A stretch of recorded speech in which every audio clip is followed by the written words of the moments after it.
When I was a small child, around 7 or 8 in the late 1950s, my parents took our family consisting of my sister and 2 families of cousins, and all their parents, plus 1 grandmother, to the UP in Michigan. The reason being for this was, there weren't enough bedrooms downstairs in the rented cabin, circa 1920s. That's where all the adults slept, and all of us kids were put in the sleeping bags up in the loft. Not too much time after going to bed, I felt a heavy presence and looked around to see if any of the cousins were feeling this, whatever it was. Alas, they were all sleeping soundly, except for me. After a while, I became very afraid, and a man's face appeared right above my sleeping bag, glowing like it was daytime. It was well after midnight. I remember seeing this face for a moment or two, before the face vanished entirely. I was so scared, I screamed in terror to leave me alone, waking up my family in the process. They asked me what the matter was, and I told them that I saw a face. They both tried to confront whatever it was, and told me that it was just my imagination, and that there was nobody there to scare me. All night long, I laid there frozen in my sleeping bag, unable to move. Years later, I returned to the same cabin. I was 18 years old now, and I was with a couple of friends. At this point, I'd become so fascinated with ghosts and the paranormal that I wanted to do some spirit sessions in the process. We ended up using a Ouija board to contact the spirits that I thought appeared to me years before as a kid. So, me and my friends began the Ouija board session. We began to ask it all sorts of questions and requested it do things for us. Things such as turning the lights on and off, knocking on the walls of the cabin, anything to get that extra confirmation. It wasn't until my friend James told me that he was getting bored of this because we weren't getting any answers, and the Ouija board wasn't even moving the planchet. It almost seemed as if the spirit had completely left, until late that night, when we went to bed. There was a rocking chair in the cabin that had been left there for years. What my friend James saw next swears it was true. I'd fallen asleep, and James had woken up to take a smoke break out on the front porch. The rocking chair was on the front porch. As James was smoking, he suddenly turns to face the rocking chair, and the chair literally rocked back and forth, as if someone was sitting there. This wouldn't stop for about 30 seconds, then it suddenly stopped. He called me over, and by the time I had a chance to witness it, the chair stopped. This was in the middle of the summer, and there was absolutely no wind. I believed James, because he had no reason to make up any stories about the rocking chair. I mean, to be honest, it wasn't like it was the most unbelievable thing that could happen to someone. Definitely creepy, considering what we were asking for hours before. I don't exactly remember when in our friendship James said this, but we made an agreement that one day, that if either of us passes on before the other, we would give each other another sign to yet again prove that ghosts in the afterlife is a real thing. Fast forward another 12 years. James unfortunately died in a car accident the year before. It was so devastating because he had just gotten married a month prior and had a baby on the way. I was very close to his family and we remained good buddies throughout his life. Creepily enough, I had a dream that I was in the same cabin and was again playing the Ouija board with James. I then remember the Ouija board suddenly disappearing. Then, we were sitting on the couch together, drinking beers, and just hanging out. James looked at me and said, "If you only knew." I asked what he meant. He then remarked, "I wish I wasn't dead, miss you guys so much. The dream ends, and I wake up with tears in my eyes. I've never had a dream about him after that. You may say that this was just my imaginative mind making up a dream of us together because I was mourning. However, I took it as a sign that maybe James was telling me he was still around. This was the only sign I had gotten from him, as in the waking world, I've never had any. I've also been back to that same cabin for many years after, and I never saw the rocking chair move, or that face ever again. Weird.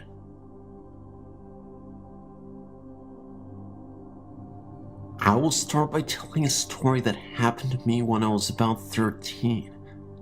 It was very early in the morning, dark, as a matter of fact. I was half asleep on the couch in my living room, just about to wake up. In the hallway from the kitchen, I heard a growl, then a scratching sound. This scratching turned into a tapping, like how a dog runs on a hard floor.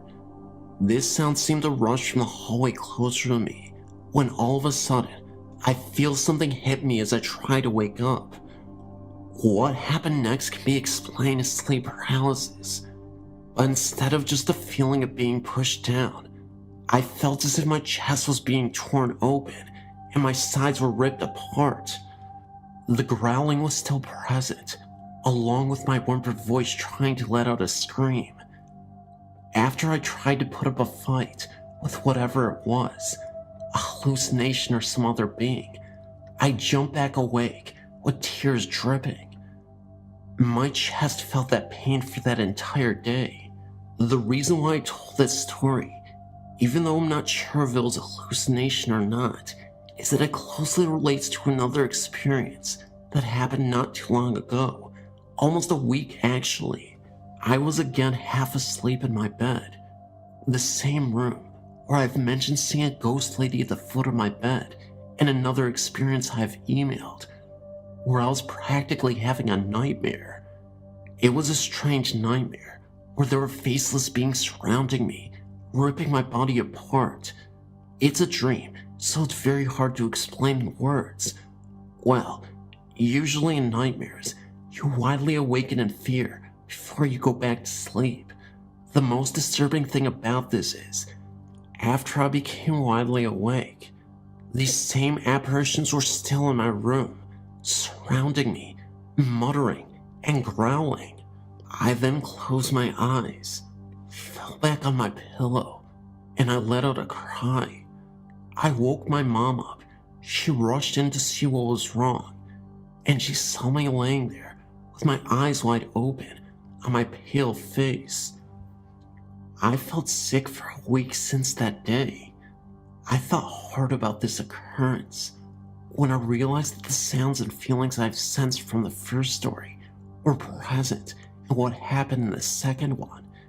It's a rough connection, but I felt the very same emotions, and I feel like there must be a connection. They both happen in my waking stage of sleep. The spirits, as I think they are, rush and attack towards the inside of the chest, and are disturbingly similar. In any case, it's something I really want to look into.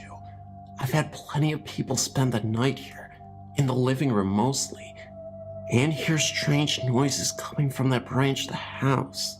My room, the hallway, and the kitchen are all in the same branch of the house, which is the newer addition to the old schoolhouse building. Some of my friends who have been here late at night have felt a strange presence from that hallway too. I know I felt it as a child.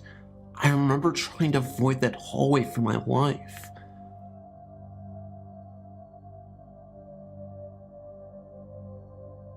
I remember when I was a little girl, my grandparents owned a colonial farmhouse that had been standing for at least 150 years. My grandmother thought the house may have been used for the Underground Railroad, because it had a few little doors and rooms off some of the closets in the bedrooms and in the basement. I wasn't allowed to go into them because they didn't have electricity, and my grandmother was afraid that I would hurt myself.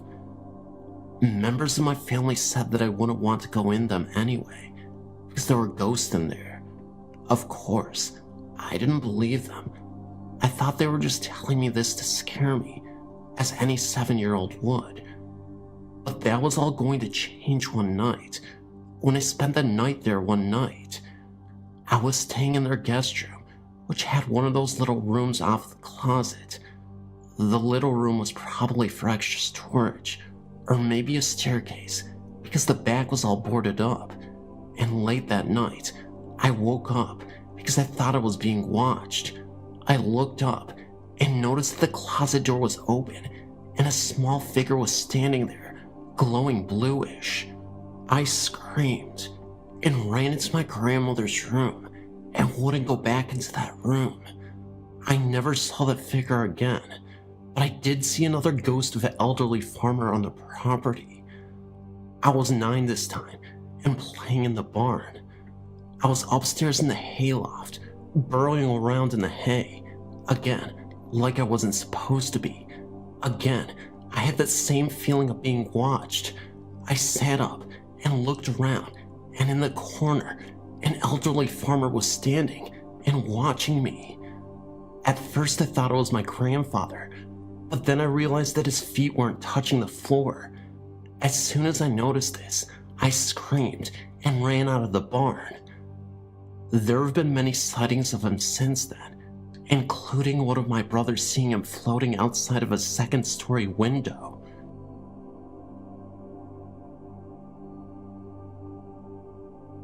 This is an experience I've had repeatedly over the course of several years when I'm in bed for the night, just falling asleep. Still, to this day, it tries to return, but I've found ways to avoid it or fight it because it scares the heck out of me. It's almost as if it were a dream, but I'm not actually asleep when it happens. I feel as if it is when I'm on the verge of sleep, but still almost awake, like just before your mind actually lets go and sleeps. There's a place in between, and it only lasts a second, but that's when this thing happens to me. I can only speak for myself. I don't know of anyone else who has experienced this, but I've heard stories. Also, whenever I remember this, it is always in slow motion. I feel as if it is something coming at me from behind always towards my back. It's like a shadow, and it tries to suck me deeper into sleep. And if I don't fight it with all my might, I truly believe I'll never wake up again. While this is happening, I'm frozen and cannot move, yet I am aware of my room. I'm aware of things around me and what is happening. I can even hear my TV. I can scream in my mind and barely hear it all come out of my own mouth. It takes all my might and effort to open my eyes. But once I get my eyes open, I can focus on things in my room, like my dresser or door, anything, and come out of it. But it is so strong, I sometimes feel I cannot make it, and that is why I believe I will never wake up. The entire time this is happening, I'm frozen to my bed and cannot move. Please note, it's hard to explain. It doesn't feel as if it is pulling my body. It is pulling me deeper into sleep. One time, it was pulling me so strongly that when I did get my eyes open, I actually could see my room, but it was as if looking through water or fog. It still had me, even though I was opening up my eyes. This is a true experience. Believe this, I'm not joking. I would not type this much otherwise. If I were to compare it to anything, I would say it resembles the dark figures or shadows in the movie Ghost with Whoopi Goldberg that come and take someone away right after they have died. Please note, I cannot physically see whatever this is. I'm saying that this is my guess of what it would look like. To this day, I still cannot sleep without the TV. This has happened to me repeatedly, countless times, within a span of several years. When this began, I lived in an apartment near the Piedmont Hills in the Bay Area, California. I was always uncomfortable and felt as if I was being watched there. I started sleeping in the front room with the TV on because I started having really evil dreams and was so scared to be alone at this point. I would desperately beg my boyfriend to please stay home with me, but he couldn't take any more time off because he wasn't able to use any more sick days. Sometimes I'm just too scared to be there alone, especially at night. I never used to be that way, and I'm not faint of heart. I'm actually 4'11" and 90 pounds soaking wet, but I forget I'm not 10 feet tall and bulletproof sometimes. Still, when this began, I became scared. Whatever it is that followed me when I moved, and to this day I still feel it, although it's been a while since I've struggled with it. When I go to sleep, I must have my boyfriend hold me with my back at his chest, spoon fashion, and this works, and when he rolls over, I can make sure my back is touching his, and I feel comfortable this way. As long as my back or behind me isn't opened or exposed, for some reason, it isn't as bad as when I feel my back is protected, and I'm not as vulnerable when I'm facing it. I know this all sounds strange, but it is true.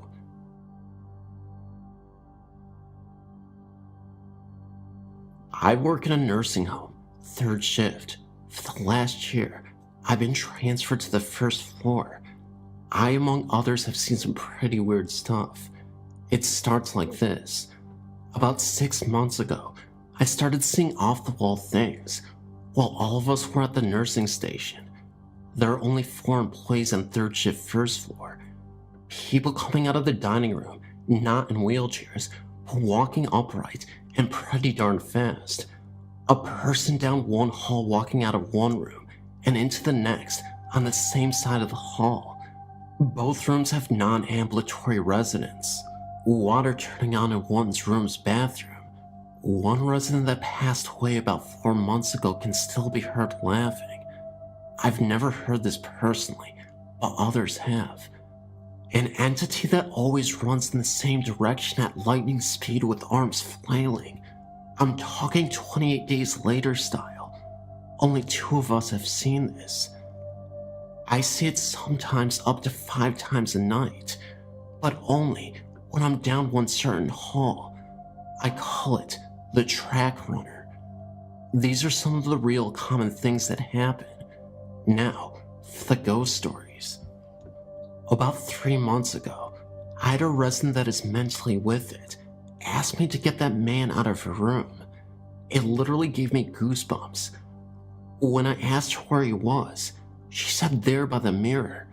Needless to say, I saw no one. So later on, I asked a coworker if she had seen anything that was different or odd. She told me to stop and went pale. About 10 minutes later, she came to me again and started talking, mainly about the things I posted above. We ended up at the nursing station in a pretty good discussion, and all of us had pretty much the same story. Fast forward to Thursday, October 14th to 15th, 3rd shift. The same resident that had asked me a few months ago to remove the man by the mirror from a room rings me her call bell. I go down and ask what I can do. She tells me to get him out of here. I ask who, the person by the dresser. She replies. Now I'm thinking too cool. I step out in the hall and get another coworker and have her wait outside the door out of sight. As I return to the room, she's now asking me, why is my husband with that stranger? My husband is dead, and I don't know that other person. I ask her where they are, and she tells me, don't act that way with me. I'm not crazy. I know what I see. Then proceeds to get verbally abusive with me. The other coworker comes in at this point after hearing what went on, and the resident goes through the same routine about her husband and the stranger with him. So we get the change nurse. Same routine. 3. About an hour later, another resident rings her call bell. At this point, two of us go down together, different hall. This resident is bugging us to get her out of bed. Her words, "I don't want to be in bed with him. He's not my husband, and I don't know him." She was definitely shook up, so we transferred her to her chair and brought her out to the nursing station with us. While we were getting her some coffee and graham crackers, another bell rings. Again, different hall. The charge nurse got that one. She comes back out and stated that the resident said the man by her TV told her she wasn't going to be here much longer, and she insisted that he was still there, although the charge nurse couldn't see him, even after turning the lights on. Number 5. The first lady that saw her husband, and strange rings again. So 3 of us went down and left one aide to watch the halls answer and answer call lights. This time, 2 of us stayed in the hall, and only the charge nurse went in. The residents started talking about possession and demons, very detailed and very scary, to say the least.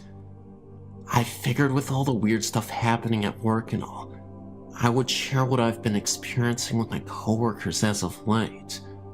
I've had other uncanny things in my life at other places, but nothing with this much activity, or so many other people that either agree with me or describe what I've seen to me first, without me asking.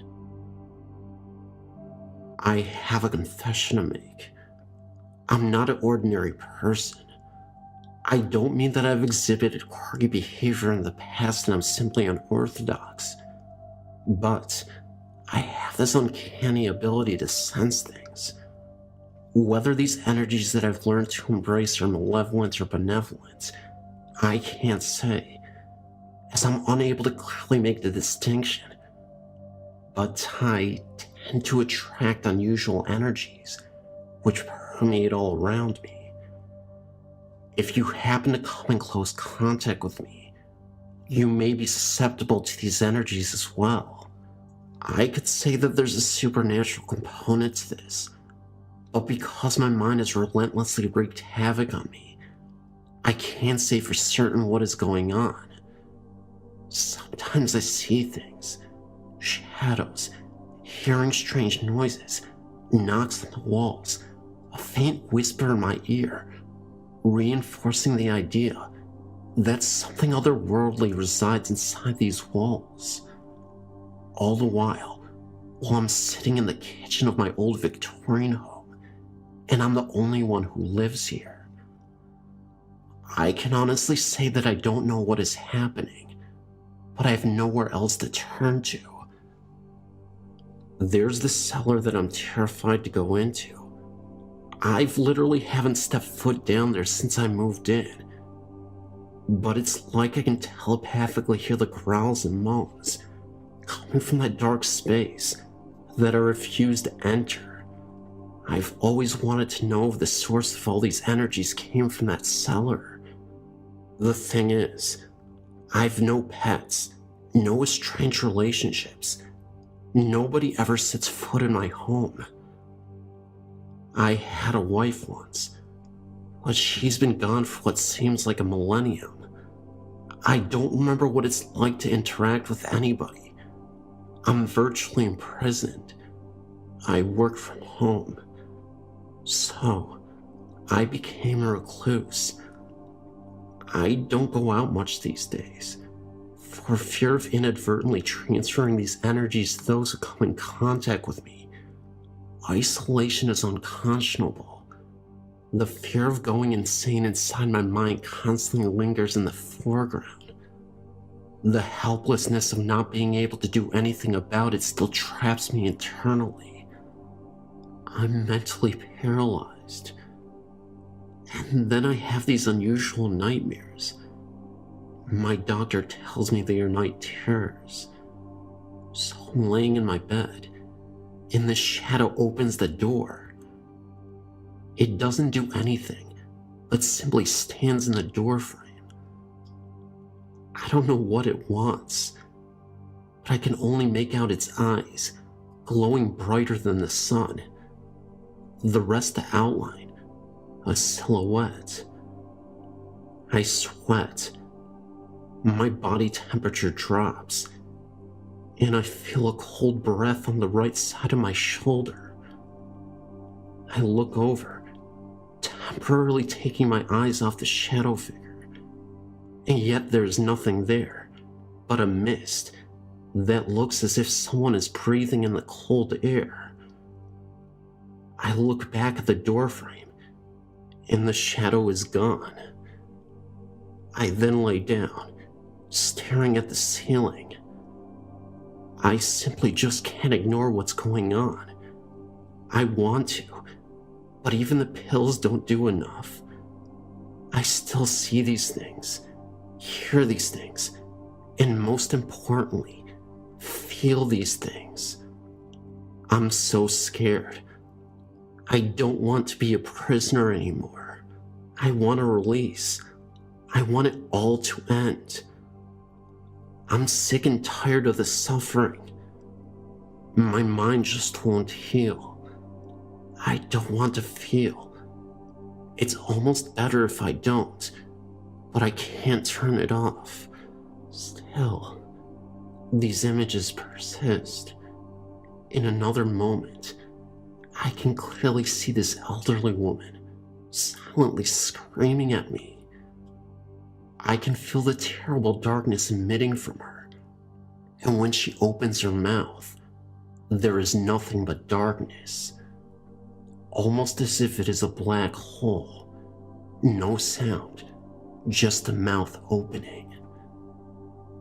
The woman with her old tattered clothing, not from this time period, definitely not present, Victorian times, with a black dress from that era, long black hair, matted and uncombed.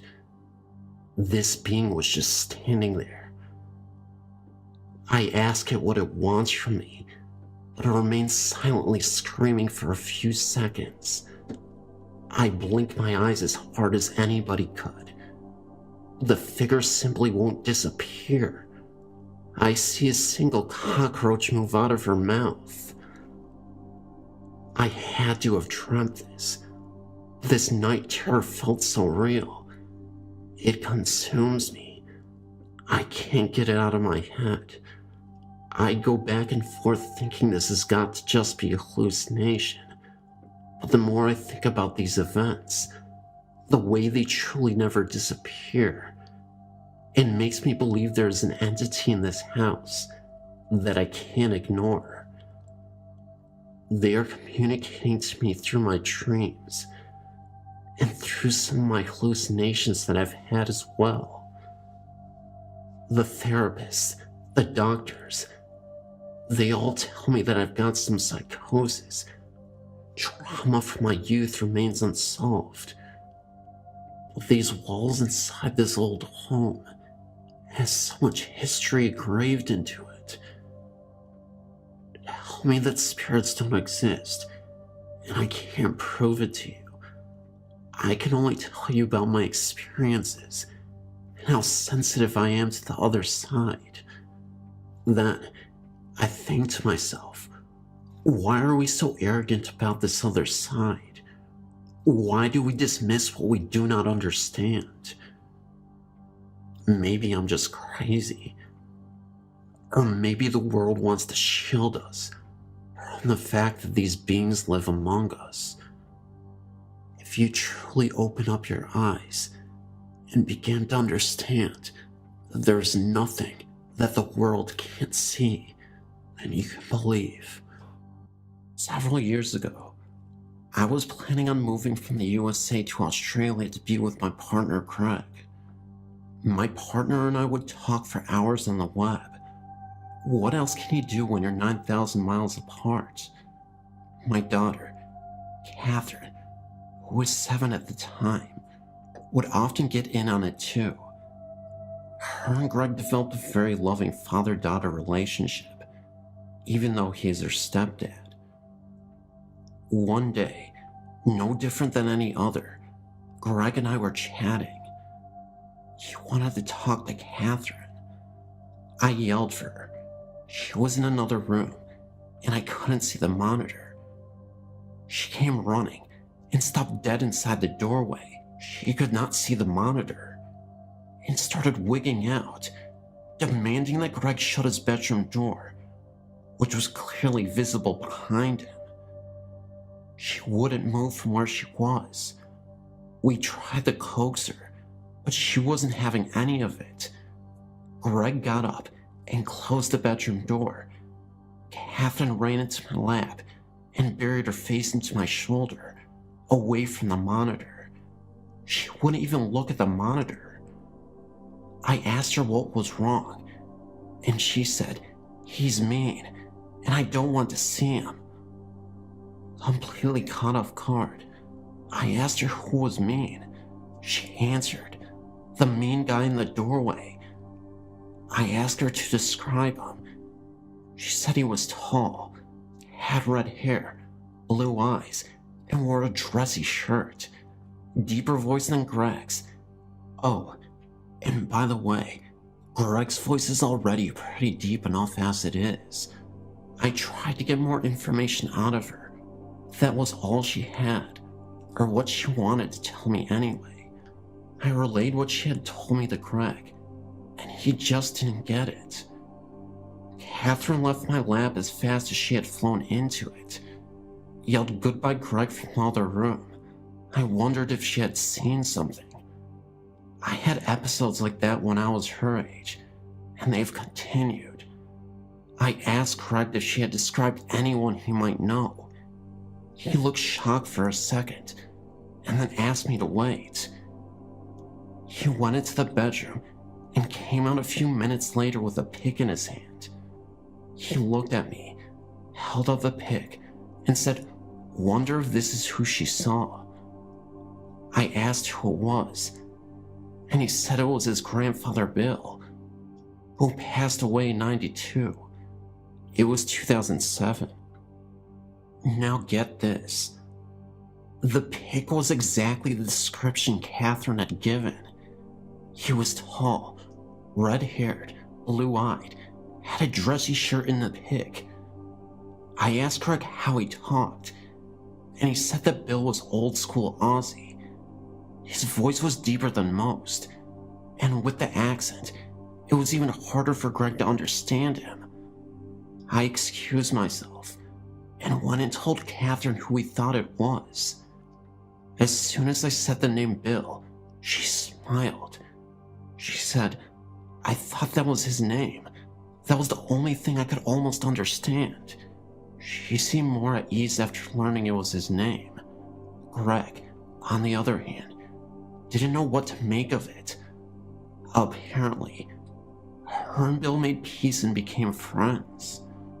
When I was leaving for Australia, she told me that she didn't need Bill anymore and wanted him to come over and watch over me and Greg till she got there.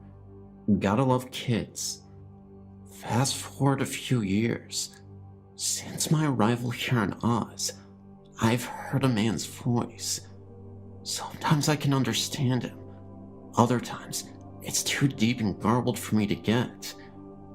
I ask him to repeat slower, and it gets him a little pissy. He has never told me his name, but I know it is Bill. I have that feeling. But lately, over the last year or so, I've been hearing a lot more voices. It's like being in a crowd where everyone is talking at once. I ask someone to step forward and talk only to me, but it just stays garbled. This is a weekly thing.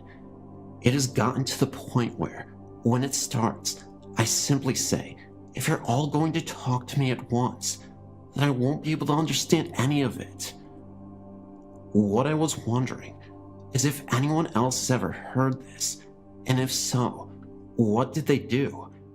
Might this be more family members who saw that Bill was able to talk to us and want to try themselves? Or might it be something bad? Sometimes, not very often, I get a bad feeling when they start talking. Bill is still with me.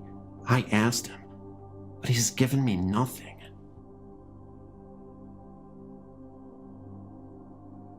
I lived in Chicago up until I was 18 and had graduated high school. My grandfather lived in the house, and we lived on the first floor in the third flat apartment building we owned next door. We had the basement that was connected to the first floor apartment as well. The basement had 3 main rooms. The front room that led outside held a half bath, a washer, dryer, and 2 storage closets. This is where we kept our bikes and skates and stuff. The center room had 4 storage closets, the water heater, and the furnace. This was the room that held all my dad's and grandpa's tools. The back room that led to our upstairs apartment was where we had the deep freezer, old clothes, camping gears, old toys, etc. The center room was awful. Just looking at it, you felt like you were being stared down. Something was sending very angry energy out from that room.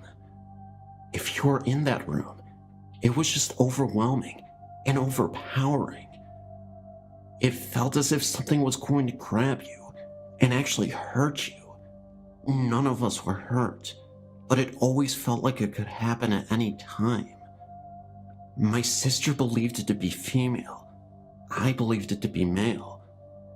This makes me think that it could have been a demon and was just appearing female to her and male to me. The stairs from the basement led to my brother's room. The stairs and the door were extremely creepy. We always kept it locked and bolted, but that didn't do much. It always seemed like someone was going to come bursting through the doors at any time. In the bedroom I shared with my sister, we have both seen strange things. I've seen a man a few times. He would start at the head of my bed, which happened to be by the door to the bedroom, and walk towards my closet. My closet and my parents' closet shared a wall. From there, he would kind of nod his head and then disappear. I could tell he was wearing overalls, work boots, and had gloves in his back pocket. He was tall, about 6 feet, dark hair, dark eyes. I could see all of this, but I could also see the other side of my room through him. He was kind of a misty gray color. I saw him first when I was 5, then again when I was 8, and the last time when I was 14. When I was 12, I felt a pulling on my blanket. At this time, we didn't have any pets that would roam loose, and there was no way for them to get out or even reach my blanket. I feel my blanket being pulled. I kinda grumble and try to pull it back up, but I can't. So I look at the foot of my bed, and there was a boy sitting there, grinning at me, gripping my blanket. I tell him, "You let go. I'm not scared of you. Go away." And he disappears. I pull my blanket back up and go to sleep. Then we just had weird things happen. Bread would slide across the counter. Things would be moved from one end of the bar to the other. Things would go missing for a few days. These types of things not only happen in our apartment, but in the upper 2 levels that we rented out.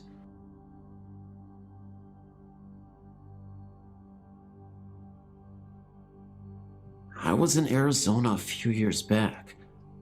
I was at the Sonoran Desert Museum outside of Tucson. It is more like a zoo than a museum. It was summer, very few people there, and a pretty warm morning. I was in the very back of the property all by myself, taking photos of the native cactus. I was completely alone and enjoying the beautiful outdoors. I suddenly felt a terrible sense of dread behind me. I turned and looked, and there was an elderly Native American man standing there. He was dressed in all black, long-sleeved black shirt in the middle of the summer. His hair was snow white, and his face was wrinkled. When we made eye contact, I felt like someone tweaked my soul. I started to walk, fast. I wanted to get back to the front of the zoo and be where people were. I was really moving, and every time I looked back, the man was about 6 feet behind me. He never seemed to increase his pace, but kept up with me no matter how fast I walked. He casually started straight ahead and kept walking. I made it up to the front and walked into the gift shop. He stayed with me the whole time. I decided to get the heck out of there. I hurried to the parking lot. All I wanted was to get into the car and get away. He was still behind me. When I reached my car, a coyote was standing by the trunk. I made eye contact with that animal. I can't describe it. It sounds nuts. But that coyote gestured towards the exit with his head. Of course, he didn't speak to me, nor did I hear a voice, but I just knew that the coyote would watch over me while I drove away. As I was about to get into the car, I turned back to look, and the coyote and the man were gone. I never went back. Every time I think of this, I feel as if I escaped something terrible. It's so strange, but it's like the coyote knew me, and I knew him. Thoughts, anyone? I don't take drugs, wasn't drinking, or overheated. I swear this happened. I know it sounds unbelievable, but it did. This happened in the summer, and at the time, my horse was living on an old farm not far from the sea. The farm was from 1925, with the original stables and barn. Anyway, on this day, it was only me and my horse there, and I had him standing outside while I was tacking up, since the weather was nice. Where he stood, he had the back entrance to the stables on the right side, and straight in front was the door to the barn. You had to go through the barn to get out. Everything was fine at first. Then, I got this feeling like I was being watched from inside the stable. I looked inside, thinking that maybe one of the other girls who had their horses there had come. But it was empty. I shrugged it off and continued grooming. Then, I noticed my horse had his attention towards the stables. I walked up to the door and looked inside, but again, there was no one. I got my saddle and stuff and started tacking up, and then my horse suddenly tensed up. He stood completely still, his ears forward, and all his attention on the entrance to the barn. I looked over, thinking it was a cat or something, but what I saw made the hairs on my neck stand up. In the barn stood a tractor. Behind us, I could see a dark figure. It didn't really look like a man. It was more, I don't know, liquid sort of. It stood on the one side of the tractor, partly hidden, and I could swear that it was staring back at us. It moved backward towards the back of the tractor and just vanished. Well, I hurried up with my Sadie, grabbed my helmet, and though I really didn't want to, I walked my horse towards the barn. Let me tell you, it was no easy task getting him to go inside, and when I got him inside, he refused to go anywhere near the tractor and almost ran out the other side, pulling me alongside with him.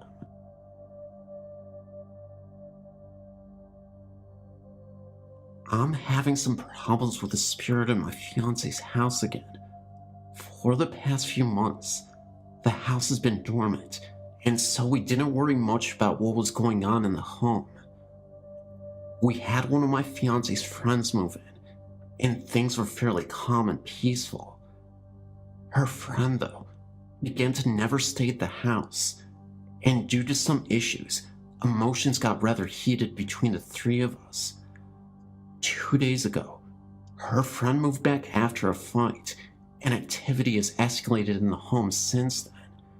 Yesterday, I got an overwhelming sense of fear and dread while at the house. and I had an overwhelming headache come over myself. I began packing up my things and told my fiancée to pack her things because we needed to stay a few days at my house. She became overwhelmingly tired and had a headache, much like mine, and passed out.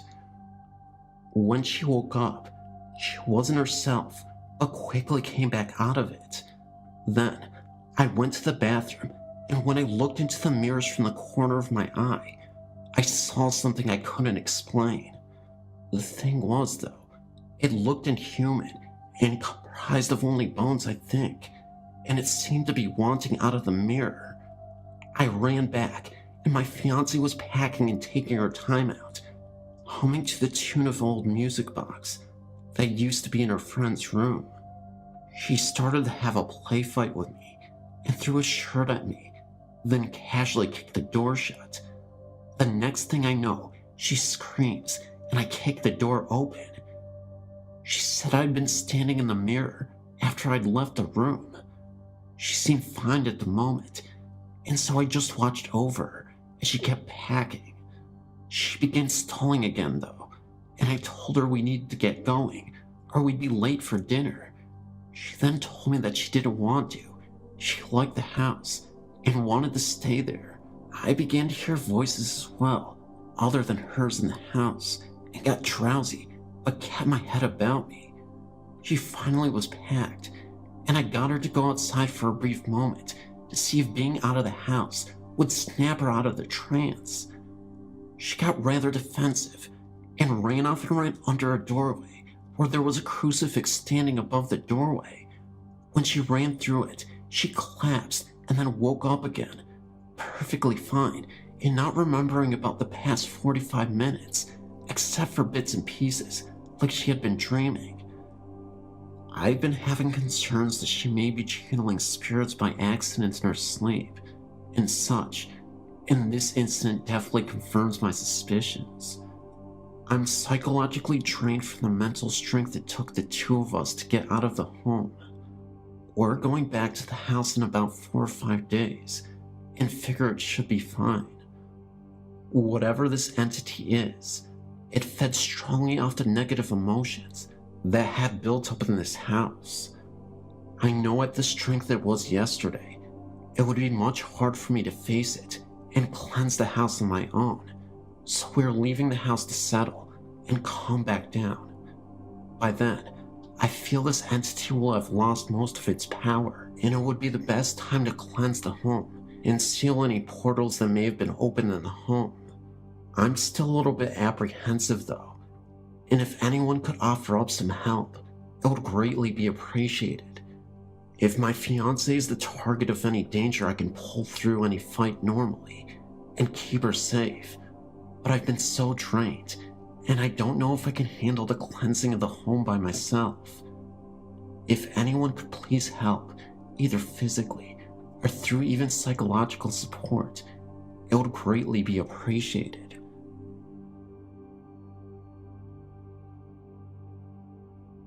Hey there, I live in Akron, Ohio. About a year ago, I moved into my ex's house since it was nice, and well, we were in love. I lived there for about 6 months before she broke it off and decided to live in Ireland. I've been heartbroken for a long time, but I do remember some extra stuff that happened in that home. It's on Spicer Street in Akron, Ohio. About a month after I moved in, the first thing I noticed was waking up with her, and every single clock in the house, including the computer clock, wristwatches, etc., would be turned around 40 minutes ahead than what they were supposed to be. This only happened once, and after I arrived at class, she called me to explain how each clock had changed overnight. Later, she told me that the previous tenants believed the house was haunted and refused to move back in. They were both girls, I was told. We began to notice other things too, such as their stuff would get moved if we left the kitchen, the television would turn on and off, lights would turn on and off if we left the home, fan would move and not move, TV would turn channels with the remote being on the TV, and certain spots in the house would be unusually cold. She was scared at times, but I typically wasn't. I just thought of it as having a little kid in the home. I wasn't really worried, and I was confident that I'd be able to protect her from that kind of stuff. If you read some of my earlier posts, I see specks a lot, and I guess it gives me some sort of confidence, even if I don't understand them. My thoughts were confirmed, I believe, when I was sitting in the living room with her and thought I spotted a blonde-haired boy's face under her table. It looked a lot like a German kid, but naturally, I blinked and it was gone. There were two spots in the house that seemed really weird. The basement was odd, but not too odd, since students in the past used this place for studying. The oddest part in her house was her bedroom closet. I would step at the door and not go in. She refused to even sleep close to it. I was the one who slept closest to it while she slept between me and the wall. I didn't really see anything from it, but it did feel really weird, and it didn't feel like the kid. It was something else.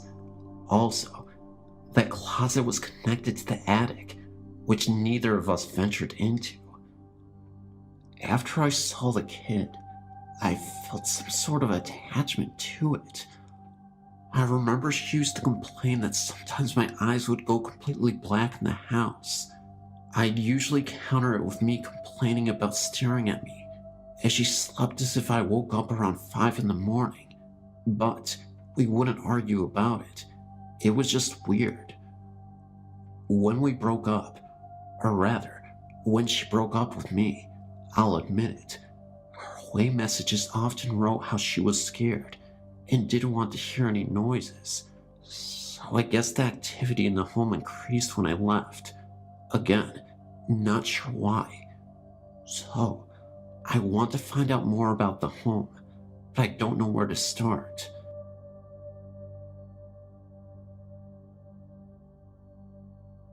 I've been lurking on here for about 2 years now, and well, I decided to finally post about my experiences with ghosts. Really only one ghost. It happened to be here in my house for a number of years throughout the 70s. The house had been built in 1970 on an old lot where an old man had lived on a shack and had died. Now, the spirit that had stayed on the property was one of a child, though. Maybe the old man had a kid and it died. Who knows? Anyway, all sorts of stuff that one would imagine a child would do happened.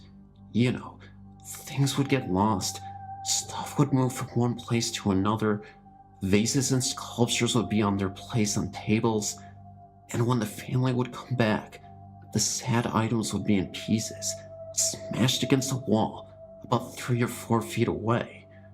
Sometimes, of course, you couldn't get into the house because the screen door would be locked and nobody was in the house at the time.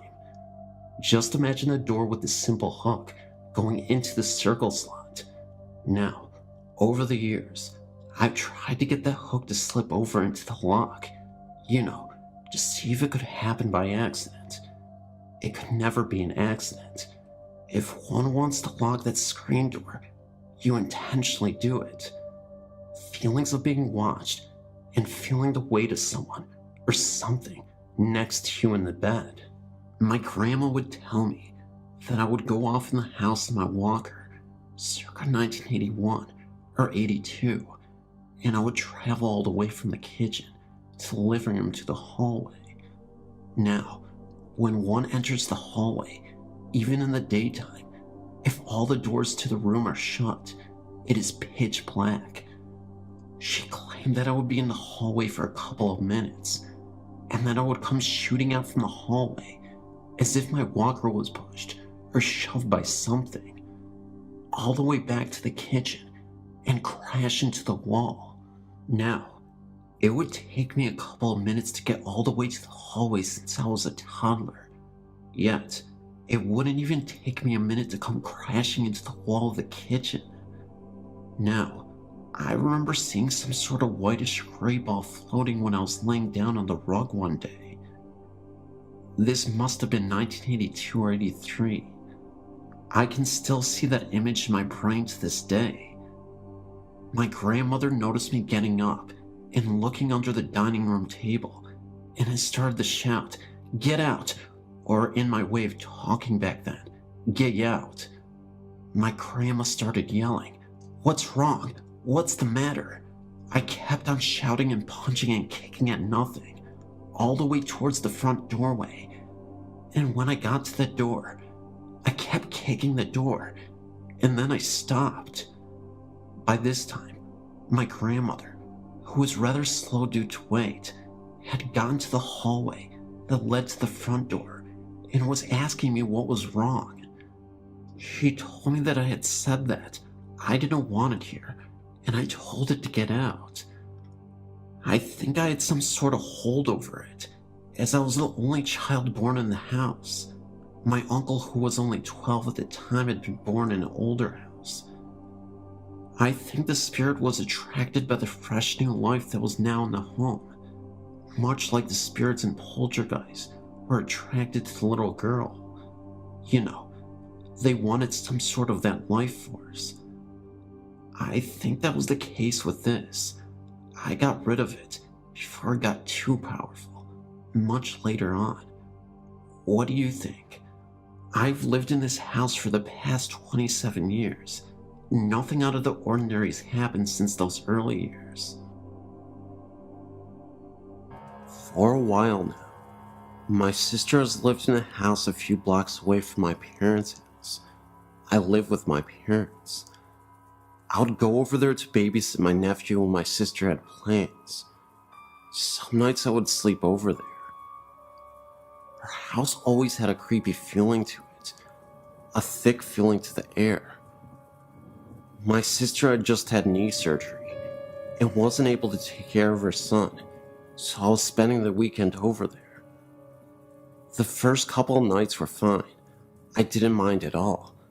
But the last night I stayed there, I was in the living room watching TV when I caught something out of the corner of my eye. It looked like a shadow. Before I say any more, I better tell you the layout of my sister's house. When you walk in, you go to the left and down a hallway. The open doorway to the left leads to the kitchen. The kitchen has another entry as well. The first door on the left is my sister's bedroom.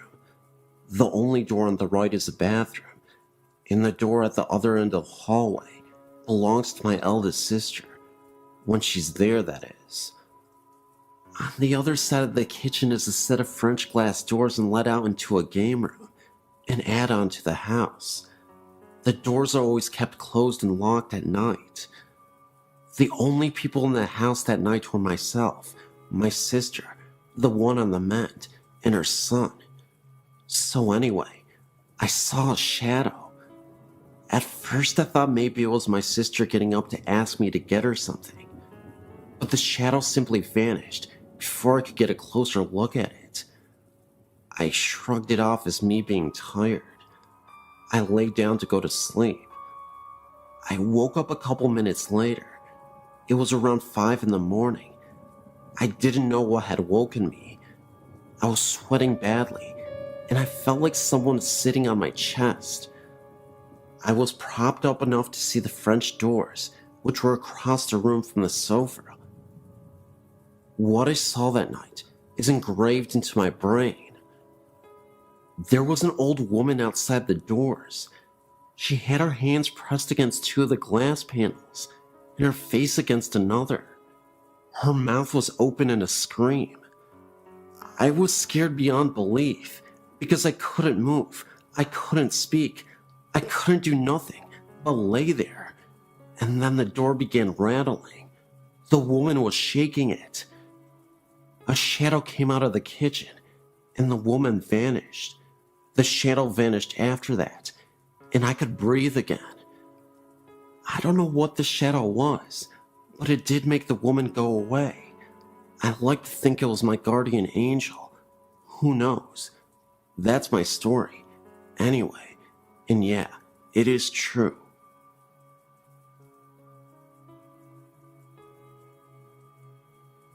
My mother was born in Austria-Hungary in 1908.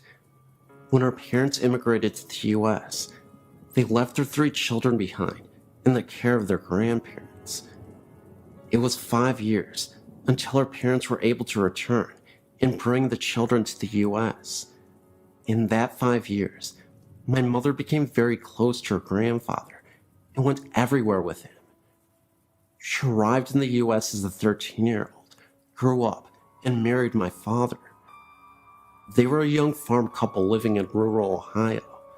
One night, my mother awoke to see her grandfather standing at the foot of her bed. He was smiling at her, but did not speak. She relayed that she pulled the covers over her head and then looked again, and he was still there. She then tried to wake my father, but when he awoke, her grandfather disappeared. She had the overwhelming feeling that her grandfather had died. This happened in the mid-1920s, and at that time, international long distance was only a thing for wealthy folks. Her only contact with her grandparents was via mail, which would take a couple of weeks to arrive.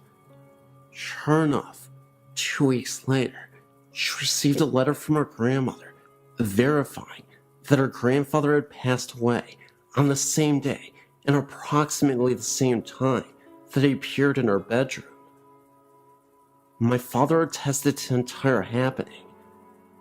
This was always our family ghost story that no one ever had a reason to doubt.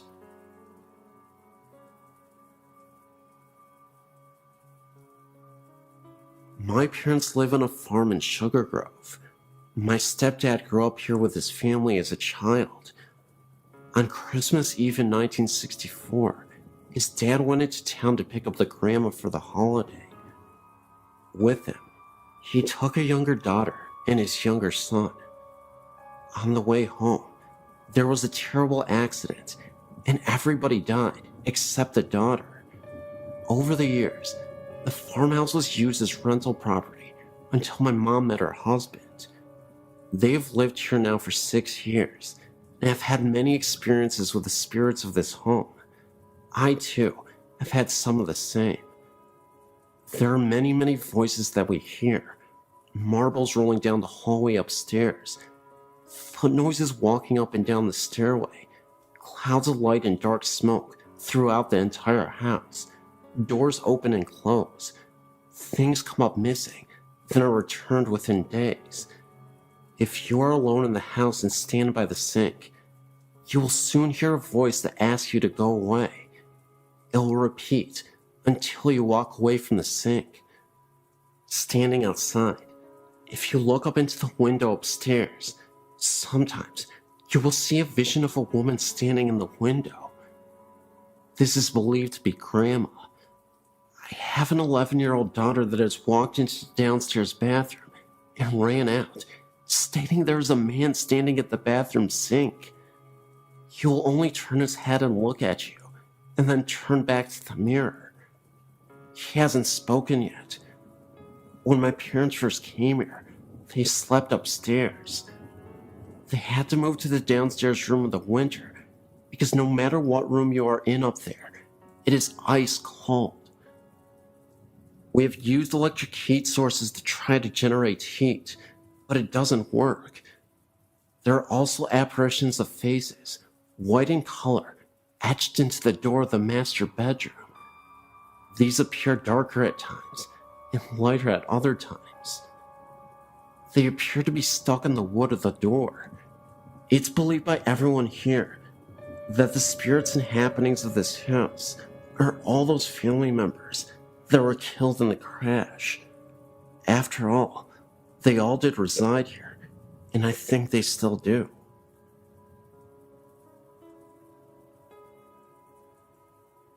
My mother passed away a little over 4 years ago. Since then, we have seen her, usually in dreams, and my father has actually seen her many times in her home. My mother had been sick with congestive heart failure that took a turn for the worst for about 2 years. My dad cared for her day and night. Finally, the last trip to the hospital was supposed to be a routine trip to remove excess fluid. On the way to the hospital, my mother made a prophetic statement to him that she would not be coming home again. When she was given the diagnosis that no further help was available to her and she would be sent home with hospice, she refused and decided to die in the hospital instead of at home because my father had to continue to live there and she did not want him to find it hard to stay at their home. 9 days of excruciating pain from a failing liver and kidneys, and unable to get her breath, she succumbed to death only after the last of our immediate family visited her on that day. It was as if she had waited until she had seen her husband, children, grandchildren, and son-in-laws before she was ready to go.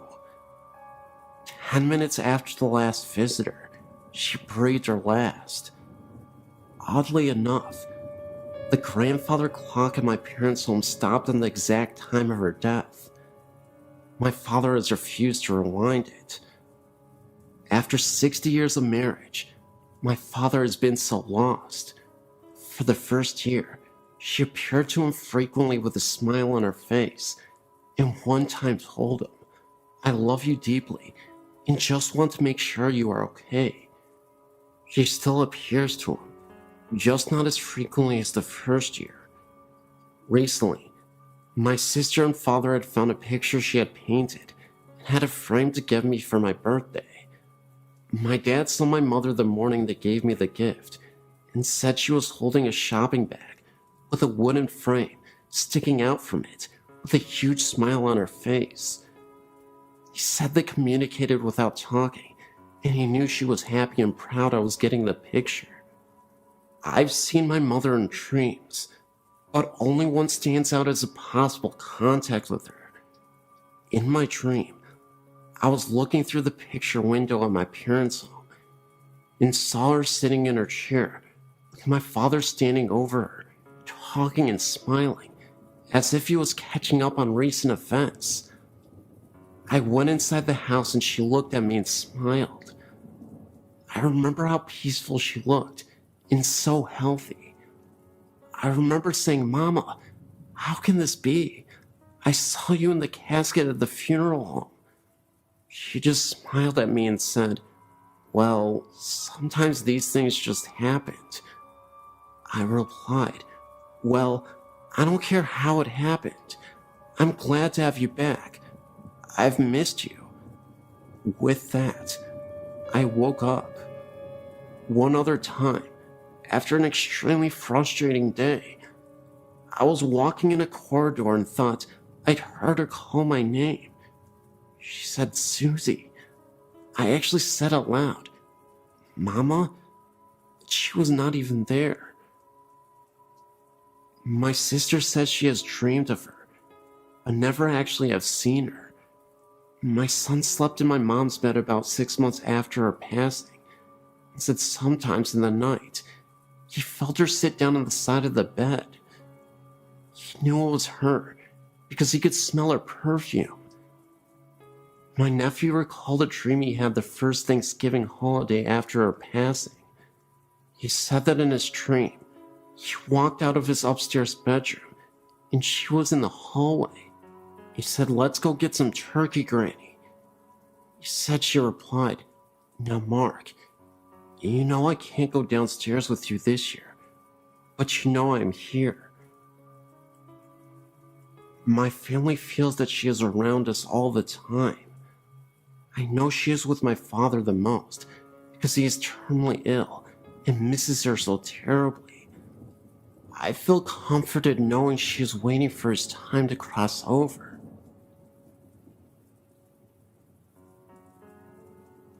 My mother is a current janitor working at Rockford College, and one of the buildings she is assigned to cleans happens to be the Burpee building.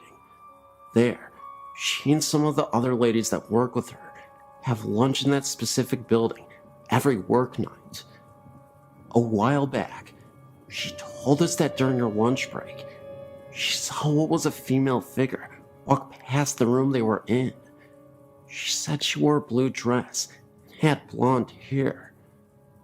The room has a mirror that faced the only door of the small area.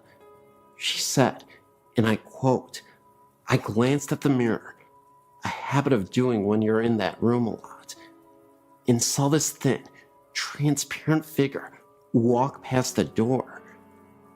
I thought it was one of the other girls that was walking by, but it wasn't until I realized that no one that night was wearing a blue dress or had dyed their hair blonde.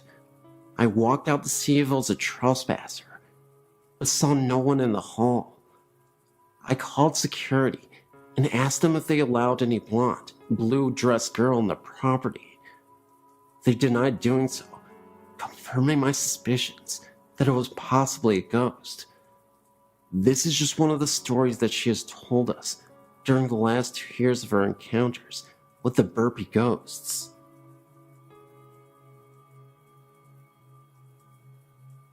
This just happened to me just recently, on February 8th, 2008, when I took a ghost tour of the Two Cemetery in Brisbane, Australia. First of all, I'd like to keep this to myself anonymous. Secondly, what I saw is true, for I did some research to see if anyone else experienced what I saw that night, and, as it turns out, a few people over the years saw it too. It was cold and partly windy that night when I turned up at the ghost of the Two Boneyard, Brisbane's oldest and biggest graveyard. There's a lot of strange stories connected to this boneyard, like a vampire.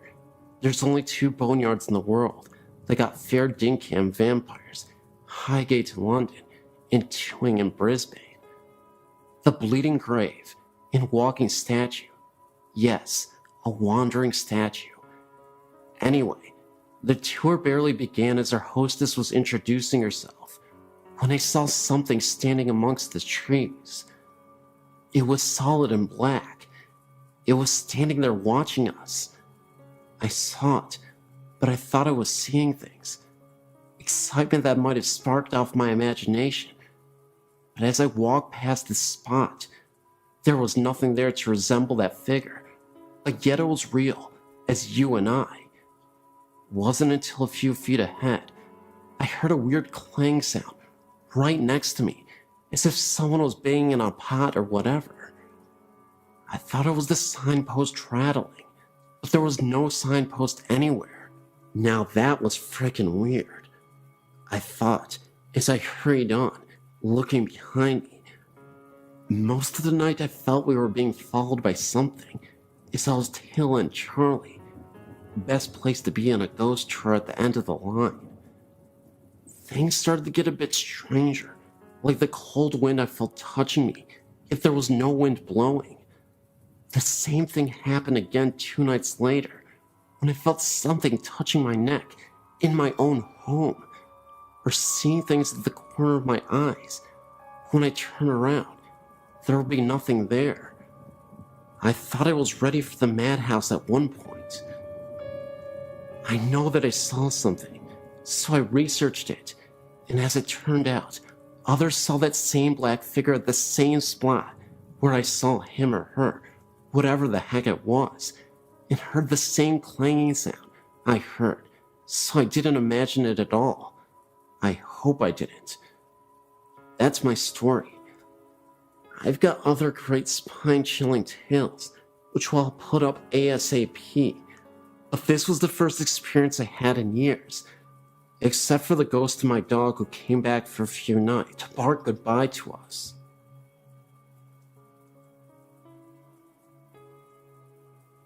My name is Tina.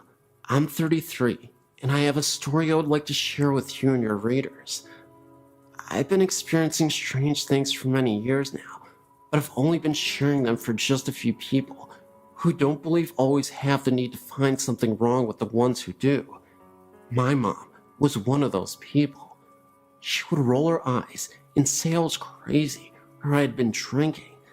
The day she became a believer was one of the most beautiful moments we've ever shared. This is our story. My mom had surgery in her foot and was using a walker to get around. I was at her house helping her with her laundry and such, and had laid my son down in the bedroom down the hall for his nap. Mom was kicked back in the recliner and decided she would also take a nap. All my chores were done for the time. Everybody in the house was sleeping, so I went out to get into the pool. I turned on the baby monitor at the room where my son was sleeping and brought the other piece outside with me. My mom lives out in the country. No neighbors close enough for monitor to pick up any other signals from a phone or another baby monitor. It was so quiet in my mom's house, I could hear the tick-tock ticking of the clock in the room where the monitor was. All of a sudden, I heard a woman's voice so clear and loud. It sounded like she was speaking into the monitor. It sounded like peep, as in P-E-E peep. I'm not sure what that means. Maybe it was just gibberish. That's what I heard. At this point, I start to run to the door to see if my mom is still in the chair in the living room. I got to the door, snatched it open, and there was my mom, still reclined back in the chair with a really strange look on her face. I guess I had a strange look on my face too, because she said, "What? What's the matter? Who's here? Who are you talking to?" I just looked at her and couldn't say anything. She asked again who I was talking to, and I said nobody. Why? She said that she heard a woman talking. She thought she was dreaming. She opened her eyes, and the woman was still talking, so she knew she wasn't dreaming. Having to always have an explanation for things, she then assumed I was on the phone, but looked around and saw the phone and my cell phone were on the kitchen counter. That was when I came in the door, and she knew it wasn't me. I said, "You heard that too?" "Yes," she said, with a very strange look on her face. So I went down to the hall to the room where my son was still sleeping and looked around. Nothing out of the ordinary, nothing out of place. I came back down the hall and told my mom he was fine, still sleeping, hadn't moved an inch. She was a little freaked out, but she started asking me questions about my great-grandmother, who often visits me, and the places that I go. I never met my great-grandmother in person, but I've had many run-ins with her spirit. My mom didn't want to believe that Grandma visits her too, but after that day, she started to believe, not only in ghosts and spirits, but in me too. Thanks, Grandma Daisy. This is a true murder story that happened around the early 1900s in the Woods Memorial Circle, Mapleville, Rhode Island. This story is a more true and detailed story of the one before that my great-grandmother told me about. Catherine was a mill owner's daughter. She was a very pretty, tall blonde. She was engaged to a local farmer, Robert. Catherine, though, had one problem. A man, who some say had mental issues, was stalking Catherine. His name was David. David would send Catherine letters of how much he loved her, and how they could have babies together.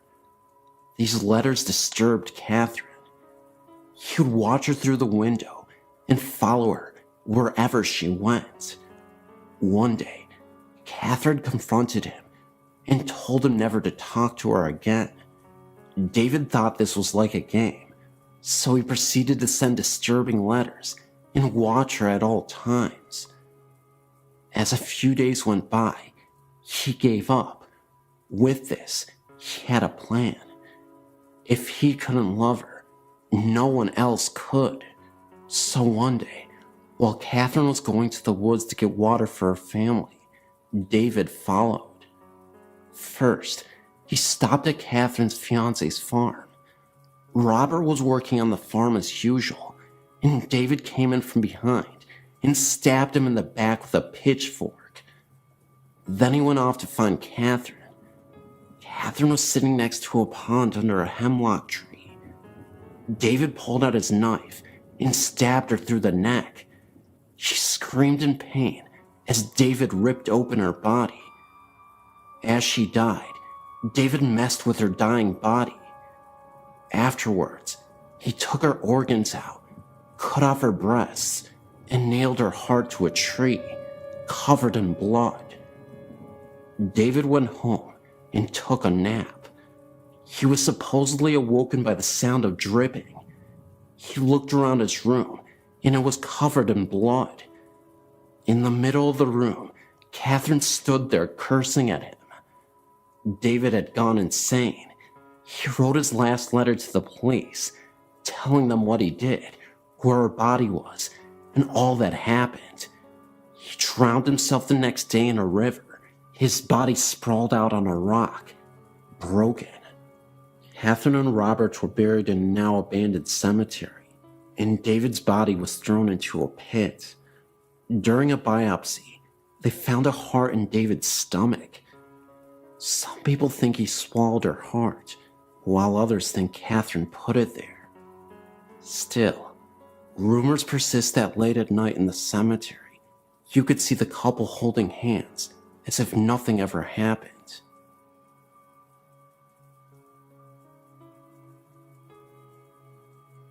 I believe I had a true experience with a shadow person.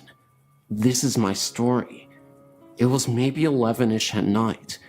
My boyfriend and myself were watching a movie. The lights were dim in the house. The house is more than 100 years old. From where I was seated, I could see the dining area, which was dark, and the kitchen doorway, which had a dimmed overhead light on, and the light was spilling into the dining room. I noticed a distinct shadow movement in the light from the kitchen, like someone or something walked past the light. I turned my head fully towards the doorway now, and saw a solid black elongated ovalish shape towards the top of the doorway, and it quickly slipped into the kitchen. My immediate reaction was not of fear, but sort of like, okay, what the heck was that? I wasn't alarmed. I continued watching the movie thinking of explanations for what I just saw. Now let me tell you, there are 3 dogs in the home as well as the 2 of us. My boyfriend's 2 dogs were asleep on the floor by our feet, and my dog was by my side on the couch. He's small. He was acting a bit odd, nervous now. Perhaps he sensed it in me. 30 minutes later, he got down and headed towards the kitchen. He had just got his head in the door and promptly stopped. I couldn't see his head and shoulders, just his back end. I saw his neck raise like he was looking up, and then it happened. It took my breath and gave me chills. He started wagging his tail, slow at first, like he was unsure, and then the momentum slowly gained. He never got to a full-on happy to see you wag. Then he abruptly stopped and came back to my side. He would not enter the kitchen. And in case you think maybe he was looking out a window, no, the window was too high up to see anything.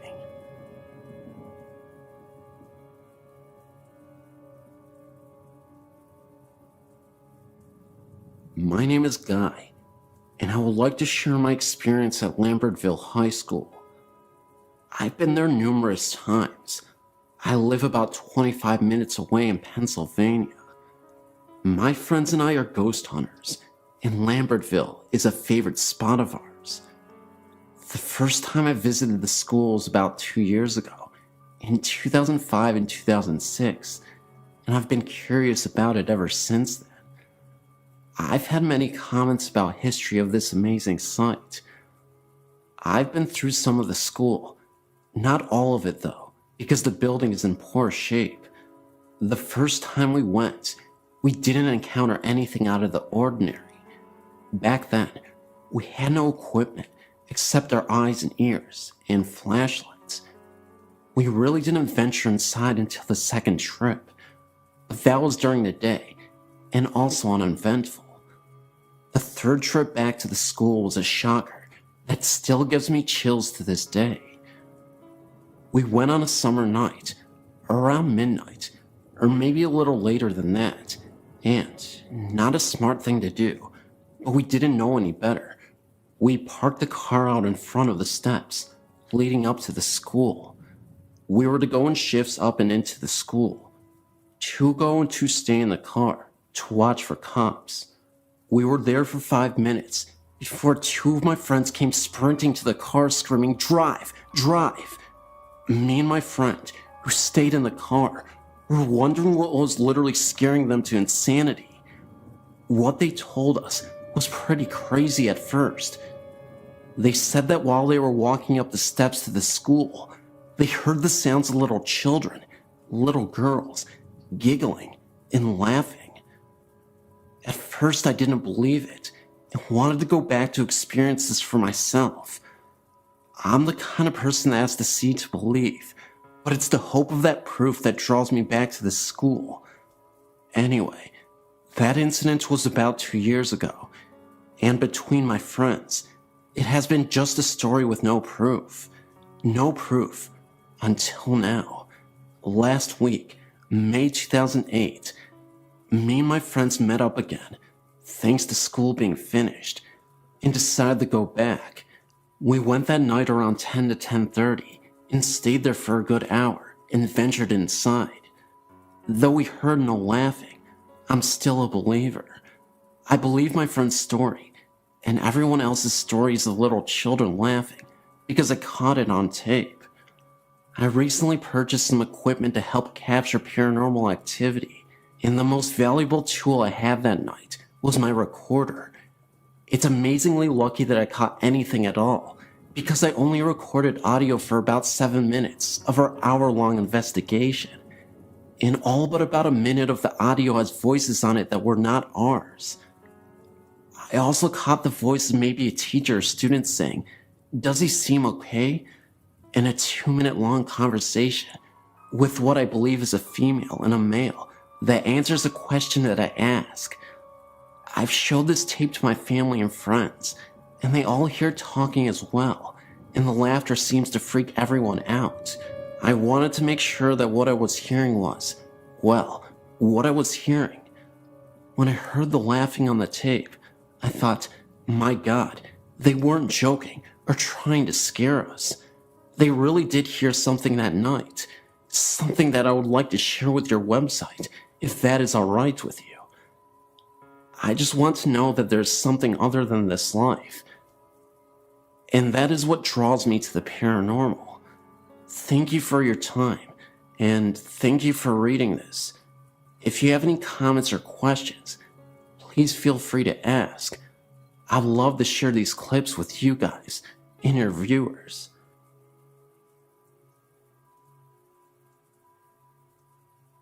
This is in reference to your listing for the Hearthstone Inn, Colorado Springs, Colorado. This place has much more than a little girl.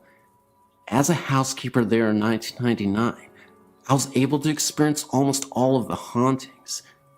In the south building, 3rd floor, the little girl would appear regularly, as well as the man in brown in the main bedroom, also in the southwest corner of the floor.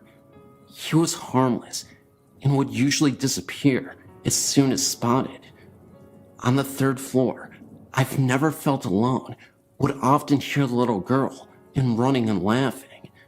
2 of the 4 bedrooms on the 1st floor share a bedroom. I learned to prop the door open while cleaning, or I would be locked in. The first time I was locked in, I rattled the door and was screaming for the other housekeeper. I was nearly hysterical when she let me out after about 5 minutes. Also in the south building, 1st floor, there was a bedroom at the end of the hall that used to be under the stairway. The back stairway of this building, when it was a hotel, led outside. Many of our guests reported having the dreams of the woman in this room. I would feel her, but never see her. I would have trouble with the lights and an unwelcoming presence. On one occasion, the owner, David Oxhandler, spent the night in the room on having a very vivid dream of this woman and dismissing it as a dream. He was too shaken to go back to sleep. When he stepped outside to have a cigarette, he turned around, feeling he was not alone, and actually saw her, dressed as just in the dream, floating where the stairs would have been. Rumors she was the victim of a lover's quarrel and was shot on the back stairs. The last one I knew of was in the north building, second floor. One room next to the stairs facing east was never pleasant to be in. The light was very temperamental, flickering and choosing when to be on or off. I would feel a presence on the floor, but really tried to ignore it until one day I was standing near the stairs with several heavy bundles of laundry to take downstairs when I felt a pressure on the right side small of my back. Just a little shove, and I nearly went headfirst down the stairs, and not of my own volition. Last I hear, the Oxlanders were doing haunted history tours of their hotel. Shortly after, it has been sold to another local organization. Very much worth adding some info to your site, and thanks for the space.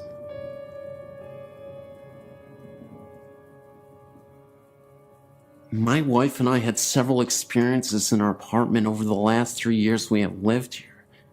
It began with hearing noises and creaks in the building early on, and slowly evolved to seeing shadows in the middle of the night in our bedroom. We both have had experiences where we thought to have seen a little boy in blue pajamas looking at things in our bedroom. 3 major events have occurred, which I'll describe in detail. Event 1. Summer of 2006. My brother was staying over because he is a minor, and our mother was going out of town. We had woken up late to eat breakfast and were playing a game of cards.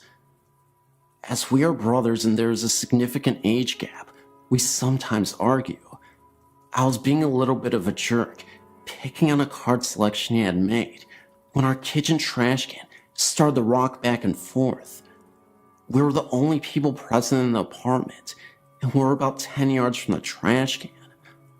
I investigated the trash can further to find that it was nearly empty and there was nothing that could have moved, so we went to the park. Event 2. Winter of 2007. My wife and I were growing fascinated with the television show Ghost Hunters. We had spent an entire day watching episodes from the second season DVD. Being cocky and joking with my wife over her growing discomfort with the mood the show was setting, I began joking about talking on the ghost of the apartment, saying such things as, "If anyone is here, come here and get me," or "You can't touch me, you're just a ghost, I don't believe in you." Later that night, at 4 a.m., I woke up quite distressed and felt that the apartment was shaking from a significant earthquake. I was sure that it was the big one and rushed to jump out of bed and pull my wife to safety in a doorway. She was in a state of shock as I lifted her out of bed and was scared of an earthquake also. When we finally got to the doorway and calmed down, I explained to her that I thought there was an earthquake but couldn't feel it anymore. She couldn't either. I began to grow very nauseous and leaned on her for support. I told her I wasn't feeling right and I blacked out. As I was blacked out, I heard sounds of people talking very quickly. At first I thought it was my wife, and I tried to tell her to slow down. I felt the sensation of running very quickly while I was hearing the rapid dialogue. I was growing angry when suddenly I awoke lying on the floor with my wife over me. She told me she thought I was having a seizure or something because all of my muscles had lightened, and I was screaming and moaning in a sense of fear. She said that I had also grown pale. All throughout that night, I felt the bed continue to shake. Event 3. Soon after Event 2. I was angered by an experience I had felt earlier in Event 2, where I had awoken to what I thought to be an earthquake and experienced what I thought to be a form of being possessed. I researched how to hold a seance to converse with spirits present within the room and invited friends over to help with the conversation. I didn't describe the experience I had felt earlier so that it would not affect my friends' experiences that night. In the middle of the seance, one of my friends began to grow woozy and sway forward when he suddenly stopped it. He said that he couldn't go on and felt like someone was talking quickly to him, and he had felt the sensation of running, identical to my experience earlier. I shared with him my experience, and we decided not to continue. Also, this night, my friend's car got a flat tire while parked in my apartment, and only needed to be refilled with air as there was no puncture to cause the flat, as if someone deflated it. Also, another friend was called by his girlfriend within minutes of us ending the seance because she felt something had happened and was worried. He had only told her he was going to see me and not anything about what we were doing that night. The friend with the flat also received a phone call from his aunt about an hour after, whom he speaks with rarely, because she had similar concerns as my friend's girlfriend. How's that for women's intuition?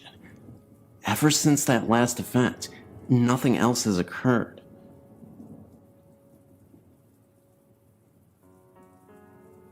This is a personal experience that to this day has left me shaken. There is something wrong with this apartment complex. My experience centered on the apartment we were in, but from other residents, I heard other tales that made me really not want to live there, and as soon as I could get out, my husband and I certainly did. Trail Apartments located in South Lyon. There is a huge tree right directly in front of it. Apparitions have been seen in the little hallway between bathroom and bedroom. The panel in the hallway leading up to the crawlspace had moved on its own. Personal experience was actually in the bathtub and the only one home when it happened. I'm all of 5 foot and that ceiling is a good 8 feet. There was no way for me to get up there. We figured that the only way to move that panel was to be up in the crawlspace. Each crawlspace is self-contained. EVPs have gotten into that apartment of a young woman with an accent saying, "Can't stay too long," and sleep. Both still have. If you leave the apartment door open while taking a shower, you get this feeling that you are being watched. Then look out. You see the retreating figure of what looks to be a young woman. I'd had this happen and thought I'd left my apartment door open, and it was a neighbor, and upon investigation, found my door deadbolt was locked. Numerous pictures of orbs and odd shadows have been captured in this apartment. All still have. Late at night, you can also hear someone walking past the apartment, and when you go to look, there is no one on the walkway. And considering where the apartment is, there's no way for someone to get down it quick enough without hearing the sounds of running feet. Have had an experience of having the front door hit several times while I was to peephole, and no one was there. Stories were also told to me of the laundry room in the same building is also a place of odd occurrences. Feelings of being watched and hearing a young woman's voice. Have felt the being watched part, but considering that the old furnace system was right there in the laundry room, I dismissed it. A lot of my family and husband's family refused to spend the night there just cause the place gave them the creeps, and this was prior to some of these events happening. I've tried to find out if there have been any deaths or murders or anything on that ground, and I came up with nothing. All I know is that the place was just, there was something wrong with it, and I wish I had never moved into it. The EVPs were caught when that building had few residents. I still have them, just have others listen to them from time to time to prove I wasn't crazy with what I heard.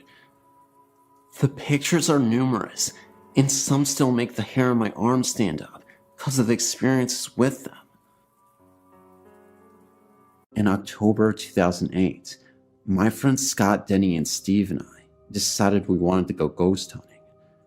Scott was the only one who had experience with anything, and he'd seen things and had things happen to him and other people in his past groups. We started off by going to Peace Church Cemetery and where the murderer Billy Cook is buried. We were equipped with a video camera, me, a digital camera, a digital voice recorder, a heavy-duty flashlight, Scott, and 2 smaller flashlights with the other 2 people. We walked around for a little bit as Scott instructed us to let our senses take hold of us and guide us as they please. If we got an impulse to do something, do it. We all had weird feelings, but eventually realized we weren't going to find anything here. We left, deciding to go somewhere that Scott had experienced before, the Waco Cemetery. Once we got there, we said our opening prayer and made our way out into the cemetery. Eventually, we split into 2 groups, me and Steve in one, Scott and Denny in the other. Steve told me to get a couple of specific things on video. He thought he had seen something he said was best described as a specter, with a head that shaped into a point and a cloaked black body. We walked around for a bit longer, and he told me he had seen it again. We walked towards the area he saw it, and didn't see anything. We met back up with Denny and Scott on the other side of the cemetery, and Scott started talking about the things that had happened to him here.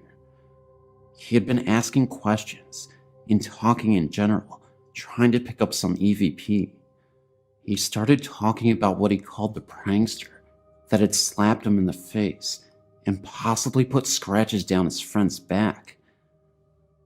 We made our way back to the center of the cemetery where there were no graves, just a patch of grass. We stood around, and Steve told the other 2 about the specter he had seen and where he had seen it. Around that time, Scott said lights out.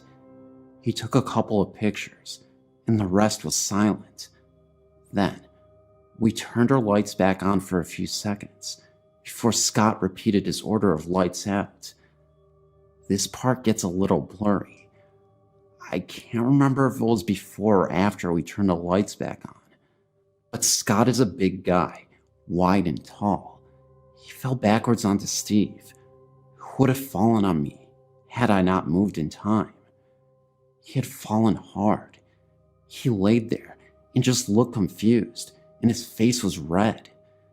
His glasses had flown off of impact of the fall. He asked where his glasses were. Then he asked, "Did I fall?" We tried to explain what happened from each of our perspectives quickly, as we were pretty freaked out, since this was our first experience. He had asked a couple more times as the rest of us came to the conclusion that he fell too hard to have just fallen from a loss of balance. I, for one, think he was pushed by some force. Anyway, we got him up to his feet. He looked around and said, "We're leaving." Scott was shaken, and that was all we needed to hear. As we walked back to our cars to say a closing prayer, Scott started coughing, which progressed into dry heaving. We had 8 Hoodies before we went to the first place, so we knew that he had something to throw up. We stopped to wait for him, and after he felt better, we proceeded to walk to a space between the cars to say the prayer. Scott began, "Our Father which art in heaven." It was interrupted by more dry heaving. Steve said, "Scott, are you okay?" He nodded and said, "Hallowed be thy," and cut off to some dry heave some more. This time, it was so bad that he lost his glasses and was down on his knees coughing up something that wasn't there. He looked up, straight at me, and gave the most evil glare I've ever seen. I immediately recoiled in fear, with tears forming in my eyes. I asked Scott, "Scott, are you there?" He got over this fit eventually as Steve said, "Hallowed by thy what? Finish the prayer, Scott. You have to finish it." Scott straightened up a little and hoarsely started to finish, "Hallowed be thy name." Again, the same occurrence had just happened, and he just kept coughing and dry heaving. At this point, Scott has regained his composure enough to finish, and says, "For thine is the kingdom, and the power, and the glory, forever and ever. Amen." As we each followed with a thankful amen, he said, "Now let's get the heck out of here." I was ahead of him in parking, so I started the car and drove out of the cemetery as fast as possible. We stopped into a church parking lot up the road. Scott got out of his car, and we started talking about what just happened. He claimed to have no recollection of falling or anything after that. That's the story of what happened in Southwest Missouri on a late October night. May you form your own conclusions, and I hope you enjoyed.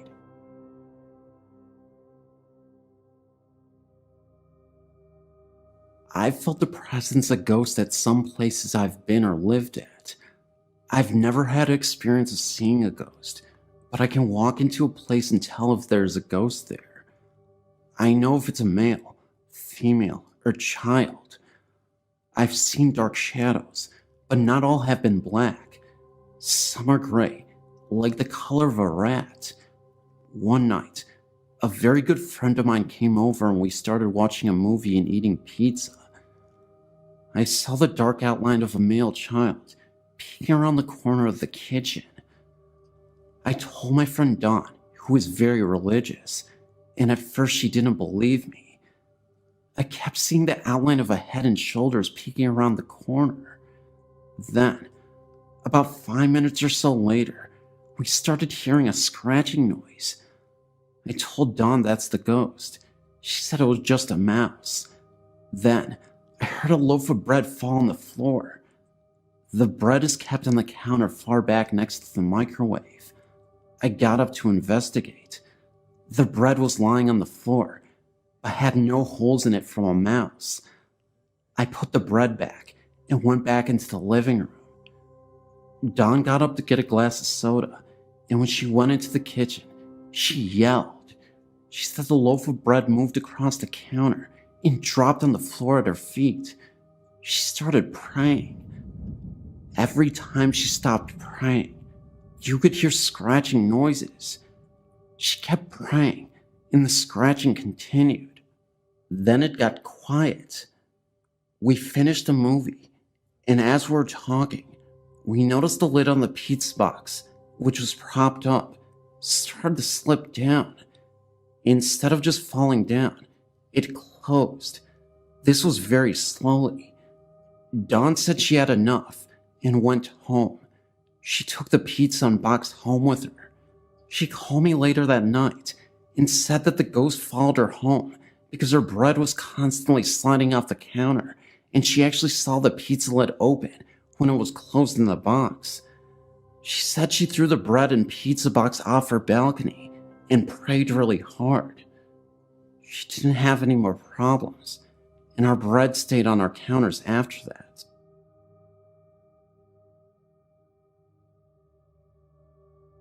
I was at the age of 12 to 13 when my grandmother bought me a rocking chair out of what she said was a yard sale.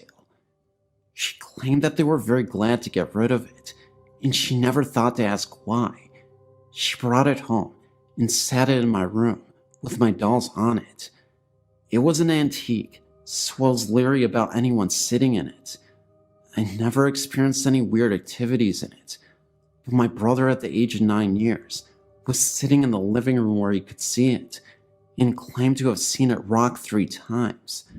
It scared him to the point where he just ran outside to my grandmother, crying and screaming. I was confused, and my grandmother told me to keep it closed and keep my door shut. Later, my aunt said she went into my room to get something, and she also seen it move. I was getting mad, thinking that there was something wrong with my chair, and hid it in my closet. The last person that had seen it move was my little cousin, due to us moving to another location. She agreed to keep it in her room, where she did not stay at the time, but went in and out of there when needed. She was doing her hair in a dresser mirror when she got a glimpse of the rocker moving. Then, to her surprise and fright, a little girl appeared. She said she was very beautiful in an older clothing. She screamed and ran from the room. It took her some time to calm down to tell what happened, and there I was, ready to get rid of it also. The one thing I did find out about the chair before giving it away was that it hated men. Due to my family's curiosity, my great-uncle was determined to see it and experience it sliding away from him across the room. He was nevertheless very scared and left quickly. I'm glad I gave it away and didn't think twice, but never had it do anything in front of me.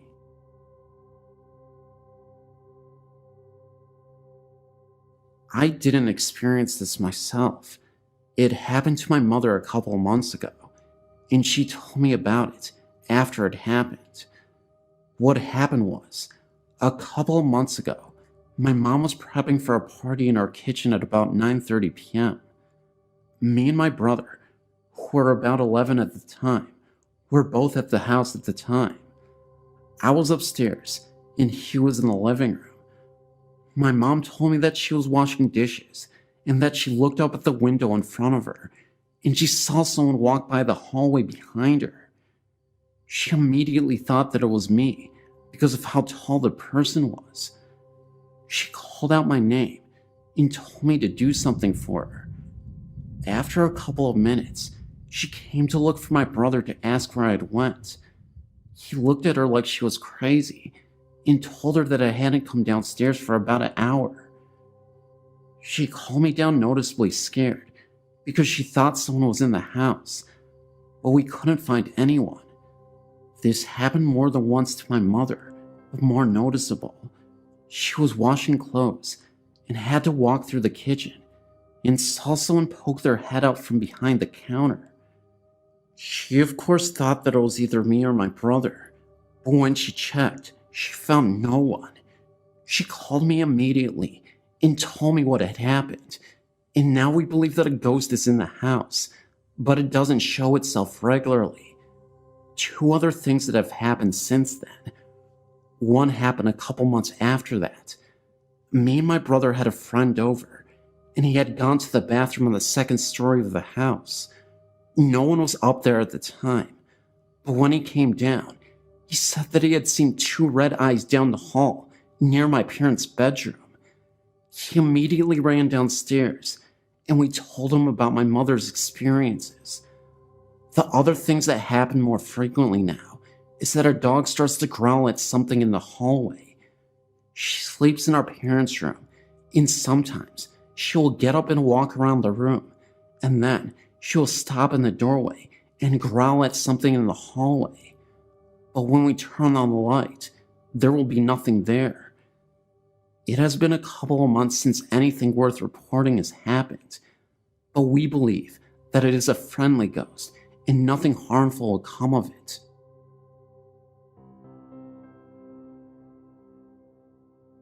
Even though I'm terrified of this kind of stuff, reading stories and watching things on TV about it is very interesting to me. I have a story to share.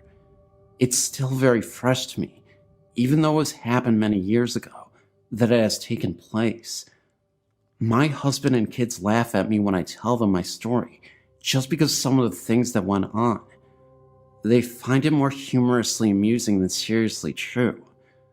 This story took place when I was about 5 or 6 years old, in a house we lived at, in Oregon, Ohio. I really don't even know where to begin. The house was a 2-story home that wasn't huge, but sure wasn't small. I had 2 brothers, and they shared a bedroom with me, having my own bedroom right next to theirs.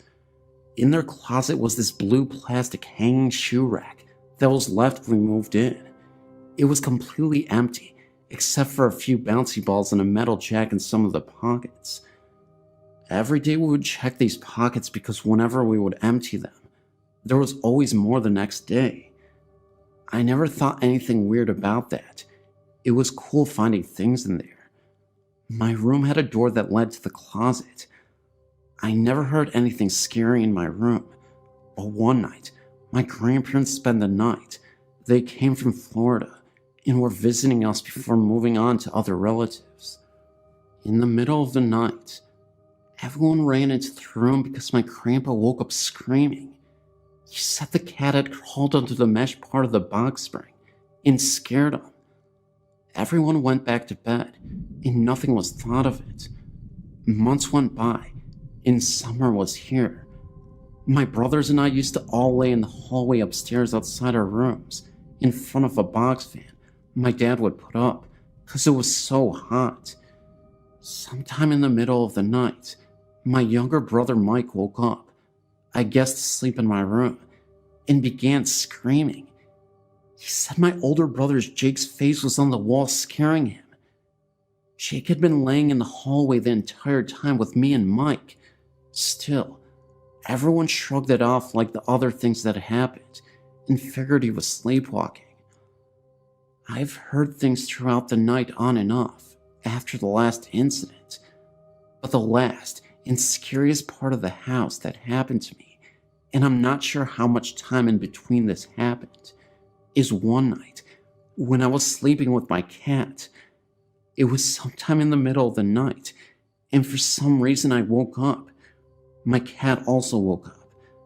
My cat was tucked under my arm at my side, and all of a sudden, it opened its eyes wide and hissed with its hair standing up on its back. Then it darted out of my room. I didn't understand why the cat acted like this, and seconds later, at the end of my bed was this figure. It was definitely human, but was all white and misty. It had no features or limbs. The only feature I remember is seeing an O-like shaped mouth. It was just standing there, but then looked like it was moving slowly closer. I kicked my feet at it, and nothing happened. I just kicked right through it. I was scared to death and ran into my parents' room and slept there the rest of the night. I thought I heard sounds coming from the drawers in my dad's dresser the rest of the night, but never heard anything or seen anything since. My husband, like I said, finds this humorous, so last year, he bought some ball and jacks and placed them on my pillow and laughed. I would love to find out if anyone living in that house after or before me ever had any experiences like that. I always wondered why that thing would want to scare us like that.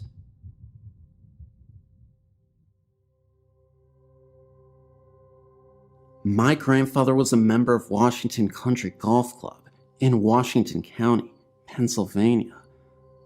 The golf club sits on top of a hill and used to be a very old farmhouse that dates back to the 1800s.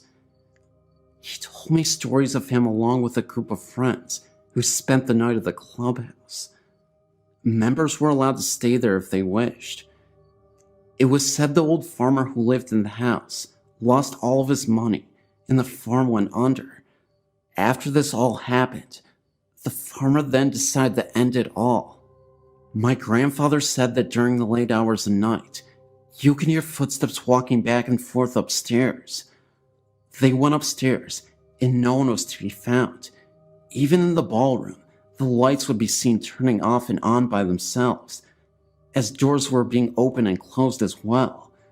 I myself have been in the clubhouse, which is very old, with wooden stairs and floors. I have even seen the bar going across the staircase, where it said the farmer had done the deed.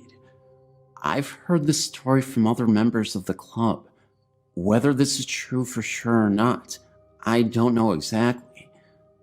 Another story I've heard takes place in Peters Township in Washington County. I've been told by an old football coach whose family lived in the town all their life, dating back to the 1700s, I believe. He tells a story of an old haunted railroad tunnel close to Hidden Valley Road in the area. It's said that many years ago, when the railroad was a busy place, a man was hooking up two boxcars. The boxcars then rolled together, hitting the man in between the two hookups. The man was cut in half from the 2 boxcars. And many people say that they have walked the tunnel holding hands across the tunnel very late in the night.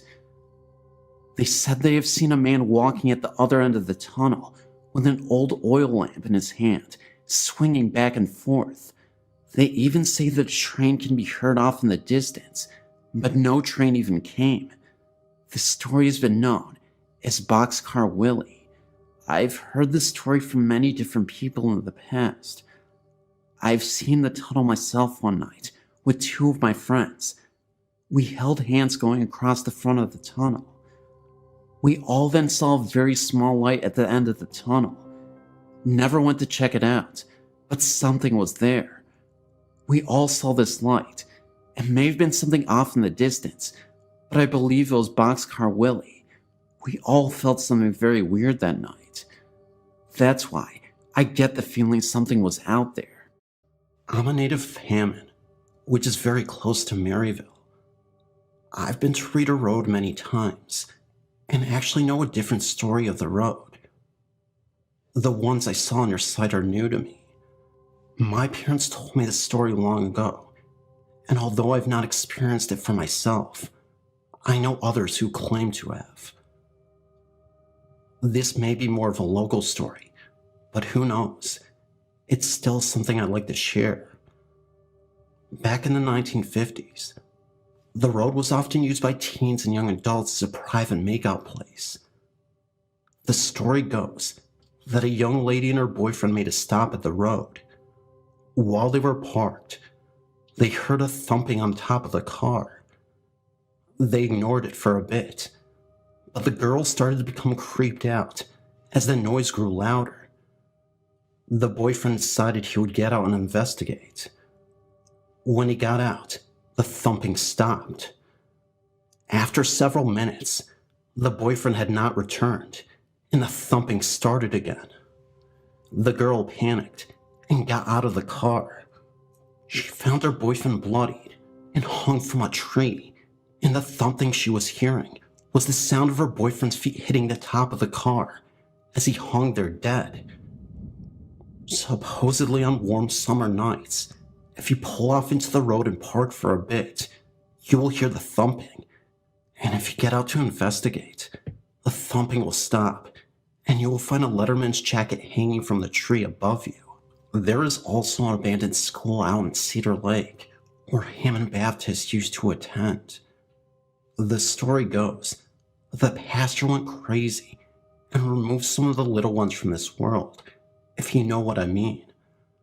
I've personally have experienced strange happenings in the school, such as children's voices, windows that were shut on the way in open as we walked back out. Supposedly it's supposed to be the little ones trying to escape. From what I understand, a few years ago, part of the building caught fire inexplicably. I haven't been there in about 5 years. However, if you would like some directions to the place, it's a little tricky to get to, and I would be happy to share them with you if you are interested. Like I said, this is a story passed on to me by my parents, and others I know also know the story and claim to have witnessed it. I'm also aware of the satanic gatherings in the field, down the trail in the woods, usually occurring during the 2 equinoxes every year. This may explain some of the animal parts we found. Also, in this field, I've seen glowing orbs here and there, but never thought much of them since they were out far in the field. But you may be able to look into this more than I can. Oh, and the girl that jumped into the river and drowned, she is also part of this story, in Hammond, of course. She can be seen on Halloween night on Klein Avenue, hitchhiking to get to her wedding. Supposedly, if you pick her up, she thanks you for the ride and then disappears into the night.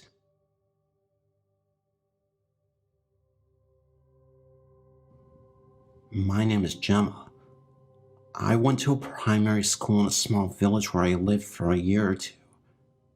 Then we had to move into a town nearby. It wasn't too far away from my friends, so sometimes I would catch the bus there. One day, I went up to see my friend Holly. She told me that my old deputy head teacher had just died. I don't know how old he was, but apparently he got murdered. That night, Holly asked me to stay at her house for the night, so I did. We were only about 10 at the time. Her parents were downstairs, and her 2 little brothers were both asleep. We were the only people awake upstairs. Holly went downstairs to get something to eat for me and her, and left me alone. I decided to play a trick on her. I turned all the lights off and hid under her bed in her room. I looked around. I was really scared, so I looked up and saw 2 eyes looking at me. They were glowing. At that point, I closed my eyes, thinking it was just my imagination. When I opened my eyes, they were still there. I stayed under the bed because I didn't want to move. Then, I heard Holly coming up the stairs. The eyes backed away into the darkness, and I backed away and hid again. When Holly came into the room, I jumped out and scared her. I told her about the eyes, and she believed me. Then she said, "Let's take a look inside the wardrobe." So we both opened it slowly and took a look inside. Funny enough, nothing was in there except for her clothes and stuff. So we both decided that it was me seeing things because it was dark. Later that night, Holly turned the lights off, and we both went to sleep. I couldn't get to sleep, and I kept on looking over at the wardrobe. I laid there with my eyes open, when suddenly I saw the eyes again, looking over at me. I slid under my covers. When I looked out, they had gone, but I could feel something in the room. I knew something was there. Suddenly, a black figure appeared in front of me. It laid down, and then I saw the eyes. It was staring right at me. I screamed, which woke Holly up, and she suddenly backed away against the wall.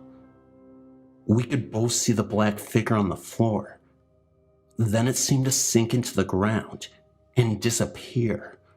We both went downstairs and stayed there for a couple of hours. We talked about the figure for ages. Then I said it reminded me of something. Holly said that as well, before we both realized that it looked like Mr. Baker. Why would he haunt us, though? We'll never know.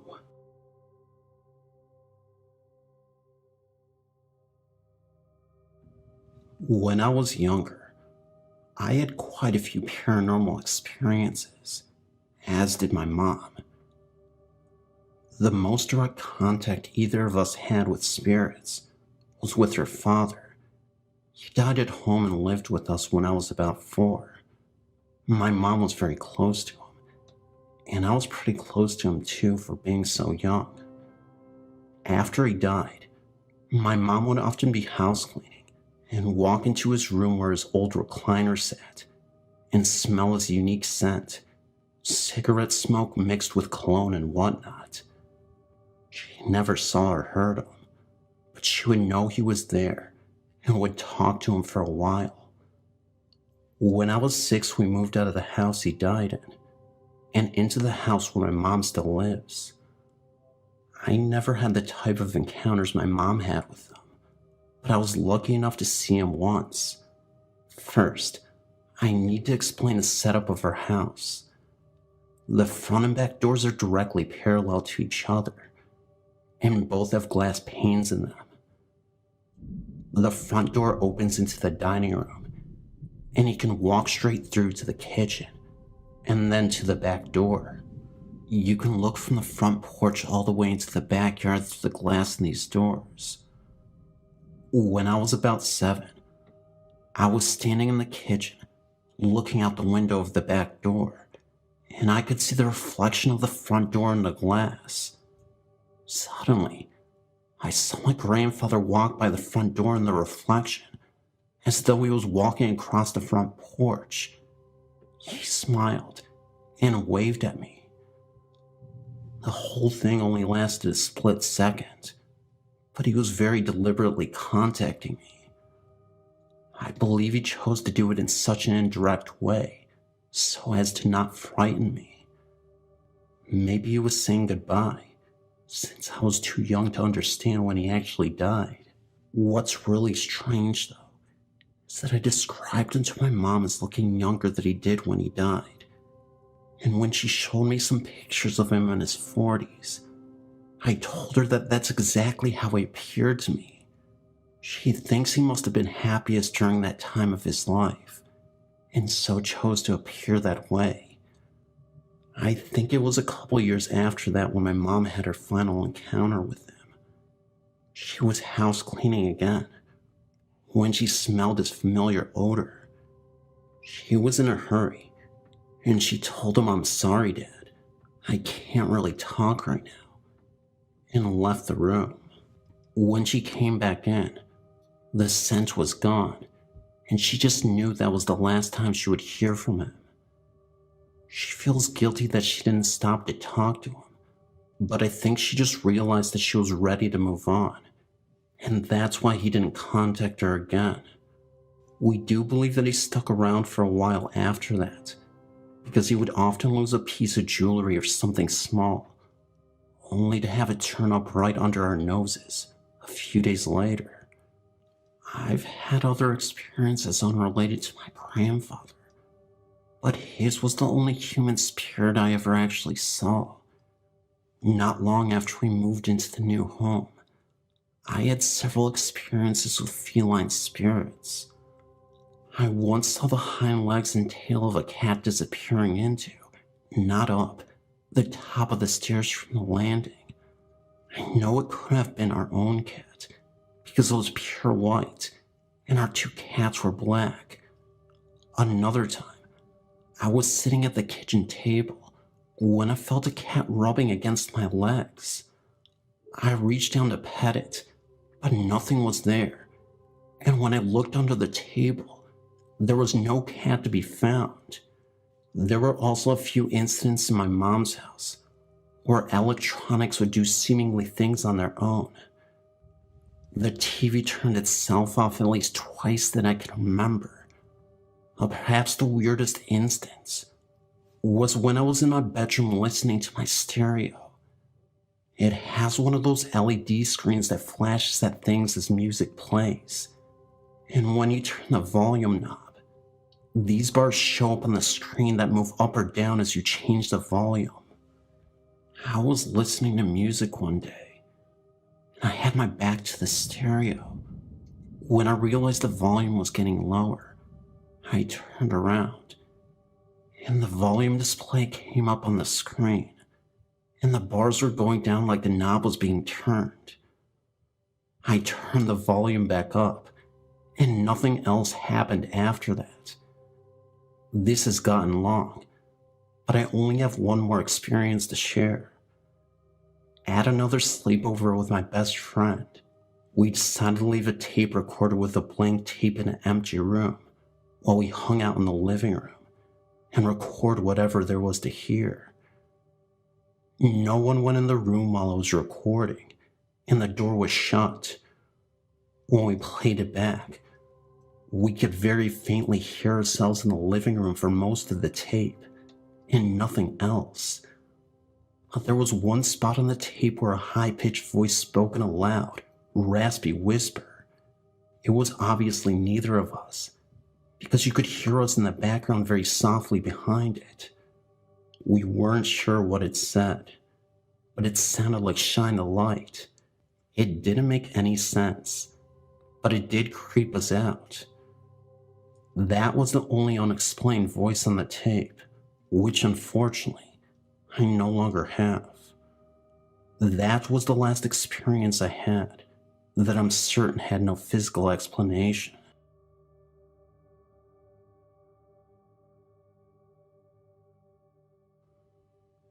This is a story about ghosts that I think is worth sharing. It's a little bizarre and not very detailed, but I think it would capture your interest. When I was young, I always heard ghost stories revolving around these red coat ghosts. These were entities that would often appear in our house. The home I lived in used to house British soldiers from Napoleon's time, so essentially the late 1700s. I remember one particular incident. It was late at night, and that's when I started to hear strange noises in my room. At first I brushed them off, not thinking anything of it, because you can always explain these incidents away as nothing more than just normal noises. Then, I started to hear noises which were very peculiar. I would hear faded whispers, like a group of people whispering when I would open my door to investigate the sound. It wasn't anything loud, and didn't last for too long. Of course, I ended up going down that staircase to find a root cause of these whispers. What I saw next was actually quite interesting to me. Not scary, although a bit unbelievable. After going downstairs and into the living room, I saw two redcoat soldiers for a second, just standing side by side as they quickly faded from the living room. They also had a foggy and faded quality to them to begin with, where you could barely tell a figure was there with the red colors. I'll never forget that moment the rest of my life.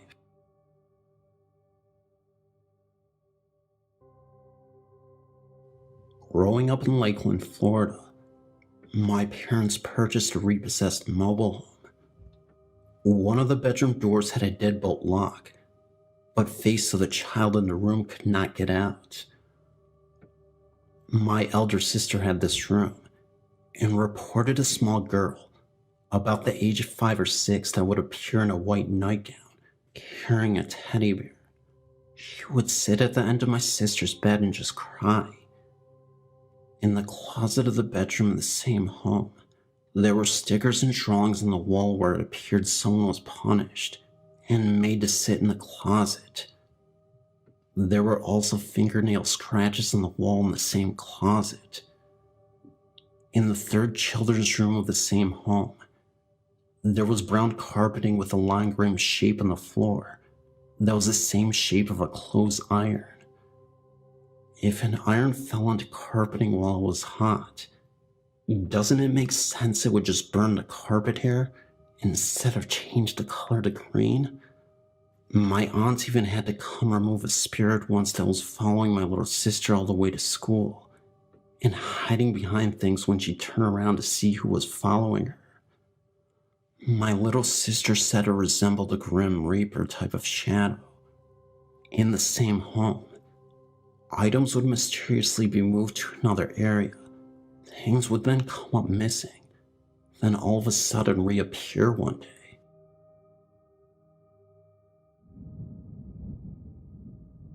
I truly believe that we are not living alone on this earth, and that spirits live among us. There are a lot of theories as to why this is, but to me, I believe that ghosts and spirits are almost other living forms trapped in another dimension. Even if we have loved ones who have passed and appeared to us, to me, it's like they are leaving this realm of existence to enter another one, and they behave much like we all do, often unaware of the world they just left. I believe that the ones that chose to bridge the gap between our world and theirs are messengers chosen by God to give us confirmation that we as human beings will not lose purpose once we have left this earth, and that our souls do live on. Even if you aren't a religious type, I do believe that if ghosts exist, then God must exist in some form. Otherwise, how do these souls still live on? And what power is allowing them to exist in the other universe? Anyway, My ghost experience comes at the time I was staying at my grandmother's. It was night, and I was 11 years old. I was watching TV in the living room when I heard what sounded like my grandfather, who was a heavy-set man, but tall, make his way through the home. Noticeable footsteps, as if he were wearing boots, and they were walking across the hardwood floor. At the time, I immediately recognized it was probably my deceased grandpa, so I yelled out to Grandpa Bunky to please stop scaring me. I was hoping I would get confirmation of him leaving me alone, because I'm a very anxious person, and even though I'm in tune with spirits, sometimes I just don't want to deal with it. I don't think my grandpa honestly meant any harm by it, but I think he felt that he wasn't getting enough attention, if that makes sense, and wanted his presence to really be known that day. He was always known as a loud, boisterous person in life, the kind of man that had to be the center of attention. Then, out of the corner of my eye, I could have swore I saw the shadow of my grandfather materialize. As soon as I got up to turn directly to where he was gone and faded. So I rushed downstairs to where my grandma was. I really wanted to make sure that nobody else was upstairs, so I just asked Grandma if she was just up the stairs in the hall. She emphatically said no, and asked me why I was so concerned. I told her that I saw Grandpa, and she said that Grandpa is gone, and that while you may miss him, we have to accept this. She didn't believe in the afterlife. Funny thing was, about a year before this all happened, my great-uncle died of a disease in his lungs and kidneys. This was the exact same disease that my grandpa had died from. While that's not unusual, my older sister told me she witnessed the exact same thing that happened to me. One night, when I was at a friend's house sleeping over, she was about 17 at the time. So, I'm not entirely sure if it was my grandpa or great uncle exactly, but I still think my grandpa was the one to visit because he knew me better than my great uncle did. I also think that it had to be my grandpa because maybe he wanted my grandma to believe, but since she was closed off to this world because of her views, he was frustrated. Maybe he gave her signs and she ignored them. Are frustrated ghosts a thing? Anyway, hope you enjoyed my story.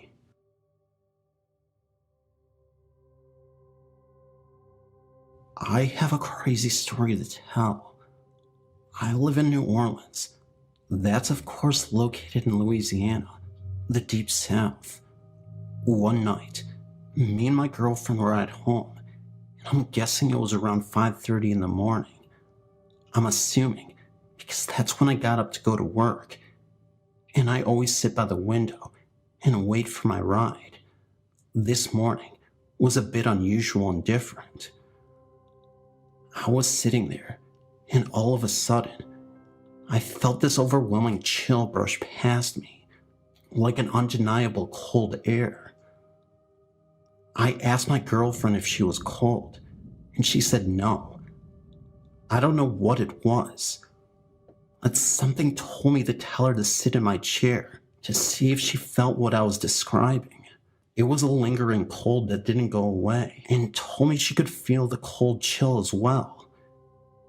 It gave us both goosebumps, and within a few moments, the coldness quickly disappeared. The crazy part is, I think the chair is haunted. It was given to me as a present from generations in the family. I'm talking an early 1900s style rocking chair. I remember one of my uncles wanted to just sell it off eBay to get rid of it, because he didn't want anything to do with it. So I ended up taking it off his hands because of the family history. The most interesting part of this chair is, a lot of my family members have claimed to see a black figure in that chair rocking back and forth on numerous occasions.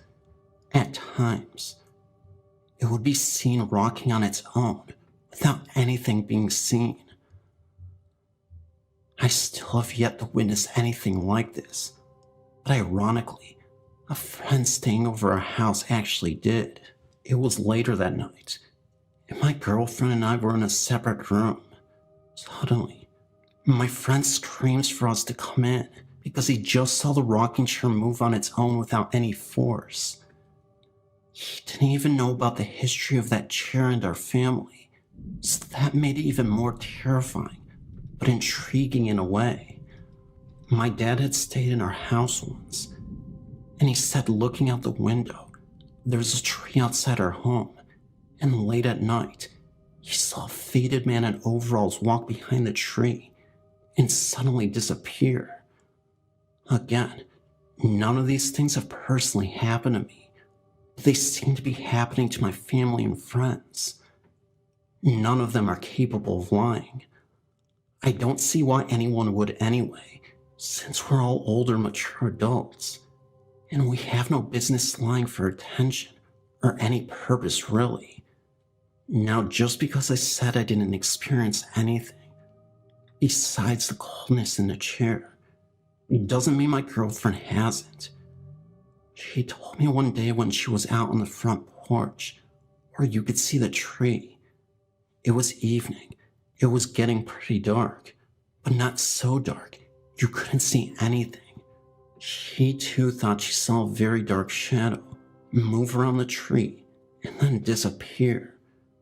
She said it was the weirdest thing because it was like a fog, and you could easily see the contrast between the tree and this mysterious fog. I don't know if you've seen these type of videos before on YouTube where they show this type of stuff, but she said it was very similar to that.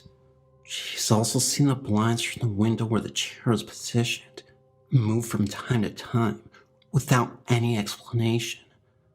Knocks on the walls, and sometimes her name is whispered into her ear.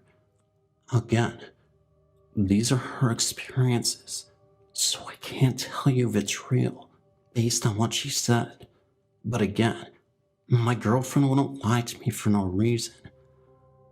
As you know, New Orleans is a city with lots of history dating back hundreds of years, and with our old home, there's bound to be some entity, especially with the haunted chair. Do you believe in this? Because honestly, as crazy it may seem, I do, even without having these experiences for my own to share. As an open-minded person, I'm not just going to hate on someone just because they have a ghost story to tell. I'll be open-minded. I'll consider their credibility and other things. If all those aspects of their personality check out, then yes, I'll have to believe them. This world is fascinating. It has a lot of mystery. I will not just ignore the spirit world. I just wish that I could experience it too. Just once. What everyone else has as well.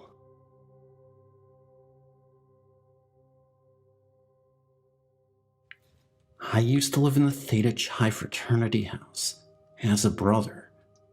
There were stories talking about the house had a fire in the attic and whole sorts of supernatural and paranormal happenings.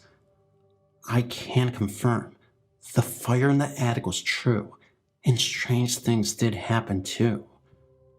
Some even reported glowing eyes in the dark of the attic.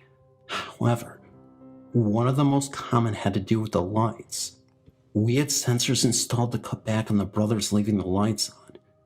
These sensors only reacted to movement. These lights would go on and off all the time when nobody would be in the room. We would be several rooms away, far enough from the sensors that we wouldn't set them off, and they would suddenly go on and off. Also, there were times when we would be sleeping, and we would wake up to what sounded like a large social gathering downstairs. Several of us would go down there, thinking it was a group of brothers coming home from the bar, only to find the entire house empty and no one would be around. Also, I used to work at Have a Nice Day Cafe, and the upstairs was indeed haunted. I would have to go up there every night to take down a banner that was thrown over the exterior of the building. To do this, I would have to go to the roof via the upstairs. It is full of rooms, completely empty. There was this long hallway that stretched the length of the building. There was only one light that sat at the end of the hallway. As you walked down the hall, you would get the feeling that you were being watched. Several bouncers have claimed to see a man up there.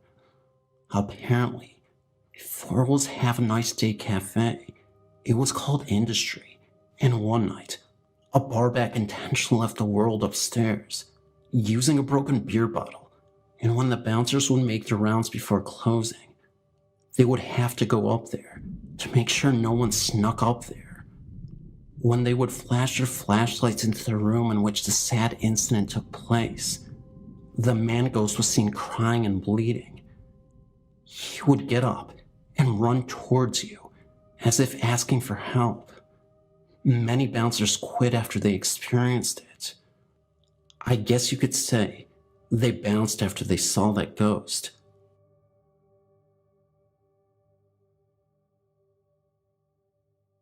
This is a true story of our family's experience at Theodore's Bridge in Wichita, Kansas. I grew up in Sagewitch, Kansas, a small town just north of the bridge's location. Since my family is American Indian, we always respected the legend and tales of the bridge. On May 12, 1983, my own mother was killed in a car wreck within feet of the old bridge. The police couldn't explain what caused her to swerve sharply to the left. However, they agree that something must have been in the road right in front of her. What's odd is that no animal tracks were ever found, and it wasn't another car. I was young at the time, and awoke around midnight with a horrible dream. It had to do with being grossly removed from this life. Someone had chopped my head off with an axe. Later that morning, around 4:45 a.m., I was awakened again by someone pounding on my door. It was the police looking for me. Turns out, they found my driver's license in my mom's car. Thinking it was me who died, they came to inform my parents only to find me standing in the doorway. Several years later, I was helping my dad go through some papers and found my mom's death certificate. Only then did I find out that Mom was thrown through the windshield with her head coming right off. Throughout the years, as family members and friends have drove by, the sight strange things have happened to them. Their cars would quit working for just a few moments, or they see things, like my mom standing there, looking at them and smiling. If anyone would like to email me, I'd be more than happy to talk to you about all the strange things I've occasionally seen.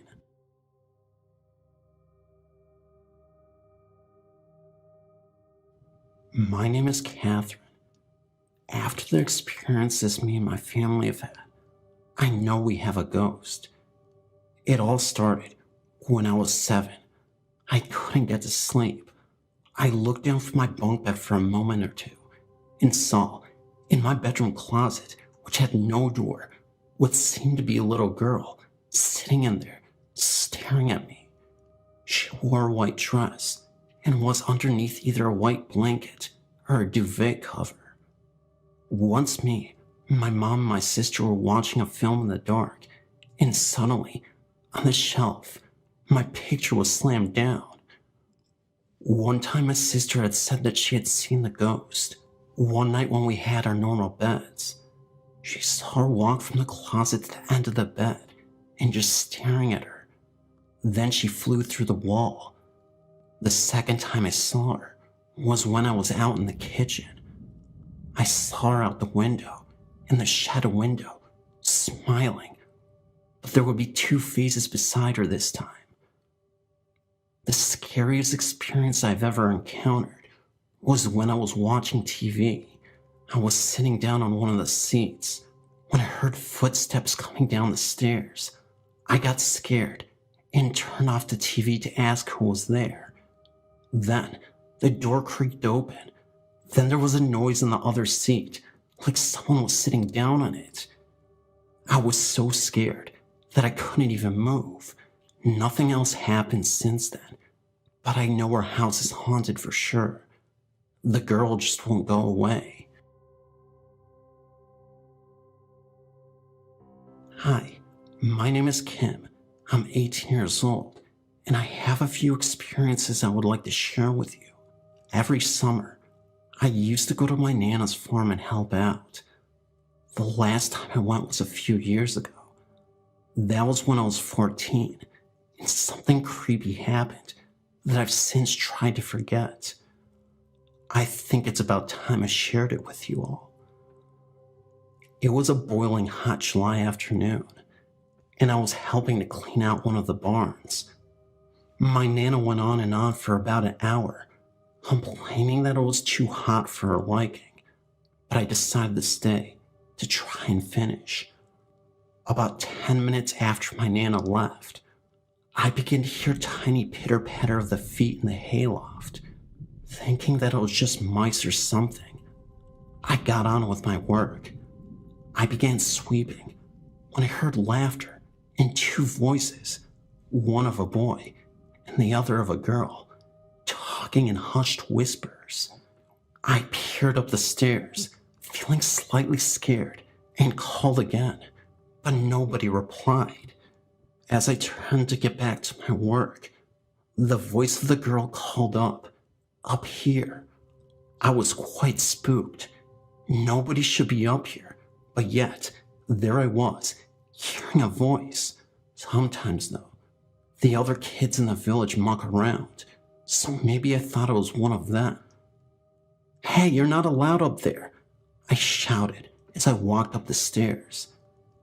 As I got up to the hayloft, I looked up to see two black shadows with hooks through their necks, almost hanging for a split second. This faded quickly. I completely freaked out and ran screaming to my Nana's house. My Nana later told me that two little people had died in that barn when they were playing around. My mom came to pick me up the next day, and as we drove away, I looked back at the barn and saw two little faces staring right back at me from the hayloft window. Needless to say, I never went back.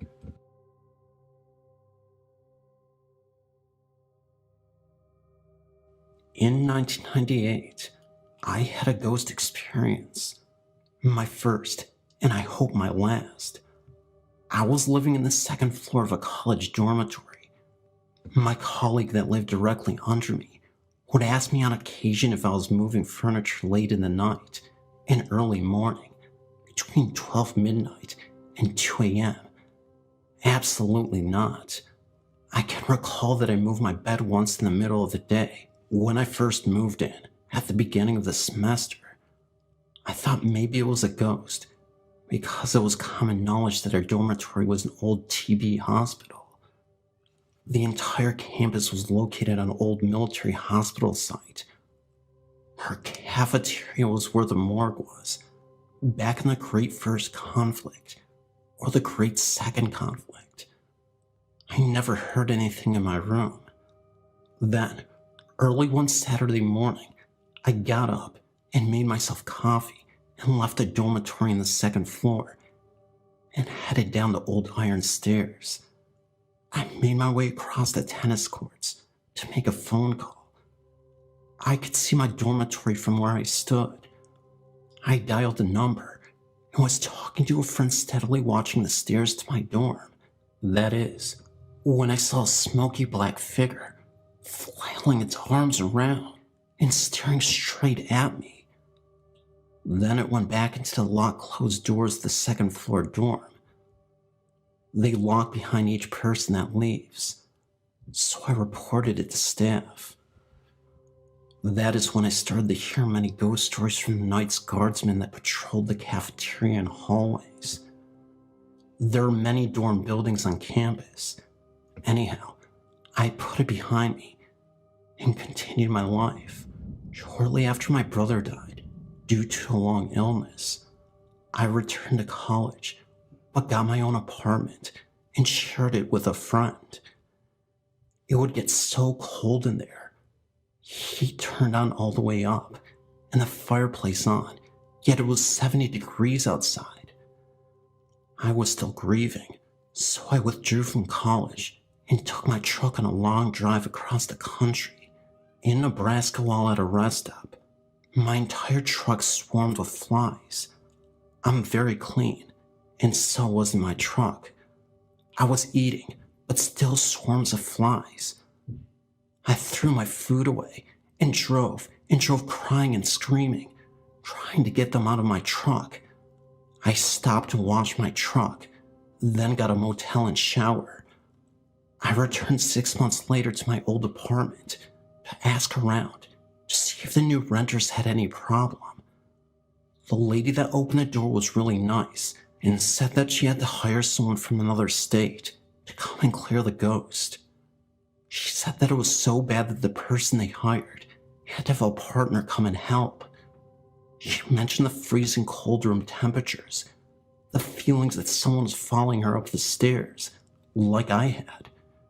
They said they do a certain ceremony and burn certain herbs to clear away the spirit, because she didn't mind her ghost clearing work, but it was too much for her. She said that the people she hired said that the bowl they used to burn herbs caught fire. The flames reached the ceiling. It was the worst ghost cleansing they had to do in a long time. Then the lady did a ceremony over me, and the feeling that something hanging on my back just went away. Actually, I felt whatever it was kind of crawl up and out of me and move my spine involuntarily. I've never had a problem since. Mabel Castle, located in Ayrshire, Scotland, was built many hundreds of years ago and is reputed to have its fair share of ghosts. There have been many sightings over the years, one of which may be the young lady Jane, who had been imprisoned in the turret for falling in love with a gypsy. I recently have been invited to participate in a sponsored ghost watch at the castle, but chickened out at the last minute due to a recent visit by a ghost expert who reported the presence of at least 3 ghosts, one of which was a crying child who had been tortured and tied in the basement. There is regular paranormal activity reported, as the castle is still being used as offices. Anyway, I'm sort of 2 minds about losing my nerve, as the ghost watch had proved eventful. Crying had been heard from the basement. When the team left at 4 a.m., they made sure all the lights had been turned off. But in the car park, they looked back, and all the lights had been turned back on. When the cleaner came in the morning, the energy-conscious ghosts had turned them off again. Of course, such paranormal happenings are not rare in Scotland. I can quote hundreds from friends and family. These are just a few. My sister and husband walked into a bookshop housed in a very old building, with a book shot straight off of one shelf, one after the other. My youngest sister lived for years in a haunted house, possibly the spirit of a young child. There were occasional temper tantrums. This is a tragic but true tale. My youngest sister and her then boyfriend George had friends over for the evening. Of course, the talk turned to ghost stories in general, when suddenly, the door of the sitting room flew open with such force, it crashed against the arm of the sofa and slammed shut again. George jumped up and pulled open the door, but nobody was there. Everyone was shaken by the violence of the event. Later it was learned that at that precise moment in time, George's cousin and his friend had drowned in the River Irvine after a night of drinking and hijinks that went badly wrong. I remember reading about the drowning of these men in the local paper at the time, but did not learn of the connection to my sister's boyfriend until later. A friend heard the voice via baby monitor, which urged the baby to come. It was hard to be distinguished from the low guttural tone, whether it was male or female. When they went to investigate, no one was in the room besides the baby.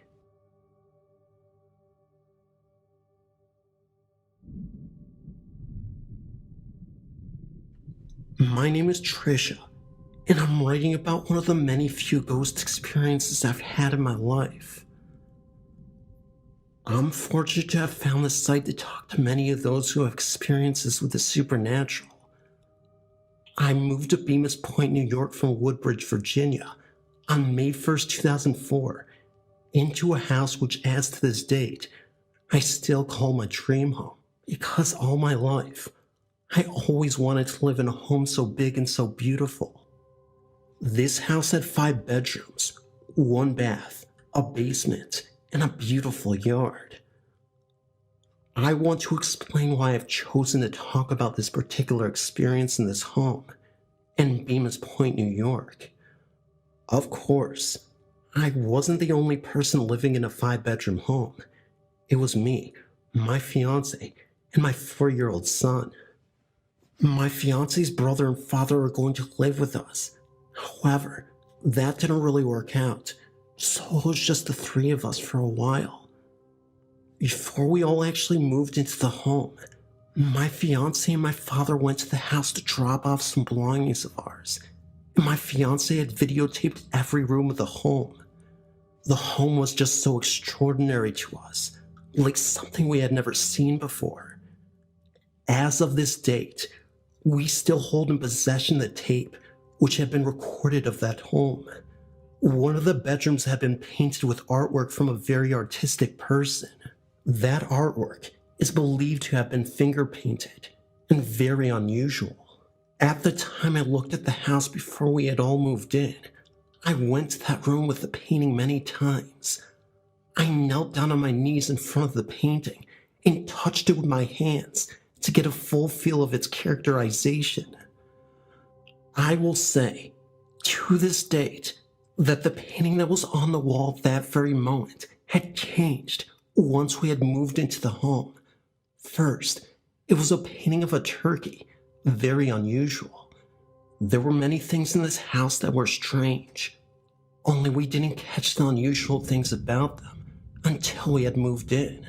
To this date, I only hope to find who had lived here before we had, and I will, in time, find my answers. Now you will know the beginning of this unusual experience. It started with that painting. After we had moved into the home, we began to refresh our minds a little bit of what we thought was strange. I was in the process of unpacking and settling into our new home. I went back into that room with the painting and was in shock from what I had seen. That painting was a woman, and there was writing above the painting of that woman, and it said Earth, Hater, Everything. The painting of the woman was on the wall, right on the outlet corner where a television had been sitting. I will explain to you what description I'd seen in that painting. It was a woman whose face was intensely beaten with blood flowing from her hair down through her face, and then to her arms. Her hair was hung up, as if she had been in an electric shock. Her face was bruised badly, and cut up with scars on the side of her face. Her eyes were open, and the smile on her face was extremely intense, as if she was angry. I looked around the room more thoroughly, and there on the other side of the wall were more paintings.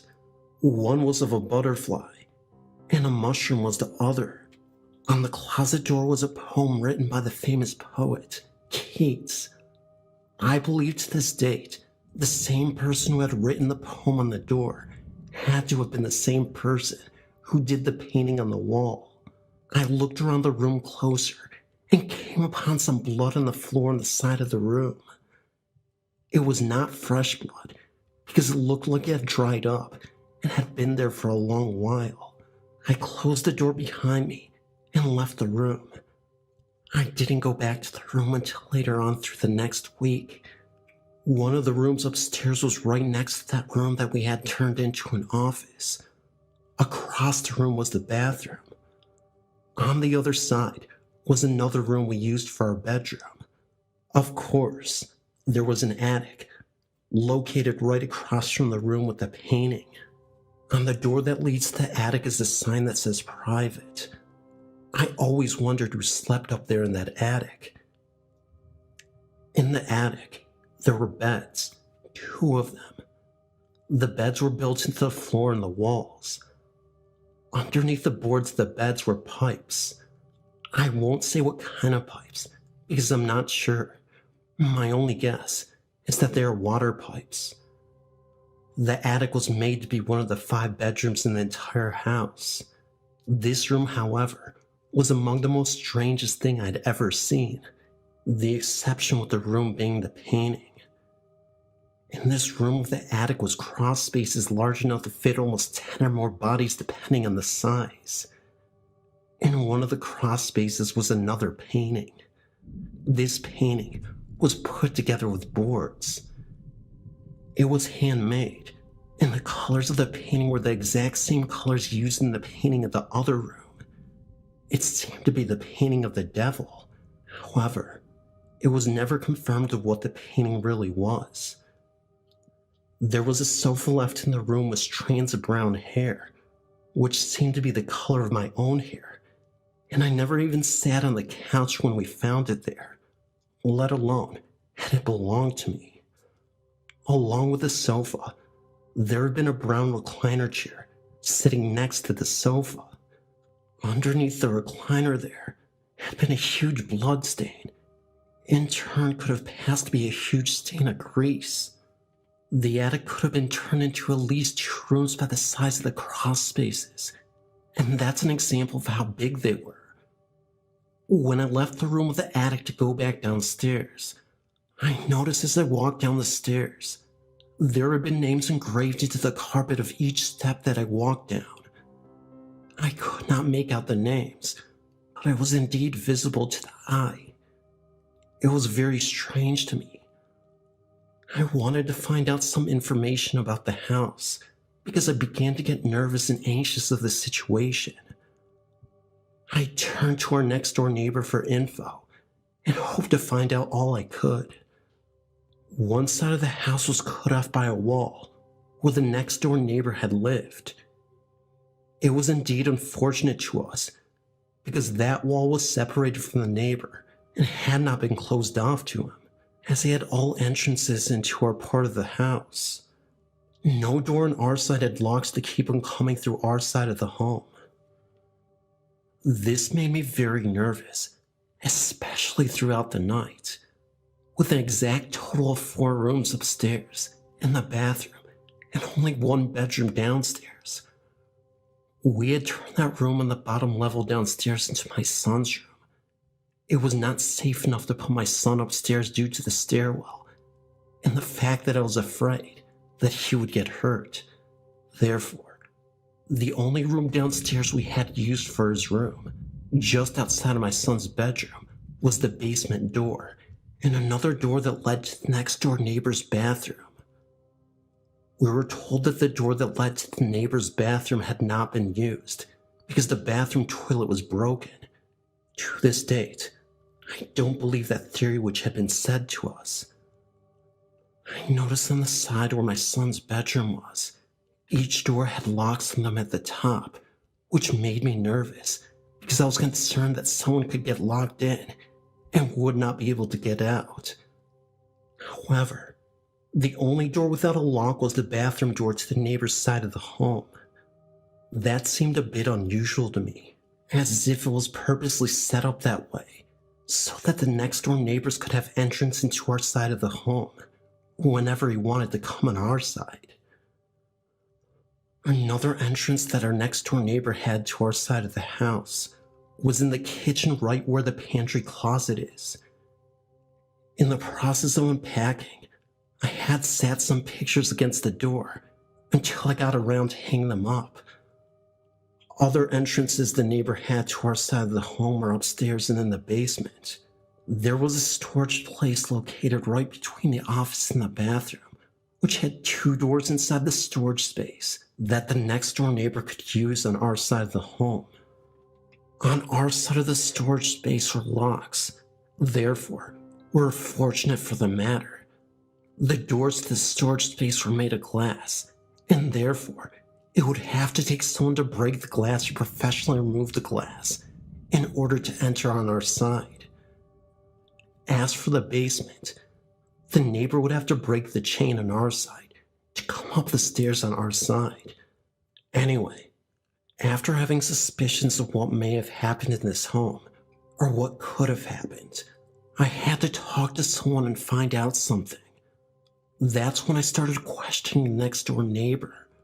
One day, I ran into our neighbor outside, not literally, and asked him about the painting that was on the wall. I asked him if he had known of the tenants who used to live in the home before us, and possibly all he could tell me about the painting and who stayed in the home where the painting was. The neighbor claims that a girl by the name Anna stayed in that room at one time, and told me that she was the one who did the painting. At that very moment, I felt that there was more that he had known, that I need to know now. With having a few supernatural experiences previously, the feeling that someone would lead me to some kind of answer clung to me, to ask him more about what he could tell me. He told me that Anna was about the same age as me, and knew that she had been involved in many serious circumstances with others dealing with Gothic rituals, practicing witchcraft, and had camped out with others in the back of the house at a campsite where most of the rituals are being performed. He offered to take me back to the campsite one day, although I never was able to get around to it. Thereafter, I insisted on letting him take a look at the painting himself, as well as the poem from Keats that was written on the door in the room. We also went to the attic to look at the stain that was on the floor. He could not agree with me that it looked like anything like a blood stain. I showed him the names engraved into the carpet on the stairs to the attic. He couldn't make a vision of what I had been seeing. Therefore, he wasn't able to discuss that matter with me. As far as the blood in the room on the floor of the room with the painting, he did in fact agree with me that it appeared to be bloodstains. However, he could not give me any explanation of why or how it got in there. The neighbor explained that he rarely paid any attention to anything in the home, and hadn't been in the home but a few times to do some work to it. I didn't agree with that theory at all. I knew there had to be a lot of info missing that he wouldn't tell me then. The neighbor insisted on finding someone to come look at the painting. I told him that it would be a good idea for someone to come out to take a look at everything I'd seen, and to examine the home in case there was any signs of supernatural crisis. When the neighbor left, I assumed that what he intended to do was not going to happen only because I felt that he knew more than he was willing to tell me at that time. I left the matter alone long enough for me to stumble across anything else that seemed unusual to me. The day after, my fiancé and I, along with our son, left the home to take care of some business, and when we had returned to the home that evening, we saw the neighbor coming out of our house with a cooking pot. It was quite unusual to us knowing that the home had been locked up, and could not understand how he had gotten into the home without having a key. My fiancé and I got out of the car, and the neighbor walked over to us, explaining that he went into the house. He told us that we made him quite nervous about the discussion with the painting as well as everything else we talked about. Therefore, he decided to speak with his cousin on how to bless the home. The neighbor explained that he blessed the entire home, using some ancient herbs that were given to him, and told us that he was trying to help us out because he felt that it would resolve the situation. After his explanation, he continuously explained that he would not go back into the home without us knowing about it first. We left this incident alone, being as it was a first-time offense, and he said he was trying to help. When we walked into the home after speaking with him, we could smell the scent of the herbs he used all through the home. It was a very strong and painful scent, almost as if it was the smell of marijuana. The smell was in a long stretch throughout the home. I was more concerned for my son. We had to leave the house for a few hours more in order to escape the smell and painful irritation of our eyes. Finally, once we returned to the home, the smell settled and we could breathe again. I wasn't actually pleased for the matter that he had came into the home uninvited and blessed the home with no knowledge of what he was doing. Still, I left the matter alone, believing that he would not do it again. In order to concentrate on other things, I used my time trying to unpack my things and cleaning one room to the next. It wasn't until the next few days later I had an incident of my own. It was in the middle of the night. We were all asleep, and I was awakened by a man who laid there on top of me with all his weight pushing on me so tight that I couldn't breathe. I thought I'd been having a nightmare, although my eyes were open, and the force I'd been using to fight and pull to escape this man's weight and the fear he had been pouring over me was only a nightmare in my life. In reality, I looked beside me as I laid there fighting to escape the fear amongst the man's desire to hurt me, trying to wake my fiancée from a sleep to save me. My fiancée laid there in a deep sleep as I could not hear a peep from my crying screams of what I had left to breathe. I had been played with that very night, if you know what I mean, laying there in my own head with my fiancé laying right next to me. With one heroic scream, I used all my weight to escape this man's arms and pushed him off of me. Frightening, all I could see was his brown hair and his back that turned to my face as he walked away with not even 2 seconds and disappeared.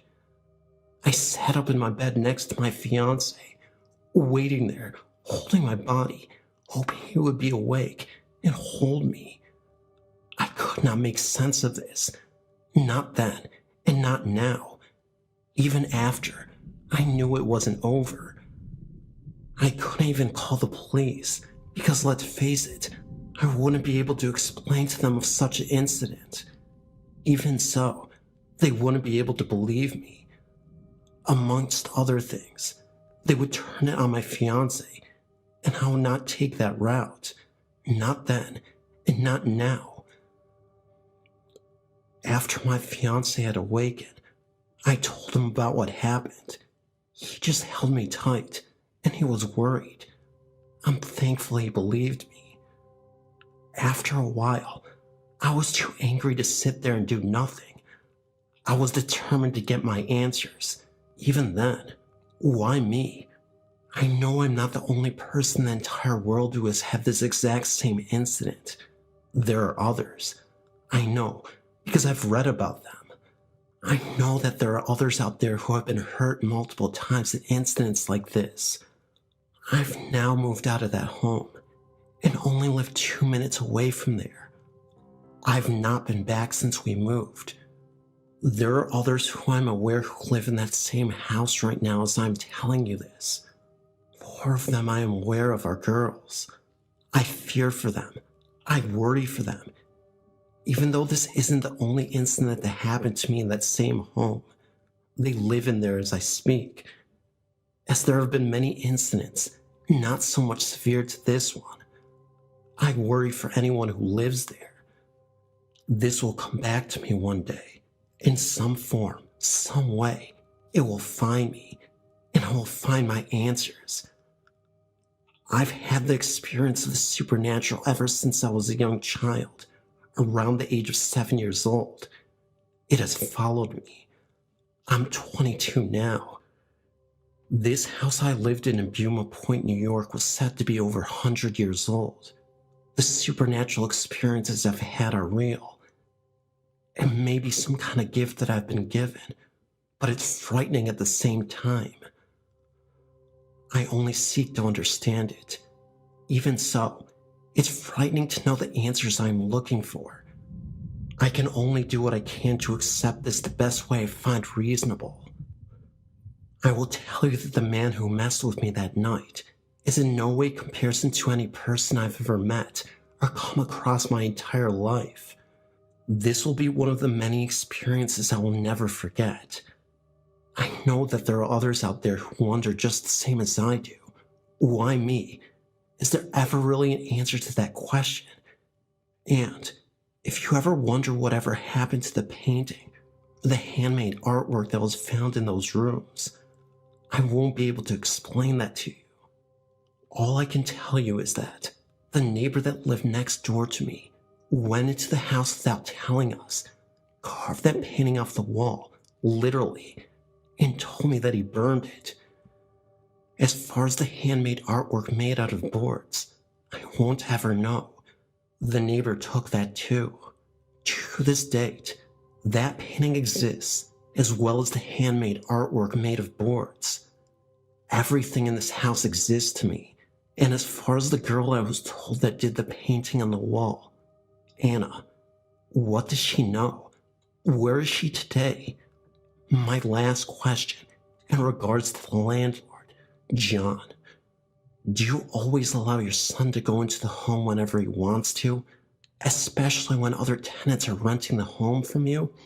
Trust me, one day it could end up being a big mistake for him. My guess is there something to hide?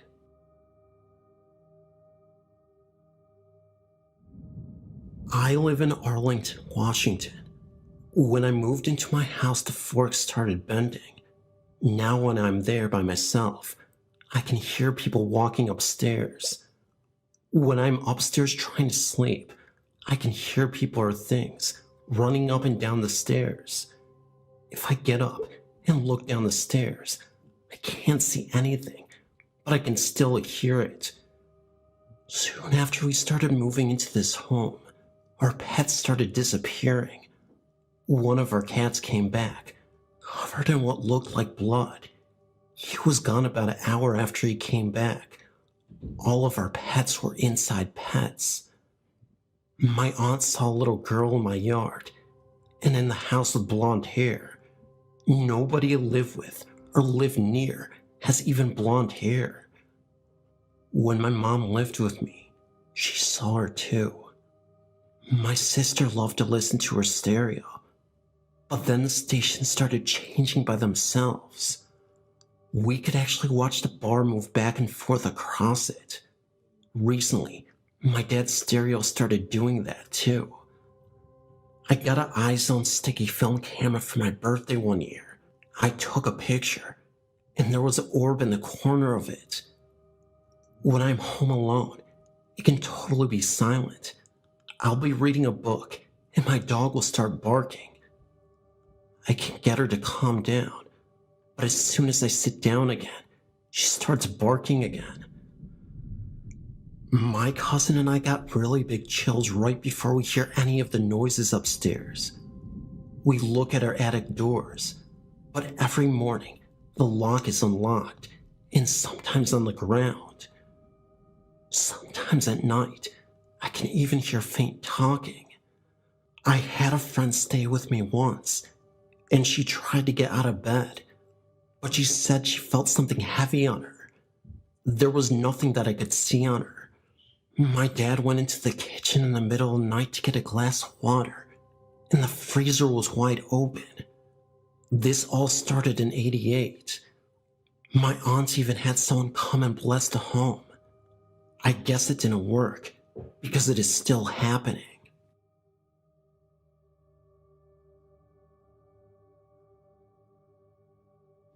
My name is Eric, and I have a couple of occurrences that are rather interesting. Nothing amazing, but definitely weird. I've always been interested by dark things, like to dress in black, and I like to listen to extreme metal and such things like that, so I've always kept an open mind on such things. Well, anyways, when I was about 6 years old, me and some of my brothers slept in the floor of the living room for about a couple of years. Well, one night, I woke for no real reason, I guess. I was still tired, so I didn't want to get up or open my eyes when I felt something unexplainable. It was the feeling that someone was near me, that wanted to hurt me. I can't explain it. I just felt that. Well, being curious, I opened my eyes and I saw an older woman crouching down next to me, and her face was right in front of mine, as if looking right at me. I closed my eyes again in sheer terror, but I was still curious to see if it was still there. So I looked, and the woman's face was still there. I didn't actually see her body.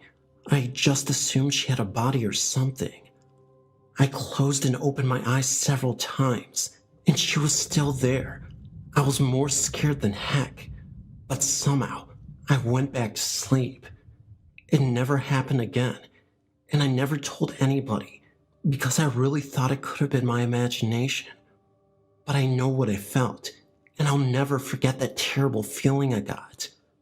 Another interesting experience I had was the same year, a few months later. I woke up for no real reason, and when I opened my eyes, I saw an older looking woman standing on the base of my brother's feet that slept next to me. I didn't close my eyes because I wanted to see if it was real. At one moment, I felt that same threatening feeling, but not for myself. But I actually feared the well-being of my brother. I went to sleep again, and it never happened again after. I never told anybody for the same reason as last time, because I'm skeptical. So it could have been either a real apparition or just my stupid imagination. I guess I'll never know. Ever since I was a little girl, I've seen things or felt things. I haven't decided if I follow the feelings and spirits, or if they follow me. When I was 7, I lived in a huge farmhouse. I was awakened one night by a cold feeling on my cheek, almost like someone was placing their hand and just brushing it against my cheek. I sat up in bed and looked around, expecting it to be my sister trying to wake me up.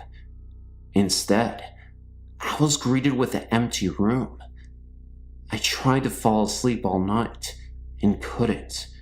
For weeks, I refused to sleep on my own room and stayed with my parents. About a month later, I was back to sleeping in my room and was awakened again, but this time by the closing of the side door downstairs. I thought it was my father coming home late, so I walked into the hallway. What greeted me on the stairs still scares the daylights out of me today. When I got to the stairs, a lady that I had never seen before was walking up the stairs, or so I thought. But when I looked closer, I realized that the woman was floating up the stairs. She wore a dark brown skirt and a white blouse covered by a jacket. The white blouse had been stained in red in a few places. When I squinted my eyes to try and get a better look at the blurred image, I saw that the woman's face was battered and covered in blood. I was frozen in my tracks and unable to move. I just stood there. She didn't appear for too long until she ultimately faded away. But I'm convinced that the presence was a former owner of the farmhouse I used to live in.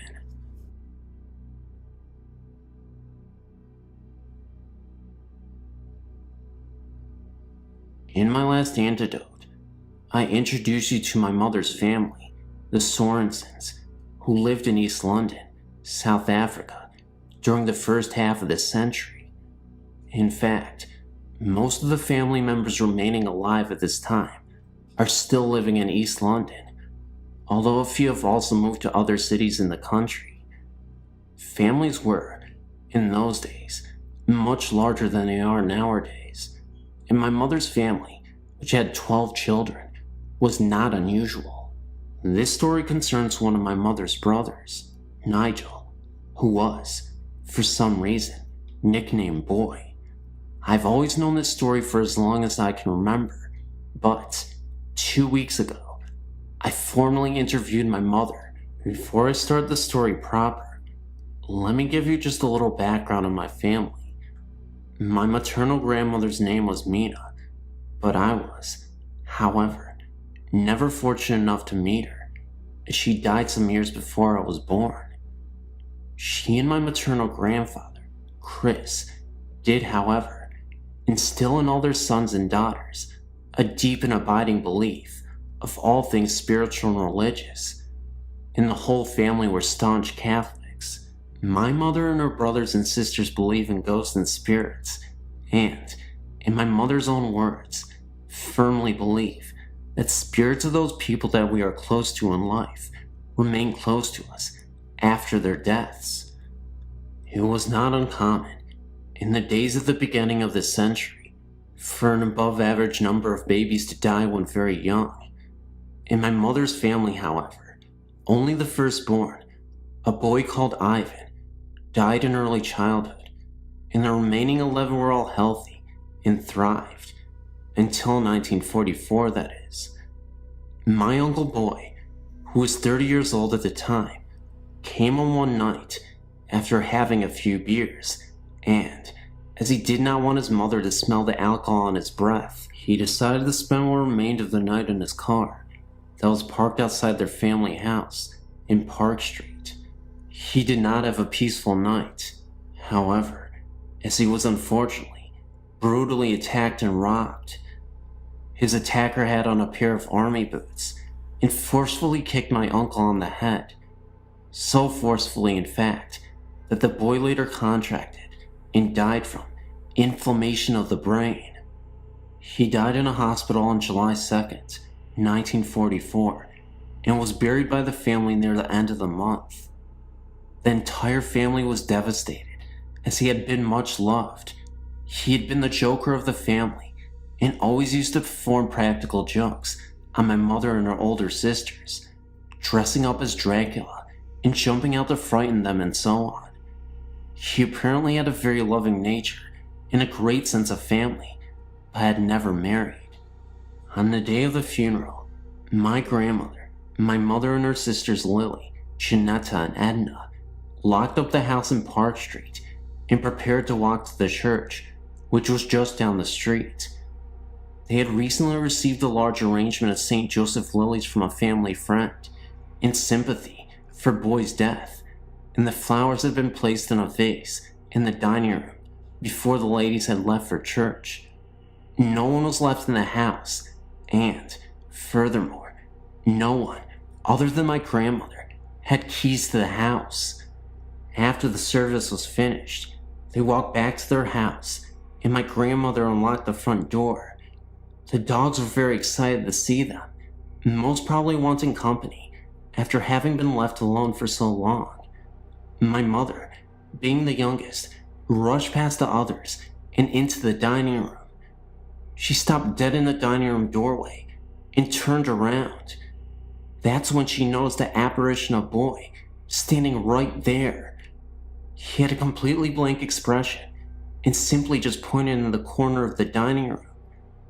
That's when my mother looked to see what he was pointing at and was horrified. She saw what appeared to be a dark figure with robes on and a hood sitting on a rocking chair. A second later, Boy disappeared, and so did the mysterious hooded figure. The most interesting part of this whole story is my mom told me that the chair was still rocking by itself moments after the hooded figure disappeared. I know this all sounds a little hard to believe, but believe me, this was a real occurrence. Believe it or not, ghosts and spirits do exist. You just have to be open to seeing them. Oh, and by the way, Those lilies that you saw earlier in the story, the ones I mentioned, yes, they were face down where the apparitions were, 2 of them. I worked in a movie theater that used to be a theater before, but not movie, but stage. As a matter of fact, the stage is still there, complete with all the vents, dressing rooms, and the overhead mechanisms to control curtains. It was a very happening place during its time. There was a dining place called the Kit Kat next door to the theater, and a hotel on the other side. When the stage was closed, the place became a movie theater with 1 screen. It is still set up as a theater would have been in the area's segregation. It became a 2-screen movie theater recently, and the balcony has been closed off. There have been some pretty weird things going on upstairs. I was talking to the manager one night about something that happened as I was leaving pretty late. It sounded like something upstairs in the old lobby fell. Something big. I went up with a friend to check it out, but nothing could have fallen. After I'd gotten about half of my story out, the manager finished the story for me. He said that he experienced the same thing. We've both heard voices upstairs and footsteps on carpeted floors. No one ever really experienced anything, or they don't talk about it. Up until a few months ago, no one ever saw anybody. Well, that all stopped pretty recently. I've seen 2 men. I'm the only one who has seen anything. One of them was a shadow person. He was a very dark presence, so dark in fact that he almost appeared to be a cloud floating around the room. In fact, that's what he had been doing when I saw him. By the way, you could still make out the outline of this figure. He was also wearing a top hat. The presence that I saw was upstairs in the balcony. The feeling I got off of him ranks up there with the feeling I got the one time I encountered the shadow person. This guy, however, looked like he was some sort of construction worker. The manager, which is my uncle, has been doing a little bit of research and has come up with very little information. I've written a narrative about the man upstairs. My fiancé drew a picture of him without my knowledge, just from the description I had given him. I saw the picture one day in the backseat of his car, and it sent chills through my body. The city is wanting to tear down this building and put an even larger theater in its place. We do not know how long the owner of the building is going to hold out on selling it. Hi, I'm not sure if this is a ghost story, or just me being nervous because of old fables, but I'll share it with you anyway, and I'm anxious to hear what you think. First of all, I'm from South Louisiana, where ghosts, voodoo, and haunted antebellum homes are a way of life, or at least a big part of the history down there. About 3 miles from my parents' home, where I grew up, there's an old plantation house, which I believe was built in the 1800s. I know that I'm going to skip around because I feel like I have to explain everything, but please bear with me. While I was growing up, I always felt scared to be outside or even alone in my parents' house, but I don't think the house itself was haunted, but maybe the area because it was so close to this old house.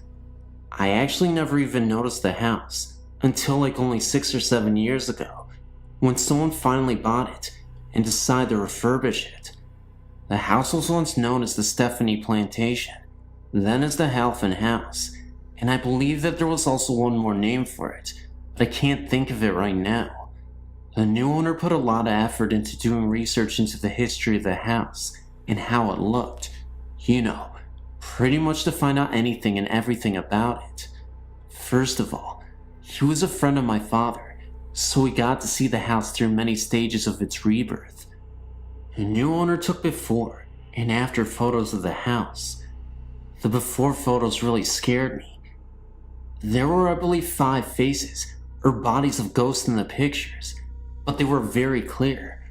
One looked like a man, maybe with a beard and very proper demeanor.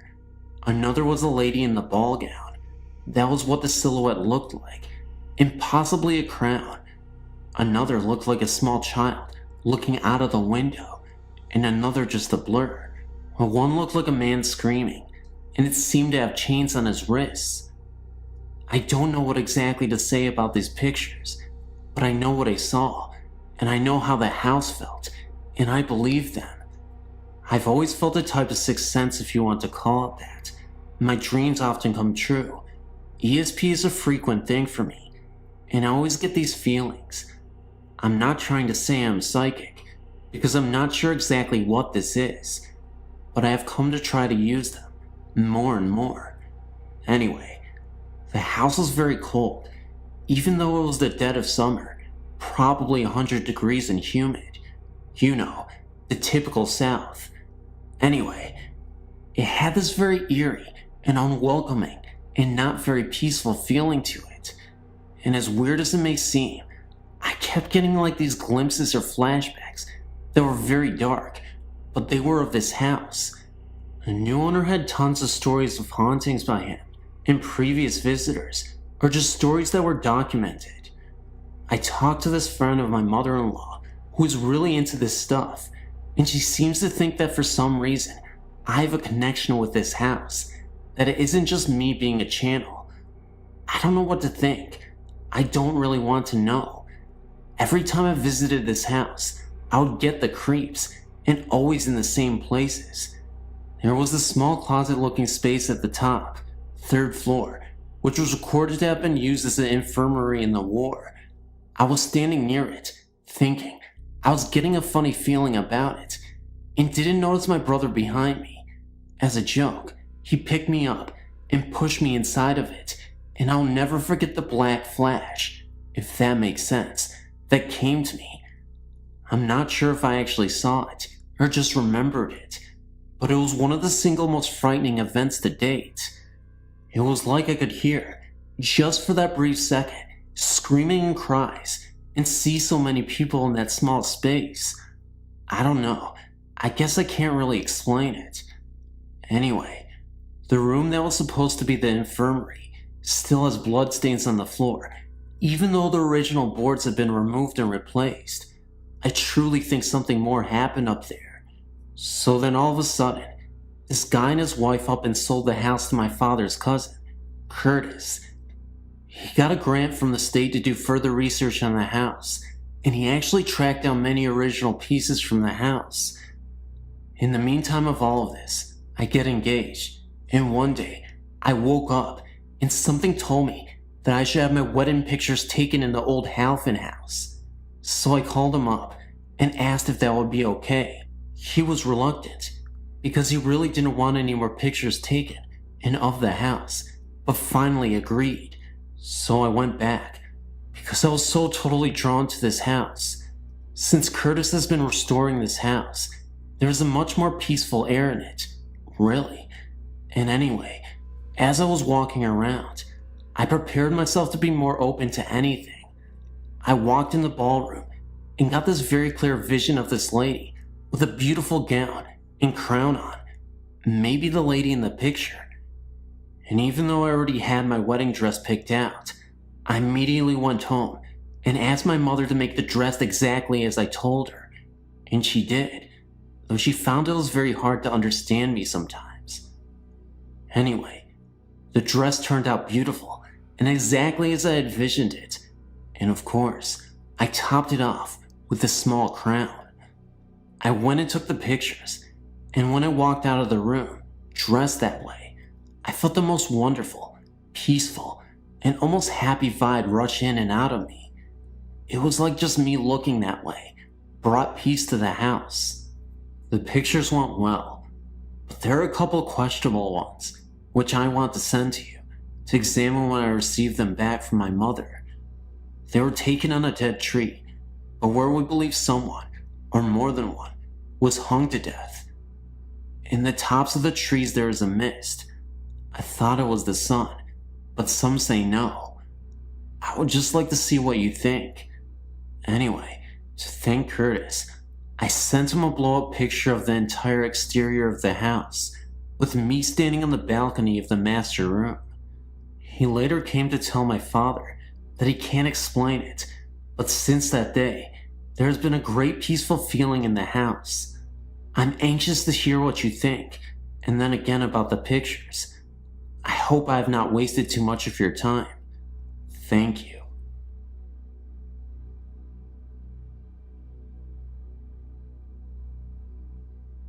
I've had several ghost experiences, but the one I'm writing happened when I was about 16. We lived in a very rural area in a big tri-level house. The bedrooms and a bathroom were on the top floor, a small bedroom, a bathroom, the kitchen, and a huge living and dining room were on the second, and the bottom floor was a 2-door garage. The master bedroom on the top floor had once its own deck, and still had the sliding door, which now leads to a 16-foot drop to the backyard. It is important to know this, because we often would hear someone knocking on that door, even when we had the blinds open, and could see there wasn't anyone there. The stairs from the second floor to the third went straight halfway to a landing, then turned right, and went up the rest of the way. On the landing on your left, if you were going upstairs, was a picture window. I was standing at the top of the stairs one afternoon, calling my 2 younger brothers. The youngest, Lee, came to the bottom of the stairs and asked what I wanted. He and Chris were getting a snack. I was going to answer him when I felt a hard shove against my shoulders. I fell down the stairs to the landing. My brother raced up the stairs to the landing, calling our other brother. I stood up with Lee's help. Since I was okay, I shrugged it off as an accident and forgot. Weeks later, my brother was in the house by himself. He was coming downstairs. I could see him through the window, and he tumbled down the stairs to the landing. He swore someone pushed him, but he and I were the only ones home, and he had been the only one inside. The next day, stupid kids that we were, we decided to test it. Lee stood at the bottom of the stairs, Chris stood outside and watched through the window, and I, really stupid, okay, stood at the top. I felt something push me, and I started to fall again. I caught myself on the rail and was standing. Something I couldn't see was trying to pull my hands off the rail. I got up and ran down the stairs in record time. Chris said he couldn't see anything, but Lee swore he saw a shadow chase me from the landing down to the second floor. After that, none of us would go down the stairs alone, and we always ran.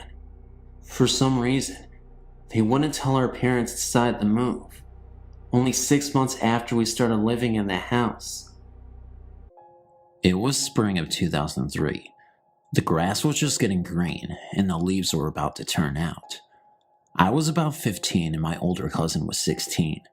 We were playing video games one night when all of a sudden we heard a big bang just outside of our window when it was open. Well, we thought it was just girls playing pranks on us, so we just ignored it at first. 5 minutes went by until we heard another bang, but only it was louder, so we thought, damn, these girls. We decided, okay, we'll give them our attention. We looked outside, but all we could see were the dark figures of trees being blown around in my uncle's abandoned house. We were a bit spooked, so we decided to close the window. Maybe 15 to 20 minutes went by, still in front of the video games, when we heard it again, but it wasn't as loud as the first two. We had had enough, so we paused our game, grabbed our flashlights, and said, whoever is pulling this on us is going to get it. My cousin and I made our way outside and thought we'd split up and go around the house and find the person or people responsible for the noises and scare them. We had dark clothing to camouflage into the night and had each end of the house covered. My cousin had the front end and I had the back end, both facing our room window side. There we were waiting for the culprit when all of a sudden we heard that banging sound, but only it was repeating over and over. It sounded like a hammer. We both met each other at the window side and looked around, wondering where it was coming from. As the sound was fading, we looked towards my uncle's house and saw a shadow figure in the window.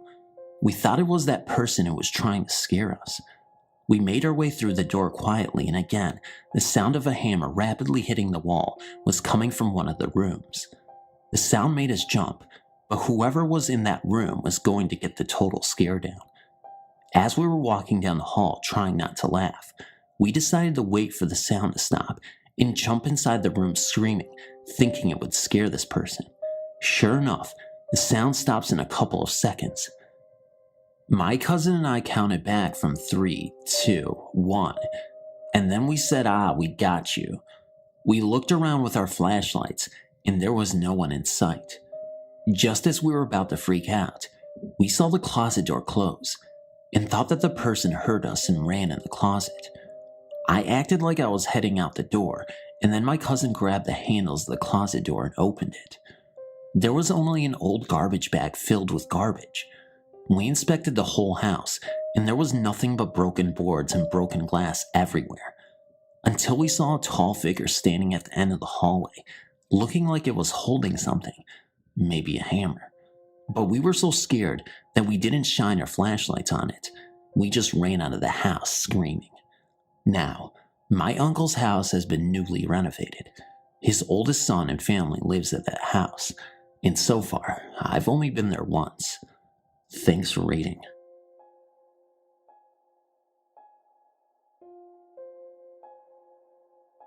My husband and I moved into the house about 4.5 years ago. Nothing happened right at first until about 6 to 7 months later.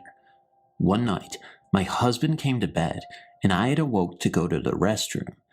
As I was in there, I heard this man's voice. It sounded like it was coming from the radio. So I went over to check it and the radio was off. I unplugged it anyway and still could hear the voice. I walked into the hallway thinking it was coming from one of our kids' room. I looked into each room to find nothing. Everything was shut off. I looked in the living room, at the stereo and TV. They were also off. I went back into the bathroom where the noise seemed to be the loudest, and it was still there. I went back to bed, and it finally stopped. My husband also told me that he had heard that same voice many times himself.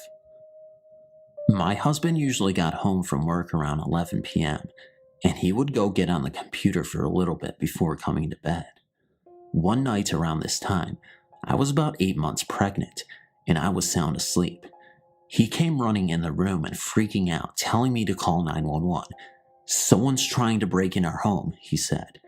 He was on the computer when he heard a big crash on the side of our house where the garage cans were.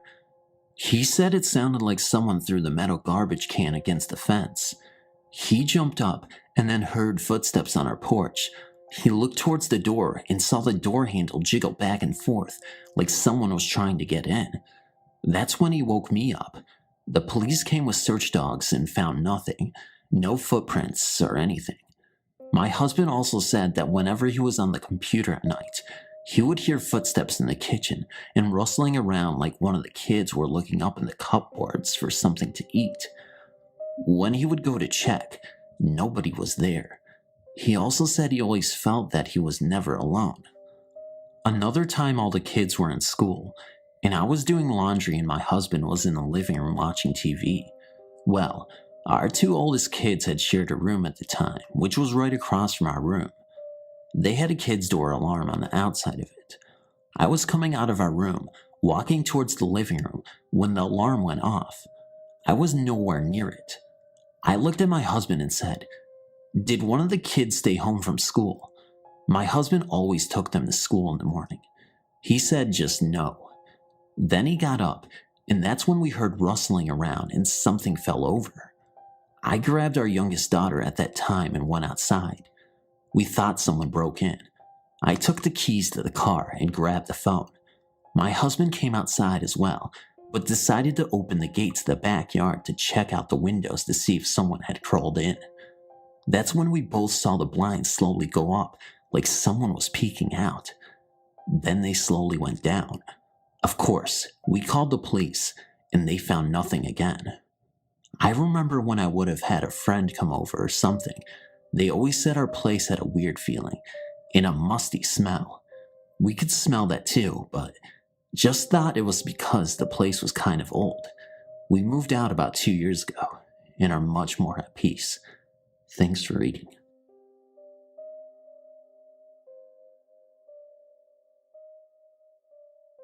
I live with my mother in a rather rural area.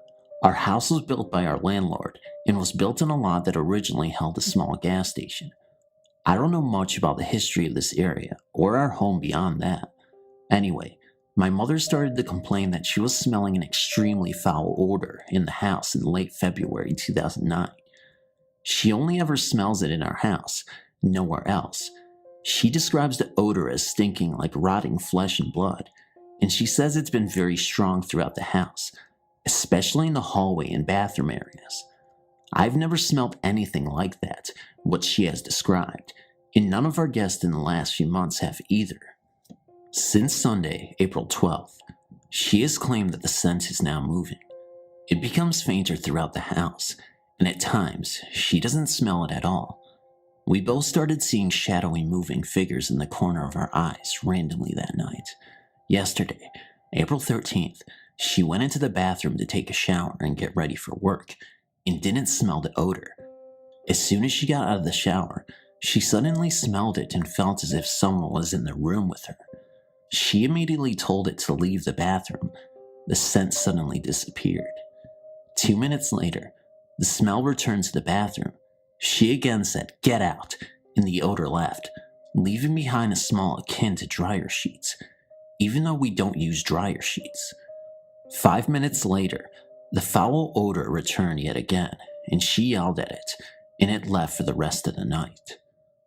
Around 10 p.m. that night, I started hearing a scratching noise in the kitchen, which is attached to the living room where I was. I then heard a strange meow. It sounded unnatural, almost as though it was a human making the meow sound and not a cat.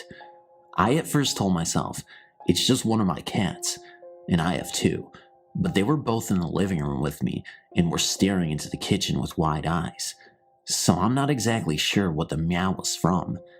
I then started hearing a light thumping noise, as if some light object was falling on the floor, coming from our back storage room, which is right off the hallway.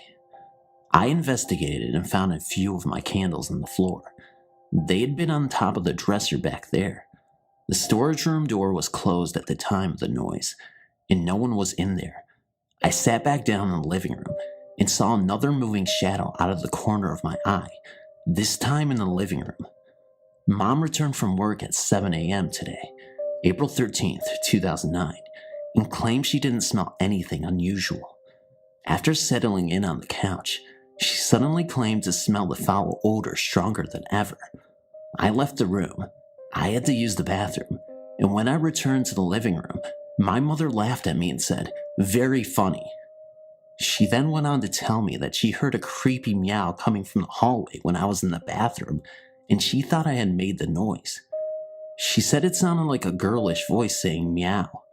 I assured her I didn't make the noise, and I told her about the similar sound I heard in the kitchen last night. Both cats were in the living room napping at the time she heard the noise, and I didn't hear it that time, despite being only 3 feet away from where she said the sound came from. The only things I've noticed is that certain rooms randomly become quite cold, and then warm up momentarily, only to get cold again. I also keep getting the creepy feeling that I'm being watched at times, and it doesn't help when my cats look behind me with wide eyes. My cats have not reacted aggressively, but I've noticed that my younger cat is quite jumpy lately. We moved into this place in April 2007.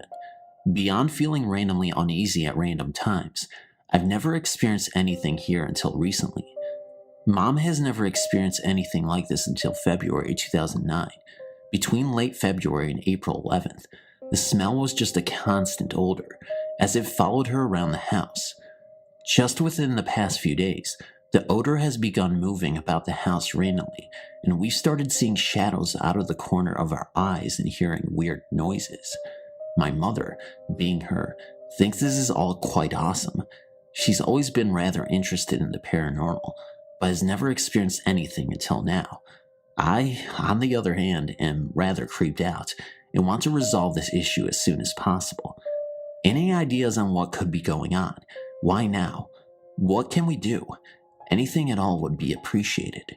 We haven't changed anything or moved anything around in the house, or done anything that could have woken up a spirit of any kind. I'm assuming it's a spirit because of everything that's happening. I'm a little afraid of its sudden active behavior as well. It was okay when it was just an odor only Mom could smell, but now that we're both seeing and hearing things, I'm a bit concerned. I should also mention that when my mother checked out the back storage room this morning, she said the air felt heavy and she had a hard time breathing in there. She immediately left the room. I went in there a few minutes later and it was very cold, but I didn't feel that the air was heavy and I was breathing fine. I do know that the previous renters of this house owned a cat who died of kidney failure in the room now we use for storage. I'd be the first one to blame the weird activity on a ghost cat. Ghost cats seem a lot less scary than unknown creepy, meowing non-ghost cats, but the meow is really non-feline in nature at all, and the shadows that we've seen seem to be tall and human in stature. That's what really throws me off. Again, any help will be very appreciated. And oh, we're not religious people. She's agnostic and I'm atheist, so calling a clergyman probably won't help us out too much.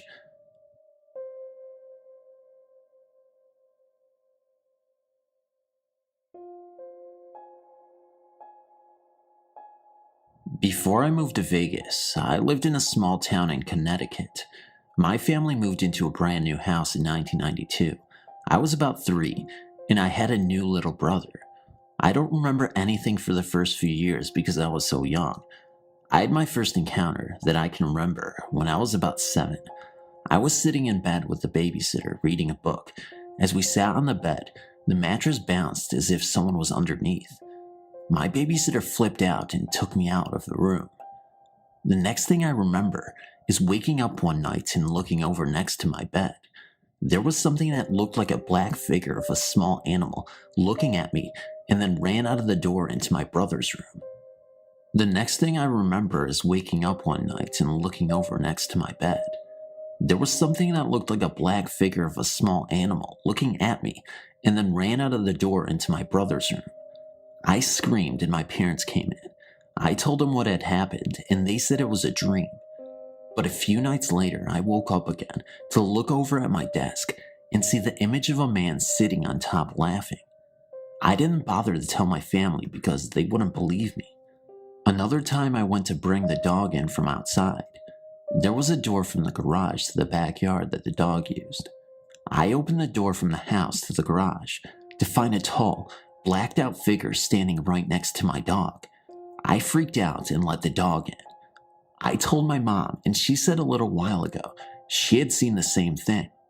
There was also once a time when I had a friend see the man's figure as well when she was spending the night.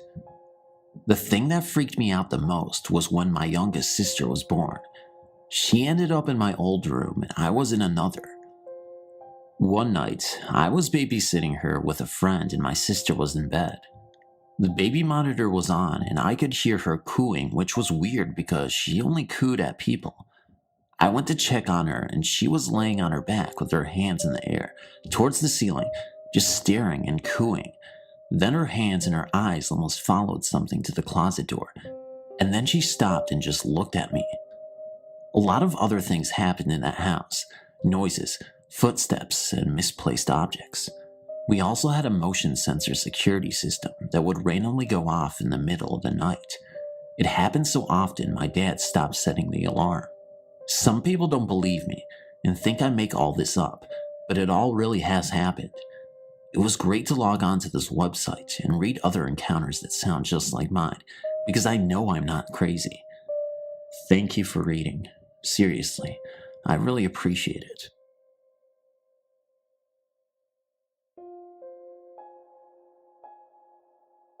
I was very young, maybe about 7 years old. I remember going to my friend Diane's house for a sleepover. I'd never stayed at her house before. We were playing that day, and I remember her telling me that sometimes robbers come into her house at night. I wasn't the sharpest kid on the block, but I remember thinking that was stupid and just ignored her.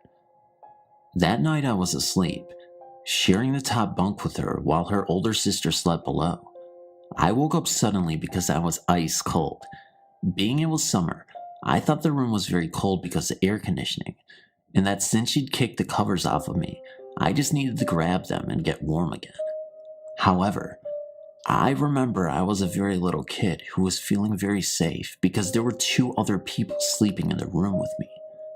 As I glanced to the foot of the bed, searching for covers, my gaze noticed something in the doorway. Two dark figures. They were just shadows. No definition or features, but adult-sized and human-shaped. The shadows were darker than the dark hallway. They faced in the direction of her parents' room. One pointed to it, the other nodded, and the first disappeared into the room. The other turned towards me. I was so terrified at that point that I shut my eyes tight. I waited for what seemed like ages and finally got myself to open my eyes again just to see if it was gone, and there it was, right in front of my face, hovering above us. Its face was nothing but a blank shadow. I think I must have just kept my eyes shut and at some point fallen asleep. The confirmation of this event, now that I am an adult, comes unwittingly from my parents. I asked them if they remembered my sleepover at Diane's, and they said yes, because I spoke of how I'd seen something in my room that night. My parents still believe I was imagining it, but people who have experienced this themselves know it is too vivid and too obscure to be an imagined event. I know what I saw and get chills even today, even as I write. I wish someone could explain this event to me. What are these shadow figures? Are they malevolent? I suppose since, as a child, I intuitively felt scared. Thank you for reading. This story takes place around the summer through the winter of 2013 to 2014. I don't remember the exact dates, unfortunately, or else I could have further proven that I encountered something at this location. I haven't posted it now before because I only recently found this website and don't really visit it this often. I decided to share this story though because it does fall under the category of personal encounters. As I previously mentioned in another thread, I have a strange companion that's been following me around. It's a black cat that seems to change height and sometimes even color that I can only see out of the corner of my eye. I named him Gabriel at a young age, and I often communicate with him without knowing it, though often I can sense him. I won't go into huge detail here since I already did it elsewhere.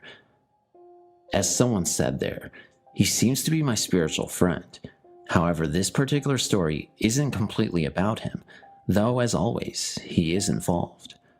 One of my friends had just finished high school, having to take summer classes while raising the baby she had while attending school, and had moved in with her biological father. The house seemed run down, in a run-down neighborhood, and it was small, incredibly small. It would be the perfect size for 1 or 2, maybe 3 college students to live there while attending classes at the campus down the street. One of the things I noticed instantly was the fact that tracks ran under the house. They were trolley tracks, from when the town used trolleys to get people places faster when buses weren't really a thing. A great big, abandoned brick and metal building behind it had a sign that just vaguely read, "Trolley Station," on it. The tracks didn't really surprise me.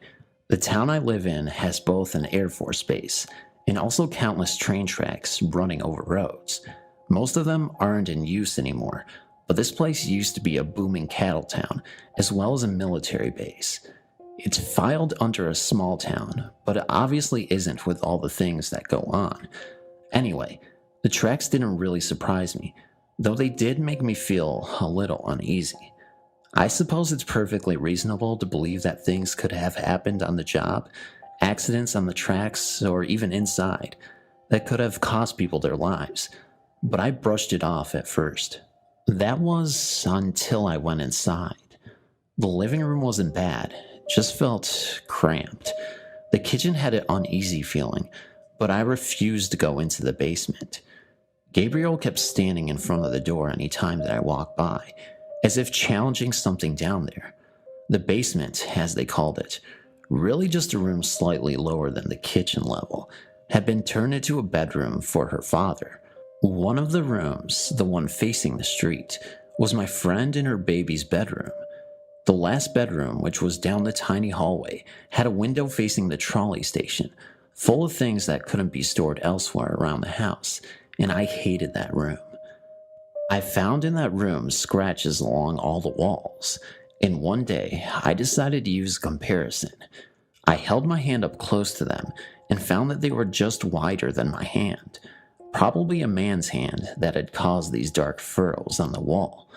The wall was covered in a thick layer of paint, which made me wonder how long it would take someone to actually carve such deep scratches into the wall with their fingernails alone.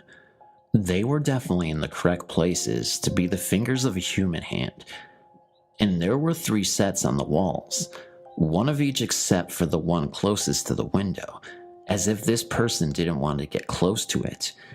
Each of the sets had 2 marks, one for both hands, and they were just within my reach if I had lifted both arms. Often in this room, I would see something flash past the window, someone running past the blinds. As I looked though, I realized that whoever or whatever it was had appeared to be running, and there was nothing but a track overgrown with cactus plants. No one in their right mind would run through a patch of those, and even if they had, they would have at least been slowed by the sheer density of the plants. As I looked out the window, I saw the old trolley building, and it looked like a group of about 4 men were gathered around one window, staring out at me. I never looked up all the way to meet their eyes. Gabriel went running out of the room as fast as possible, and I followed. Then there was my friend's room. It was small, cramped like the rest of the house, but she was a completely goth Wiccan. That doesn't mean she worships the devil, by the way. She wanted us to paint the room gray. She also had us add black and red splatters and handprints all over the room. That didn't really creep me out. I thought it would be a nice touch to a haunted house, and my friend just loves this kind of thing. She was already upset since she had decided to have the baby and gotten kicked out by her grandfather, who'd she lived with for years, since she decided to not have an abortion. So we decided to go ahead and paint the room the way she wanted us to paint it. This friend has known about Gabriel for years, and she had always seemed really interested in something. She always wasn't liking the house much because she'd seen how I was reacting to things, and she knew Gabriel was making me want to leave this house. She began mentioning to me that she was surprised I wouldn't go buy the closet to paint, and I realized she was right. I refused to go buy the closet, leaving the wall the same ugly yellow color it had been before we had painted it. I didn't know why, but I didn't like that closet. She finished painting the room over there, and after the horrible smell of dying paint was gone, I was basically moved in for the weekend to keep her company since her dad was out working and wouldn't be back for a while. He was a truck driver and was currently driving cross country. During the day, everything seemed pretty calm, but I couldn't sleep during the night. I've never gotten to sleep easily, so it didn't really surprise me, but I heard what sounded like something scratching on the door. It wasn't the dog, which was my first reaction. The giant black lab liked to wander the house and stare at corners and such, and with the room painted so darkly, I couldn't really see her. As I started to get up to open the door for her though, I found the dog practically leaping onto me to push me back down onto the bed. She wasn't growling, but I could see her snarling and on edge, just staring at the door. I'd never seen that sweet little dog so ready to tear something apart. She was a rescue who was terrified of everything. You stepping on a creaking floorboard would send her yelping into a corner. And this behavior had happened before we'd ever brought her into this house. Needless to say, I wasn't expecting to see her like this. My friend and her baby didn't wake up. The noise was too quiet for anyone else to hear. I just remember whispering for the noise to be quiet, and it did. The dog didn't relax for a long while though. I managed to get back to sleep, and when I woke up again, I noticed Gabriel pacing in front of the closet, out of the corner of my eye. The door was open, and I realized how odd that was. For one, heavy boxes of various items had been laid against it on the outside because we hadn't finished packing everything away. And for another, that door was heavy. It opened swinging outwards to the rest of the room and was made of solid wood. It took a lot to close and open it, and it almost always seemed to snag on part of the carpet since the floor was uneven. The dog was practically in my lap at this point. I just felt scared and decided to turn on the radio app on my phone to distract myself. Static was the only thing I got, as well as strange whispered voices. I noticed a shadow stepped out of the closet itself, only to be chased back into it by Gabriel. He seemed to be calling me over, so I closed the door, pushed the boxes back in front of it, and proceeded to just go back to sleep. Nothing else happened while I was there that time, though in the morning, we found the door had marks on it matching the other rooms, and the boxes had been thrown across the room sometime during the night without waking me somehow. My friend wanted to know why I hadn't let the dog in, and why I'd moved the boxes all over the place, knowing I was a light sleeper intended to be full of pranks. I pointed out that I had a badly sprained wrist at the time and couldn't have moved the boxes without waking her, and that the dog had been practically sleeping on top of her during the night. I told her how uneasy Gabriel seemed, and she immediately went to work trying to figure out what was going on. After the weekend ended, I was glad to leave. She was still my friend though, and we visited often. Each time, I noticed that things seemed to move without explanation when I wasn't looking, and the dog refused to pass a certain point in the hallway every day. I also was becoming increasingly unnerved about the fact that the basement was getting physically darker, no matter how many lights were on inside of it. My friend explained that her dad was what she called an energy vampire, and he fed off of negative energy. Beings who also fed off of that energy continued to follow a trail, like breadcrumbs to the room where all of it seemed to be stored. Gabriel kept me as far away from that room as possible. There were more scratch marks around the house, nearly over my head, and the door looked like it had taken a serious beating. I wasn't scared to hang around the closet and even go inside it anymore. All of those negative beings had seemed to migrate to the other room and were content to stay there. I even got up the nerve to visit the other room, where the window faced the trolley station. I didn't see the strange men over in the window anymore. I didn't see anything else that seemed to be even remotely like them, or the shape I'd seen dash by the window. In the direction of the room, where all the negative energy was stored, I realized. My friend said there was a portal leading to the realm of the dead in the closet, and she'd closed it. Her dad moved out, apparently not liking his daughter cramping his style. Almost all of the negative energy seemed content to follow him out, though one being apparently remained and liked to slam cabinet doors, torture the poor dog and me, as well as scratch increasingly louder on the doors and walls. Sometimes it even threw things across the room, though the activity almost seemed to grow less violent as I walked in. My friend could only assume it was because it was afraid of Gabriel or something. With this apparent portal closed, my friend moved out of the house with her fiancé, taking the dog and her baby with her. Everything was moved out of the house, and I was glad to never see that place ever again. This story was told to me by my aunt and uncle who lived near Sung Chung Garden in Ipoh, and of course the eerie things that happened in their neighborhood. It happened a few years ago, and back then the locals were shocked with the news of a man getting shot multiple times in his very own car when he was refilling petrol. Having a tarnished reputation as a member of a triad group and a loan shark, the locals thought it was enemies avenging for his evil deeds. The investigation didn't progress much, and its case is closed at present. But the very car he died in was under his nephew and his name. Therefore, after his death, his nephew had the right to claim the car for his own personal use. Coincidentally, his nephew stays right opposite of my uncle and aunt's house. Both of them and my cousins are dog lovers, so they have a few dogs. The night when the nephew drove home the car, which was at midnight, the dogs were disturbed by a presence and all of them howled. Not only their dogs, but almost all the dogs in the neighborhood. My aunt was alarmed, and she expressed her concern to her husband, telling him the unusual behavior of the dogs. However, my uncle brushed it off by telling her it might be any female dog having a period, causing high mating desire among the males. She was not sure about his reply and went off to bed.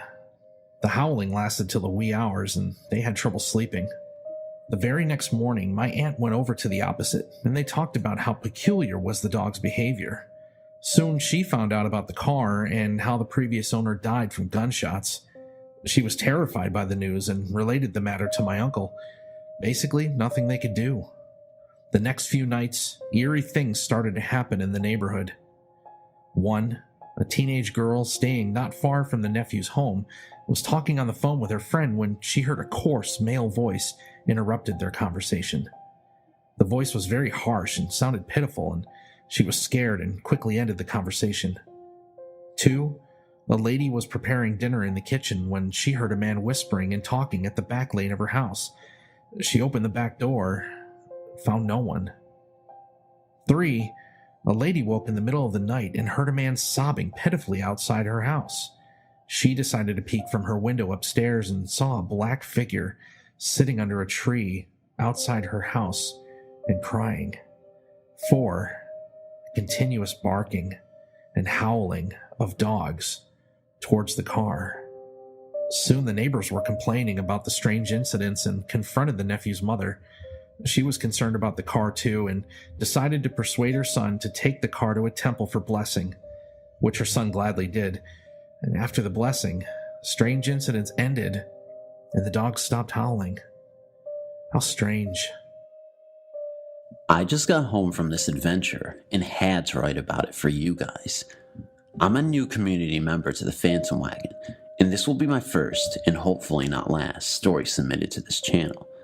I haven't heard every scary story video on YouTube, so I could be wrong, but I've yet to hear any involving storm draining. For those who don't know, draining is a term referred to exploring the tunnels of storm drains or manholes. I didn't even realize it was an actual thing people did. It's treated almost like a sport. Me and my bud are both named David. We both like to go on any random adventures we can come up with. We've gone through over 20 different storm drains in or near our neighborhood, located in Silver Spring, Maryland. By the way, if anyone listening is a local, I have plenty of other stories about well-known Silver Springs legends or creepy people in areas to share, many with documented proof and articles.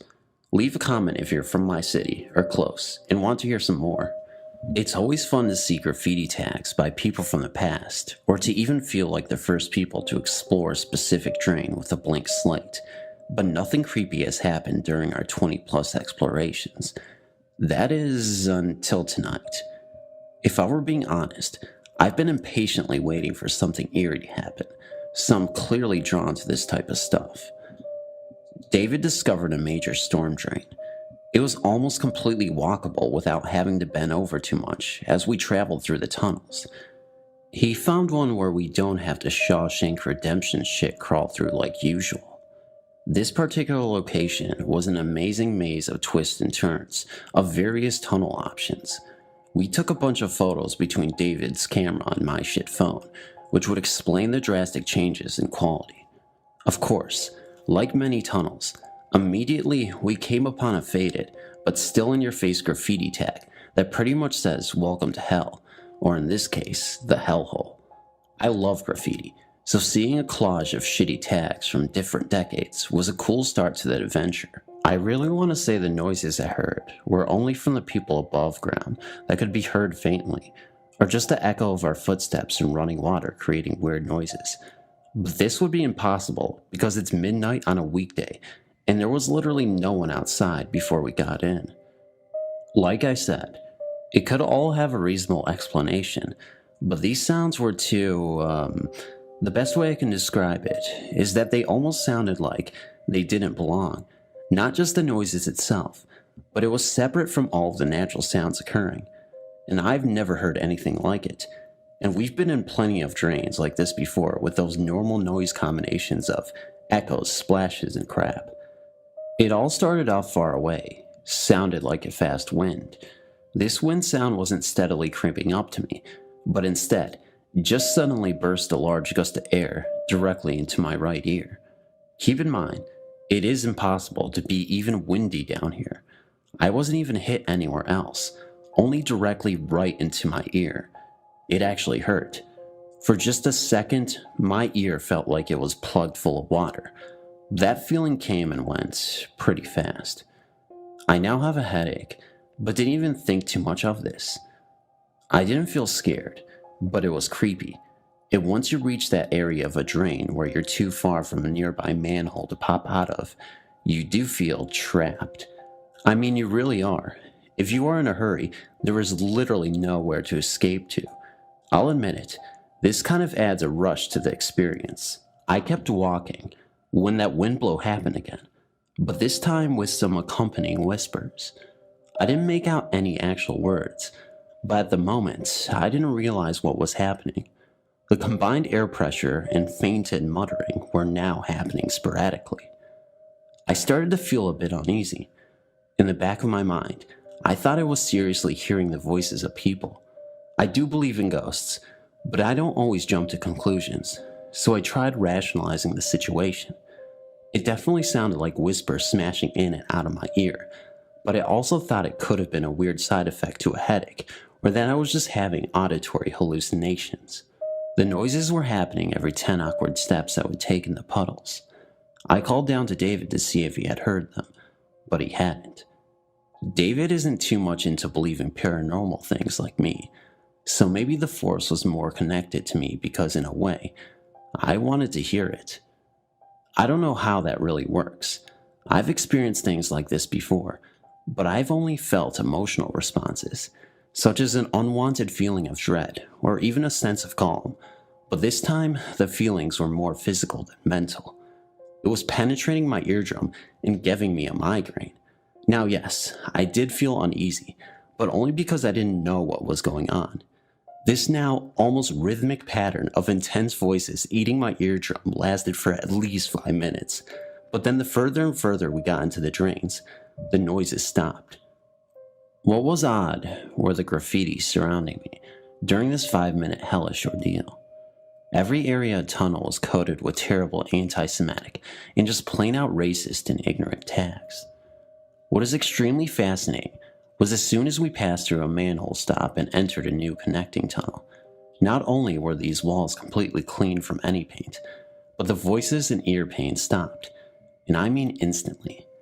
What was creepy about this area, aside from the racist crap, was its specific location throughout the entire drain system. It wasn't even close to any of the other tagged tunnels, but just in a random area of the drains deep within the tunnels, almost like it was on purpose. After walking through these naked walls, we eventually came upon one of the many options of getting out without having to pop a manhole. We walked out of the hellhole back into the stars and neighborhood lights.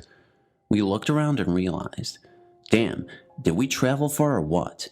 It was unbelievable. It didn't feel like we walked that much distance. In fact, we usually feel the opposite with opposite results. Of course, as soon as we came crawling out of a sewer in the middle of frickin' night in a shady part of Wheaton, Maryland, some dude was standing at a bus stop and we obviously terrified him. I started to speak out loud to David and pretended like we were looking for our dog. I'm quick to try and make myself look less shady than I already do. I've been told I give off that vibe sometimes because I always have a pulled down little hat, visible tattoos, battle scars, a Newport in hand, and now a dirty face with dripping silk boots. I swear I don't mean to do it on purpose. I only mention this because the dude started to pick up his phone, and I was thinking, dang, I didn't even tag this time, and I'm still gonna get locked up again. But overhearing the conversation, I think he was doing exactly what I was doing. As soon as it felt like we could stick around, David and I took our time and started to try and trace above ground where we travel below. David has the technology and is also very good at mapping, so he knew where he was going, but before we made those moves, we had no idea where we were and started off in a housing complex, and the more we walked and followed our trail, we eventually figured out exactly where we were. We were now in the area of where the strange noises and ear damage were most active. That is when I started to tell David what I was experiencing there. He believed me. He's a good friend. We continued walking while looking down at David's phone, but then we stopped dead in our tracks, looked at each other, and couldn't believe it. We were walking dead center under a funeral home. I tried to rationalize it as best I could, but knowing the events that preceded this, I came to the conclusion that this couldn't be a coincidence. I think I was experiencing those creepy, painful whispers, because that exact tunnel was literally crossing right through the undergrounds of a funeral home. Whenever I'd been to graveyards, which I do not do anymore, I for the most part always felt a positive vibe. But during this experience, these departed souls did not want me there. I think the offensive graffiti even added fuel to the fire, and this is why I experienced a painful ear and headache. So while nothing extraordinarily scary happened, at least from my version of what scary is, that was definitely a creepy but cool situation. As I write this, it does sound like the perfect idea for a fictional scary story. I mean, come on. Walking in a storm-drained tunnel, literally under a funeral home, and being surrounded by paranormal sounds. It doesn't get more unique than that. I'm sure a more elaborate, embellished, made-up story would be more exciting, but I think this whole discovery in general is exciting enough anyway. David and I also plan on purposely walking under the drains of a funeral home right down the block from our neighborhood. We've been in those tunnels before, but popped out of a manhole before we even reached the boulevard. If my locals are listening, that funeral home in particular is called Collins on University Boulevard. These tunnels are a tighter squeeze, but it'll be worth it, I hope. Thanks for listening. Sure, it could have all been one big coincidence. Maybe it is just an overactive imagination, but I like to stay paranormally optimistic. Is that even a real term? Whatever. Time for a cigarette. It all started in 1967 when my dad had a stroke in the front room. I was then 10 years of age. My parents bought this old cottage in 1963. The house was built in 1740. There had been no problems in the house prior to 1967. When my dad came out of the hospital, he was paralyzed down the left-hand side and was unable to speak. That's when things started to happen in the house. The first thing that happened was my parents were in bed, and suddenly all the blankets waved and rolled completely off the bed. Also, the wallpaper in the bedroom would become soaking wet for no apparent reason, then bone dry next day. As the months passed by, my father regained most of the use on his left side, but never regained his speech. Also, my father after the stroke became nasty and violent towards me. I had to put a bolt on my bedroom door, as he would wander about in the middle of the night and come in my bedroom and just stare at me sometimes, waving a fist. One night, I was in bed, and I woke up to the bed rocking on its own. I put the bedside lamp on and jumped out of bed screaming. I unbolted the door, shouting to my mother. As she entered the bedroom, the bed was still jumping on its own accord. In front of us, we both ran downstairs, and my father knew nothing, as he had some sleeping tablets. We walked a while to calm down, then went back to check. It had stopped by then, so I got back in bed and left the lights on. I had no choice. We did have a third bedroom, but to come and go, I had to pass through my parents' bedroom, and as an 11-year-old boy, I was scared of what my dad would do next, so I had to stop in that bedroom. One night, me and my mother were watching television. It was about 11:30 p.m. when we heard a terrible screaming coming from the small cast iron window, which led into the back garden, near the television. We didn't dare speak to each other, and that stopped after about 4 minutes. The next thing I knew, the television, which was on 4 screwed legs, began to walk towards us, rocking from side to side. It only stopped when the main cord pulled tight. We were by then petrified. The screaming noise had woke my father, and he came downstairs shouting, but due to his stroke, the words were not making any sense. He ran into the back sitting room. My mother said, "Go get your dad, or he might have another stroke," so off I went. Entering the room, it was pitch black. Everything happened so fast, I didn't think about turning the light on. And then I looked at the back window, which led onto the very private, unlit garden. A gray-white figure floated past the window, of the side view. It was very defined. He had a three-cornered hat, a white beard, walking stick, and a long trench-type coat with 3 buttons on it with no legs visible. I ran out of the room, leaving my father, who was looking out of the other window, who hadn't seen anything. I ran to the other room to my mother. I was unable to speak properly to her for at least an hour. My father just wandered back to bed. In desperation, my mother contacted a medium. She said the spirit was called Jacob, who was only trying to help us through the difficult time. He had been a gardener who got killed when a horse fell on him, the medium said. Things became so bad, doors banging, strange sounds in the middle of the night, not helped by my father, who everybody was scared of. I had an older sister, and she moved out in 1968 to get away from the situation. In the end, my mother put the house up for sale in 1972. And that last night, it was terrible. My father was in bed asleep with those sleeping tablets again, so he was unaware of anything. Me and my mother was huddled up in the front room. We stayed awake all night, doors banging from under the floorboards, moaning noises. Then dawn broke at 6:30 a.m. Everything stopped and went calm. We couldn't wait to move out. After we sold it, nobody lived in it longer than 18 months, till it became empty 25 years ago.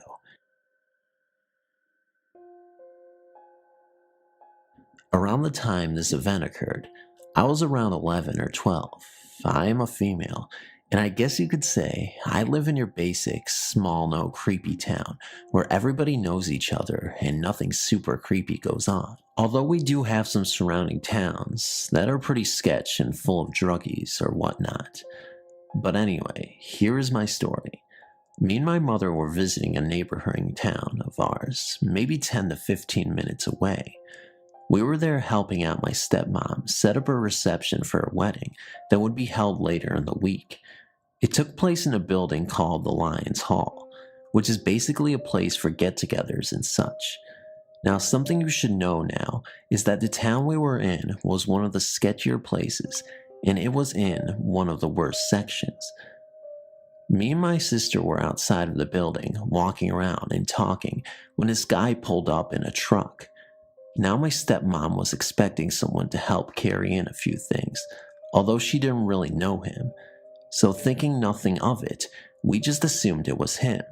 So then he got out of the truck and went into the building. We could hear him talking to our stepmom. He was there for a while, but then finally came out of the building and went back into his truck.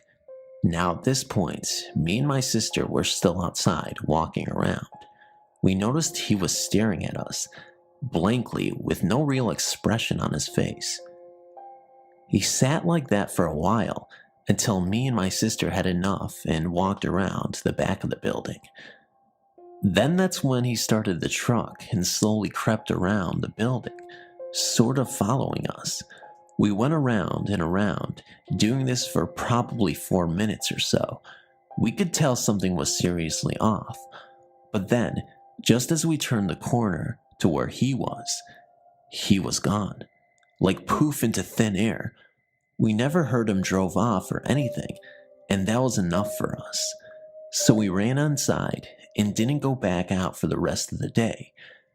We never spoke about our encounter to anyone. So as far as I know, weird sketchy truck guy, let's never meet again.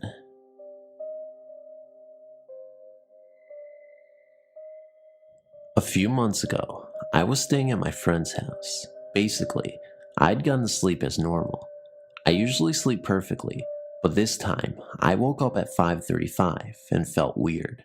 I took the blanket from my face and looked to the foot of my bed and saw 2 girls, both blonde, didn't have a face, and had little blue penny dresses on. I look at them for a good few seconds and turn back over to sleep. I told my clairvoyant friend, and she told me she's always thought I had a talent for seeing the beyond. Thank you for reading. I know this is kind of short, but I guess it was a kind of cool story. I'm living in Birmingham, and I'm thinking there has to be some haunted locations that I could go to and feel around, given the history of the city. I started doing some research, looking for some local haunts, and lo and behold, I come to find out that I live 15 minutes from one of the most haunted places on Earth, Sloss Furnace. The factory was built in the 1800s, and hundreds of men died there due to the grueling nature of the work. I read about the history and ghost stories other people told about the places and decided that this was going to be my first ghost hunt. My trip to Sloss Furnace occurred over the course of 2 days, the first day being my first time, and all I did was just walk around the place, read the exhibit signs, and explore the grounds. They turned the furnace into a museum that is open to the public, and they also use the grounds to host concerts, weddings, and other social events. They happened to be planning for a wedding the first day I was there, and a few tourists were milling around, so I wasn't completely alone, but the place was fascinating. I was able to walk into a few of the off-limits areas and look around. I pulled out my phone, started recording, went into the boiler room, and managed to catch a few orbs in the footage. It was cool, but nothing to write home about. I left, went home, and that was that. On the second day, at Sloss Furnace. My second day at Sloss Furnace will go down in the history books of ghost hunting. I managed to do what the ghost hunters, scariest place on earth, and countless paranormal investigation teams have failed to do, and that is film an actual ghost.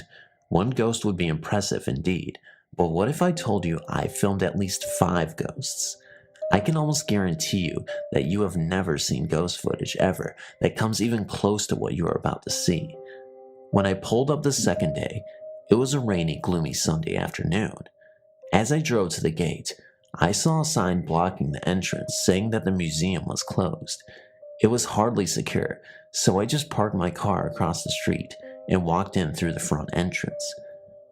There was a construction crew working on the left end of the facility away from the actual furnace itself. When I walked into the entrance, I could see remnants of the wedding party from the day before. Apparently, they weren't responsible for cleaning. I made my way into the boiler room, took out my phone, and started recording again. Here I am all alone in a damp, dark factory, listening to the sound of the rain beating down against the roof, armed with only a cell phone. I walked through the boiler room, filming as I went along, and decided to call it a day. It wasn't until I got home, watched the rest of a playoff basketball game, and looked at my phone when I realized what I just captured.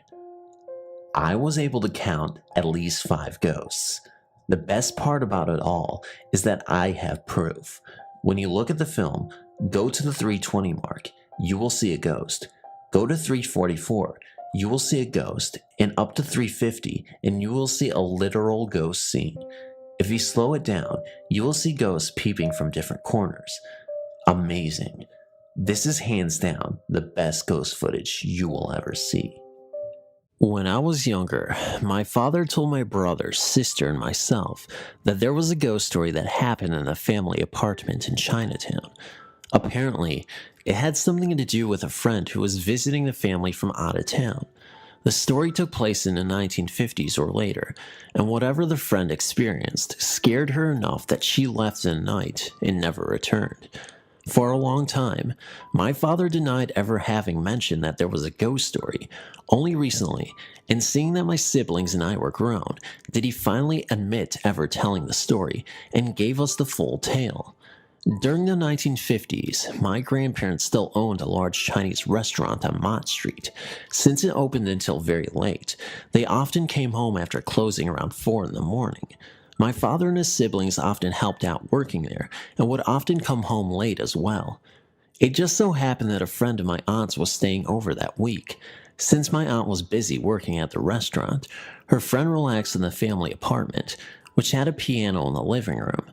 One evening, the guest was alone in the apartment and decided to play several songs on the piano. She knew that there was nobody in the apartment and played without disturbance. At a certain point, the guest stopped playing, and when she did, she heard the sound of someone clapping their hands in the same room with her. The guest knew that she was supposed to be alone in the apartment. She was so scared by this that she left before anyone from my family returned from work. Through all the time that I'd spent with people and alone in that apartment, I'd never experienced anything strange at all. One possible explanation may be the thin walls that the old buildings in Lower Manhattan have. The building was built in 1886, and the fact that someone in the building stairwell could hear a lot of what's going on inside the apartment. Could the guests have mistaken the sound of someone clapping in the stairwell with someone in the room? Or were the clapping hands so unmistakably near that there was no mistaking that the invisible person was in the same room? I guess we'll never truly know the answer to that question. Chinatown in Manhattan, New York, is the largest Chinatown in the United States, although fast becoming usurped by two additional New York City Chinatowns. Chinatown, Manhattan has a long history from the mid-1800s when the first Chinese immigrants arrived off of Ellis Island. As we all know, different cultures see the world uniquely through their own personal beliefs and customs. Many of the earlier Chinese immigrants arrived from Guangdong province in the south of China. At the time, it was a very poor part of the country that had felt the effects of war, famine, and general unrest. The vast majority of these early immigrants even came from just a few hometowns in that same area. Perhaps it is a unique belief from that part of China, but some of these immigrants believe that ghosts don't have chins. When my grandfather arrived in New York City around 1919, he worked in a grocery store that was owned by his brothers and some relatives on 32 Mott Street. Like many of the stores in New York City today, there was, and still exists, a cellar directly below the store, accessible by a metal door on the sidewalk. These cellars were, and are still used today, as stockrooms for inventories. It was in one of these basements where my grandfather had a very strange experience. One day, my grandfather had to go down the cellar to bring up boxes. Climbing down by himself, there was no one else in the cellar. Although it was during the day, it was still very dark in the recesses of the cellar, which stretched back under the store into the shadows. Midway between moving boxes, my grandfather noticed, out of the corner of his eye, a figure standing in the shadows. My grandfather recalled that the figure gave off a very malevolent presence. Knowing that there should have been no one in the cellar, my grandfather continued facing away from the figure, but kept looking at it from the corner of his eye. My grandfather said, "Who's there?" From the direction of darkness, the figure gave a low and undistinguishable reply, more a mumble than a word. My grandfather knew that the figure would disappear if he looked straight at it, so he tried to get more details of its appearance. The low voice showed that the presence was a man. Its shape was definitely that of a man. My grandfather also noticed the presence had no chin. Surely it was a ghost. Giving in to the urge, my grandfather finally turned his head to look, but there was nothing in the spot where the figure had just been. Knowing of this story as he was growing up, my father also had to frequently enter that same cellar to get things. Sometimes he would look through the corner of his eye into the shadows, but was always disappointed not to see anything. For those of you who live in the New York City area, you might be interested to know that the grocery store is still around. Instead of selling groceries, it's now a gift shop. The original woodwork has not been changed, and the store looks like the same as it did when my grandfather worked there in the early part of the 20th century. It's located on 32 Mott Street. I do know the people who currently run the shop, but I've never mentioned this story to them. Chinese believe in a phenomenon that can be translated into to be weighed down by a ghost. This is a fairly common occurrence in which someone wakes from sleeping to find themselves completely paralyzed but conscious.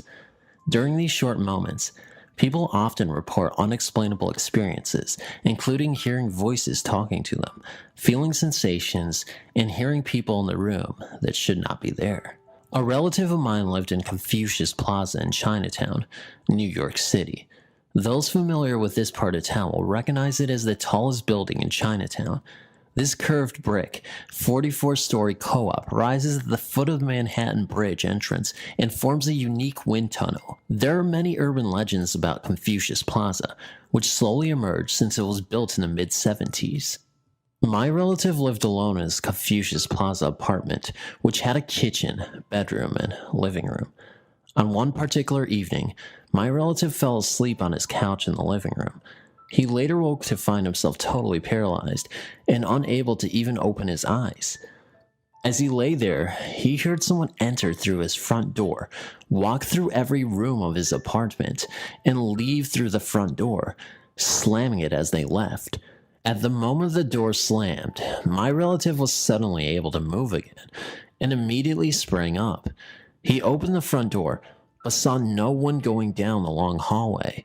He searched through the entire apartment and found nothing missing or disturbed. In the summer of 2011, I accompanied my uncle back to the US. He now lives in Iowa.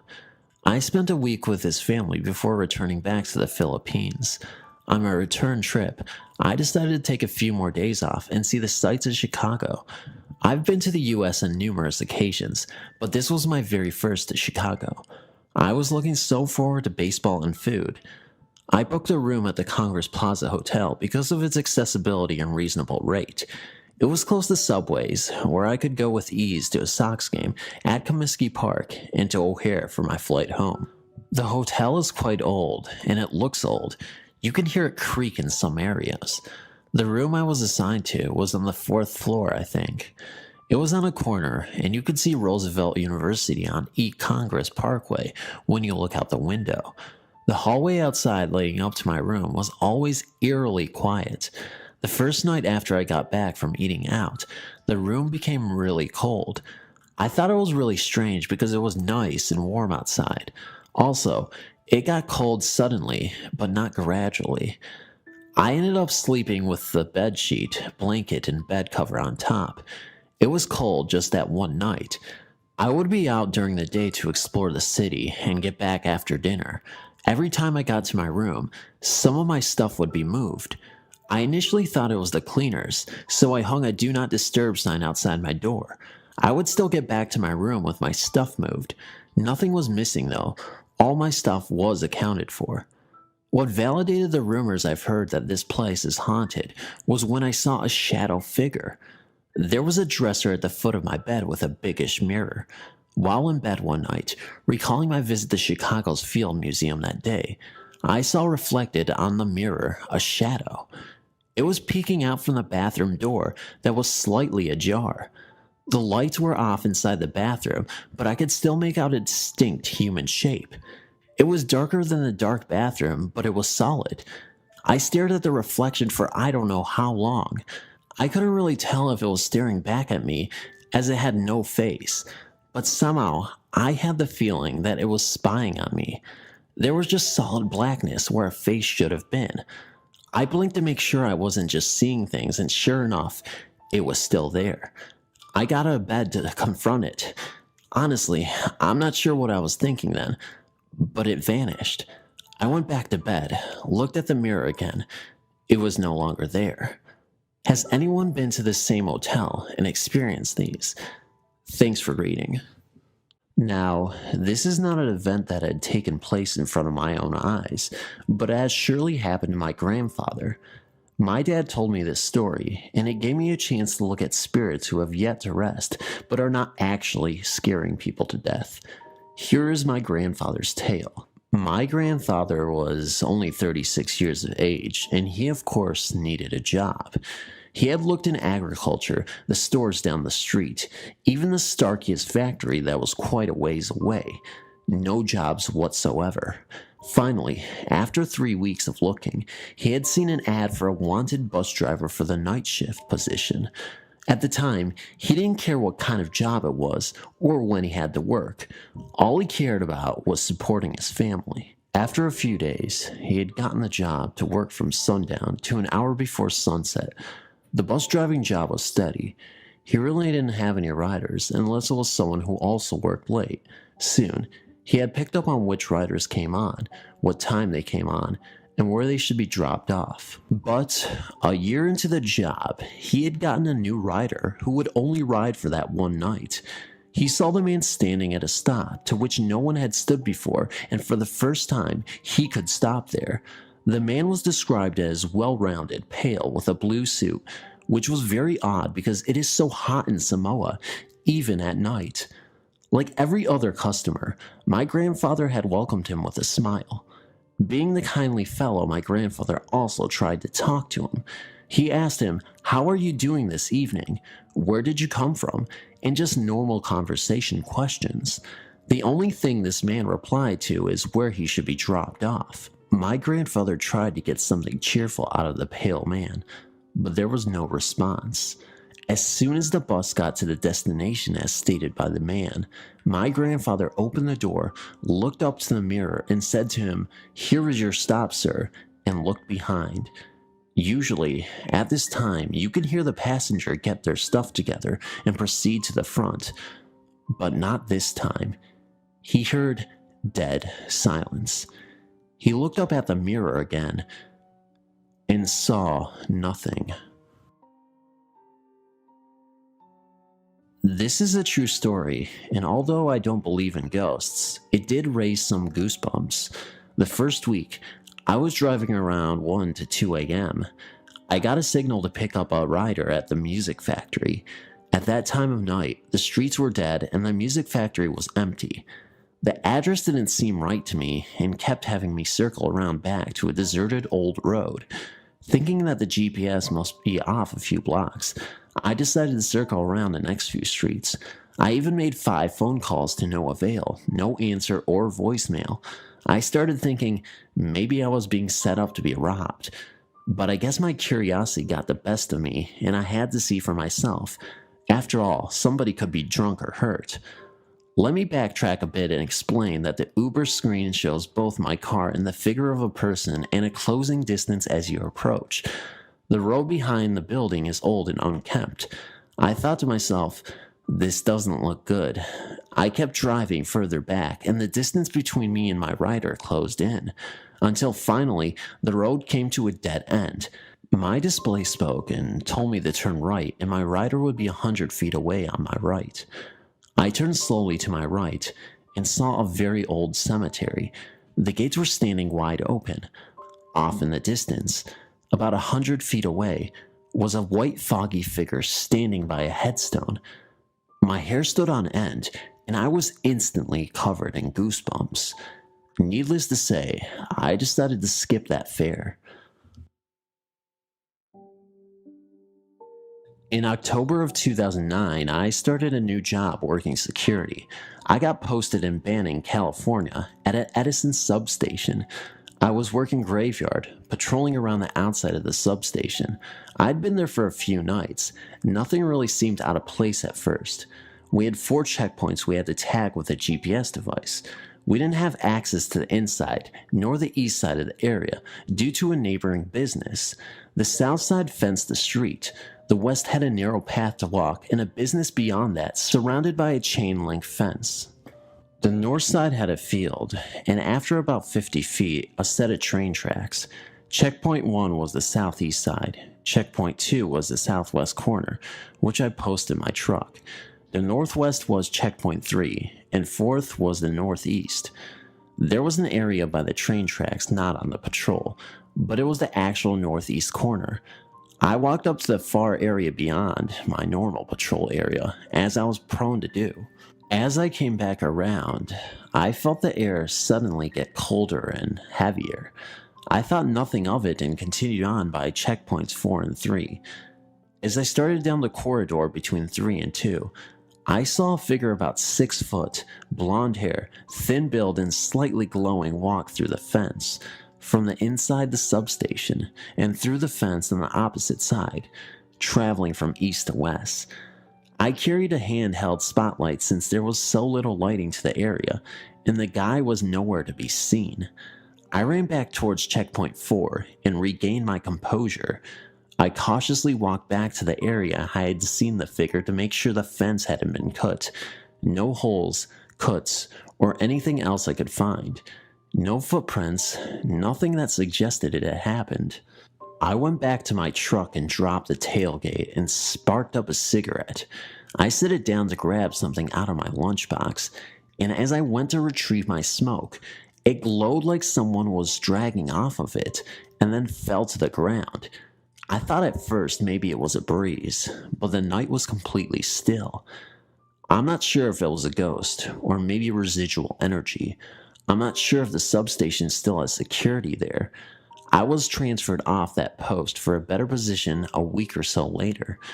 If there's no security and you decide to visit, I don't remember directions. Watch for Banning PD because they do frequent the area.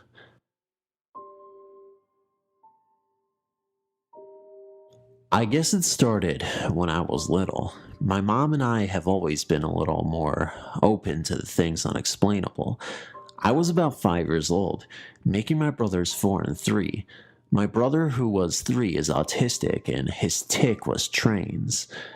My mother would hear his toy train go off. It made choo-choo noises and played music and flashed lights when you push buttons on the side. Every night for months, and she thought it was just us playing at night. She would come back to check in on us, and we would be sleeping. At the time, me and my siblings shared a room. Finally, my mom took the batteries out of the toy train. The next night, without it having batteries, my mom once again heard the train going off. Me and my brothers were downstairs, and my mom went upstairs to check on the noise she heard. She turned the train off and returned downstairs. A few minutes later, I swear I heard giggling, and I know I was young, but I clearly remember the figures of a little girl and boy walking down the stairs. It was just shadows on the walls, like their outlines. When I looked from the wall to the stairs, nothing was there. When I got older, my mom told me that night, after we saw the shadows of the kids, that she told the kid ghosts, if you're good, you can stay. If you're bad, you have to leave. My mom said she never had experiences with them again. The toy train never went off on its own again. I don't know what happened. I can't explain it. To this day, my mom still swears she saw the 2 kids. I don't know if they were bad. My mom said we were never harmed. The train thing going off went on for months until the night it went off without having any batteries. I don't know what to make of it. Maybe it was just a coincidence. I have no idea. I was a long-haul trucker for many years. In December of 2004, I had a delivery in Winchester, Virginia, and a second stop in Washington, D.C. At my first stop, I was delayed and didn't get unloaded until 2 a.m. I left Winchester heading east on Highway 7. Around 2:30, I came to the intersection of Highway and a Route 601 near Bluemont. At a gas station, I pulled in to check my map of Washington in anticipation of my delivery. The station was closed at that hour. There was virtually no traffic going by, and it was a cold, moonless night. While I was sitting there, someone knocked on my door, startling me. I jumped and turned off my interior light so I could see outside and rolled down my window. A man was standing there in an airline flight crew uniform. He had 4 stripes on his shoulders, indicating a captain. He was without a jacket on a very cold morning. He climbed up on the step of my cab. He smelled like he had bathed in kerosene. When he got close to my face, I could see that his cap had the TWA insignia on it. "Could you get me a lift?" he asked in a voice that seemed raspy. I assumed it was from the cold. I was really taken off guard. It was odd. I was in a dark, rural area on a freezing night being asked by an airline pilot wearing short sleeves for a ride. I asked him where he was headed. "I work for TWA. I gotta get the Dullies to work a flight. Please give me a ride. I'll pay you," he responded. "Well, how about I give you a ride to the next open store where you can call a cab?" I offered. "Okay, thank you, he mumbled. He said that we could descend. I didn't know what he was talking about, but I didn't want the guy to freeze out there. He climbed down and shuffled around the front of the truck. When he passed the first light, I was struck by the fact that he seemed to have long sideburns, a la Elvis. When he continued on to the right, he totally vanished. I don't mean faded away, he just ceased to exist. I jumped out of the truck and looked all around with a flashlight, even under the truck. He was just disappeared. As I continued on towards Washington, I remembered something odd. TWA had gone out of business over 2 years ago. What was going on, I wondered, totally perplexed and shaken by the experience. When I got home, I did some online research. What I found has totally turned my beliefs upside down. I've always thought that ghost stories were hokum, but with what I learned, I'm no longer sure. It turns out that on December 1st, 1974, a TWA Boeing 727 Flight 514 descended prematurely through a low cloud deck and slammed into a rocky outcropping on Mount Weather, Virginia. The aircraft disintegrated with all 92 people on board killed. The flight had originated in Columbus, Ohio, and was supposed to land at Washington National Airport. It was diverted to Washington's other airport, Dulles International, because high winds had closed National. According to cockpit voice and flight data recordings, the crew mistakenly believed that air traffic controllers had cleared them to descend to 1,800 feet from their previous altitude fix of 7,000 feet. This error, combined with strong downdrafts, caused the aircraft to hit the mountain at 1,600 feet above sea level. At the last second, they broke out of the overcast, only to see the rocky and snow-covered mountain looming in their windscreen. The captain's last words to his co-pilot were, "Get some power on," just moments before the recording abruptly ceased. The place of the impact was less than a mile south of where I encountered whoever or whatever it was that I saw almost exactly 30 years later. I don't want to definitely say it was a ghost, but the fact remains that there was someone who appeared to be an airline pilot with a very dated hairstyle, wearing a uniform of a defunct business. I no longer am a trucker, but this has troubled me for over 2 years. If anyone would have any insight into this, I'd appreciate your help. Thank you. Maybe most of us have experienced driving at night, maybe in a foggy night, a cold night, or even some people have been on a bus on their way home. In my case, I was on my motorcycle. It all happened in Mexico. This was exactly 2 years ago. That night, I had gone to my friend's house. We watched a movie. It started around 9 p.m. and finished at 11 p.m. It was around 12 a.m. when I left his house. There I was, at max speed on the road, just feeling the breeze on my bike. To get to my house, there is only one trail. There is another road to get to my house too, but it takes forever, so I took the one I always go on. It was a silent night. I could only hear the owls and the air as I was passing through this trail. At a long distance, I saw a kid. He was just standing there in the middle of nowhere. I got surprised, and at the same time, I felt really scared. As I got closer to him, I slowed down a bit. He asked for a ride, but of course I denied to give him one because it was midnight, and this was not normal. I continued the trail like nothing ever happened. Whenever I'm on my bike, I sometimes close my eyes for a bit just to feel the breeze. Somehow, it feels like I'm flying, so I close them for a couple of seconds. Once I opened them, I was not on the same trail anymore. I was on the other road I did not take. I noticed because I know my trail like the tip of my palm. I also knew I was on the other trail because sometimes I would take that trail to visit my uncle. I decided to go back and take the same trail because it was going to take forever. Once I got on the same path again, I noticed the same kid up ahead. This time I felt pretty scared and nervous. I slowed down and decided to give him a ride. He got on my motorcycle. I did not even talk to him. I just kept on going.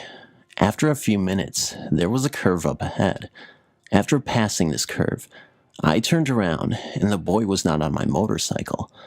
I felt really scared at this moment, and I just had this weird feeling. And so I got home. I told my parents about it next day, and they surprisingly said that there was another person who experienced the same incident that I had. My parents told me not to drive so late, and as a result, I tended to listen to them.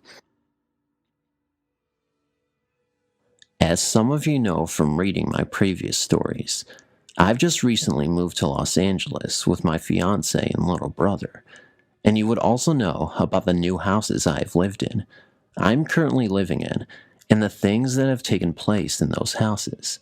Well, I guess that isn't enough for me, because I have to deal with them at work now. I'm a mechanic at a very popular and very busy motorcycle shop. Every day, myself and 6 other guys pull through maybe 25 plus bikes in a 10-11 hour day. Now, that doesn't seem like much, but we don't just do repairs. We also do custom paint jobs and other custom jobs, so it's quite time consuming. So in other words, it's ridiculously busy and we don't have time to mess around. However, someone seems to have the time to pull pranks on us. This past Monday was busy as hell. The showroom was having a huge sale, and for some reason, the owner thought we should have a sale on a few things in the shop, which was retarded because, as I said, it was busy as hell. It was around noon, and I decided to take an hour and go to Jack in the Box. When I got back to my work area, all of the drawers on my toolbox were open, and every single one of my sockets were scattered across the floor. I yelled over at Rod and told him if he needs to borrow something, not to make such a mess. I used a little more colorful words, though, because I wasn't too impressed. He told me he wasn't even near my bench. He was doing airbrush the whole morning. Well, the pranks went on for the rest of the day. Nothing as bad as before, just missing tools, and I would turn around to find that drawers were open when I knew they were closed. Finally, it was time to close up for the night. Since I am the manager of the maintenance department, I have to stay an hour after everyone has left to do invoices and whatnot.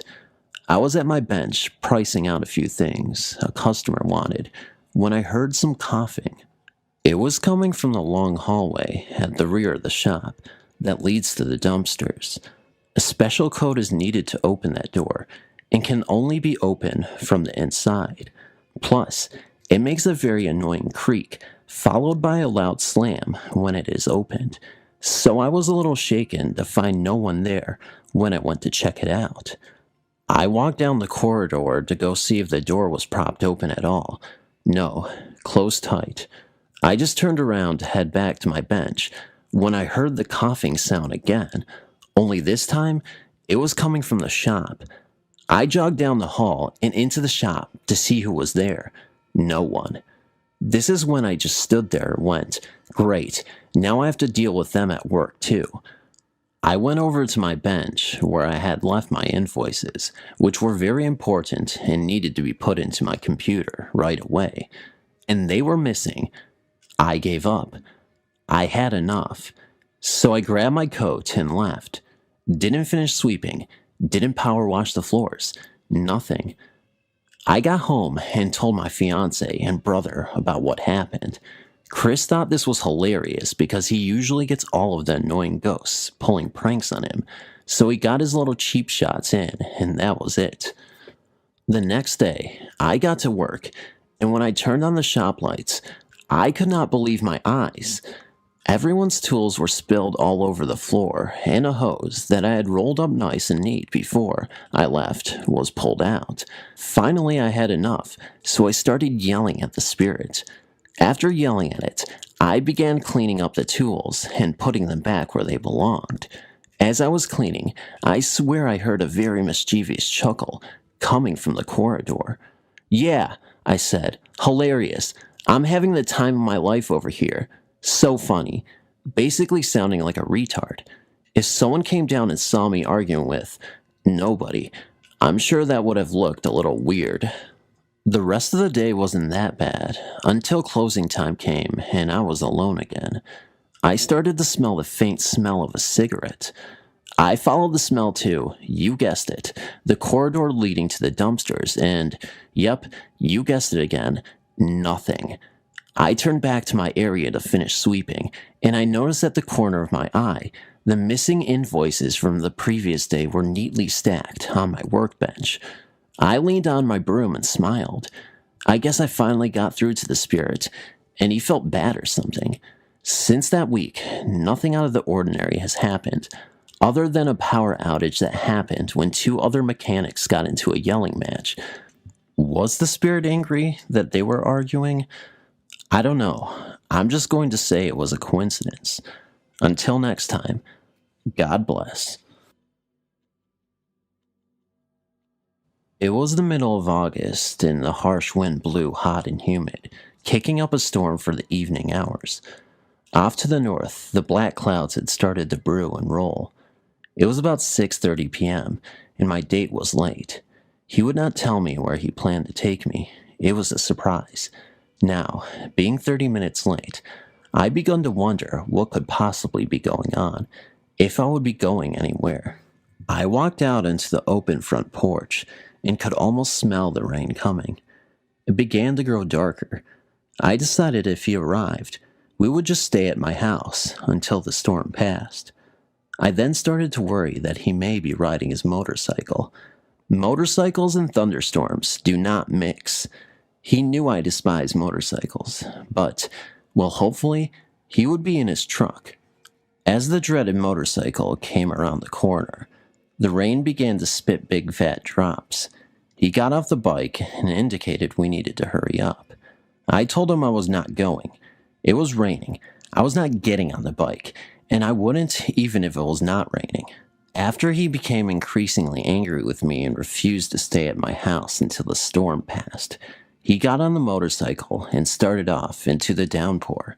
I looked up, and all I could see was flashing red and blue lights, such as those coming off an emergency vehicle. I watched for a few minutes, thinking there must have been an accident right in front of my house. I could hear screams of agony, sounding if they were coming from in a few feet in front of me. No one was there. I turned around to grab my iced tea I had brought on the porch with me. As I turned back, the lights were all gone. There was no evidence of an accident either. I shook my head and turned to go into the house. As I turned, I could hear the unmistakable roar of his motorcycle starting and then screeching tires. I whirled around, and nothing was there. I turned back around after a few moments and decided I would sit on the porch for a while. Surely the heat had gotten to me, causing me to see and hear things. After 20 minutes later, my mom called me at the screen door telling me I had a call. I asked who it was, as my mom was familiar with all of my friends. She stated she didn't recognize the voice. I went in and answered the phone. The voice on the other end of the line clarified my name and asked how I was related to Mark, my would-be date from earlier.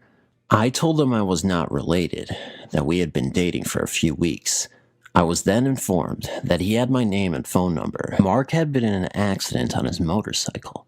The roads were wet and slick. He skidded out of control and came to a rest on a couple of those sand barrels that are used for street barriers. As the accident was being described to me by phone, I looked up and saw the flashing red and blue lights again. I heard the screech of tires. I closed my eyes tightly and said a silent prayer. As I opened my eyes, again the lights and the screeching sounds were gone. I was told to contact his parents and come to the hospital. They would not release his condition to me over the phone. I told my mom. She drove me to his parents' home, and I told them of the call.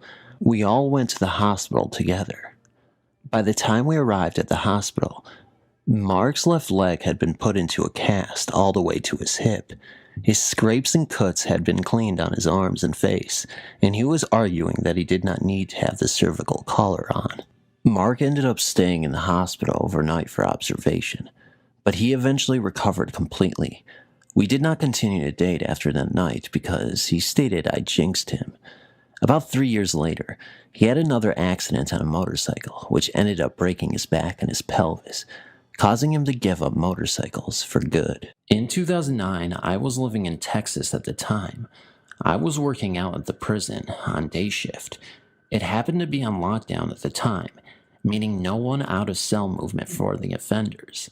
I was working with my partner, having a conversation with them to keep us awake, because if you didn't, you would fall asleep.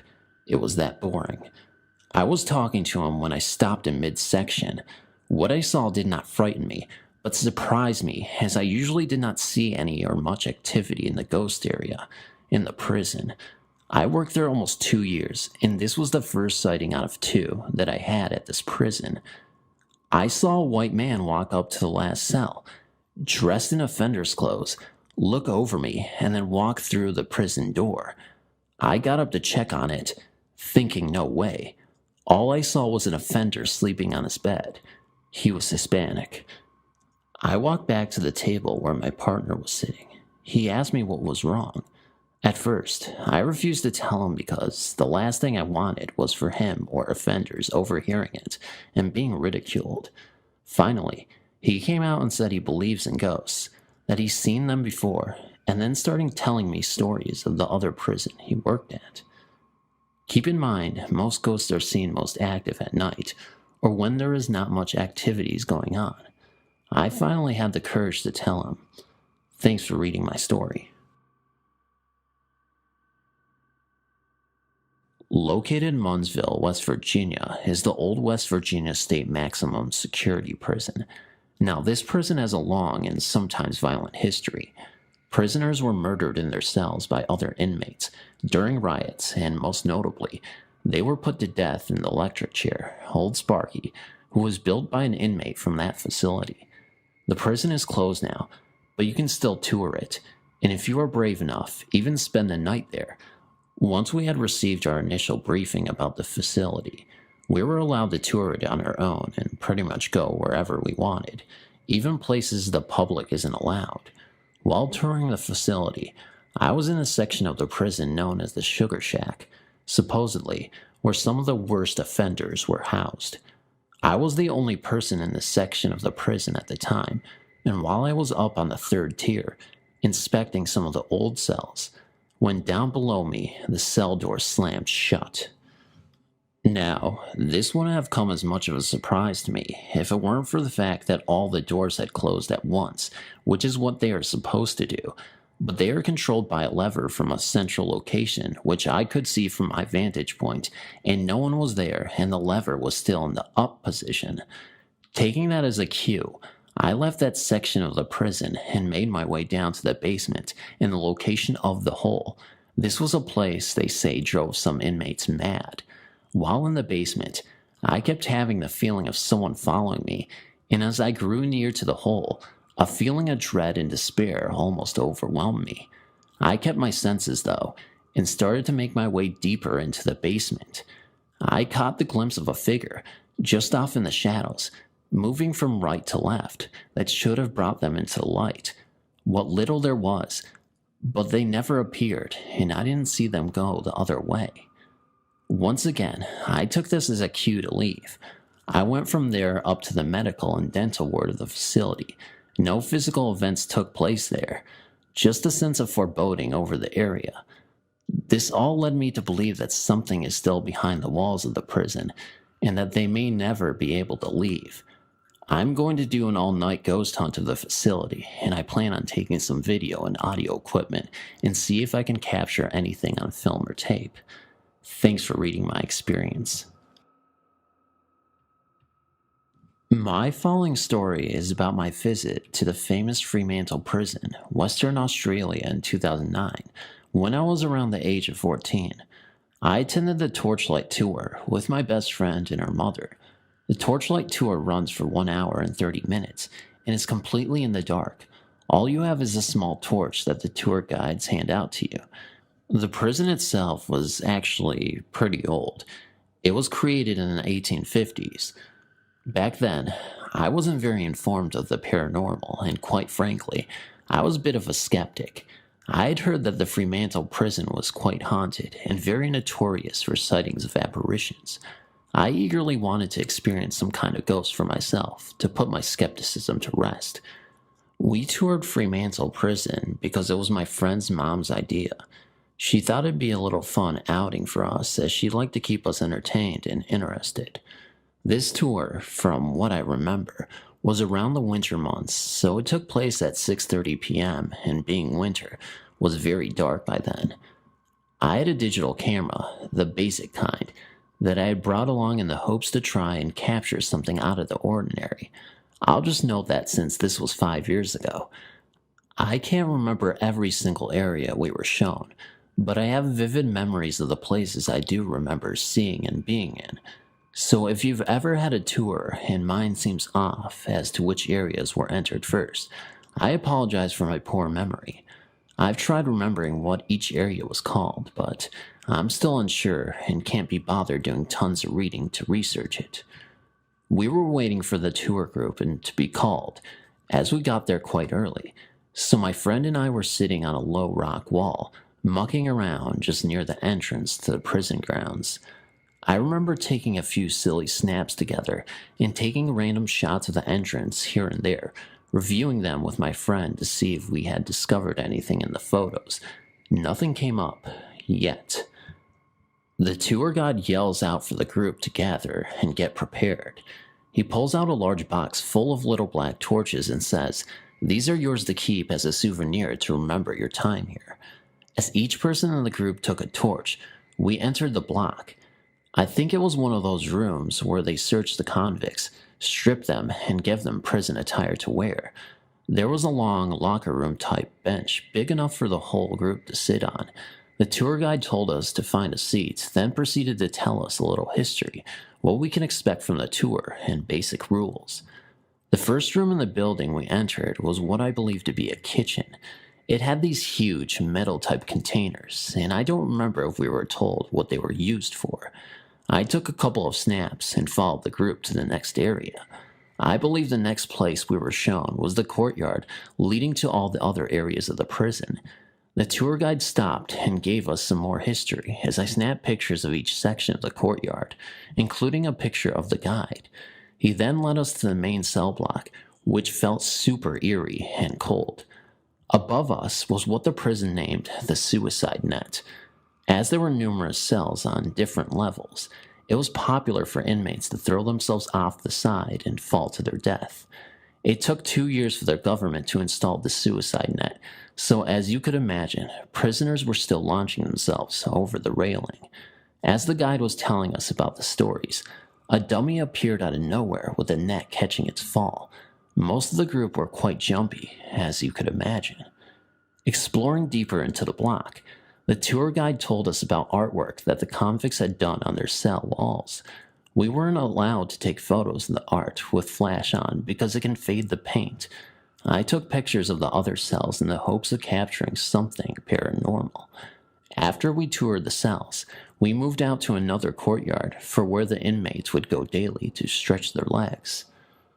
The next thing we came across was the whipping post in another section outdoor area. The tour guide explained it would be used to punish convicts by whipping them and lashing them, and then covering the convicts with salt.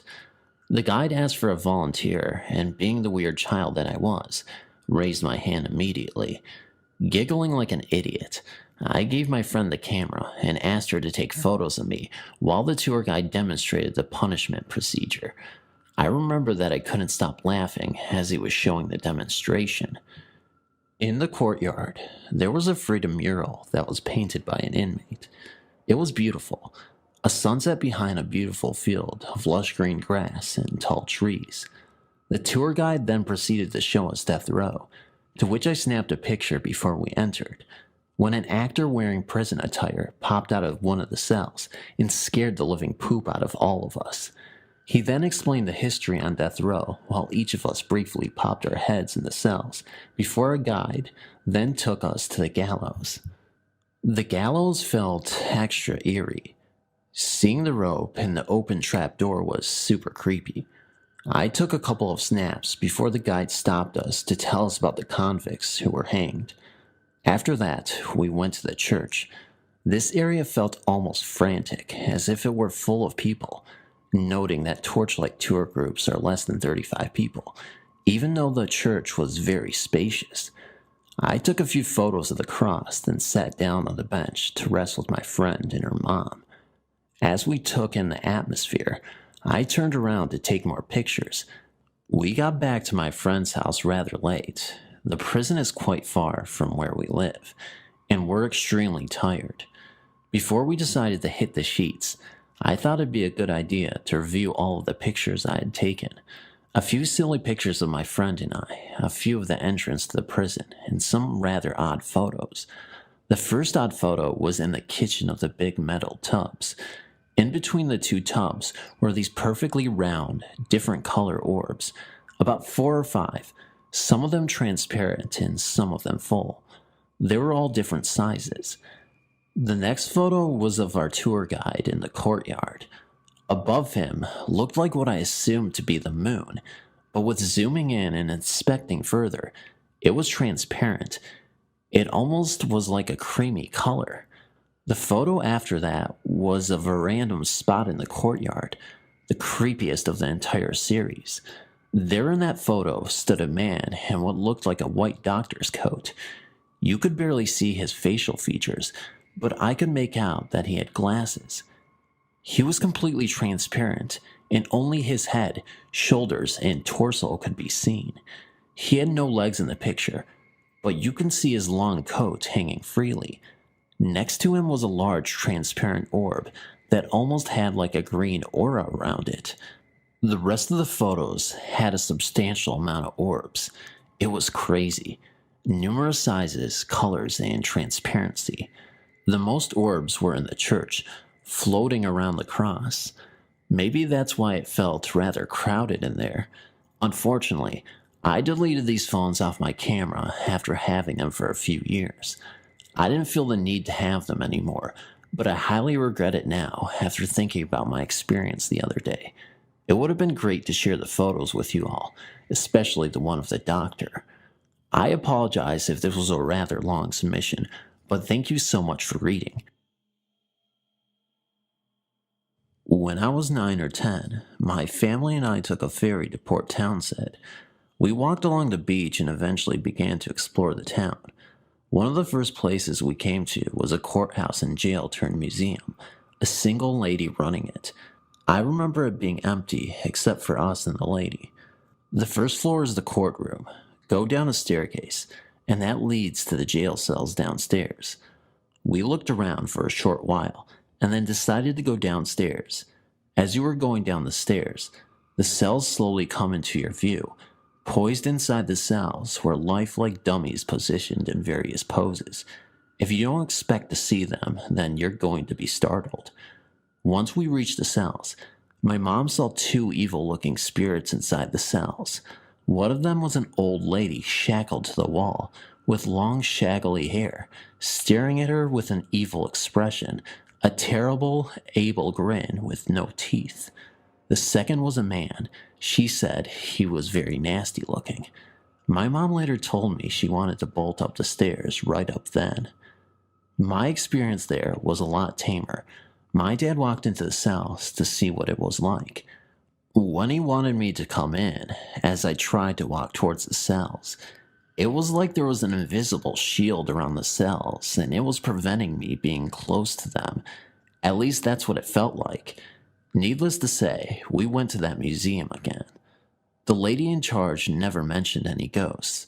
Either she never went downstairs, or if she did know, kept it a secret. We didn't come across any ghosts in Port Townsend that I can recall. Thank you for reading. When I was 12, which was last year, I went to work with my mom. She worked at Boulder County Jail until I moved. Now, my mom was a nurse at this jail and worked nights, so I went to work with her. Being the adventurous type that I am, I went wandering off. I explored everywhere. I went through every building I could find. It was cool. That night, at exactly midnight, I was looking through the little window on a door that leads to the kitchen in the jail. So as I was looking in there, the big metal spoon to one of the pots started turning. Now, with that being creepy enough, the figure of a man started to appear, or at least the outline of him did. From what I could see, he looked like he was maybe in his late 30s or early 40s and was a little bit plump. As I watched the figure turn the spoon to the pot, he looked at me straight in the eye, and then he kind of faded away. I stood peering through that window for a second or two to see if he was going to come back. He never did. A few hours later, at about 2 a.m., I went back to the kitchen to see if he was there again. And he was. But this time, there was another figure in the kitchen with him. This one looked like he was about my age. I stood there amazed for a few minutes. Then both of the figures looked at me, smiled, did what looked like a wave goodbye, and faded. I never saw them again. A few nights after going to work with my mom, I asked her if any of the cooks that worked at the jail had died. She told me this really long story about how he brought his son to work one day, and they both mysteriously died at the jail. She told me the night that I went to the jail with her was the 5-year anniversary for the death of the cook and his son. I never forgot that night, and I don't think I ever will. I am a 56-year-old Vietnam veteran and business consultant. I do not do drugs and do not understand the following story. We used to live in a 2-story, 10-year-old house in Fremont, California. We lived there until May of 2003. In December 2002, just a few days before Christmas, I woke up at about 5:30 or 6 a.m. and walked over to the bedroom window. I parted the vertical blinds and cursed under my breath because it was still raining like it had been for days. As I turned away from the window, my body chilled from head to toe. Standing right in the middle of our bedroom doorway was this huge ghost, dressed in a hooded brown robe. The guy was at least 7 feet tall and filled the whole doorway.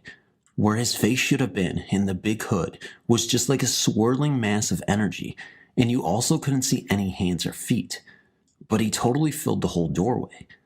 As I looked at him, he extended his arms forward, like he was offering me the short staff or rod that he was holding. It was maybe 24 inches long. Then I turned my head away for a moment, and when I looked back, he was gone. I left my wife asleep as I drove to work, still kind of in shock and debating whether to tell my wife. I decided to, and called her on my cell phone.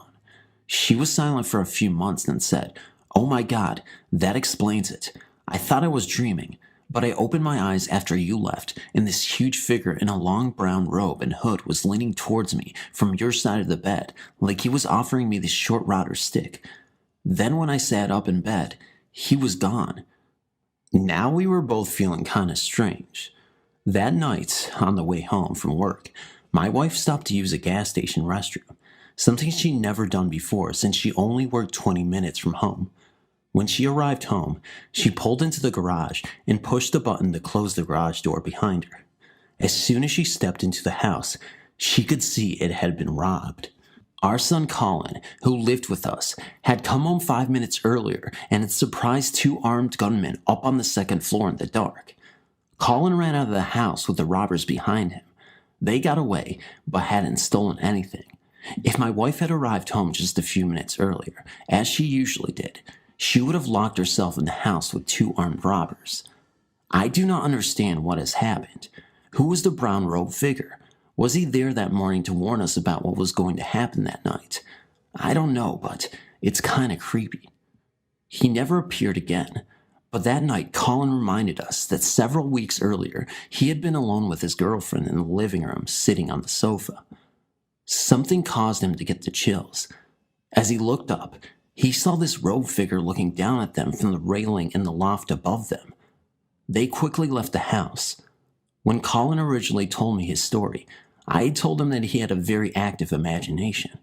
Then a couple weeks later, the robe figure appeared to me and then my wife. That night, as I was cutting sections of round, rod-like wood dowels to put in the window sashes, I got the chills again. Was the guy trying to hand me a staff or rod to try and tell me to put it in the windows? If anyone has info on ghosts in hooded brown robes with a rod or staff, I'd sure like to hear it. An Asian lady friend told me about a house of hers who knew of this kind of thing and called him a guardian angel that somebody has to give you or will to you.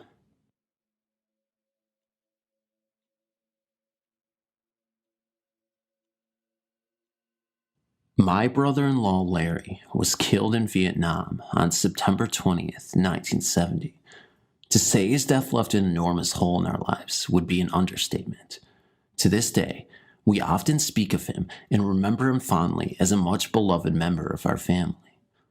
I've always been very close to my eldest sister. She and my brother-in-law were married only 3 years when he died. Having been widowed at age 23, she decided to remain on her own and live in the house they had recently purchased. Thus began my frequent visits to stay the nights on the weekends and keep her company.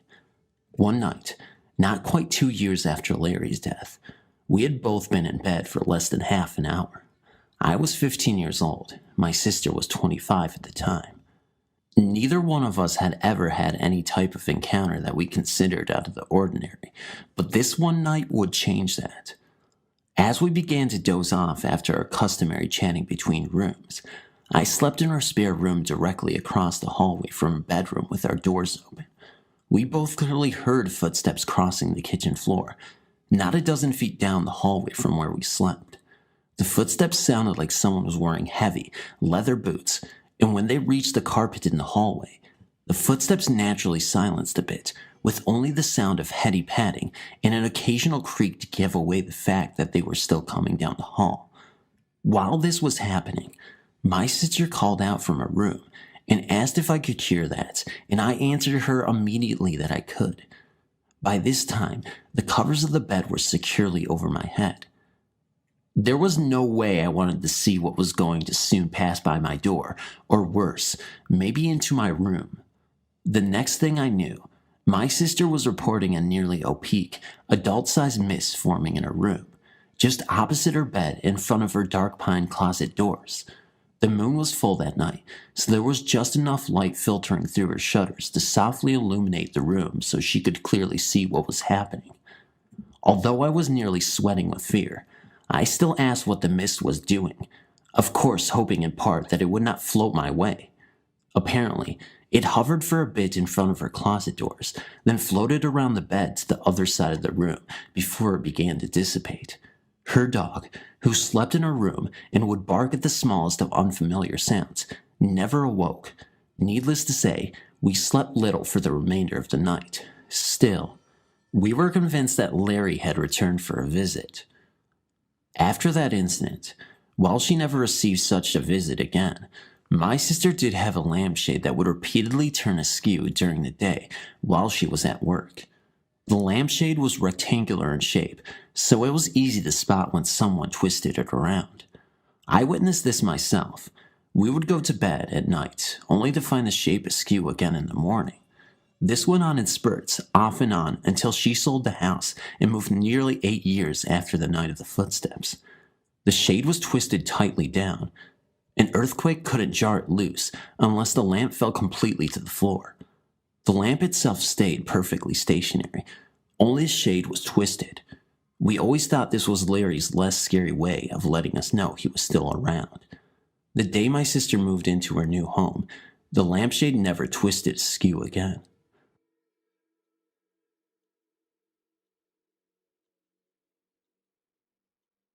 A few days ago, I was sitting on my bed in a small room that has a side window. I turned on my computer and started listening to music. Everything was okay until suddenly, I saw a human shadow through the window. It was just a shadow, yet I could make out the head and the body. There were no hands or legs. It disappeared after 5 seconds, and I was shocked. I turned on the light and ran down to find out who it might be. And you know what? My yard was empty. I looked around for a few minutes, then I came back home. I still didn't know who or what it was. But that wasn't all. That night, I went to bed around 11 p.m. I had just fallen asleep when I suddenly woke up and felt frozen. I couldn't move. Something was pushing my body and I was hurting. After a few minutes of being frozen, I then felt like I was about to blow up. I got out of my bed and I was breathing hard. I had no idea what was happening. Then, I heard some strange sounds from my kitchen. It sounded like chewing sounds. I ran down my kitchen, turned on the light, and there was nothing down there. Around midnight, I was freaking out, so I called my friend to come to my house. When he drove up, I saw a girl in a white dress and with long hair standing next to the gatehouse. I felt scared, and I screamed to my friend, "Hey, watch your back." Just then, the figure disappeared. My friend saw it as well, and he was more frightened than I was. He said the shadow had been right next to him. The figure looked like a 20-year-old girl with a white face, but also Vietnamese. It was extremely unusual. We sat next to the bed until morning. The next day, I invited another friend to come over and take some pictures, but nothing happened that day or the day after. I think the ghost just visited the house to make us look horrible and to scare us a little bit. Isn't that what ghosts do? Thanks for reading.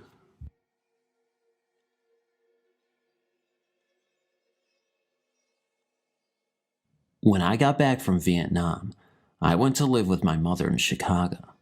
Chicago is where I was born and lived all my life. My encounter happened either in 1968 or 1969. My mother had a summer home in northern Illinois and would go there every weekend. So I would be home in our third-floor apartment every weekend by myself. I would usually fall asleep on our front room couch watching TV. One night, I woke up somewhere in the middle of the night and went to the kitchen for a glass of water. As I walked through the doorway, going into the kitchen, a transparent short-haired or bald man or boy ran out from our pantry, looked me straight in the eye, almost like he hesitated for a split second, then ran into the gas stove area and disappeared. The look in his eyes was like someone being startled or caught doing something wrong. It was so real that when he ran closely by me, I kind of moved back, like if someone is going to bump into you. It all happened so fast, and I was in the process of waking up, so it didn't really hit me as to what just happened or what I just saw. I just continued to the sink for my glass of water. Mind you, this all took place in seconds. As I turned on the water and filled my glass and started to drink, it then hit me. Wow, I stopped. I was just in a little shock. I was frightened. Then I thought maybe some intruder was in the house, but no. This figure ran right into the stove and disappeared. And this figure was semi-transparent. Needless to say, I was afraid.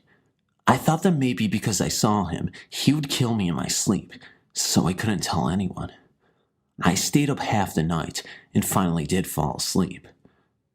1 or 2 years later, I found out that the landlord's son had died in our house. I don't know what floor or exactly when or how, but I do know it was before my encounter. My mother moved out of the house, and I got married and went on with my wife. I never went back there to see if I could find a picture of the landlord's son. For many years, I thought about it and wished that I would have gone back, but now it's too late. This was over 40 years ago now. I'm somewhat of an artist, not very good, but I did draw a face picture of my encounter. I don't know what happened to that picture. The vision that I have of him is vivid in my mind to this day. Maybe I should try to draw another picture. And that's my story.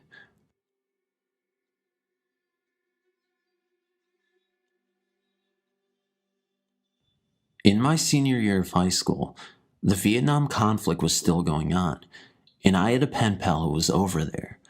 At lunchtime, I would leave the school and go over to a small church located a block from the school and sit in there and pray that my pen pal was okay. One day, I was leaving the church to go back to school, and I noticed a very old 1950s car across the street. There was a man standing outside of the car, and a very young boy playing with the wheel. The boy looked to be about 5 to 6 years old. As I was walking out, the man beckoned to me across from the street. When I got there, The man said that the man looked too old to have a son that age, wants to know why I went into that church. I smiled and said, to pray for the end of the Vietnam conflict. The man told me some things that were personal, then stated that the conflict would end soon, but another will start. I smiled and walked about 10 to 20 feet and looked back. There was no car, no one around. I was close enough that I would have heard the engine start and see the car go away, but nothing.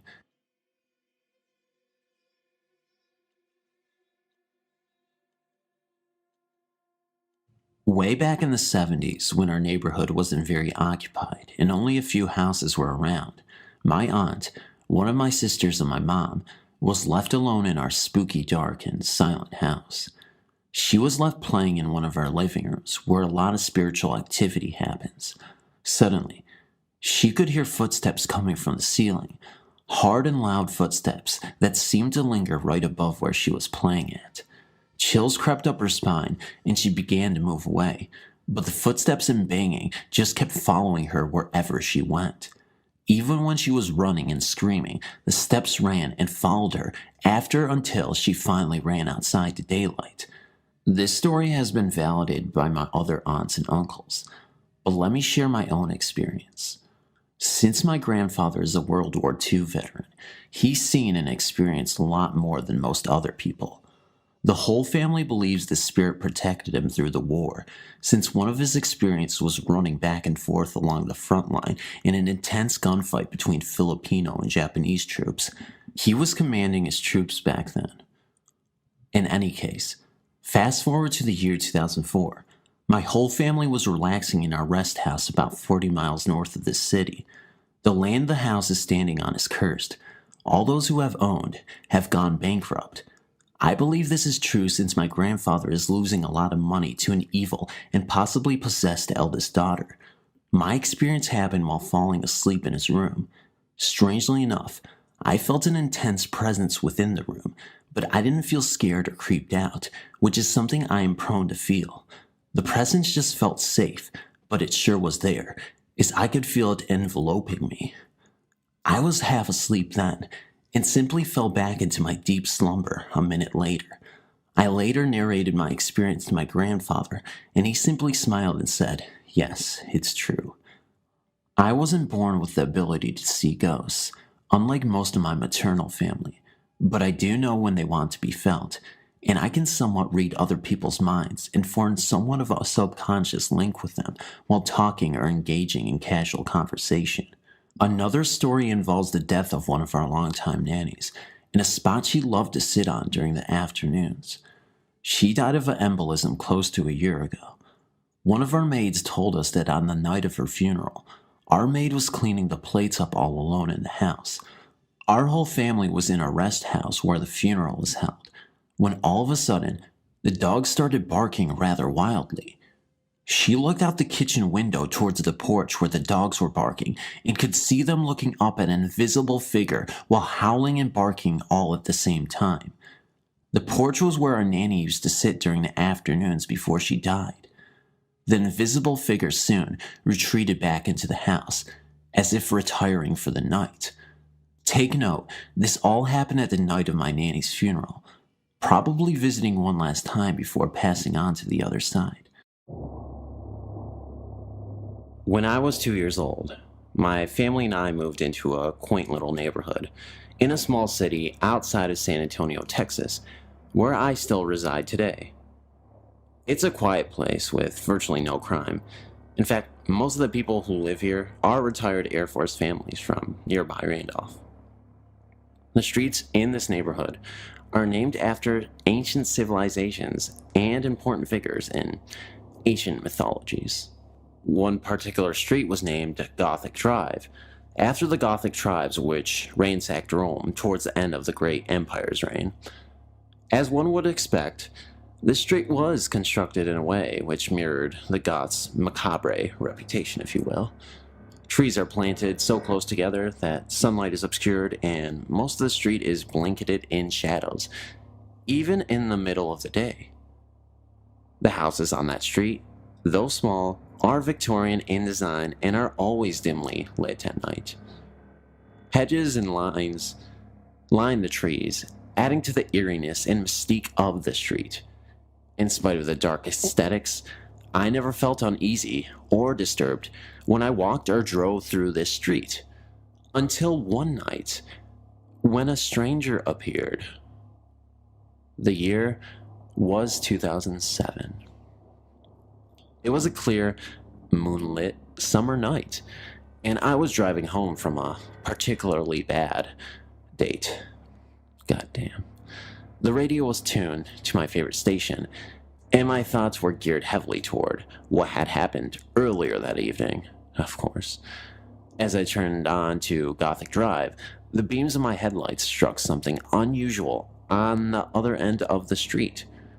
Once I got close enough, I was able to make out the figure of a slender woman who was dressed in a black outfit of some sort. Soon I was able to see the figure almost as clearly as I can see the laptop in front of me now. It was a nun. The sight of a nun in my neighborhood was unusual, but not so unusual that I paid much attention to it. I remember shrugging my shoulders and saying to myself, "That's weird," and continuing on with my commute. Then something strange happened. When I looked back to catch another glimpse of her, I saw nothing. She had disappeared. I am a practical and skeptical person, so I initially wrote this incident off as product of the situation that I was in that night. I figured that my heightened emotional state from the bad date had caused my mind to play tricks on me. Why my subconscious chose a nun as a manifestation of my frustration, I could not seem to figure out. Until I realized a few weeks later, during a brisk midnight stroll, that my explanation was dead wrong. It was later in the summer, and I had decided to go out for a late night walk to alleviate some boredom and bum off some energy accumulated in the form of energy drinks. Yeah, I know. It was stupid to drink those kind of drinks so late at night. Give me a break. These late night strolls were part of my nightly routine, thanks to the fact that my neighborhood is relatively safe, and I am usually not the only one out. The neighborhood was quiet that night. Everyone seemed to be in bed, with the exception of one jogger and a few stray cats. And a raccoon. I hate those things. Anyways, I deviated from my usual routine slightly and decided to walk through Gothic Drive. Something I rarely did because it leads to the main road in my neighborhood, and I typically did not like to venture out that far. Tonight was different. I seem to have been emotionally drawn in that direction. The houses on that street were unlit, and the street lamp was off. I slowly made my way toward the end of the street. Suddenly, the street light lit up brilliantly, and there she was, standing in the rays of the lamplight. I was not afraid, not even close to being afraid. It was apparent that she wasn't an ordinary woman, or even from this dimension. Her dress was black. Even the bright light from the lamp above her seemed to be absorbed by her dark ebony remnants. She appeared to float slightly above the ground. It didn't seem to have any feet. For some reason, I could see her face quite clearly, even though I was more than 20 feet away from her. She was a comely woman with dark eyes and soft crimson lips. She was smiling. I walked towards her, shouting "Howdy" or something to that effect. The nun didn't move or speak. As I approached her, I blinked once. She vanished. I was in shock. Had I really seen a ghost? Was my imagination playing tricks on me? Then, a terrible thought hit my mind. Was I hallucinating? I have a history of mental health problems, yes, depression, different anxiety disorders, and I knew that schizophrenia can cause one to lose touch with reality and even have hallucinations. Was I going nuts? My fears were relieved when I found out that I'm not the only one who has seen the nuns. My brother told me he saw her one night while driving home from night classes at a local community college. Many of the neighbors I've talked to say that they've encountered her on different occasions. They told me that her facial expressions tend to reflect the moods of those who cross her path. If you're angry, she will have an angry expression on her face. If you're happy, she will smile. And so on. The mystery of the ghostly nun fascinated me, but my focus soon shifted away from her when school started up again. I did not think much of her for several months after that. Then, one night, I saw her again. This time, things were way different. I had stormed out of the house after a vicious verbal exchange with my mother over something absolutely stupid and trivial. I'm not going to get into it. I had no intention of returning home until after my mom had gone to bed, so I decided to take a long walk, which meant going down the main road. To access the road, I turned onto Gothic Drive. I did not expect to see the mysterious nun, but sure enough, there she was. She stood under the street lamp, looking straight at me. I could see her face from where I stood. She was not smiling this time. I could feel hatred and pure anger emanating from her. The expression on her face was beyond menacing. It seemed as if she was ready to lunge at me and rip my heart out. Her eyes were dark and piercing.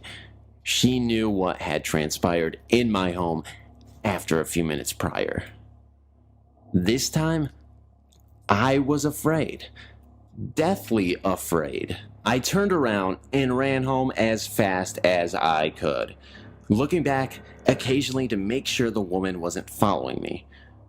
When I finally reached home, I locked the door and apologized to my mom for starting the fight earlier. I told her what I saw, and she forgave me and helped me calm down a bit. My frightening encounter happened in February 2008. I've not seen the nun since, and frankly, I don't even want to see her again. This experience has certainly turned my skepticism of the paranormal on its head. Prior to these last few experiences, I'd never seen anything that I could not explain through logic. I certainly have a more open mind when it comes to the paranormal. You better believe it. And I still wonder about the nun from time to time.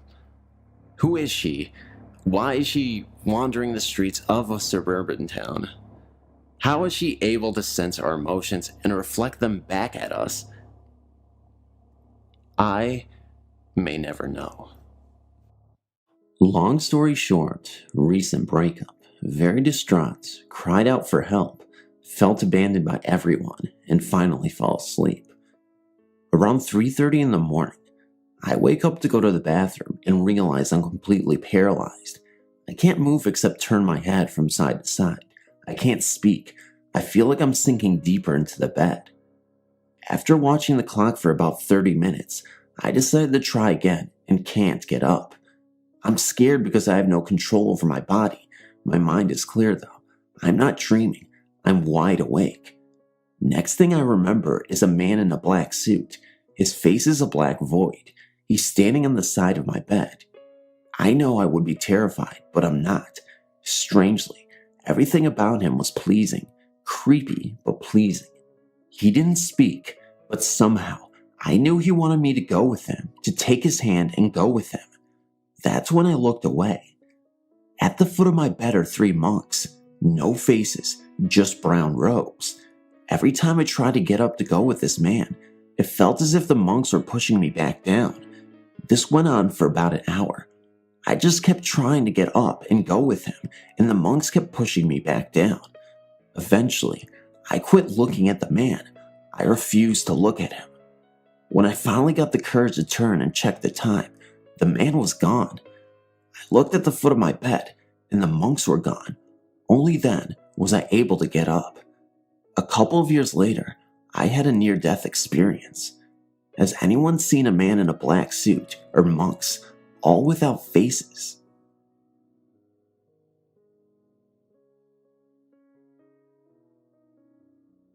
Back in May, I moved into an upstairs apartment. At first I experienced nothing out of the ordinary.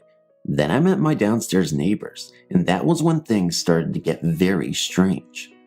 The first thing that I noticed was being so tired after I got home from work that I literally would come home and fall into a deep sleep. The first time that happened, I had someone stole money from me. At the same time my neighbor's electric was about to be off. The amount of the bill was $120, which is the exact same amount that was stolen from me. Next, things went from very strange to downright creepy, as in like a haunting. Not things moving around as much as pictures being drawn on my floors and walls. This individual had me believing that he was Satan and that he was my guardian angel from the beginning of time. I found that very hard to believe. I began communicating with what appeared to be a spirit. I asked him questions, and he would grab my head and shake it yes or nod it very lightly. I moved out last month, but my neighbors are still with me. Now, I live with my friend, more than 20 minutes away. There's a symbol of Satan on their flat screen TV. I can grab this entity with my hands and stab it to the wood floor. Sounds incredible, huh? I can see him in the air, where he is floating around. And the house is warm, and it's also distorted like when you look at a barbecue grill. My question is, how do I make him go away? Is there a way to block his energy from me? Any advice would be welcome. I googled projecting yourself from your body. That is how I found out about astral projection.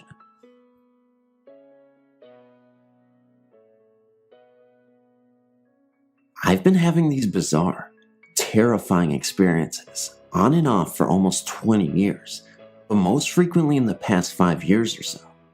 This week it has happened to me 3 times, and although it never occurred to me before to do any research on the internet, my sister suggested it, and the first link I looked at brought me here, to another woman's story.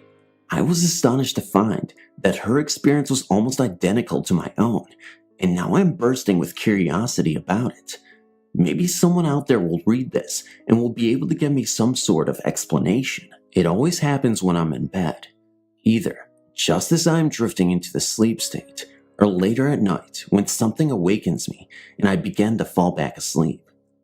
I always think that I am awake when it begins, but now I'm not so sure.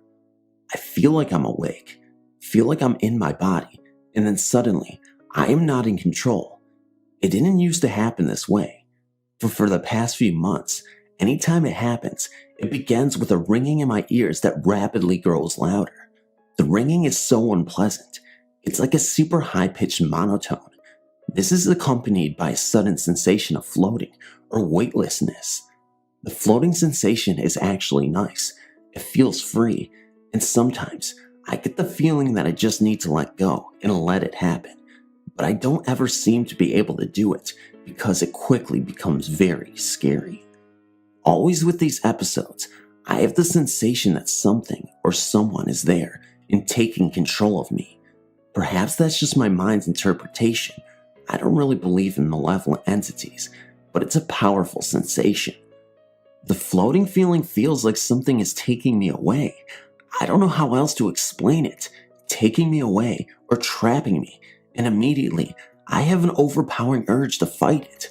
That's where the paralysis part comes in. I get terrified at this point because I feel myself as floating, and sometimes I actually do move around. I'll be carried off of my bed or through a wall into another room, and the whole time I am struggling against it. I feel like I'm under 100 feet of water, or like I have chains around me. I try to move my arms and legs, and I can't, or if I manage to do so, it's with an incredible lethargy, and it's so slow, so feeble, that it's useless. Sometimes I try to shout or scream, and I can't make any sound come out. Other times, I've literally tried to throw my body around, so that doesn't really work either. Generally, I struggle for some period of time, and then suddenly I'm opening my eyes for real, and in my bed, right where I started, and I'm always shocked to find that I haven't moved and the world hasn't ended. This has happened to me so many times now that I can recognize it when it happens. Even as it is happening, I'm telling myself that it's not real and I just need to wake up, even though I feel like I'm fully awake. This is definitely not a dream, and not the normal dream state. It feels 100% real and physical, and I remember every episode so vividly, all the way back to the first one when I was 17 years old. I don't know what to make of it. I was stunned when I read the other woman's account. It is several years old at this point, and saw that she described these exact same sensations. Many people had comments about being an out-of-body experience or the beginnings of one, and this is something that had never occurred to me before, but I suppose it all makes sense now. My questions are, why does something that I would think would be a fascinating experience feel so negative and terrifying? As I've said, some part of me always does have this urge to let go and not struggle, and tells me that everything really is okay, and I should just go with it. But every time I try, I just feel like there is something, or this someone, a very negative something, trying to do something to me, and I always end up fighting against it. I know I'm probably opening a big can of worms by putting this out here and asking for opinions, but my curiosity now, after reading some other people's experiences, is too strong to resist. Can anyone give me any idea what's going on? And if this really is me attempting to have an OBE, why does it feel so terrible? And how can I let go and have a positive experience? Thank you so much for reading. About a week and a half ago, I was sleeping next to my boyfriend, and about 4:30 a.m., I woke up to use the bathroom and play a little bit of my RPG game on my iPhone. When I was done, I turned off the lights and slept on my stomach. I held my boyfriend with my left arm. I couldn't sleep. My eyes opened in the dark, even though they were shut. At this point, I leaned up, still on my tummy, and looked at the clock. 5:08 a.m. I looked at my boyfriend, and then he was gone. At this point, I knew exactly what was happening. I was astral projecting. I knew I astraled at this point, but I didn't want to deal with this. I've always astraled by accident, so I slept back down on my stomach. At this point, I felt continuous tugging, and I turned to my right. We slept on the floor, and I'm on the wall side. A sparkly, glittery, blue human with arms, heads, legs was pulling me. It was even on its knees on my legs. I was scared. I said, "Oh my God, please, you're ruining my sleep. Stop." My eyes shift from reality to spirit realm. Finally, I got back. I told my boyfriend. It was like 5:30 a.m. Anyways, I googled someone in the psychic experience site and said, imagine a human glass vase filled with glitter and blue static people. So, I was like shocked. I'm not alone. It was baby blue, white, little pink, lavender, sparkly as hell. Thing is, no one died around me, so I didn't even know what it was or what it wanted. I joined the site to see if any more people can give me answers of what these spirits are. Thank you. For as long as I can recall, music has been a big aspect in my life as far as my emotional state. It has this way of invoking emotion in a way quite like nothing else can compare to. One thing I always wanted to learn was the piano, which up until recently, I haven't been able to play as well as I wanted to. I guess it was this aspect of how much you want something versus how much you imagine it that led me to the current situation. I'd often imagine myself playing some musical instrument while listening to some song in my memory that eventually and accidentally start to project itself to the point that I can hear it in the friggin' sky. As much as I try to focus on somehow keeping it in my own mind, it just so happens to manifest outward into the real world. Now, I apologize if anyone has heard music in this sense, as it may be my fault and I'm still working on containing said abilities. It's to the point now where anything I imagine sometimes projects outward, which I'm not sure if it's normal or not. One of my favorite things to imagine or project are thought experiments involving my favorite topic, astrophysics. I can picture exactly how the universe works and have written a formula on how time itself theoretically works, which solves Einstein's theory of relativity. It's an ongoing thing which I've developed over time, with the first part of it, as I recall, happening in the 6th grade. I was explaining to my teacher that you could go from point A to point B, being any distance apart, and that the only thing that was a factor was velocity. He said that there was a problem. You'd break every bone in your body under acceleration, and said he'd love to read a book about it someday. Time volume theory, basically time itself, is a whole separate thing when spoken in relation to the universe. Time, from my perspective, is more of a volume than a numerical scale which moves one way. Einstein's theory needed space-time to be infinite, but due to the tools he had available, was unable to prove it definitively. Mine proposed that time is not infinite, as it has to have a start and an end. Otherwise, there's no way to tell how much time has elapsed. Time which is finite, over the universe which is infinite, by space which is just a container, equals relativity of 3 parts, your observational time span, over time variables which are mass density, mass velocity, and gravitational field, over an observed object's time span. A big aspect of today's current astrophysics view on the cosmos says that space is expanding, which doesn't take a few things into account, primarily distance measured using redshift techniques. It measures via the star's luminosity, but in a way that proposes light travels in a straight line. When you factor in that line has to go through dark matter and the warping of space around mass, that its trajectory path is curved, it would cancel out the aspect of space expanding, and most likely would show that space is static with dynamic objects that move within its environment. A lot of what I learned over the years as a result of my passion for astrophysics came from Isaac Asimov books, encyclopedias, and documentaries such as The Universe on History Channel. The rest has come from pure thought experiments in my head where I can imagine a set of conditions within a specific environment and simply imagine the outcome of the situation due to my scientific, electrical, and mechanical aptitudes. A few years back, when I first started to learn about my psychic ability, the first thing I did was explore deeper into the realm of my imagination, which led me to some amazing discoveries, in addition to many theories on how life in the universe worked. In theory, of course. I definitely look forward to future experiences as I hone my abilities and push myself to explore new horizons, with the only limitation being those I impose on myself. Thanks for reading. I found myself at church as every week. I hadn't slept at all the night before, but all in all, I felt fine walking in and sitting down. A few minutes pass. I drink my coffee and I wait for the music to start. The band begins playing and I relax into my chair a bit, with this strange feeling starting to overwhelm me.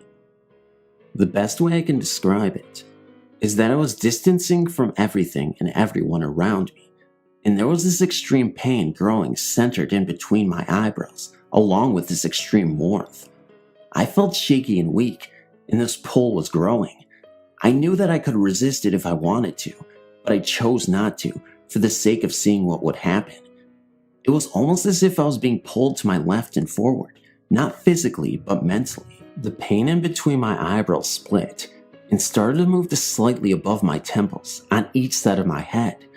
As the mental pull got stronger, the pain from my temples began to grow. Everything around me felt far off. I was watching from a third-person perspective as I stood over my body, which was still lounging in the chair. The area around me and my body was an expanse of gray, and I could see the silhouettes of the people who were sitting beside me off in the horizon. I was alone in this expanse of gray, floating beside my physical body, just watching myself. I watched and felt horns start to tear out of my physical body's skin. The pain was intense and overwhelming throughout this entire process. The horns continued to slowly grow. As I watched solemnly, an orb appeared about 6 feet in front of my physical body. The orb itself was translucent with a slight golden sheen, but it held in it a liquid of yellow and white, that I could only describe as liquid light. The orb slowly floated over to me until it was about 3 feet above my physical body. It floated there for a moment before the liquid inside the orb was released to flow down into my face. As soon as the liquid came in contact with the horns growing on my head, the horns melted as if they were made of metal. The liquid light relinquished the pain I'd been experiencing as soon as it touched my face. The metal that used to be my horns fused with the liquid light, and they slowly moved down my back together and pooling as one at my shoulder blades. Extreme warmth followed by excruciating pain as the metal liquid launched off my back, forming jagged metal bones like those of bird wings. I felt hurt but confused and also enlightened at the same time. I slowly felt myself drifting back into my body, and I felt physically ill and weak. I felt like I just went 3 rounds in a ring with a professional boxer. I haven't really ever been a religious person before. This was my 3rd time going to church, and I don't know what to take from this. I know this last bit isn't astral projected related, but I feel it is relevant to the story. The day after this happened, I was meditating, and I had this image of a masculine figure with the metal wing bones I had. I knew he was me, but he looked hurt. He was sitting up, and there was dirt all over the metal bones. Then there was a flicker of blue light, and there were these tendrils of light extending down from the bones where feathers would have been on normal wings. The tendrils of light slowly undulated, as if they were seaweed floating underwater. Thank you for reading.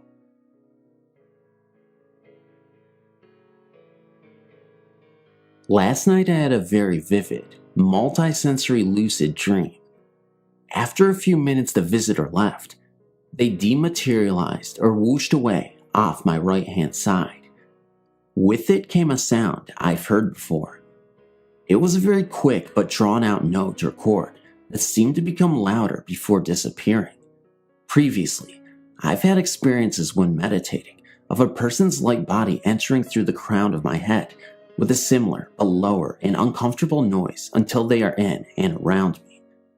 They then proceeded to communicate through hand signals and images and gestures they made with my body. When they left, there was a similar sound, but much louder, and I felt the being pulling away. It is almost as if a whole person is sucked into a vortex like manna down a plug hole. Once the last of the form disappears, the noise ceases. Last night, when the visitor appeared, I said yes to it. In that I had a conversation with the person. We were face to face. It was therefore unlike the full body takeover described above. It was a 2-way conversation, and I could feel their physical body too. Then they left with a whoosh. Was I receiving an astral visitation from someone projecting directly to me? Does this low, quick, pulling noise sound familiar to anyone? If so, is this typical when being visited by someone performing astral projection? Thank you in advance for your input, advice, and guidance. I see these visitations. They're not infrequent, but this is the most recent as benign. I have no fear associated with them. I would just like to know what type of experience this is, and whether the sound is somehow characteristic. I feel kinda silly writing this, since I haven't talked much about it since it happened. I'm 17 now, and still can't come up with any explanation other than spirits. I've always been a believer, and hoped to one day have my own encounter with ghosts. I never thought it would be as terrifying as it was.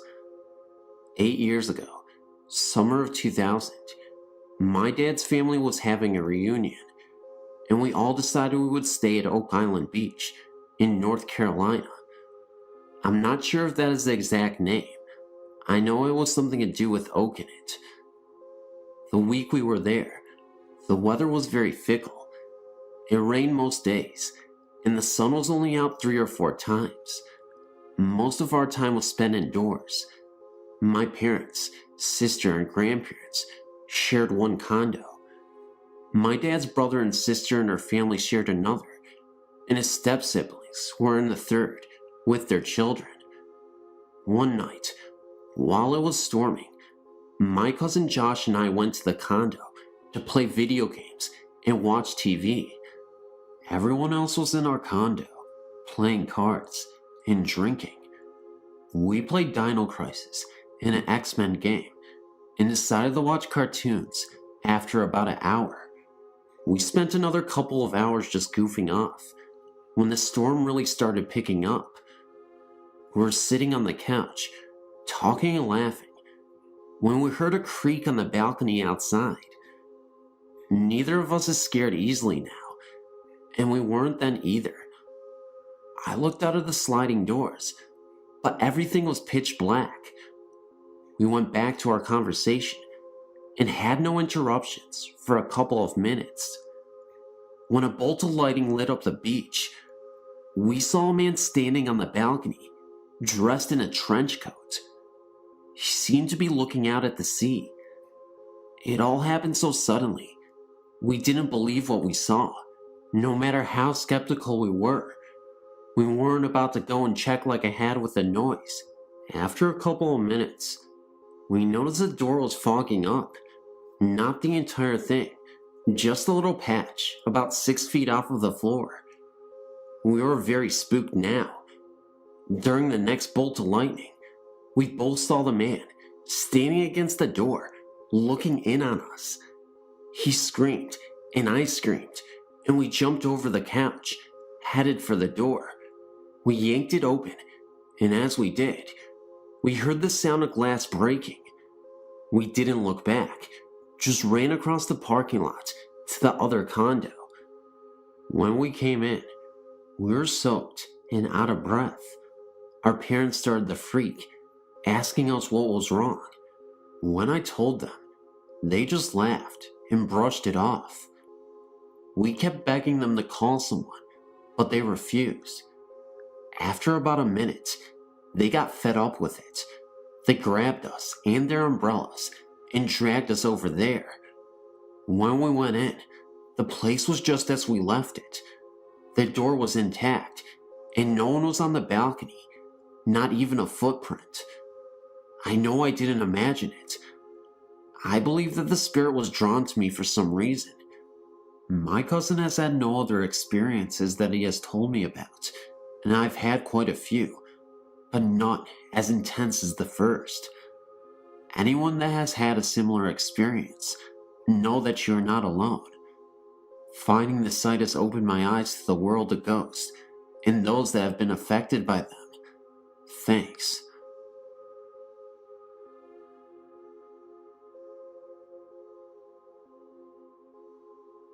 My Aunt Terry, from my father's side, lived in Oklahoma. When I was about 16, she came here to Memphis, and she told me about a house that she lived in. She said that when her husbands and kids moved in, there was a barn out back, and she said when she walked in there was an upside-down pentacle on the barn floor. After she saw that, she never went back out there. One night, when everyone went to bed, my Aunt Terry heard the dogs barking in the kitchen. She went into the kitchen and watched her dog bark at a corner in the room. The next night she went to bed, and the TV in the living room came on by itself, and she said it did it every night. So one night, she decided to unplug the TV, and she went to bed as normal, and the TV still came on. Then another day, after everyone ate dinner, they were all sitting in the living room. My aunt looked out the window and saw a pair of red eyes. Her husband saw them too, and it really freaked them out. On yet another night, my aunt and uncle and the kids were leaving to go see a movie, and on the porch stood a beast with red eyes, and half his body was human, but the rest of him was like an animal. She described his hands and feet as hoofs. Well, after they got home that night, my aunt and uncle made the kids sleep with them, and Catherine started to get really sick. When my aunt and uncle tried to take her to the hospital, the car wouldn't start, so they had to push the car all the way down the street, and it started right up. The doctors couldn't find out what was wrong with Catherine. my aunt and uncle decided to move, and every morning the car wouldn't start when my aunt had to go to work until my uncle pushed it down the street. After my aunt and uncle found a new place to live, when they got everything they owned out of the house, Catherine got better immediately, and the car never gave them a problem, and the TV never came on by itself again. Some strange occurrences, but I swear they're true. Thanks for reading.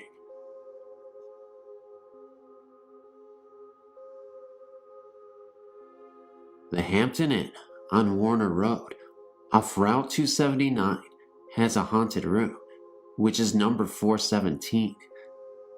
My husband stayed in this room while on a business trip in March 2008.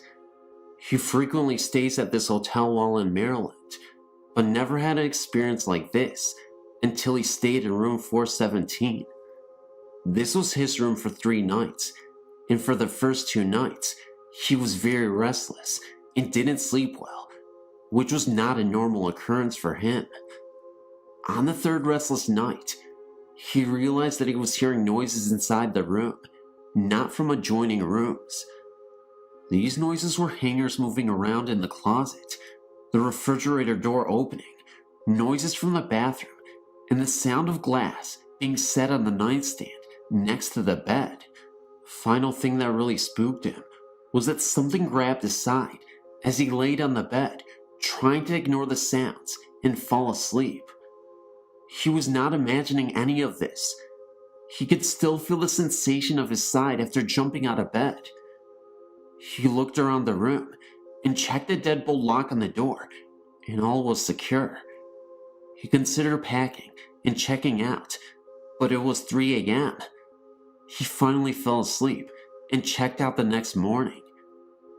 He has since stayed at the hotel and was offered the same room upon check-in, but he refused it. The hotel clerk wanted to know why, but he didn't want to sound foolish and wouldn't elaborate on his experience. For the record, he didn't believe in ghosts or spirits until this happened. We believe that someone must have died in this room, heart attack or something, and their spirit is trapped there. We dare anyone to stay in this room. It is creepy.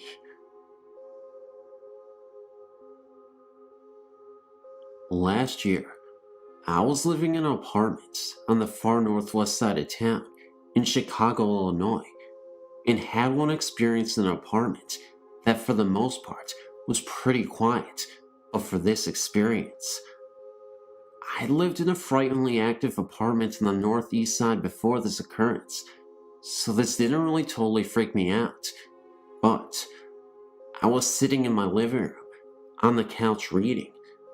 The sun was reflecting through the blinds, which I halfway closed, and the TV, which was directly in front of me and perhaps 8 to 10 feet away, was off.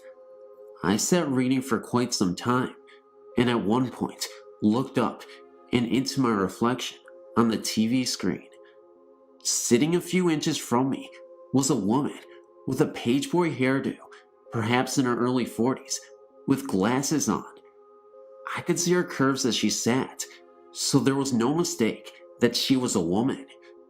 I turned instantly to my left side, irrationally expecting to see someone sitting next to me in my lockdown apartment, where I knew no one but myself had been the entire day. No one was there, of course. I looked back into the TV reflection again, and she was no longer there. May I point out that there was absolutely nothing in that apartment that could have made such a reflection. I was on the 2nd story, so there was nothing inside that could have reflected that way, no nearby trees, etc. It was a bona fide experience. There was this one terrifying experience, though, that has haunted me ever since while being in that apartment. I was sitting in the bathroom, doing my business, as usual. I left the door open because I felt very uncomfortable with the door closed. I don't know why, it just gave me that feeling. I saw that same lady, early 40s style, with the pageboy hairdo, right outside the door. It was like she was fixated on me, and she appeared momentarily, just staring at me. although the bathroom light was obviously on. The hallway outside the door was pretty dim, so you could just barely make out the outline of her face and her body. There were some slight changes with her this time. The only difference being this time was that she looked like she was in some kind of nun outfit. It was really creepy. This was the moment where I was terrified. I didn't know what to think. She kind of looked like Mother Teresa in a way. It also looked like she was trying to open her mouth, but somehow couldn't. Like she was unable to speak or something. Maybe she was in danger. Just like that, she disappeared. And later on in that day, I also saw an orb float around. It was pretty eerie. For the record, this was a highly Polish neighborhood, and had been for years, so I have a feeling it was some old Polish lady that couldn't leave her building. I lived there for a year, and am now gone. I also have a theory that because she is Polish, that she was wearing the nun attire due to her religion. You see, Polish people are Roman Catholics usually, so it all made sense to me at the time when I thought about it. Thanks for reading.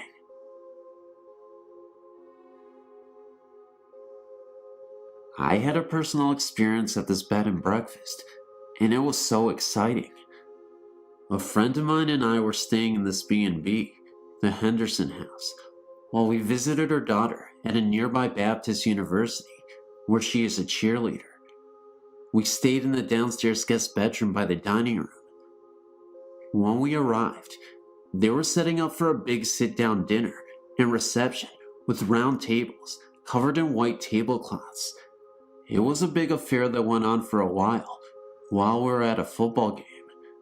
When we arrived back at the B&B later that night, it was late, and the staff was cleaning up and putting up the tables.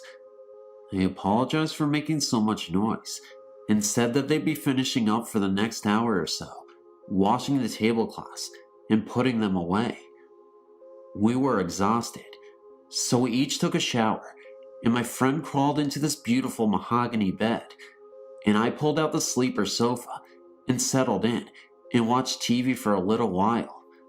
Finally, it quieted down somewhat out in the parlor, so we turned off the lights and immediately fell asleep.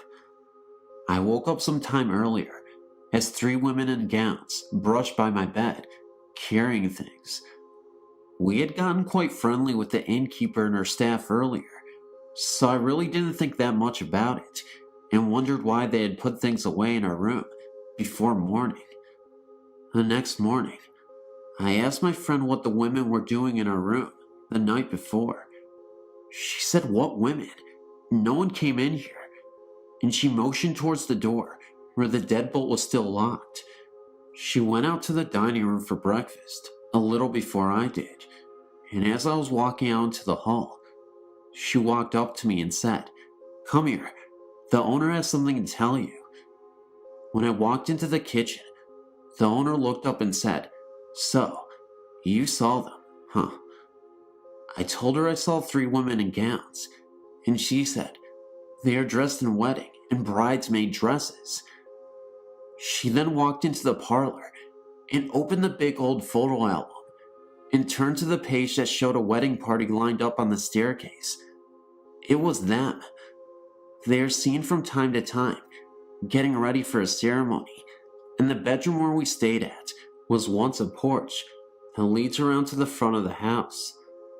Because it is a Baptist college, they don't promote these ghost stories, as the college frowns on it. But she said many people see them. There is also a ghost of a captain, Army or Sea, I didn't quite get, but he haunts an upstairs room with a big bay window and is seen often too. It was not a frightening thing. I loved it, in fact, and hoped to go back again. They were not see-through people, and had I reached out, I could have touched their dresses. Maybe.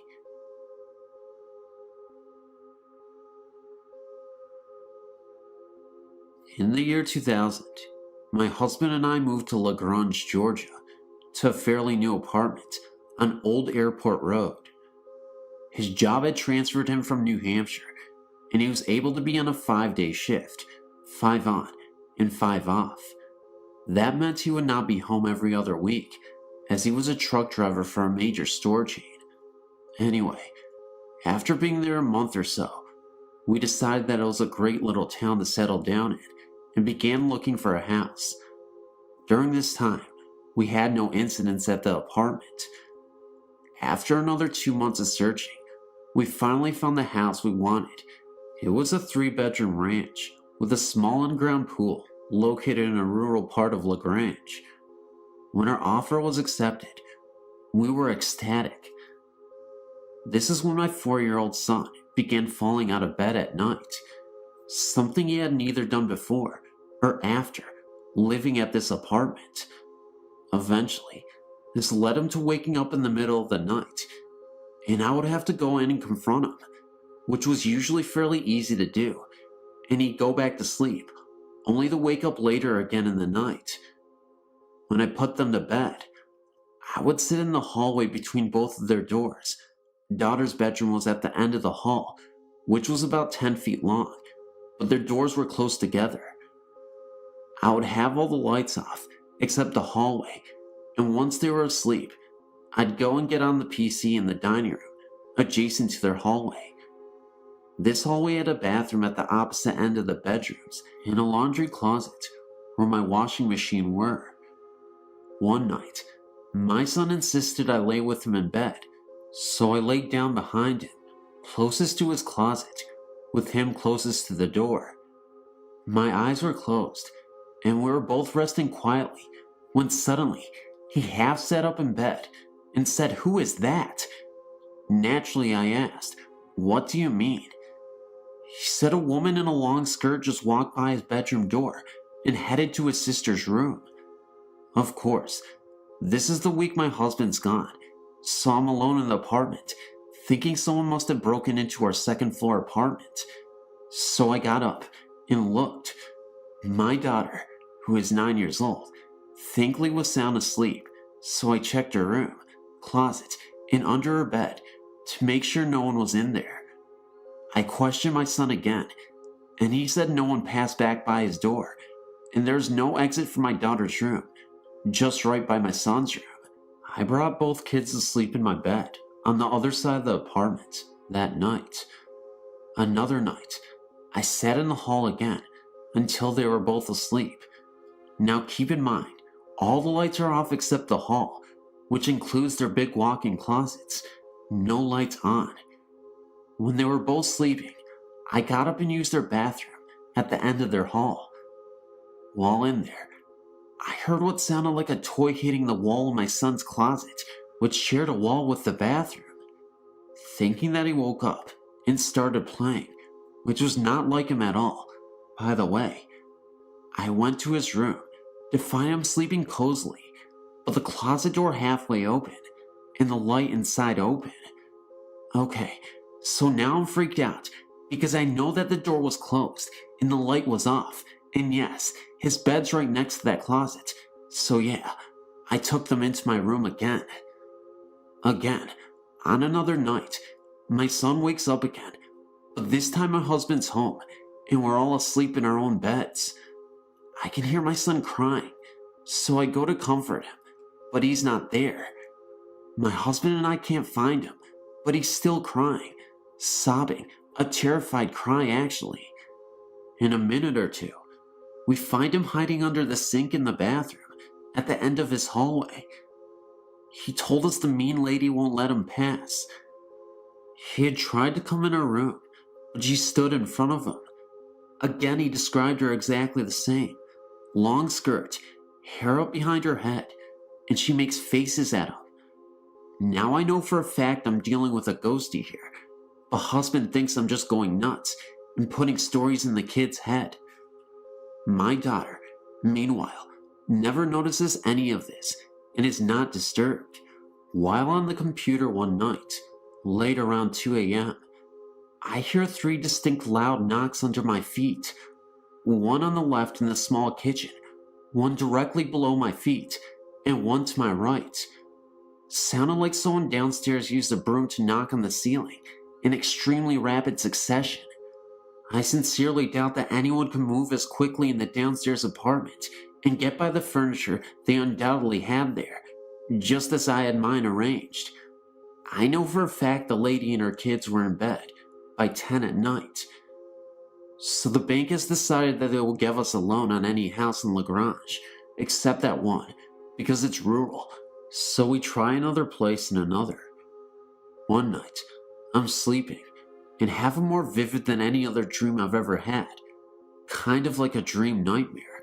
In it, we live in the house, and I'm looking for my son, only to find him floating face down in the pool.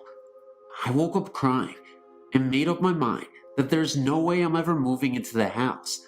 So now I must convince hubby, who thinks I'm nuts anyway, and is determined to get to that house. Well, having bought a puppy when we started looking for a house, this collie is now almost fully grown size, but he still has accidents, so we keep him penned in the kitchen with a large baby gate. When we go out, this doggy somehow gets past the gate by pushing a corner or whatever, and is running around our apartment. So one night, we're going out to dinner, and hubby and I lock up Poochie and set 2 high back dining chairs against the gate. Keep in mind, our apartment is carpet, thick and plush everywhere, except the kitchen. When we return, Puppy is looking at me from my kids' hallway, and the gate is still exactly as we left it, and the chairs are too. Not one thing had moved, but somehow, according to Lovey Hubby, I'm supposed to believe the dog vaulted over the chair backs and somehow landed without killing himself or breaking my dining room table, which was a mere foot or two from the chairs.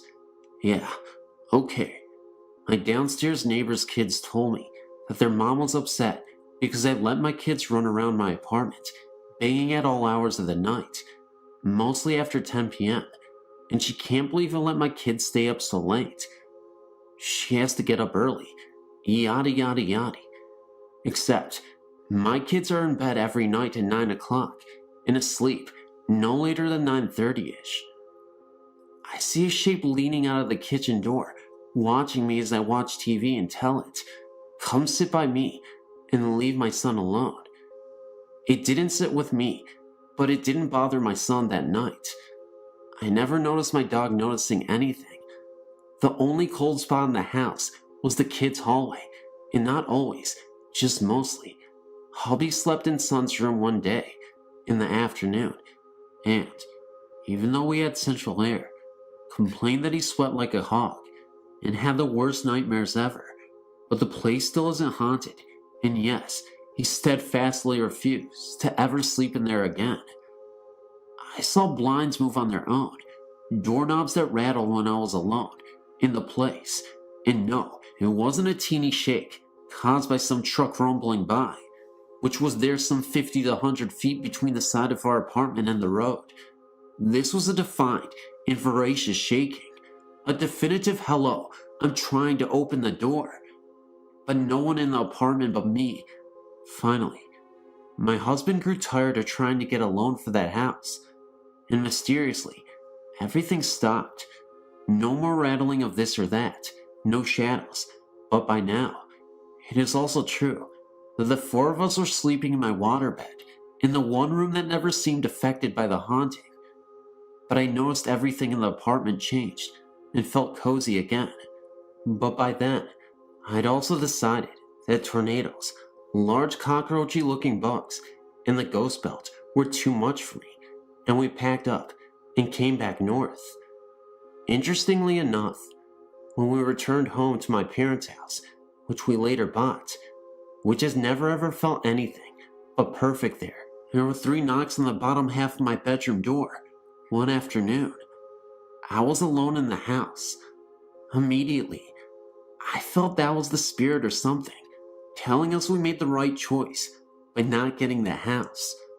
My father believed that it was his mother who had lived and died in North Carolina, who knew something bad would happen to my son if we bought that house, especially since it all seemed to stop when we stopped trying to get financing for it and gave up on the house. My son has never been affected by any other ghosty type stuff since then, and he's never fell out of bed again either. Feel free to email me if you choose.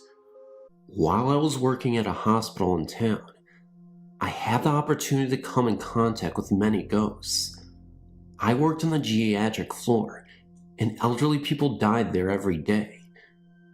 If the power suddenly went out and immediately came back on, a person had just died. This happened every time. One of the most notable apparitions that I've personally seen was a man with a cane that is seen wandering the halls at night. People admitted to the hospital would often report tapping sounds and seeing an old man's face grinning at them from the hospital door, which all of them had. One lady of about 80 kept telling me that she saw this man's face in the mirror in the bathroom, and that half of his face would look badly beaten and disfigured. There have been reports of a cloaked man praying over the dead bodies of the recently departed.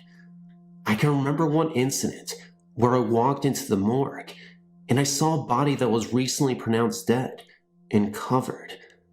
I could have sworn that I saw the fading presence of this monk kneeling over the body for a few seconds, then disappear. I would feel the air in the room be so cold, but after he vanished, it warmed up.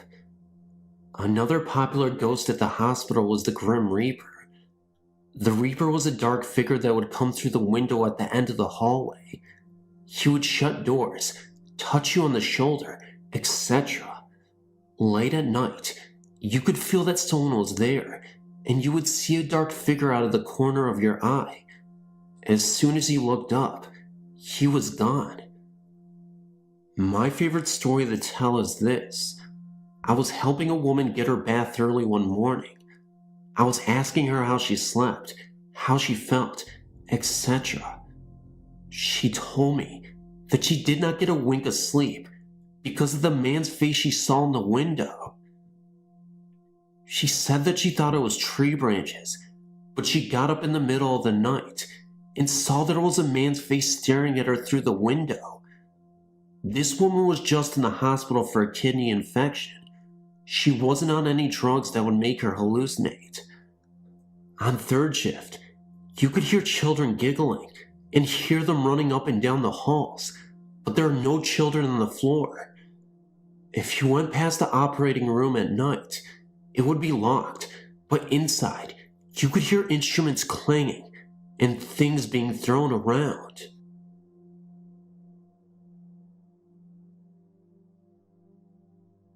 Haunted church stories seem to be popping up frequently lately, and I'm here to say that I have a brief story that will involve just that. There's this Catholic church that I used to constantly clean. This was in Vermont, and the church had to have been built in the late part of the 19th century. Very beautiful windows, looked immaculate. Anyway, I used to work as a janitor cleaning the halls late at night, when I would be the only one there. There were many times when I would hear the organ notes playing repeatedly. I would hear the echoes of human voices speaking together, like whispers, and sometimes even clear words. One night, I was cleaning around the church once again.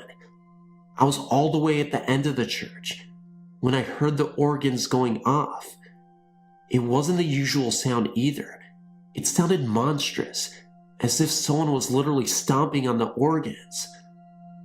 I looked immediately in the direction of where the organ sounds were coming from, and I could have sworn I saw a cloaked figure at the organ and playing it. It was the typical transparent-looking apparition, and when I walked even closer to get a better look, the figure had seemed to disappear. That was, of course, the worst of what I had witnessed, but there were times where I would see the organ once again playing by itself. I'd see a note or two being pushed down by itself when nobody else was in the room, and it was quiet. Anyway, that's all I have to report. I don't work at this church anymore, I'm happy to say, but I thought it was worth sharing.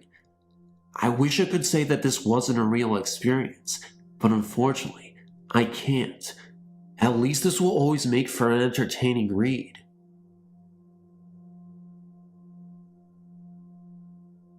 My name is Shannon. I'll be 18 in 11 days. I live in Georgia, and I'm writing to you because I feel so alone. For as long as I can remember, I've dealt with ghosts. I don't know what they are or what they want from me, but they seem to follow me. For the first 5 years of my life, I lived in a trailer in Mississippi. I can only recall one incident from them because I was so young. I remember it was a beautiful day in spring, and I was sitting on a picnic table in our backyard, making mud pies, when suddenly I heard what I thought to be my mother's voice calling me from the woods. I started to follow it. The closer I got, the further out into the deep woods the voice seemed to go. I almost followed it all the way into the woods, thinking my mother was calling me, but suddenly I heard my mother's real voice calling me from the trailer. I turned and saw her waiting for me next to the picnic table, so I ran back and told her what had happened. She, of course, said that it was my imagination. About 12 years ago, our family moved here to Hiram.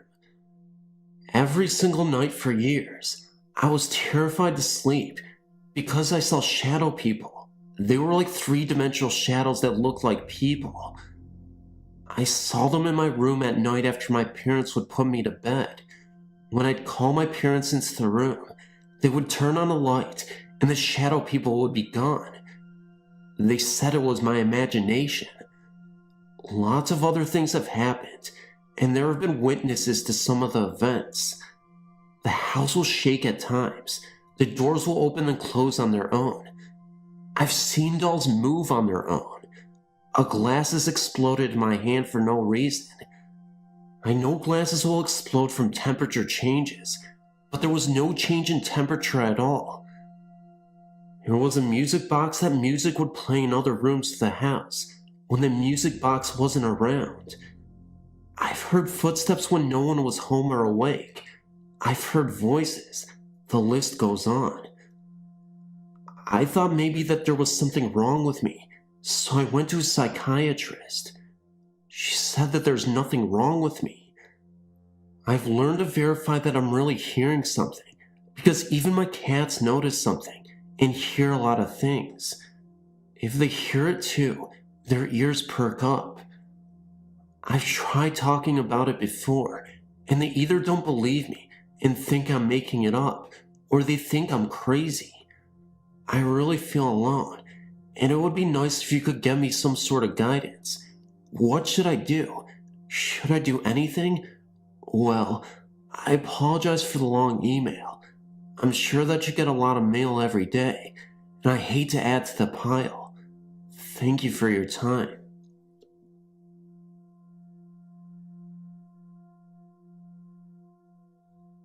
My name is Luann. I'm 19 years old and live in a little redneck town in Virginia. I live with my grandparents and have lived all my life. My mom was 14 and in the 8th grade. My mom had a very best friend named Wendy, who was 13. They did everything together. Soon after our house was built, Wendy's parents were not getting along and were going through some separation and divorce procedures. Wendy and her mother had moved to Woodbridge, Virginia, soon.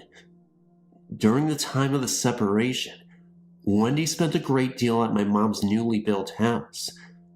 They spent much of their time in my mom's room, which is now my room. Then came the time for Wendy and her mom to move. It was very early one morning. Wendy was in the back of the van, holding a glass coffee table steady. This was in the days before seatbelt laws. There was a drunk driver on the road and hit the van head on. Everyone made it out with semi-serious or minor injuries, but not Wendy. The corner of the glass coffee table hit her in the head, and killed her instantly.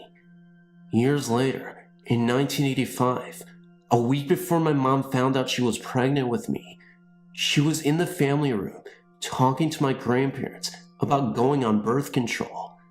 My grandmother and my uncle both caught a glimpse of a girl standing behind my mother, and after that 2-second glimpse, she was gone. My uncle and grandmother agreed that it looked like Wendy. Oh, and she was actually shaking her head when she appeared. We believe that she was shaking her head because she knew my mom was pregnant and didn't want her to go on birth control. Ever since then, everyone in my family has caught a glimpse of her in our house. I usually never get any negative feelings when she materializes, but there was one moment I witnessed her ghost that completely terrified me. I was in the shower, I was home alone, and I had the door completely wide open. It was late evening, and I heard the door to the bathroom slam shut. It startled me so much, so I got dressed and headed out the door. I could have sworn I heard my name being called in a gentle, quiet whisper. It sounded like a little girl. I go downstairs and walk into the living room, and then I see the lights flickering. I also start to hear the sounds of footsteps walking across our hardwood floors. At this point, I thought I had an intruder in the house. I go to call the police, and after I hang up, I rush upstairs to hide in my bedroom. The thing was, as I was running upstairs, I could have sworn I saw the presence of a little girl in black in the corner of my eye as I ran for the stairs. It was only for a couple seconds, and of course, my mind was just thinking about hiding from this intruder. I could have just been seeing things, but I swear, I saw a girl for a second. The police showed up, of course, couldn't find anyone, and all was quiet. My parents came home, and I told them what happened. They were just happy that I was safe. It wasn't until a few days later that I realized it could have been Wendy. Because my room used to be my mom's room, she's in my room most of the time. I feel her presence there a lot. When I'm upset, no matter where I am in the house, I can feel her there. No one has seen her until my mom became pregnant. My family believes that she was sent to watch over her best friend's daughter.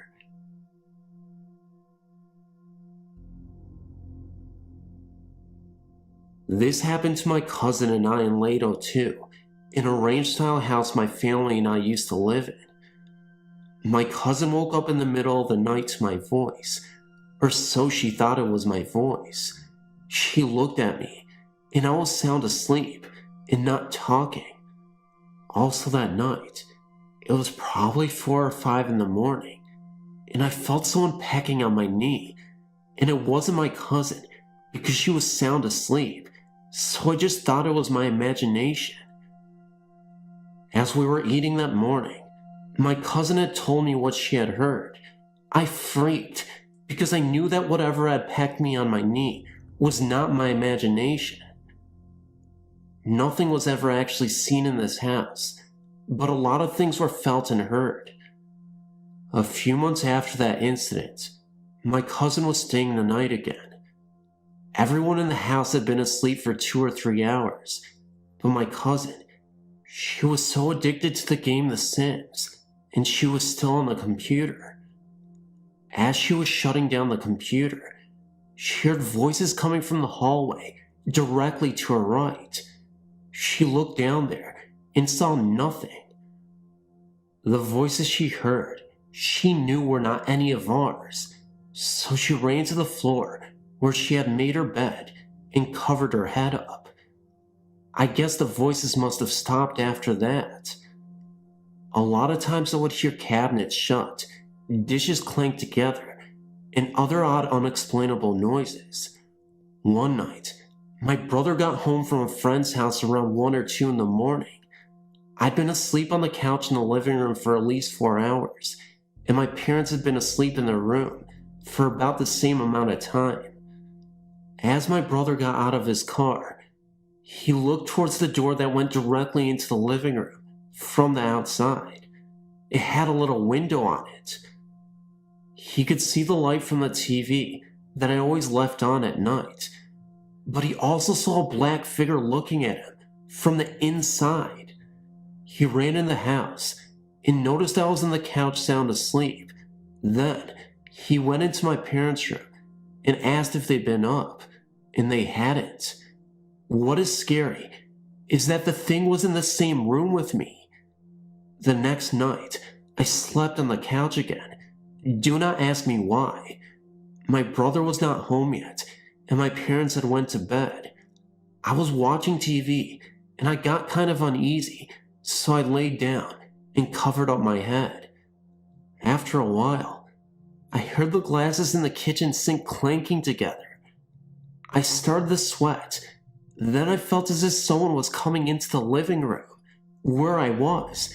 When my brother arrives home and the noises stop, I got up and looked at the dishes in the sink, and none of them had been moved.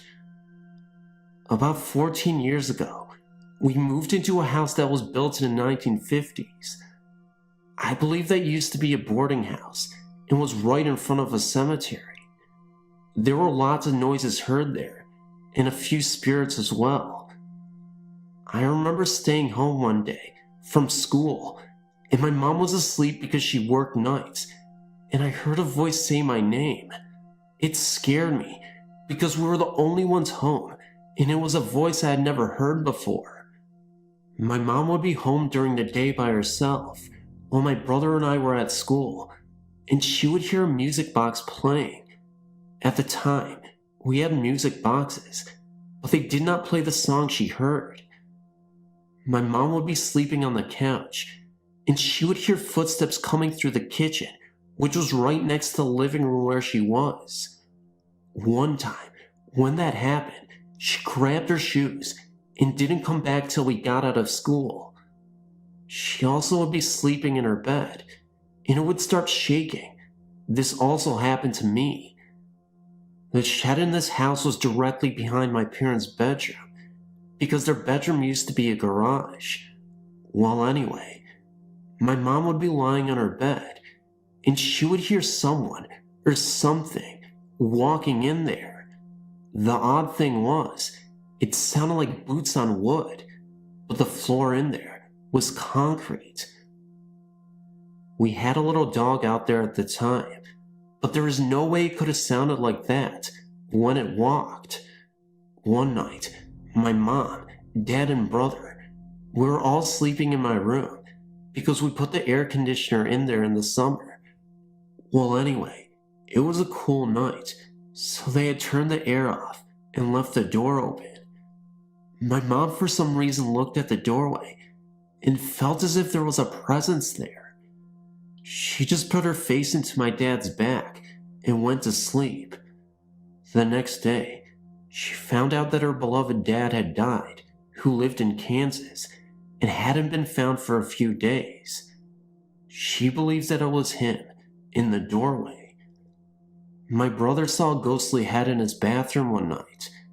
It was in a mist and was bald on top with hair around the edges of his head. We believe it was my great-grandpa. This happened at my grandma's house on September 2nd, 2004. It was my grandma's birthday, and my mom, my little cousin, and I went there to have cake and ice cream. Well, my little cousin decides she wants a Miracle Whip sandwich.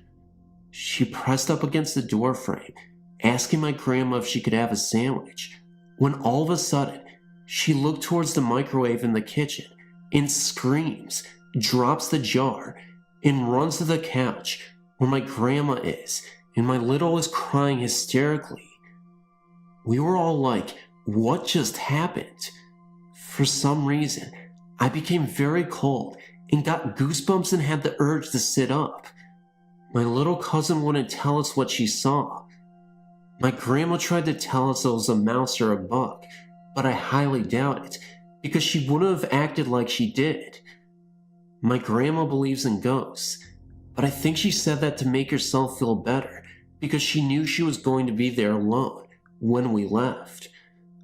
My little cousin, I believe, has forgotten about the incident, so I did not know what happened.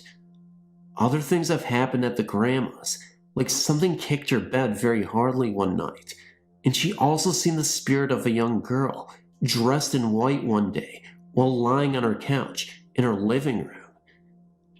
She's seen a shadow-like figure outside her window, which she knows wasn't a human because her cat started hissing and acting weird, and there's probably been other things that happened that I do not know about. I don't believe I've actually ever seen a spirit, but I know I felt them because in certain places, or sometimes when I talk about the spirits, the back of my neck starts to hurt and feels weird, and sometimes my head will start hurting. I have so many stories to share with you, but I will send them at a later time.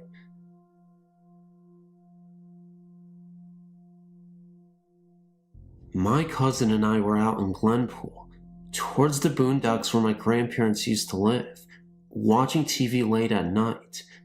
We weren't really tired, hyped up on caffeine from Pepsi and Sprite, just hanging out and trying to see how long we could go without passing out to sleep. At first, I thought I was just hearing things, or my cousin thought I was being a jerk and screwing around. But the louder the sound got, and closer, that's when we both turned the volume down. We then went to turn to each other and ask the same question. Was that you? Did you hear that? Of course, it was like a scratching, shuffling sound outside, and we both dismissed it, thinking that perhaps it was the family pets or wild animal, since the house was out in the middle of nowhere. Instead, curiosity got the better of us. I suggested that maybe it was a ghost, and she promptly crawled towards the window for a peek. She didn't say anything, standing still, like if she moved something would see her. I started to talk, but she silenced me with the wave of her hand. When I got over to the glass, I stared off into the black yard, expecting to see a deer or something. Instead, what I saw was a thing. Best word used to describe it. It was all black, nearly invisible in the shadows it clung to. The only way we were able to see it all was due to a distant light pole. It was skirting around. I guess the dogs must have felt the tension in the air, because at that moment, they all went into wild barks at this intruder. It swung its head, or what seemed like a head, towards the sound of the barks, then up to the window we both watched it from. There was nothing there, no face, nothing at all. Needless to say, both of us were terrified to see a hooded, faceless figure staring back at us. It disappeared, melting into the shadows. The dogs yipped, dashing for cover. Both me and my cousin were cold, shocked, afraid, and speechless. We don't know what it was looking for in our yard, or what it was at all. I used to believe it was a person thinking of robbing our house, or at least I tell myself that so I don't get freaked. Though the truth seems a lot creepier, it is still the truth, and neither I nor my cousin can deny that.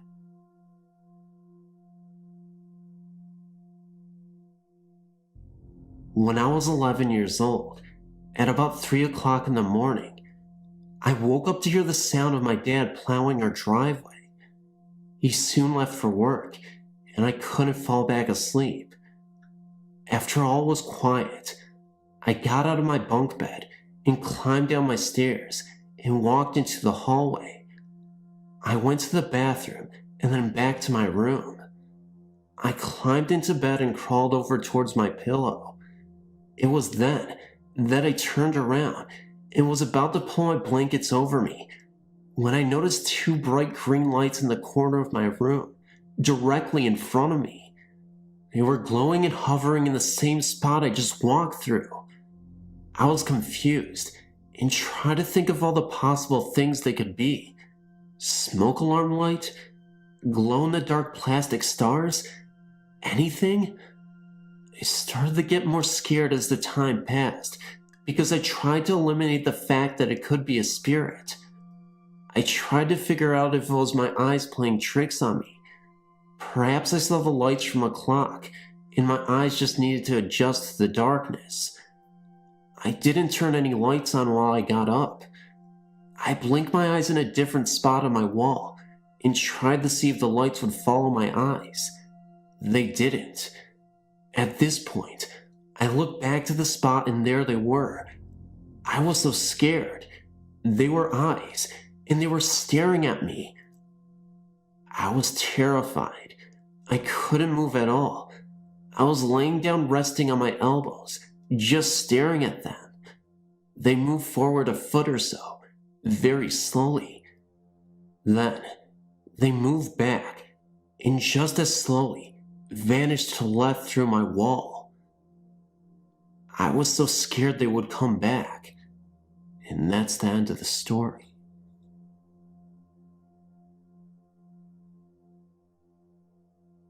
Riverdale Road has a lot more than just that certain place by 132nd. Riverdale Road is spooky throughout the entire road. It's weird. Sometimes the road stretches and shrinks. The bad side of the road actually starts on 104th, North Glen, and goes all the way to the end of the Highway 7, Boulder. But anyway, from 104th to Highway 7 is approximately 13 to 15 miles. I was paying attention to the mileage, and I was going about 35 to 40 the entire time. I started at 104th, and by the time I got to Highway 7, I had only gone 9 miles when I turned around to go back the other way towards 104th again. When I got there, I went 16 miles. Now tell me that isn't creepy. If you pay real close attention to the road, you could almost see it stretching. There's also this turn called Dead Man's Curve. It's a real sharp turn. The recommended speed is 25, but easily done at 40. There's a cement block wall bordering one side of the turn. If you turn that corner around 2:30 a.m., you will see a woman in the middle of the road, holding her hands up, waving for you to stop. When I went around that corner, I didn't have time to stop because she's right there after you do a half 90-degree turn. I ended up hitting her. I got out of my car and looked all around. Absolutely no one was around, but there were handprints on the hood of the car.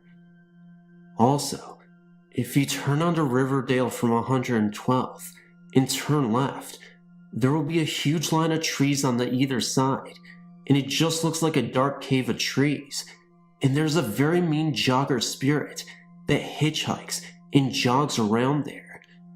My sister and I were driving around on that road and went through that little cave of trees, and she said she first got a glimpse of the light on his shoes on the left side going away from 104th, and as you get closer you can see that it's a person and he was holding out his hands for hitchhiking. Then all of a sudden knelt down in the running position, and as soon as we got close enough he jetted out in front of us. My sister said that there were bodily fluids and body parts all over on the windshield, and she blinked, and it was all gone. She said as soon as he knelt down getting ready to run, she saw that his face was just a skull, and his hand was bones. So yeah, it's not just that spot right by 132nd. There are millions of ghost and spirit stories for that road, believe me. I've gone up and down that road billions of times. I used to do it about 5 to 7 times a day for about a year, so I know that road pretty well.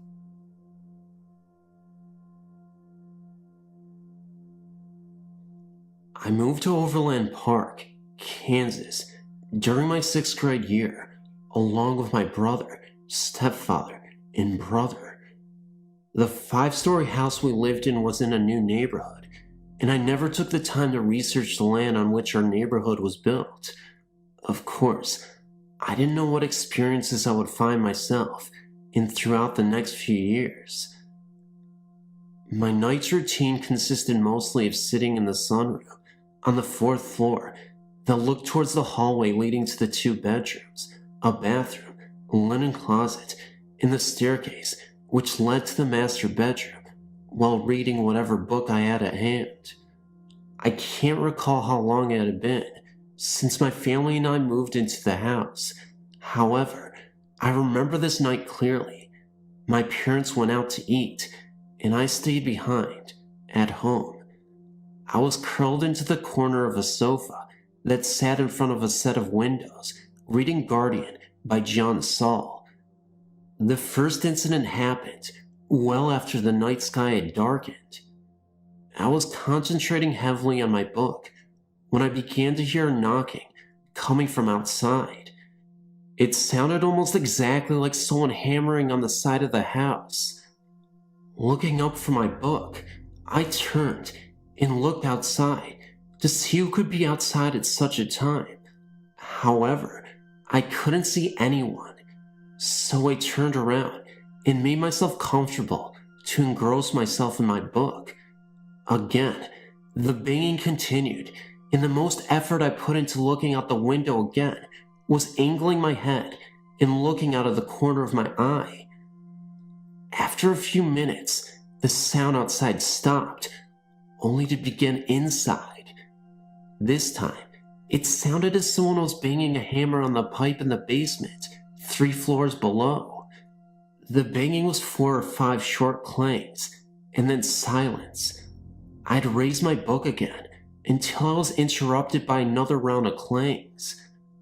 The only thing I can do was try my best to ignore it. As I continued to read, I experienced this unnerving feeling of being watched. I tried to reposition myself on the couch, shifting my legs from underneath me and stretching out, but nothing would unshake their presence. I finally settled on propping my feet on the table and resting the book on my knees. It was then where I could see in my peripheral vision a man standing on the top step of the staircase leading to my parents' bedroom. He stood in complete black, perfectly still, and watched. When I looked directly at him, he disappeared. I figured all the noises in the man I saw were a result of reading the book, and because of this conclusion, I refused to look up at the staircase again, regardless of the fact that the man was still there. I never spoke of the clanging or the man once my parents came home, because I figured it was my imagination. My parents were arguing when they came home anyway, so I tried my best not to get in their way. Most of my time was spent in my room when there were others in the house. You could blame it on adolescence and wanting to be by myself. It was there in my room where another strange incident occurred. I had my radio cranked to the highest decibel and was rocking out when I heard a knock on my door. Turning down the radio, I rushed to the door and opened it to find no one standing outside. I shrugged, thinking I was hearing noises due to the loud radio, closed the door, and cranked the radio back up again. A few minutes later, I heard the knocking again, but this time, instead of turning down the radio, I opened the door while the radio blared. Again, no one stood at my door. I walked into the bathroom, which was immediately to my right, and checked behind the drawn shower curtain because my mother would love to hide and jump out behind me as I walked down the hallway. Well, she wasn't going to get me this time, only she wasn't behind the curtain. I walked down the entire hallway, checking the kitchen and bedrooms before going to my parents' bedroom. It, too, was empty, so I hightailed it to my bedroom, shut the door, and sat on my bed. I figured whoever wanted to come in would, so I no longer answered the knocks. Whoever it was knocked twice more and then stopped. Months passed and the knockings continued, and the man stood on the top step of the staircase. After a while, I became so used to it, but I never mentioned it to anyone in my house. I always figured it was my mind playing tricks on me. Eventually, the sounds and the man disappeared, and I never experienced them again until years later. My mother and I were standing on the back porch one night while she smoked a cigarette. No one was allowed to smoke inside because my younger brother was asthmatic. While she smoked, she mentioned, "I see people in this house." I casually looked at her and replied, "You too?" I can't remember the look on her face, but the sound of her voice distinguished her fear. She told me that she continuously saw 3 people standing on the staircase leading to her bedroom. Only the people she saw were dressed in white. She said that the people she saw stood on the stairs day and night, whereas the person I saw was dressed in black and only stood at the top of the stairs at night. She told me of a night when she was smoking in the garage, and she heard a knocking on the door. Figuring it was her husband, she knocked back in return. Moments later, another knock, and she returned it, and again, until the door opened, and her husband asked why she was knocking on the door. Her answer was, "Because you were knocking." He informed her that he had been downstairs watching television. A year or so after I shared our experiences, my mother and brother, and me, of course, moved out of the house and into an apartment across the street from the neighborhood. My mother and her husband were separated, but he continuously stayed at our apartment anyway. One night, my mother decided to drive back to the house to feed our dog that we left behind at the house, while my stepfather was inside our apartment sleeping. I remained behind as well, sitting outside on the back patio. My mother was gone for 10 or 15 minutes before rushing back through the front door. The hairs on her arm were standing on edge, and she couldn't seem to collect her thoughts. She finally asked, "Do you think I'm crazy?" I laughed and asked why. She explained. While the dog was eating out in the garage, she had gone inside to close the blinds in the formal living room. While her back was the rest of the room, she heard a distant voice saying, "Get out of the house." She said she shook it off and walked up to the sunroom to close more blinds, where she again heard, "Get out of the house." Finally, while closing the blinds in the kitchen, she said that the voice was so close that she ran out of the house without closing the remaining blinds, jerked the dog into the garage, and sped back to the apartment. A year later, we moved to Georgia, where there have been no experiences in any of the houses we've resided in. I've been debating with myself as to why she and I would see people standing on the same staircase, and if their different clothing represented anything. Maybe because that's where most of my parents' fights would take place, or what was trying to get our attention by knocking on the walls. What I do know is that now that my mother is no longer married to the same man, we haven't experienced anything of the like since. Unfortunately, this is a true story. This was back before the internet was a news source, so I don't have any articles to link, but I do vividly remember reading about it in a newspaper afterward. I was really young when this happened. 1990s to ballpark the time. Back when I was in elementary school. I'm 27 now. Back then, I lived in an apartment complex some ways away from school, so every morning I would hop on my bike and pedal begrudgingly to school. Same route every morning. I also had a Hindu family for my next door neighbors. They were nice people, and I often had their kids over because they didn't really have any toys at their house. And you know, kids can't hang out without their toys. This particular morning will always stand out in my mind from any others. I was biking to school, coming up on a cross street. My neighbor and her son were walking ahead of me. I remember seeing them a couple feet from the curb, in a car turning from the far lane on the street leading into the one they were crossing. I must have looked away, because the next thing I remember is looking up and seeing the boy laying flat on the ground right next to the curb, his mother kneeling, leaning over him, and screaming. This was a while before cell phones. I remember with acute clarity being in shock and riding past them. Time seemed to slow down. The boy was face up, staring blankly at the sky with blood trickling out of his nose. His foot was twitching, but other than that, he seemed motionless. I will never forget that face. His mother's wails will never leave me. I went to school that day because I didn't know what I should do, what I could do. I ended up reading in the newspaper some days later that he'd slipped into a coma, and they'd found the person who had hit him. It was a female drunk driver. Thankfully, the boy did survive and came out of his coma, but he was paralyzed from the neck down thereafter.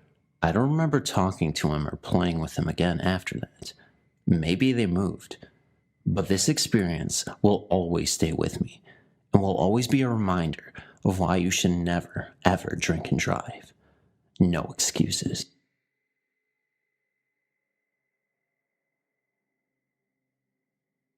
My place of work is very haunted. I work in an old veterans hospital that has been converted into offices. It does feel a little bit strange consistently entering a room, only to realize that it isn't a hospital anymore, but an office building equipped with cubicles and computers. On my first day on the job, I encountered some really unsettling activity. I consider myself a pretty logical person, so I don't want you to dismiss this as merely fiction or chalk this up to seeing things or hallucinating. Anyway, I was in my usual office, tending to my daily activities. I was alone in the building that day and had to close up, when I heard what I thought was a male voice coming from down the hall. The voice sounded raspy, but soft. Again, I was the only one there at the time, so I walked down the hall to trace the source of the sound. I was able to catch a glimpse of a male spirit peeking out from what is now the photocopy room, but I'll never forget the look in that man's eyes. It was a look of helplessness, a feeling of absolute despair, and before I could even think anymore, the image of the man faded into thin air. Then there was perhaps the most peculiar experience of them all, and happened a few days after seeing the raspy-voiced man. I know before I get into this particular one, you're going to laugh, but I shit you not, I was not laughing at this particular moment. Sure, you can tell me that this was bullshit, that I was making it all up, and all that other crap, but all I can give you is my word. I was running behind schedule on this particular day at the office and getting frustrated. On top of that, my boss asked me to work overtime and close up for him, and I reluctantly agreed to do so. Finding myself alone again, it was just after 9 p.m. when I finally got caught up with all my paperwork. I quickly tried to close up everything and head out through the hallway and out the door to the parking lot, but I stopped before that.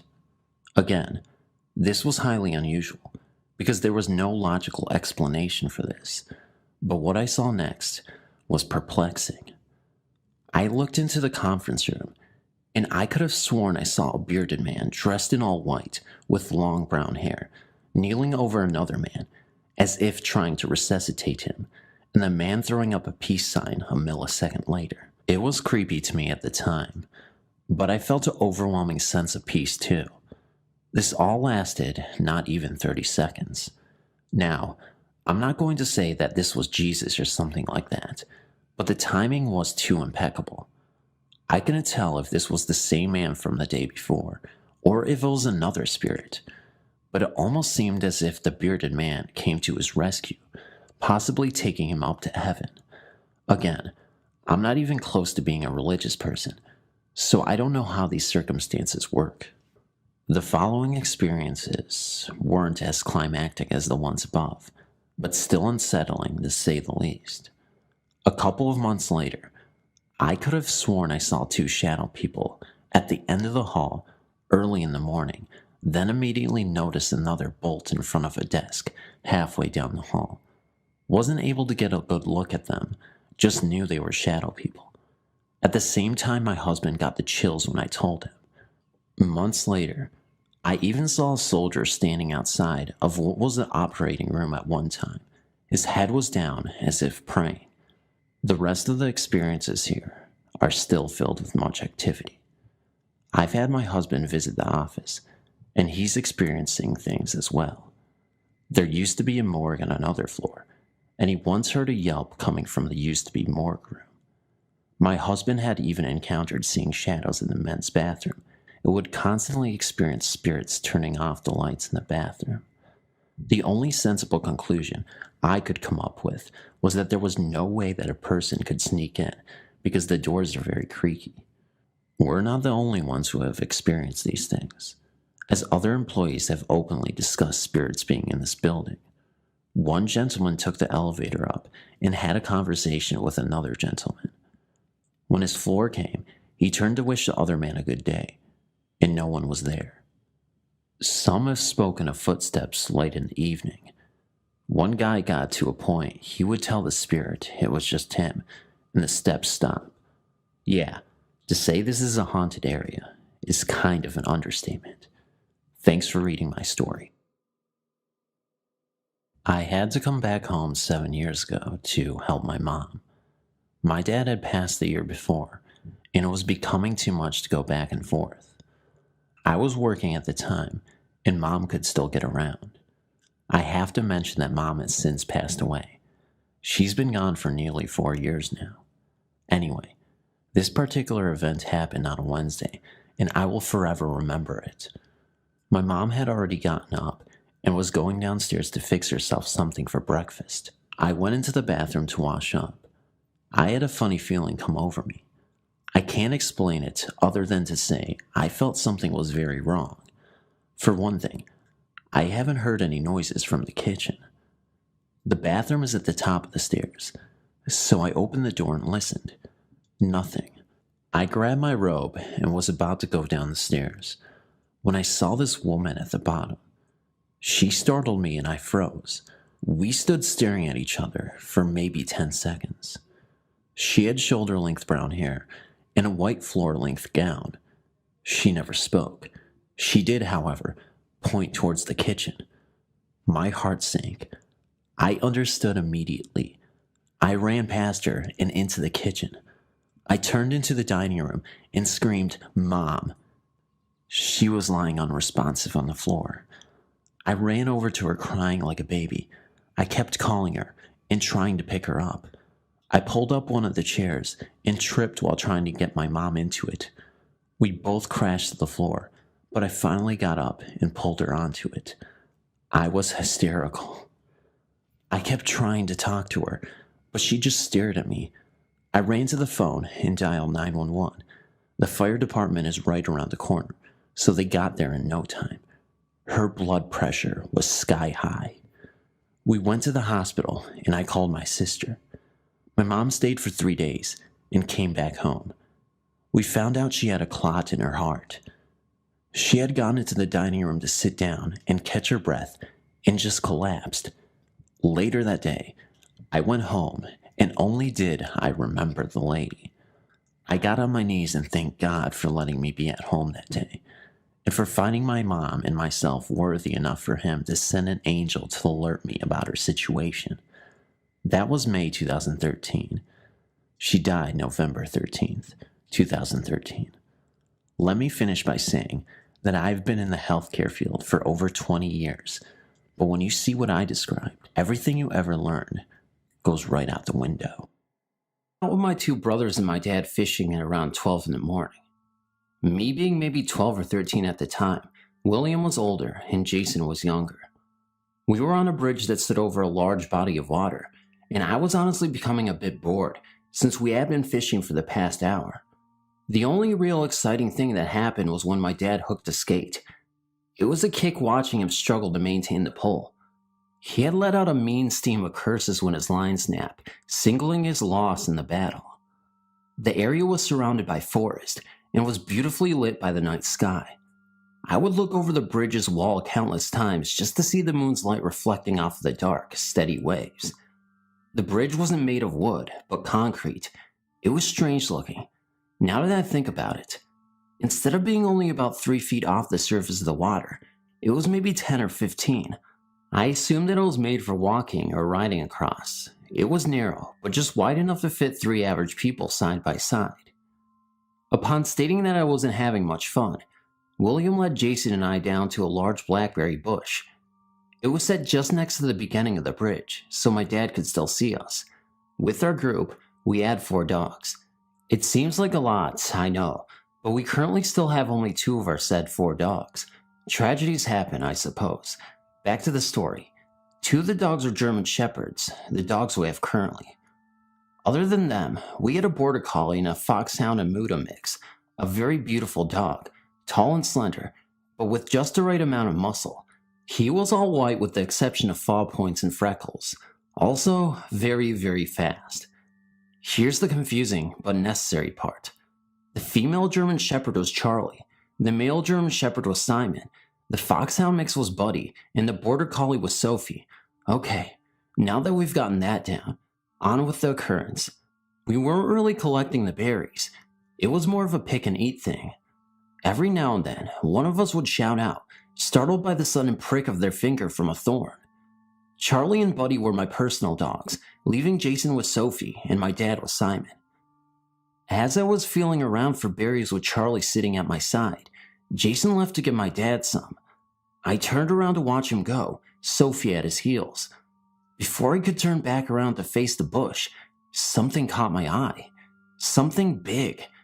My first thought was that it was a tree, that is, until it turns its head towards me. It locked eyes with me. I felt paralyzed by fear. I barely managed to wave my arm around in William's general direction, trying to catch his attention. He must have noticed as he responded with a quiet yeah. Turning to see what I was looking at, he began to say something, but immediately stopped. All emotion drained from his now pale face. "Who is that?" he would ask me. I could only mumble what. Not that I didn't hear him, no, I was correcting him. This thing was massive. Really, the only color you could see on the creature came from its eyes. They were wide, human-like. From where I stood, they almost looked orange. The rest was basically a silhouette. I could feel the presence of the dog next to us.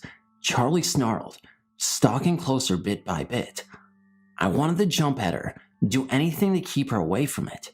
Simon was staring intently, as was Buddy, but kept his position in front of William and me. The thing was standing on its hind legs, but looked like a big, hairy dog, at least something with long, pointed ears. It had lengthy fingers, or more than likely, claws. It leaned forward a bit, but not much, almost as if it wanted to intensify its glare, or maybe just to get a better look at us. I jumped at the sound of Charlie snapping her jaws at the thing before bounding towards it. I nearly choked on my breath as Buddy followed her.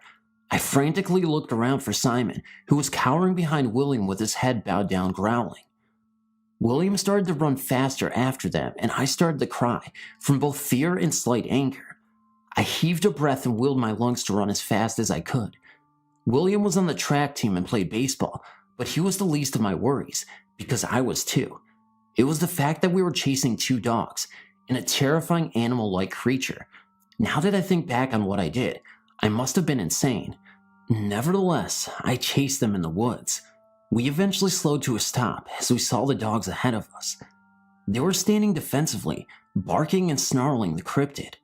I couldn't see exactly, but it looked as though the creature was now on 4 legs and smaller. The dogs fell back, as though they had been pushed and scurried away from it as an ear-piercing scream sounded. Buddy took off back to the bridge, where we later found him, and Charlie crouched in front of William and I. The scream sounded strangled, unlike anything I'd ever heard. I had let out a fearful shout before I felt something grab hold of my wrist, which, believe me, did not help my situation. William was trying to pull me along, trying to get us the hell out of there. All three of us ran towards the bridge. The whole way there, it felt as though the creature was on my heels, me being in the back by maybe a foot. Once we were free from the trees, we didn't stop. We bolted into the water, William and I. Charlie merely followed, not knowing what to do. I whipped my head around as we stopped and saw nothing but pine. I choked on my tears, feeling both relieved and terrified of what had just gone down. Back on the bridge, we told our dad. He called bullshit, that we were just playing a prank. But you heard the scream, right? We would ask him. He would blow us off completely and continue fishing. He was, and still is, a skeptic. Gotta see it to believe it, is his paranormal motto. I honestly don't know what that thing was, and I don't think I want to. Part of me is curious, but all of me wants to know what I'm dealing with, so I have more information on the subject. I can't be the only one who's seen it. Today, I'm going to tell you a story I haven't told anyone before, simply because they will think I'm crazy. I don't know why all this even began, but what I do remember is when. It was 7 a.m. in the morning. I was all alone in my house, which I share with my family. I was sitting in the dining room while reading a book. I knew that I was alone. I heard someone. I heard my brother's voice. He was calling my name and asking me where I am. I was extremely confused because I checked his bedroom and saw that it was empty. I stood up and walked towards the voice. It was in the hallway. There was nobody there. I suddenly saw someone's shadow. I was so scared I ran out and waited for my bus outside. For the next 2 years, things moved in our house. My bed moved. My bedroom was also colder than everybody else's. I always had a feeling somebody was watching me as I fell asleep, but yesterday, there was something far worse. I fell asleep with a huge feeling of being watched, but I also smelled some kind of cologne, a man's cologne that I have never smelled before. I shook it off and soon fell asleep. Around 3 a.m. in the morning, I woke up gasping for air. I couldn't move, breathe, or even scream. I felt my arms touching my head, neck, my belly and legs. I heard some kind of language being spoken in my ear. I tried so hard to scream, but I wasn't able to. That went on until the morning. They would let me go for 5 minutes and then continue their torture. After they finally let me go, I had a huge panic attack. I didn't sleep. Today I'm scared. I don't want to eat. I see them. I'm scared. I don't know what to do. I'm afraid to sleep and I'm afraid of the dark. My husband and I moved into a house built on an old battlefield ground. This field goes on for miles and miles, then there's nothing but graves. Such a bloody massacre happened a long time ago during the Civil War in Nancy, Kentucky. When we first moved there, strange activity immediately started happening. We began hearing voices outside mumbling to each other. Note that we have no one that lives close to us for miles. We go outside to investigate and find nothing. We go back inside. It starts up again. We try to fall asleep and hear old music, kind of like an old music box. This keeps us awake for some time. We were never able to pinpoint the location of the music. Every there on out, activities increase. We go on outside on our porch and sit. At night, we see shadow figures moving along the trees within the woods. We'd also be in the living room and hear something walking on our front porch often. We run outside to investigate. Nothing there. My body was numb from fear. My husband, trying to act calm, was looking at me. I could tell he was in shock like I was. We knew this was something paranormal, and we are very skeptical people about paranormal stuff too, until this happened to us. It changed everything. A whole new door opened up that we were not familiar with. We thought maybe if we don't think about it much, maybe it would just stop. So living there for a week now, we decided to make a flower garden together and enjoy the beautiful weather. I put some little bunny figurines in the garden, and also little chickens and turtles. That night we started hearing footsteps again on our front porch. This time I told my husband, let's not go out. I was hoping maybe it'd just stop if we just ignored it. It kept going on for a good while. We also noticed it's now pounding loudly on our windows. Okay, we had a candle on the windowsill outside. We lit it nightly to keep mosquitoes away, but we hadn't lit it for days. The pounding was getting aggressive after a few days. I look out the window and the candle was lit. My husband and I were surprised to say the least. So we went outside to investigate and look at the candle. I noticed that my little chicken figurines in the flower garden were turned upside down. The next night, I put an app on my phone that allows me to capture EVPs in video in low-light situations. My husband thought I was crazy and was skeptical about capturing anything, but I started talking and asking, "What do you want and who are you?" My EVP app was going off in the direction where my husband was standing. I snapped a picture outside in the dark with my husband posing against the wall. We went inside and reviewed the photo. Amazingly, we saw a dark shadow figure of a man floating behind my husband in old clothes. Now we got proof. We showed it to family and friends, and they agreed something is going on here. The place crept me out so much, we decided to move. I found out later that someone died on that property in a garage fire a long time ago. I don't know if that death is related to the Civil War, or is the cause of our hauntings, or it's the old soldiers still there, or maybe both. What I do know is that strange things happen there. This whole ordeal happened when I was around 10 years old to 13 years old, when I lived in a particular house. The house was quite old. It first belonged to my grandmother when she was younger, and at the time, we were renting from her. Many of my grandmother's antique personal items still occupied the house that had belonged to much older relatives that had passed.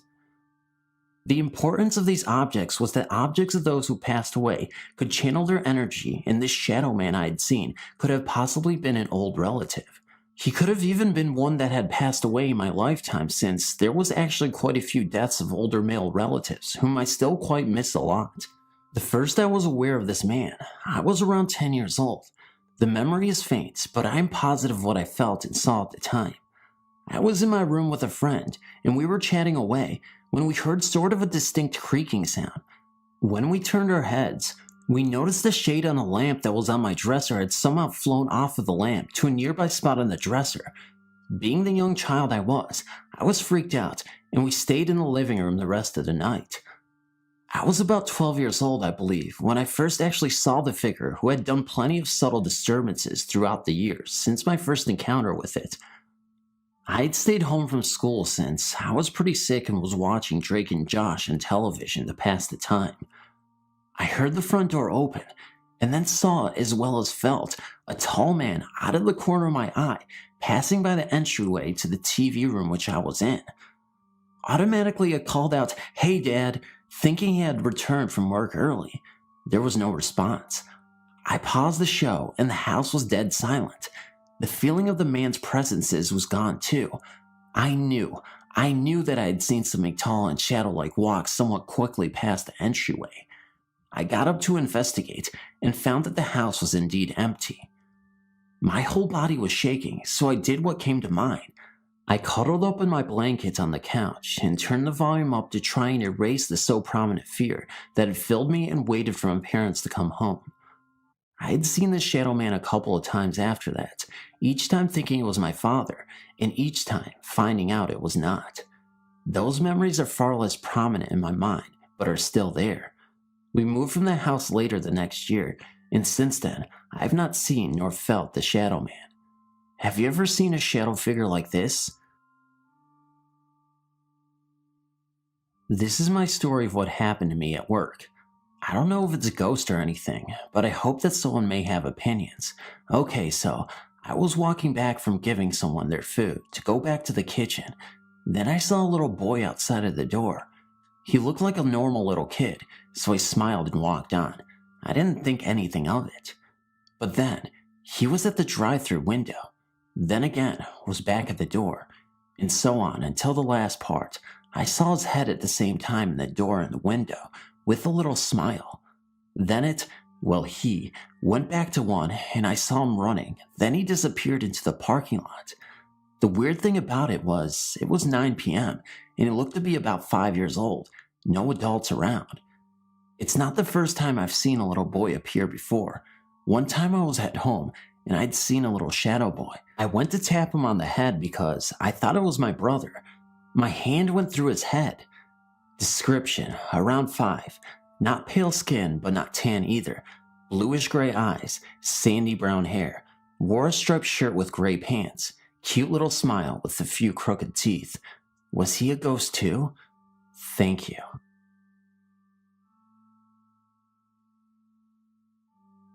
New Orleans, the Bayou, cemetery tours. Witnessed the devastating effects of Katrina, and right on time to watch my son play college baseball. Then my guest entered into my experience. My first experience started when I captured the most beautiful sunset from home plate facing the swampy area where we were playing. As I looked at the picture, I noticed 2 orbs. One was quite noticeable, as it was a small ball of light in the bottom of the photo. The second was the strobe of light coming from the sun behind the clouds. Okay, I'll get to the best part. So I checked into the Whitney Hotel, located in Midtown New Orleans, rich in history. An old bank that is still in use, but is also the hotel that has been renovated with 9 floors of winding halls, leading one to get very confused and turn around, so to speak.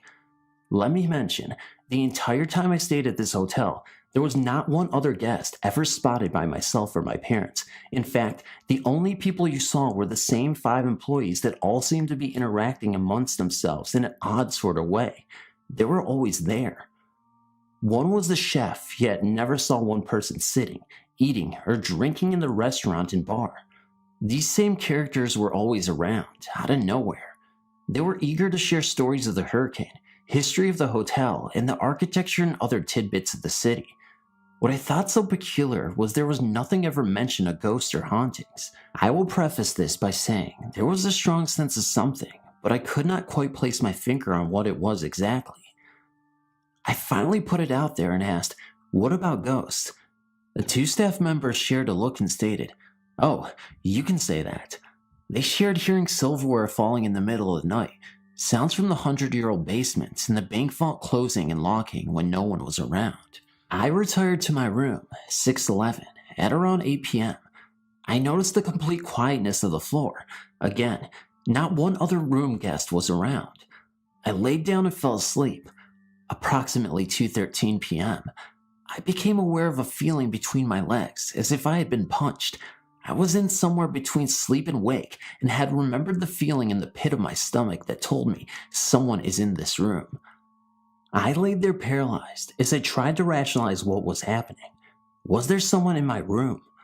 Why isn't the spot where it was hit not as excruciating as it should be? There was still the feeling, but no pain, rather a strong pressure feeling.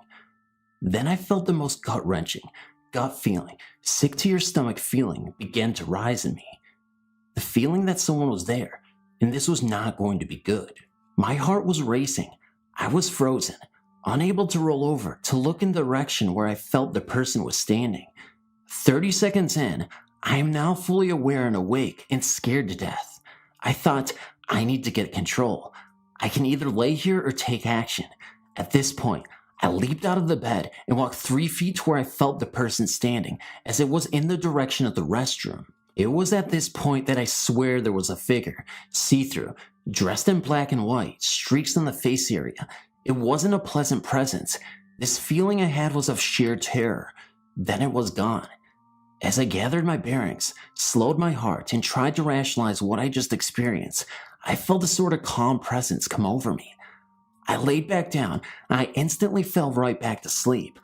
I awoke refreshed and wondered why it was so easy for me to fall back to sleep. In the past with nightmares, it's always been difficult. Not this time. I didn't mention this to anyone for a few days, but that feeling of complete terror, dread stayed with me. I returned to work and shared the experience with a coworker. The fact that it was so real and the feelings it caused me is what prompted me to share my experience, and hopefully can find others with similar stories so I don't feel like I am crazy. Thanks for reading. Several years ago as a child, around the age of 7 in the town of Wheat Ridge, Colorado, there was a Mexican restaurant that was operational in the same building that is now known as Clancy Irish Bar and Grill. I'm 34 now, so that tells you how long it has been. It's been so long that I actually have no recollection of the event that I'm about to speak on, but my sister swears that the story is true. It was questionable until several years later, my 5-year-old daughter had a similar experience in the same restaurant. Now let me rewind to the beginning of the story. Keep in mind the building still exists under the current restaurant name of Clancy's Irish Pub and Grill. My sister is 8 years older than me, and every now and then, she would always talk about the event that happened when I was 7. At that time, it was a Mexican restaurant that was very popular and well known. As a family, we had gone there one night to eat, and being the ordinary little punk that I was, I'd wandered off to explore and ran up the stairs to the next level of the restaurant. The upstairs was apparently closed to customers and is where the restaurant office was held. My sister said she saw me run up the stairs, and so she chased after me to take me back downstairs.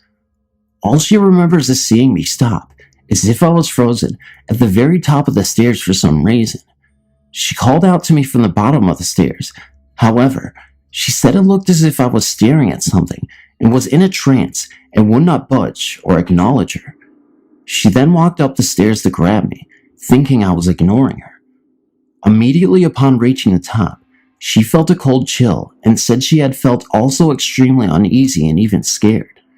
A few years later, the restaurant closed down and the building was left abandoned for over 10 years until another restaurant decided to take it over again.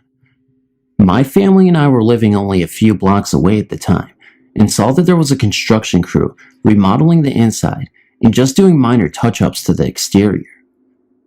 Seeing the remodel, I couldn't help but think about the story my sister would speak about from time to time. I told my wife about the story, and of course, she did not believe it. A couple weeks after the restaurant had been open for business, I decided we should go eat there, just to see what it looked like after the remodel, and to also try the food.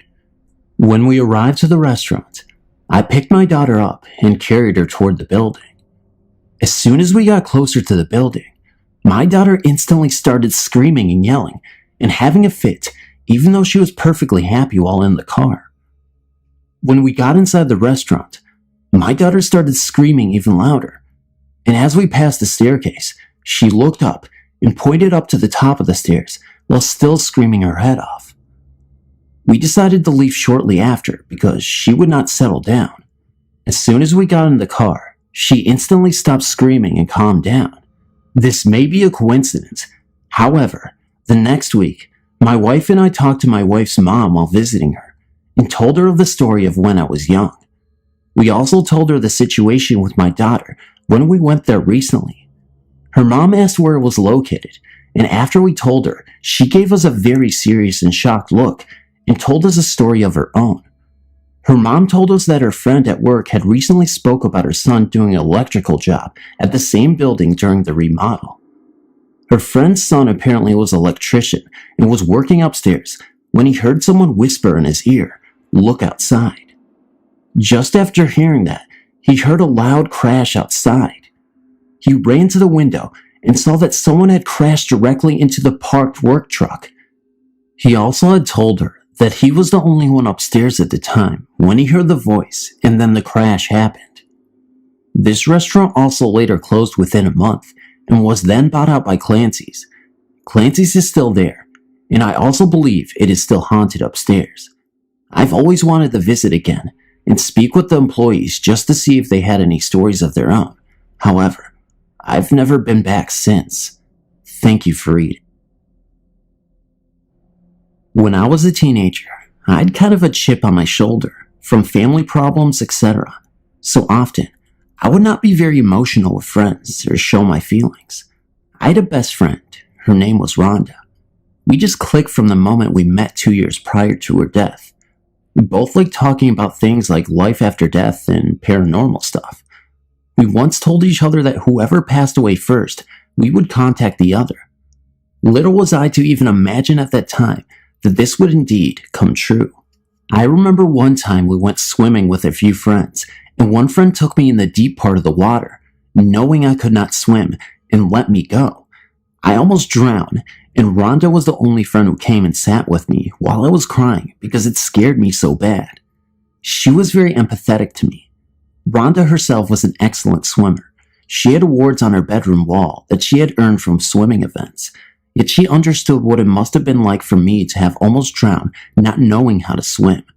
That is the quality of a best friend. In 1982, I was 15 years old and my best friend Rhonda was 17. She was looking forward to turning 18 in 3 short months. We talked daily, went for walks, did all the teenage stuff together. One day she called me on the phone and asked me if I wanted to go to an outdoor type of party at Cullen Park, a small boat dock park at the Maumee River. It was a very hot day in July, the 27th to be exact.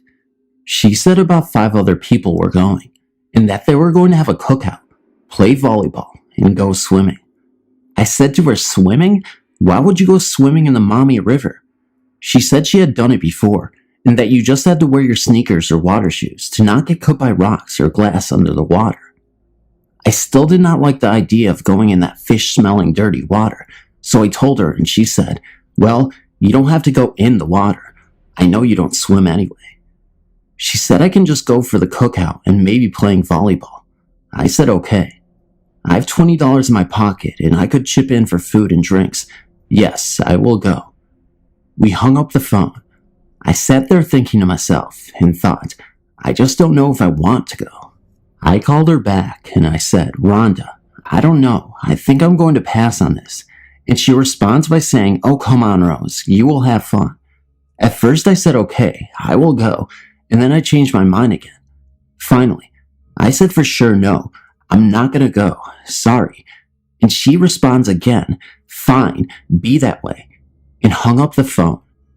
That would be the last words I would ever hear from her. I sat there in my kitchen and I felt so bad. I had nothing else to do that day and I thought to myself, maybe I should go. I called her back and her mom answered the phone and she already left. So I pretty much dropped the idea then and there. The next day, I was sitting in the dining room of my home where I live with my dad, and there was a little black and white TV we had on a table that was turned on. The new news was on. I looked at the TV and saw a picture of my boyfriend Doug, who was 18 at the time, and it said that he had gotten electrocuted to death by climbing an electrical fence the night before, July 26th. I was in shock. I could not believe what I was seeing or hearing on the TV. The first thing I did was dial Rhonda's phone number. I wanted to tell my best friend what had happened to my boyfriend. I guess you could say I really needed my best friend at that moment. Her phone was busy. I tried another 3 or 4 times and kept getting a busy signal. I ran down the street 2 blocks down to another friend's house. He was an older friend of the family. I was very distraught and just in total shock. I ran all the way there. He answered his door and I spurted out what had happened and he said, come on, you need to calm down. We can go for a car ride and a talk. So we go to get in the car and a neighbor of his came running up to his car and said, did you hear what happened? He said what? The neighbor said Rhonda, who lived 1 block from him and that he also knew, had drowned in the Maumee River. He said that they were looking for her body. Now, I was already in shock about my boyfriend, and then I hear my best friend is dead. I didn't believe it. I said, no, you are a liar. That's my best friend. My other friend got me in the car, where I proceeded to fall apart crying. I can't remember the ride or even getting home after that, or even what we said. The next thing I can remember is standing at Cullen Park, looking at the river where many others were looking for my friend. I told myself, no, she couldn't have drowned. She was such a good swimmer. With all the awards she had hanging on her wall from swimming, there's no way she could have drowned. But what I didn't know was the river has currents in it, and that is what took her down. I had told myself, she must have swam to one of the little grassy islands around there, and she is knocked out, but someone will find her. It was 2 days before they found her body in the river. All I can remember is not being able to sleep, shaking a lot, for months and months. I worried that my best friend and boyfriend never knew how I felt about him. Because I didn't show my emotions or say things like I love you or you are my best friend, my biggest worries were that they left this world and did not even know how much I cared about them. There was no funeral showing for either of them, for obvious reasons, which made it kind of hard to accept they were really gone. So now, Skip ahead 5 years. I've been bothered by them not knowing each day of my life. It was something I felt horrible about. One night, not even specifically thinking of either of them, I went to bed. I had a dream. I was sitting in my bedroom, and the furniture was arranged just how I had never had it before arranged, and Rhonda, my deceased best friend, was sitting next to me on the bed, and we were talking. I wanted to tell her she was my best friend and that I missed her so much, and how much it had hurt me that she died. But I could not get the words out, and then I just realized, in the dream, that my left arm was itching really bad. Before I went to scratch my arm, Rhonda said, "You need to scratch your left arm, Rose." I looked at her and I said, "How did you know my arm was itching?" And she said, I know how you feel." She had a smile and that unique giggle she had that I missed so much, and she kept saying, I know how you feel." The dream ended there. She was telling me she knew the things I was feeling without me actually having to say it. This was a visitation in my dream. I know that for sure. Very shortly after that dream visitation, I also had one from my boyfriend, Doug, who had died the day before my best friend did. In that dream, we were in my bathroom and I was crying. I was crying harder than I ever cried in my life, and he was holding me saying, "It's okay, Rose. It's okay." He also said, "I know how hurt you are, and I know you cared about me." I kept telling him I was sorry, so sorry, and that's where that dream ended. These were not dreams that I willed to happen. I've lost many other relatives, including my mother and father, and I've never had a dream like that about them. I'd never had a dream before those two that were so real to me.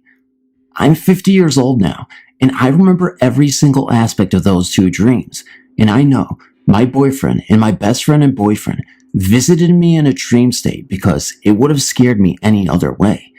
In the dream, I felt safe and everything felt normal. It was like I knew they were gone in the dream, but it seemed normal to see them and to be talking to them. Wow, I have to say, it has taken a lot out of me to write this stuff out, to go through those emotions again, reliving such tragedy, but I felt it important to share this with you. It is a 100% true story, which can be proved from newspaper archives about both their deaths, and I have copies in a scrapbook and stuff from both of them. Blessings, Rose. It was raining heavily that night. I was on my way back from the night class. I boarded a double-decker bus. Thinking that it might be more quiet to take a nap upstairs, I took a seat on the center of the bus in the upper part. The bus takes 30 minutes to reach the terminal, which was near where I stayed. I closed my eyes, thinking of taking a short nap. After about 10 minutes, I heard a boy talking to his mother. I was sure that I was the only passenger aboard that bus. Then the little boy was speaking in a very different language, from which I could hardly understand. Looking at his mom, half of her face was covered by her long hair, so I didn't really have a chance to see her face. When I closed my eyes once again, I felt like the boy was sitting beside me and was whispering in my ear. I opened my eyes again, and he was at his seat and pointing at me, laughing loudly. It felt so eerie. Then suddenly, I felt a gust of cold wind blow past me, followed by a sound of a girl in a low pitch talking to her boyfriend behind me. I turned my head, and at the same time, the rain and thunder outside the window sounded heavy and loud. I could hardly hear what they were saying. I remember I was the only one on the upper decker when I boarded, and I closed my eyes less than 10 minutes. Why were there 4 others on the bus? I did not doze off, and I'm sure the bus did not stop. This time, I told myself I need to keep my eyes open. I was worried if I closed my eyes again, another 2 people might appear. The rain was heavy and the night was quiet, so therefore the bus driver did not stop at most of the bus stops. There were 3 more bus stops to go. I walked down from the upper deck and stood near the driver's seat. The driver said to me, "What a lonely night. You are my only passenger." And I responded by saying, "I beg your pardon?" "There's some other foreign passenger on the upper deck." The driver did not answer me.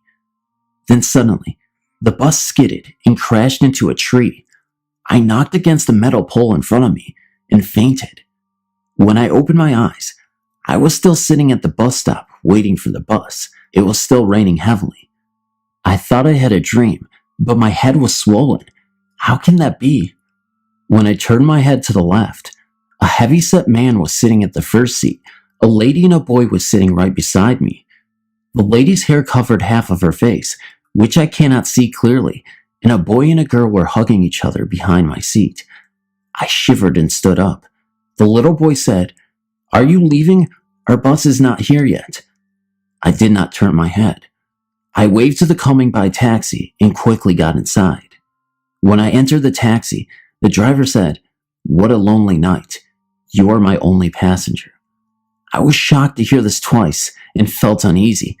I quickly aligned from the taxi and entered a night coffee shop, took out my mobile phone, and called for my dad. Then the waiter came near me and asked for my order. I ordered 2 cups of coffee, thinking my dad would be here soon. Then I heard the waitress whispering to another, "This lady is ordering a coffee for that little boy also." I turned my head and looked at them, giving me a weird look. The other waitress walked near me and asked, "Are you going to ask your boy to come in, or let him stand outside my door?" I just ignored her, pretending I did not hear what she said, and hoped that my father would be here soon. After the coffee was served, I saw my father enter, and I felt safe. On the way home, I saw the taxi that I just halted was in the accident. It was badly crashed against a tree, and there stood an overweight man, a couple, and a mother holding a boy staring at the taxi, and the nurses were busy carrying the injured man into the ambulance. Lucky, I was not in that taxi. The little boy turned his head, stared at me pointing and laughing.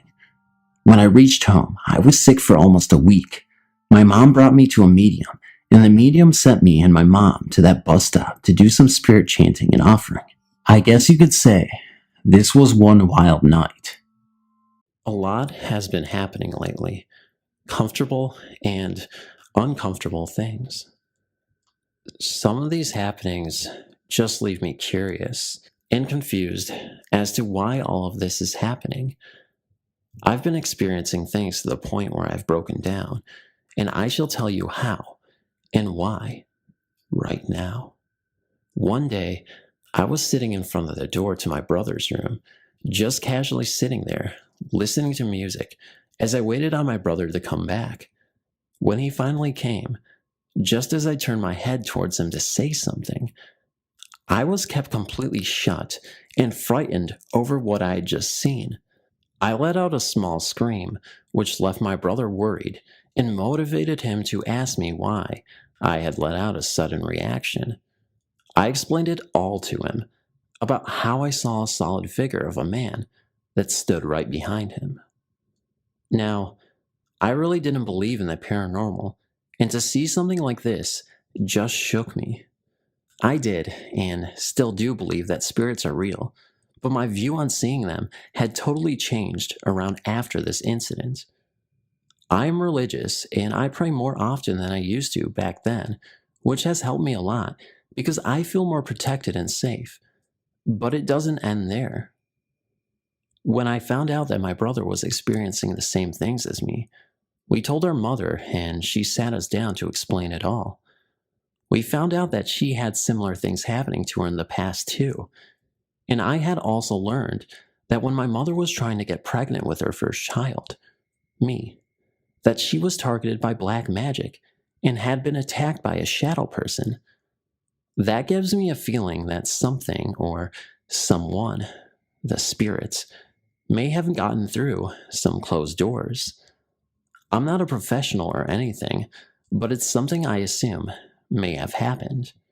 Anyway, we've had our house checked out by different mediums, and they all said the same things. They told us that something was in this house. But the thing is that I feel like there's more than one spirit in this house. One I sense as good and the other I sense as bad, but not demonically bad. I can feel it in my gut. Most times, out of nowhere, I will occasionally see a black mist pass by the corner of my eyes, but I end up dismissing them as my imagination. The way these spirits contact me are through my dreams, most of the times, rather than in my awake hours, although I've seen the solid figure of a man twice in the same hallway. I had an encounter with the first solid figure that appeared behind my brother. At night, I feel cold touches, especially on the side of my head, and the feelings of pins and needles stuck into my hands. Very recently, it was as if I was completely drained of my energy, and no matter how hard I tried, I couldn't think straight. Hours later, I was totally fine and slept well. But this isn't the only time that something like that has happened. One night, I was sleeping, and I felt this voice speak into my ear. It was vividly clear enough to make me understand the words being said, and the voice was soft, yet in a little harsh tone. It said something like, "You think you're clever, don't you? I'm stronger than you, girl. Try me." That's when I woke up. My heart was racing so fast to examine if one of my siblings played a harmless yet frightening prank on me. But when I realized there was no way for my siblings to do that to me, I froze in shock. My bed was against a wall then, and since my door is a bit broken and the floorboards haven't been fitted back in properly, if you open the door, it would create a loud sound that would make anyone jolt. I'm a light sleeper, by the way, so there was no way that anyone could have pulled it off. Plus, I don't sleep against the wall. I always sleep away from the wall, so I wouldn't have known and felt something get onto my bed and lay beside me. It's just confusing me, all of this. I found myself crying one day because of it. I don't know what to do. I've decided to keep myself devoted to God and to follow the light, as I know that's the only thing that assures me safety. I'm sorry for posting such a long story, but I would like to know your opinions and advice on what I should do or about what's happening to me. Thanks. Number 2. My name is April. I'm 21 and have a story to tell you about the experience I had with the infamous Ouija board. You have heard stories of Zozo the demon, right? Well, he is real, and I have read stories on him, but didn't actually think it was true until it happened to me. 3 months ago, I had moved in with my sister, and I had brought a couple friends over to hang out that evening. We were all smoking a cigarette when I came up with the brilliant idea to play the Ouija board and ask otherworldly spirits questions about the afterlife and questions about the future. Now, I have played the board by myself for many years, with little to no negative spirits speaking with me, but this evening was in fact different. We sat at the table and put our hands on the cursor and moved it clockwise around the board as we said Ouija out loud 3 times. My friends weren't avid believers in the paranormal or using the board from rumors they had heard. I asked, "Is there anyone there?" The cursor moved slowly to yes. "Who are we speaking with?" The cursor repeatedly went from Z to O and continued to do so after the question was asked. "What do you want?" It quickly spelled out her. "Who is her?" I asked.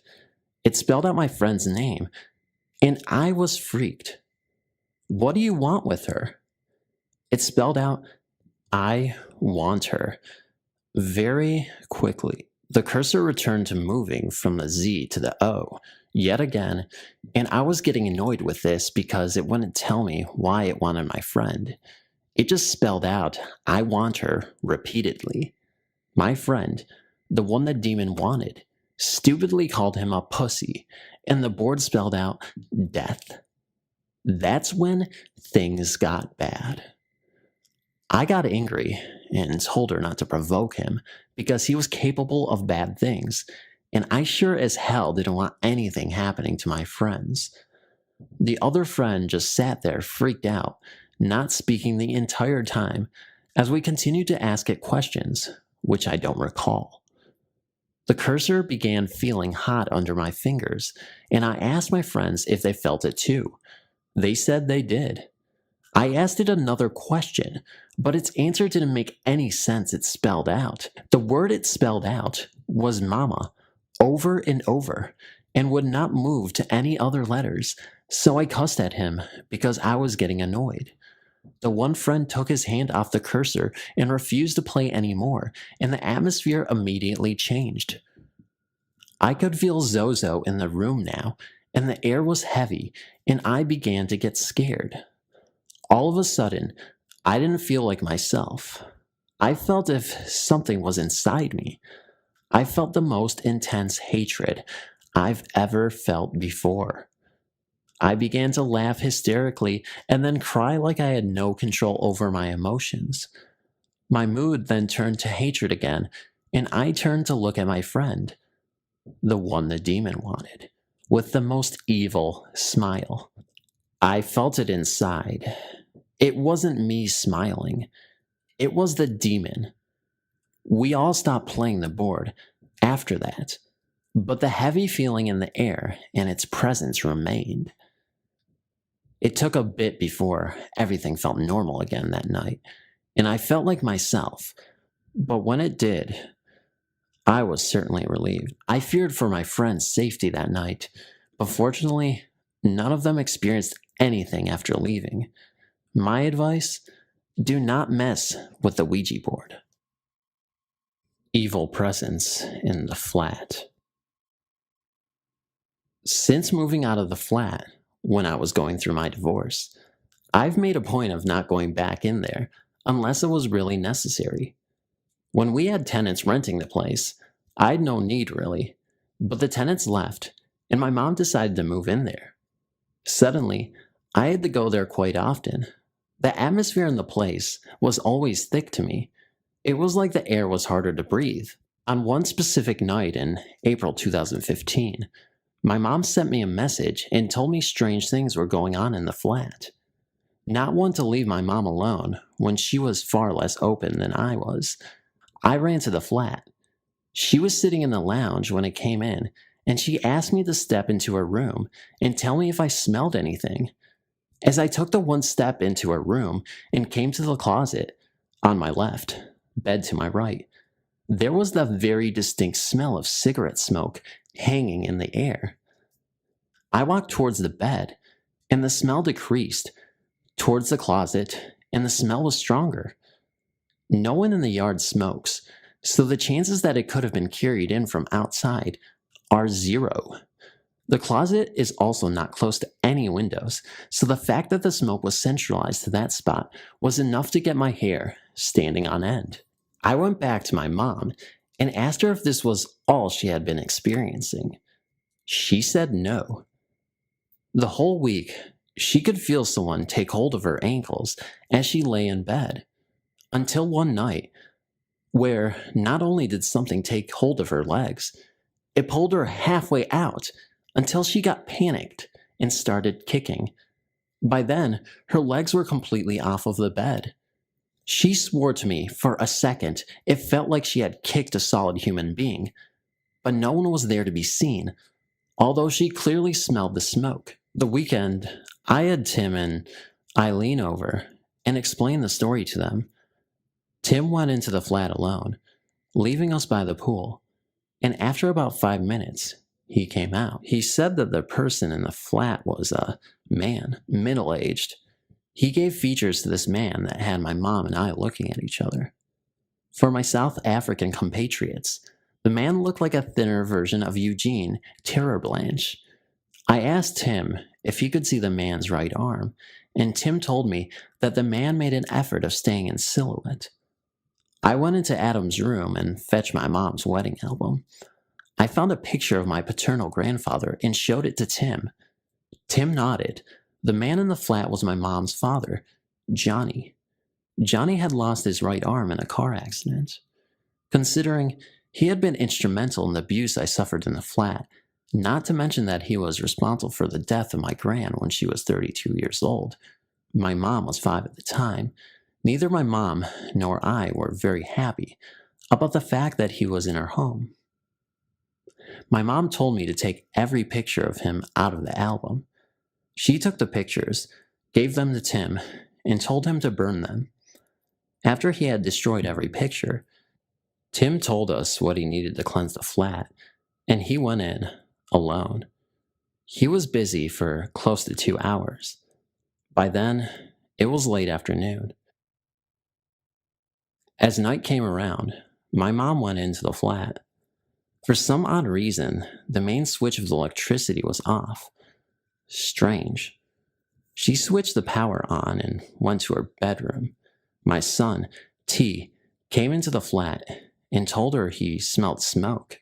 Since they are both asthmatics, very bad timing. My mom ran out of her room and saw the box that she had set down on the stove catch fire. Yes, not the smartest move putting flammable materials on a stove. Curious though, my mom never cooks in the flat, so the stove mains are always switched off on the circuit. Yet, every plate on the stove was glowing red, turned up to full heat, and the box and its contents were on fire.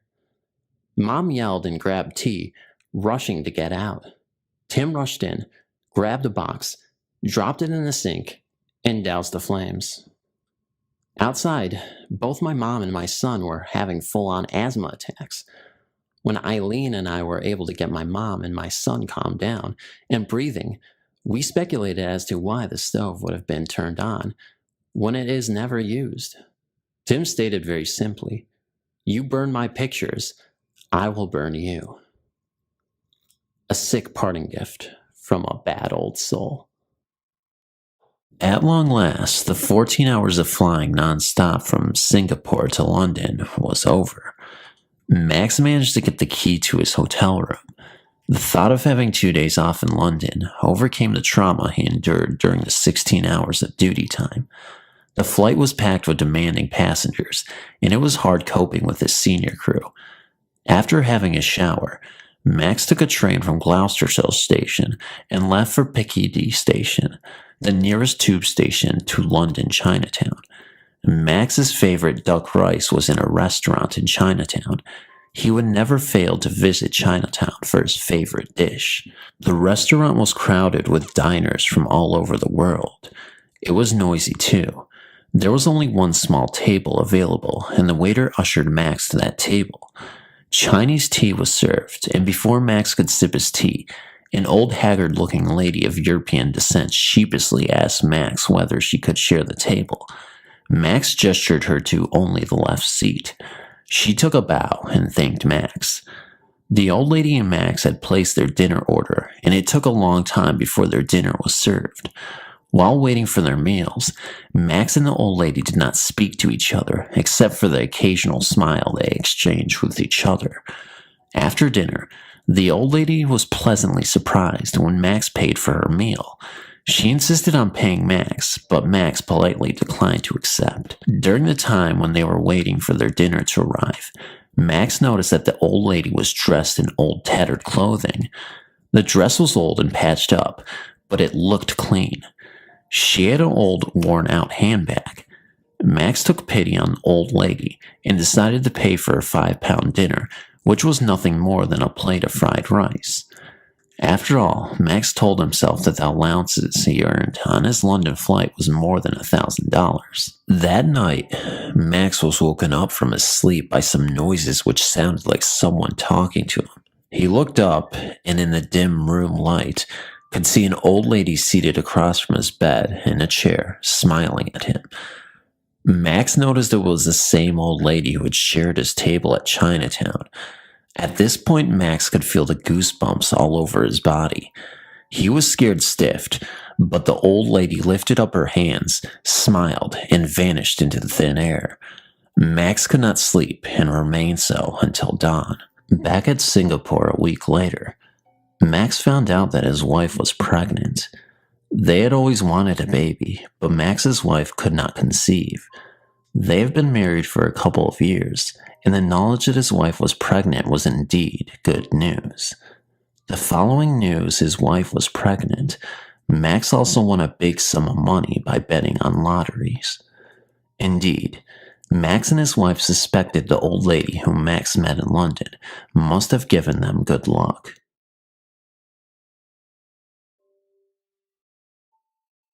"3 years ago, I used to study in France, and I worked part-time at a restaurant in winter. This is a very old restaurant and an expensive one. My job was to clean the whole restaurant before it was noon.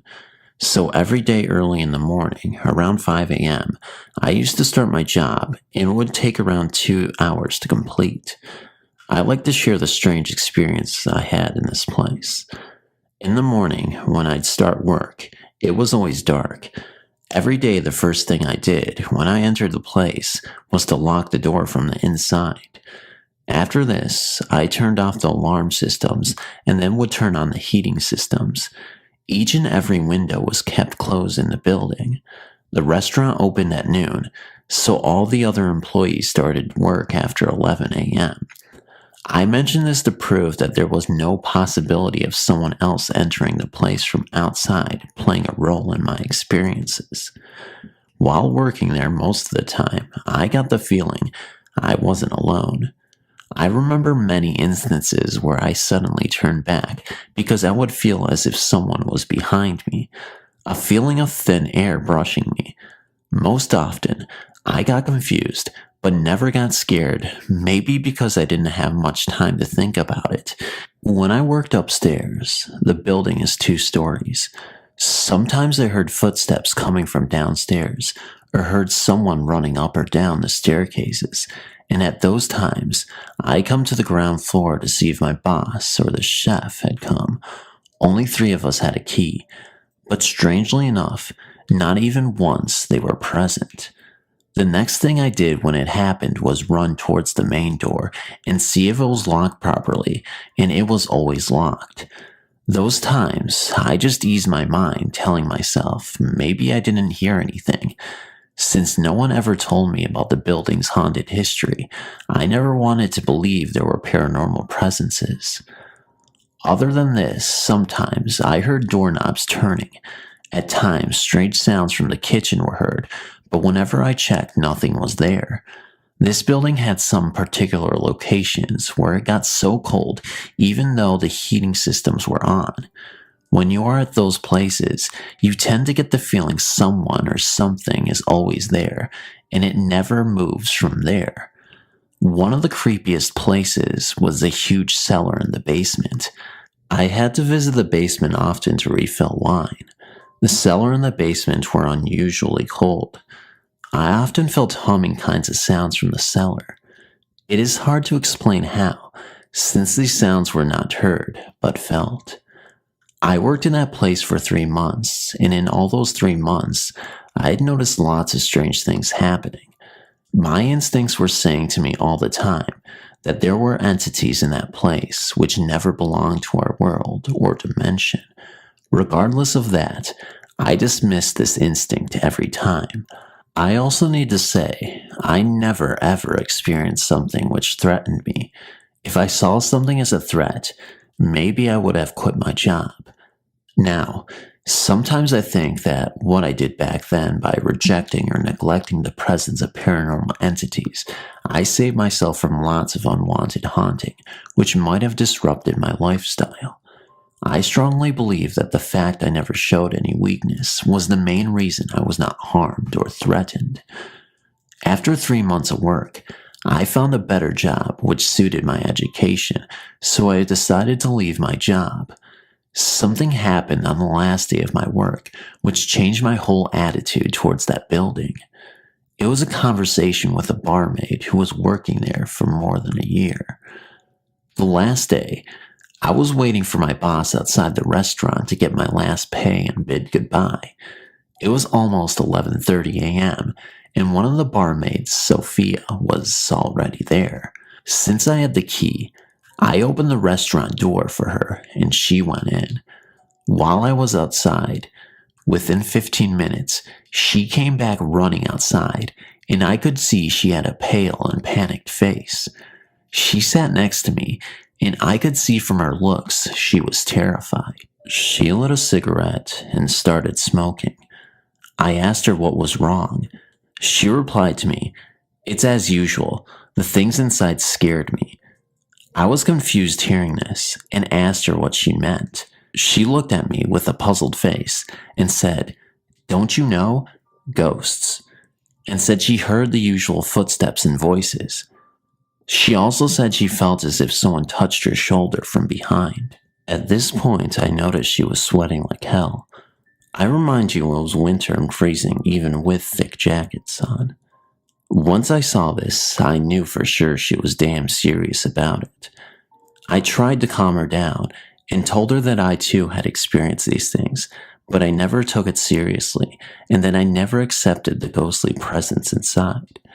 She said I was lucky I wasn't harmed.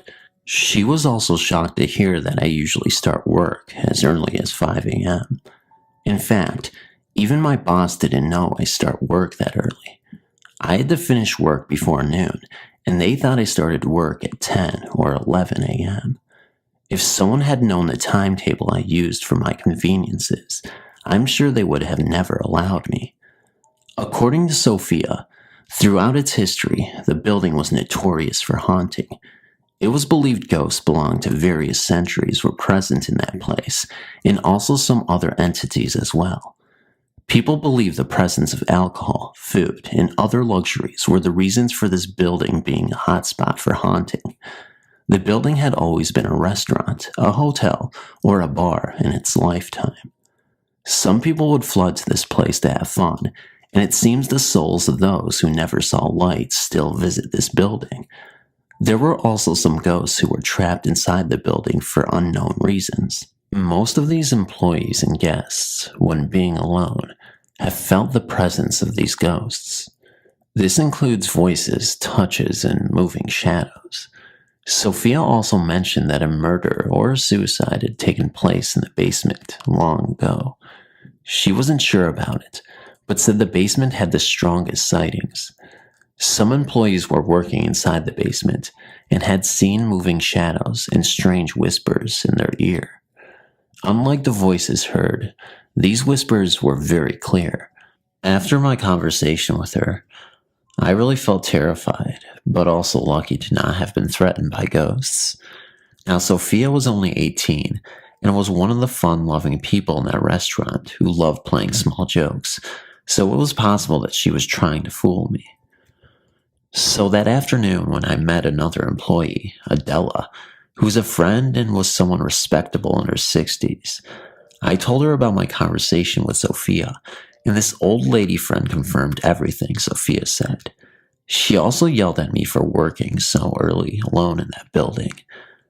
She said the ghosts were very violent sometimes, and she mentioned an incident. One day when Adela, my boss, and another employee were having their last drink for the day, almost around midnight, suddenly they heard huge bangs and very loud noises from the kitchen. She said it sounded like someone was screaming out of anger. They were all scared because the whole place was locked from the inside, and there weren't others present in the restaurant but these three. Then after around 5 minutes, once everything had calmed, the three of them together with some people from the neighboring hotel had gone to the kitchen to see what had happened. She said the food trolley kept in the kitchen had banged the door for the rear entrance of the restaurant, which was through the kitchen. In the rear, there was a small garden, followed by a huge wall. The door was locked. It had occurred to them that something had been banging the trolley against the door. What frightened them was the kitchen knives, which were very sharp, were seen scattered around the kitchen as if someone had thrown them all over the place.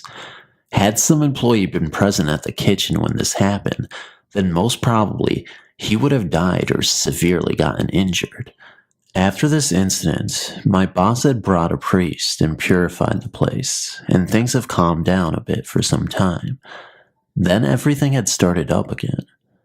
Luckily, the kitchen haunting had never repeated.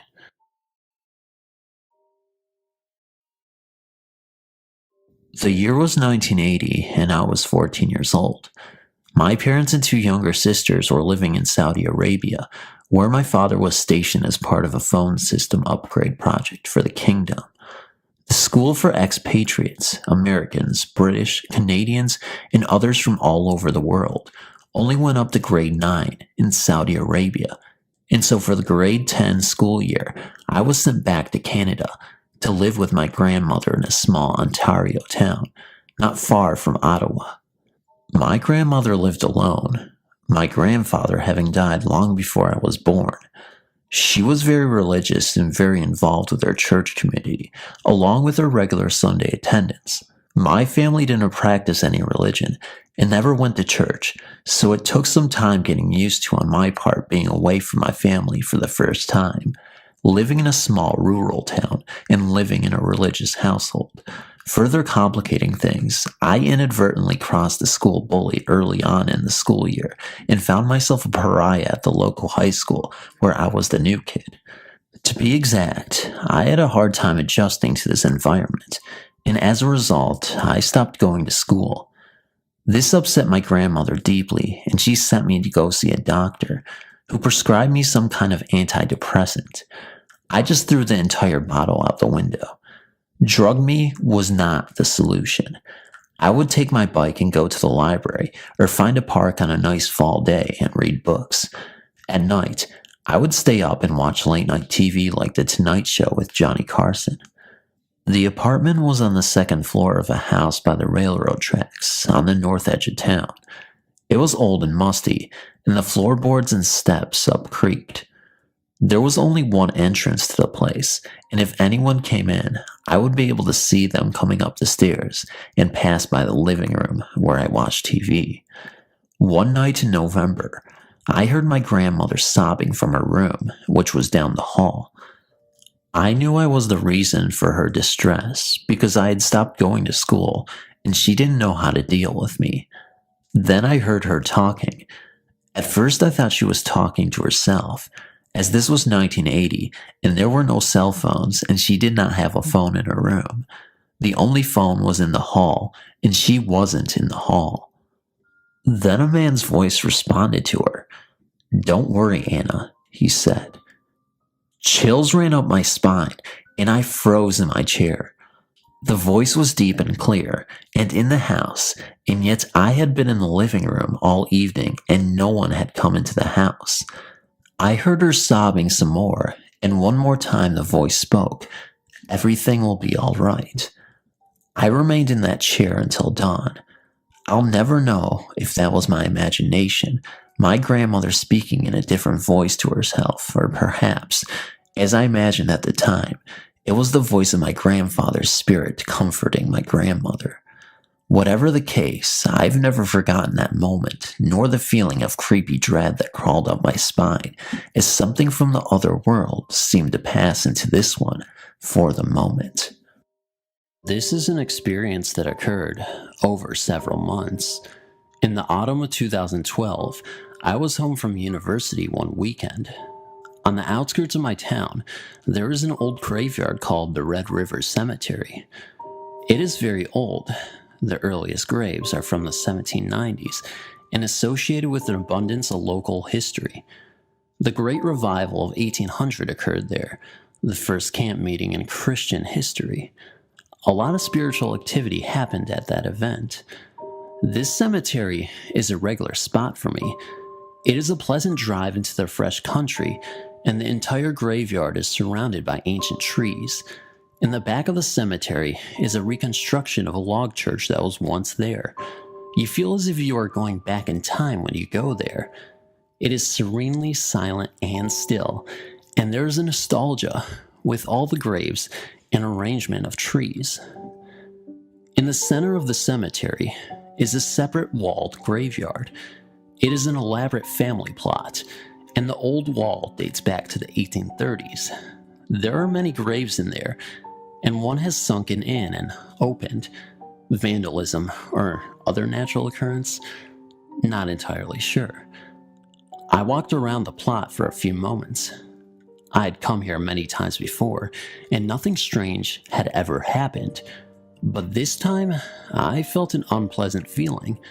It wasn't very strong, but I felt that I should get out of this plot. I did so and continued to walk around the cemetery. Then it started that night. I mostly had insomnia, but I did drift into sleep eventually. The line between the two is blurred, but I definitely know that I was awake most of the night. In lack of a better term, my mind was tormented. Seemingly out of nowhere, my mind burned with the image of these two particular graves in the back of the walled plot. It was scorched in my mind. I had nightmares when awake of these two graves, and never could I get my mind off of them. It was something I've never experienced before. The thought and image of these graves blared and blared in my mind, and I felt terrified. I knew I was awake, and I was afraid in my own home. I felt I wasn't alone. I covered myself in the middle of my bed with this torturing thought of these two graves. As the night wore on, the thought or nightmare, I can't recall which, I had a dream of the people buried there. I remember specifically seeing a man, young, but I couldn't tell how young, and his face was a blur. He wore brownish beige clothes, pre-1850-ish style. He may have held pale hair, but I can't recall specifically. He was a little heavy-set, not fat, just big. This image is crystal clear in my mind, and in my torment, I knew it was one of the people buried in those graves. This incident was absolutely dreadful. The next day, I was emotionally disturbed. My parents didn't know what to think. If I thought about my experience, I would start to cry. A few odd things happened that can be attributed to coincidence, but nevertheless odd. My dog was barking at nothing. Then the washing machine went crazy and started moving. The repairman said a part inside had gotten loose. It never done that, nor has it again. Again, this could be coincidence. Eventually, I put it out of my mind. It was disturbing, but I couldn't let it get in the way of my studies, so I carried on with my life. Then came the spring of 2013. I became curious again about those graves. I wondered, just who are buried in those graves? I thought if I found out, some sort of mystery would be solved or a question would be answered. So I gathered my courage and went back to the cemetery. I found the two graves. They were there. I wrote down the names but misplaced the exact information, but the individuals were two siblings. There was a Jane, and she passed away when she was 28 and had 3 children. Her brother's name was Chatham. He died when he was 21 or 22 in the 1810s. They were the children of a Kentucky senator, who is also buried nearby, and the site of their old family home is nearby. Nobody special, and I thought little of it. That very night, I woke up at exactly 3:30 a.m. Insomnia again. I had been awake for a few moments, and then my doorknob wiggled. I stared wide-eyed at it for the longest time. It had just wiggled. My first thought is that it was my cat. Sometimes she opens the porch door, then tries to open our doors.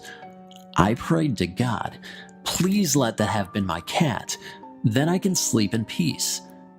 I convinced myself it was my cat, of course. The next morning, my cat was on the porch, and the porch door happened to be locked. Kitty had not snuck in, so I interrogated my mom, dad, and brother. They denied my accusations. They wouldn't do that.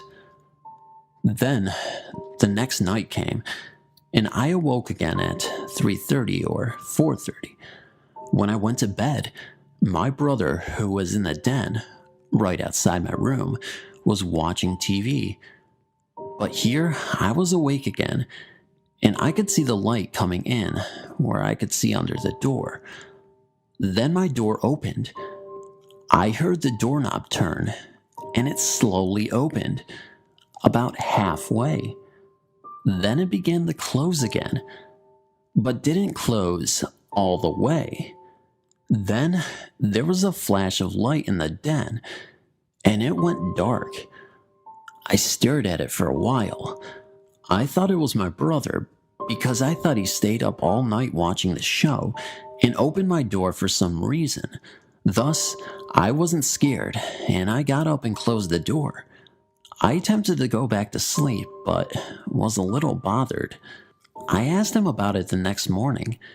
He didn't know what I was talking about because he swore he went to bed at midnight, and he has no history of sleepwalking. I did my usual interrogation and everyone denied it. I was ambushed and became frightened. Later that day, I was on the computer and heard my mom scream my name twice, as if from outside, like she needed help. I rushed outside to get her aid. She was calmly tending the garden. She looked startled when I got there. "What's wrong?" I asked out of breath. "I heard you scream my name." She said she never did and looked at me like I was crazy. She thought I was playing a joke on her. She'd never play a joke like this on me. Since this moment, nothing has happened with the incident. I even went back to the graveyard and got no bad feelings. It was a lovely autumn noon. Me, my parents, and my granny were on our way to visit relatives. Everyone was a bit on edge, as these family gatherings tend to be extremely awkward and competitive, so they thought it was the perfect time to express their views on political matters, which is always so delightful. For these reasons, I was rather annoyed when we arrived at the cemetery. Our final destination was visiting live relatives, although visiting dead ones can be competitive as well, as our culture has a knack of graveside landscape design. But my granny also wanted to pay our respects to the deceased because she can't go there by herself too often. I used this opportunity to keep my distance and to gather my wits before standing in front of the grand jury on matters of finance and romance. I raked the leaves and started looking about. I was pleasantly surprised to notice I felt at ease. Previously, I've always felt uncomfortable in graveyards, jumpy even. I started looking around, observing the old, shadowy trees, leaves swirling down. There are mossy graves with old German names, barely possible to read now, Lithuanian names. It's close to the border. Sometimes I would notice a name I have heard, probably from local gossip. I was mostly enjoying the nature, though. At that point, I think it's important to admit, I felt anxious and a bit depressed because of the visit, but the graveyard felt to me like a park. Graves, just like some monuments dedicated to soldiers. However, when we were about to leave, I approached the graveside, almost from behind. Suddenly, I thought to myself, a young girl. Then I got scared because I didn't know if it was really a young girl. I rarely visit there, and I've consciously memorized just our family spot, a few graves around it, and some grave with, I think, Lithuanian names on the way in because it is so close to the path, you almost step on it, and that makes me feel bad. The more I tried to brush the impression off, the more persistent it got. I don't really know how to explain it. The kind of presence I felt was like, it wasn't even physical. Let me give you a clear picture here. You are hanging out with your friends, watching a movie, laughing about this or that. Suddenly, someone says, "Oh, it's too bad John isn't here." And you feel like it would just be the perfect time if John was here, like he is truly missing at your party. That is the kind of presence I'm speaking about. You don't miss John's appearance. It's such a pity he's not here. The sofa looks awful without him. You don't miss any particular quality. You miss his presence, his being. That is what I felt. Like there was this presence of a particular young girl that I felt. It wasn't threatening or anything. I just got freaked out by my own old self. Then I also noticed, or perhaps before, I can't place these two in order because maybe that directed my attention to the grave, that a candle had fallen off the edge of the gravestone, and I felt I should have probably picked it up and placed it back. There was this little angel figurine too, and I thought maybe that was why I decided it was a young person. Although, I'm not sure I saw it from where I was coming. I don't know why. People just don't place angels on the graves of adults and elderly. Maybe it's because jobs and wrinkles don't seem angelic and old people mostly don't like flying. Sorry, couldn't resist a joke. I approached the front and counted the numbers that added up to 23 years. A girl. The graveside was neatly raked, not just raked to sweep away the footsteps from the sandy oil. Someone had even made ornaments in the sand in the traditional manner. I thought it was a perfectly good practical reason not to get involved. I was scared to do something awfully wrong and cause something terribly bad. I didn't want to ruin someone's thorough work, so I started stepping away slowly, having that internal fight with myself. I knew I had to go and put that candle back, but I told myself, come on, it will fall off again when it gets windy. Who cares? The candle's probably burnt out anyway. This isn't an abandoned grave. Someone will come. The grave was cared for. I can't go around picking up everything. As I later explained to my friend, I was probably worried that when you go to heaven, you still have to be preoccupied with order.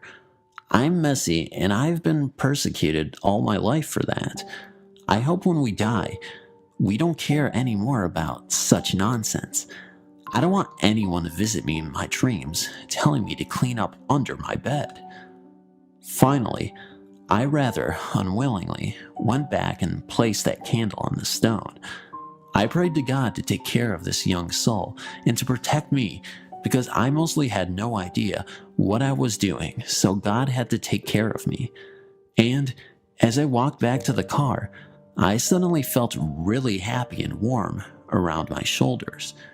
It wasn't a jolly kind of happiness, more like this, all is right kind of happiness. And it stayed with me until we found out my cousin had lost a lot of weight, which made everyone feel plenty of things. Thank you kindly for reading this experience. P.S. My granny saw me by the girl's grave, and she told us about her. It was some kind of tragic, unexpected death. I'm saying this because it might be that she had told me this before. The girl had died several years ago, as the grave was on the way out, and maybe I had unconsciously memorized it. It would be honest to mention this option. I just started experiencing whatever is going on, and it is really scaring me. A few weeks ago, my sister and I went to the local graveyard to test out this ghost radar I got in the app market for my droid. That's my phone, if you didn't know. I didn't think it would really work. It's just a circle with lines around it and a scanner, and if there is a so-called apparition nearby, a dot appears on the scanner in the direction it is. There was a slight breeze that day, and it was sunny. We got near the graveyard, and the scanner started going crazy. Dots were appearing everywhere, red, yellow, and green dots. The colors meaning the strength of the so-called entity, red being the most present and green being the least. A word or phrase appears at the top of the screen sometimes, like something to do with their death or whatnot. A large amount of phrases and words began appearing, some names and some frightening words like hanged or murder. The creepiest part of the whole equation was when a name appeared. The name was Peter. My sister and I started wondering if the Peter that appeared was an inhabitant of the graveyard. We started looking at gravestones, and we actually found one that said Peter Longs. It was a little scary, but then again, there is a lot of people named Peter in this world. We started talking to the so-called spirits. Like I said, is there anyone here with us that would like to share things via my radar? I started getting replies like crazy. Random words and phrases were blazing around like a wildfire. We then started to go home because it was getting near dinner time. Everything was good from then on for about 2 days. My whole family started hearing footsteps, knocks, bangs, etc. My sister said that she heard her name called, and then a bottle of her perfume flew off of her shelf and across the room. I later started seeing shadows and hearing muffled talking in the room next to me, even when nobody would be in there. Everything was starting to scare me, so I spoke out to them and told whatever was plaguing my family that it had to leave my home. Everything was quiet and back to normal until the next night, when I was laying in bed trying to sleep. I felt really cold, all of a sudden, and my TV turned on really quick, and then it turned off again. I went to my sister's room and saw her sitting up in her bed, looking really frightened. I asked her what was the matter, and she said that her TV turned on and off again. I told her that the same thing happened to me. We were both scared as can be, so I just slept in her room that night. The most recent and scariest experience I have was when I was home alone one night because my family was out at the store and I didn't want to go. I was just watching TV, and then the channel flipped. The remote was all the way across the room when that happened. Later, I got in the shower, and as I was washing my hair, I heard a knock on the bathroom door. The door swung open, and one of the knobs in the cabinet hanging on the wall fell to the floor. I was so scared that I called my mom, and I went to my neighbor's house until they got home. But are these experiences attributed to me going to the graveyard recently?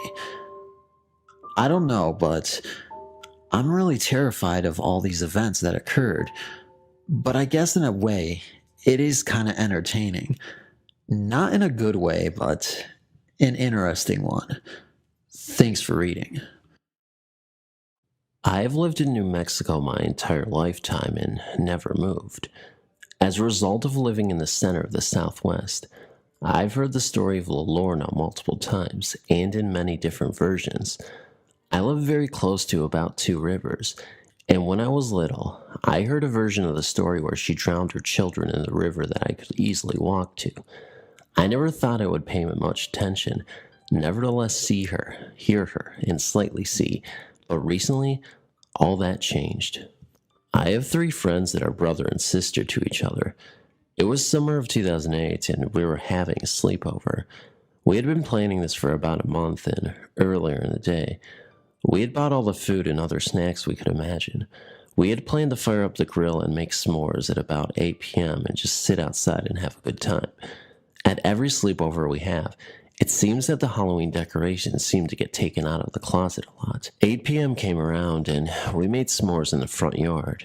It was fun, seeing as I was the first, second, third, and last to set mine on fire. We walked around barefoot in the driveway for a bit. I set the skull on the wall of our patio. After a bit, we sat in front of the door, talking silently. During a small moment of silence and nothing to say, we heard a moan come from up the hill. It sounded outside and very close, but still far away. We ran inside, and in the haste, I nearly got shut out. We were all accounted for, and we ran into my room. When we heard it, it seemed like it was coming our way fast.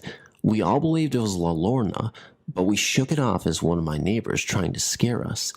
The 2 streets we lived on had ex-criminals and people with mental disorders everywhere. I eventually noticed that it didn't have the plastic skull with me.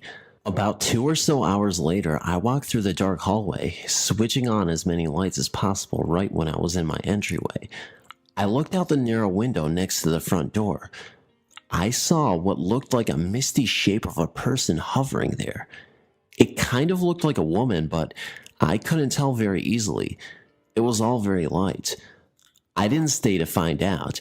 I turned tail and ran back to my room. Right before I got to running half of the 2 feet into the hallway, I looked down a bit and saw my plastic skull right next to the door. I'm still not sure if that really was La Lorna, but one of the friends at the sleepover, the older sister, had heard once before, and the moaning sounded just the same, and she heard her. The other sister with us was hearing bells for the rest of the night. This story goes way back before I was born. My uncle told us the story on one Christmas day, when I was like 7 years old. He told us that when he and his work friends went to a bar to relax after a hard day at work, he saw the scariest thing in his entire life. When he got near to the ravine, he saw a lady in white weeping and crying looking down, standing at the edge of the ravine. So he said, "Are you okay? Be careful, you're going to fall." But no words came out of her. My uncle described her. He said she was wearing a long white dress and she had no feet, actually floating in the air. He could only see her back. After a few seconds, my uncle felt really bad and he started backing up. Her weeping became louder and louder. Then she turned around and my uncle screamed.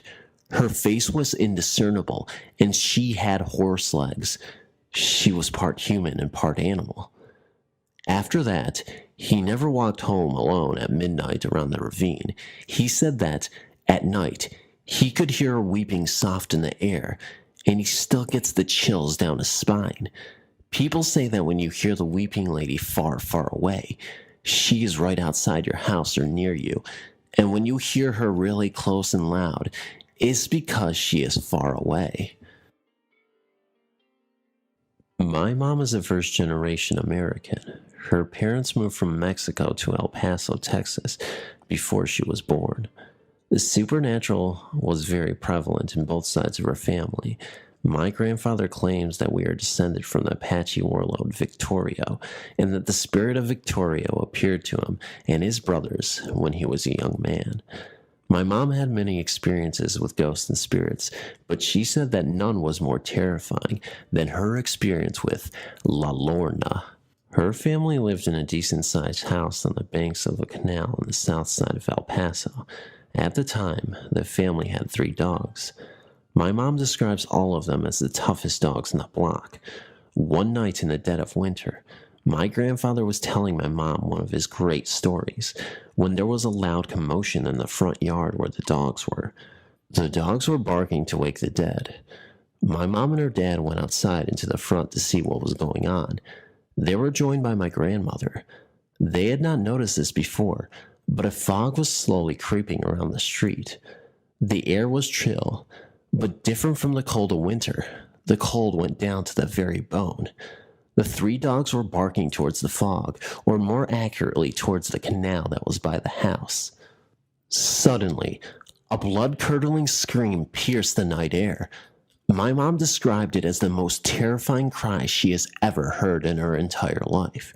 She says that it lasted for a full minute before finally dissipating. When the scream left, the fog lifted and the dogs returned to the way they were before.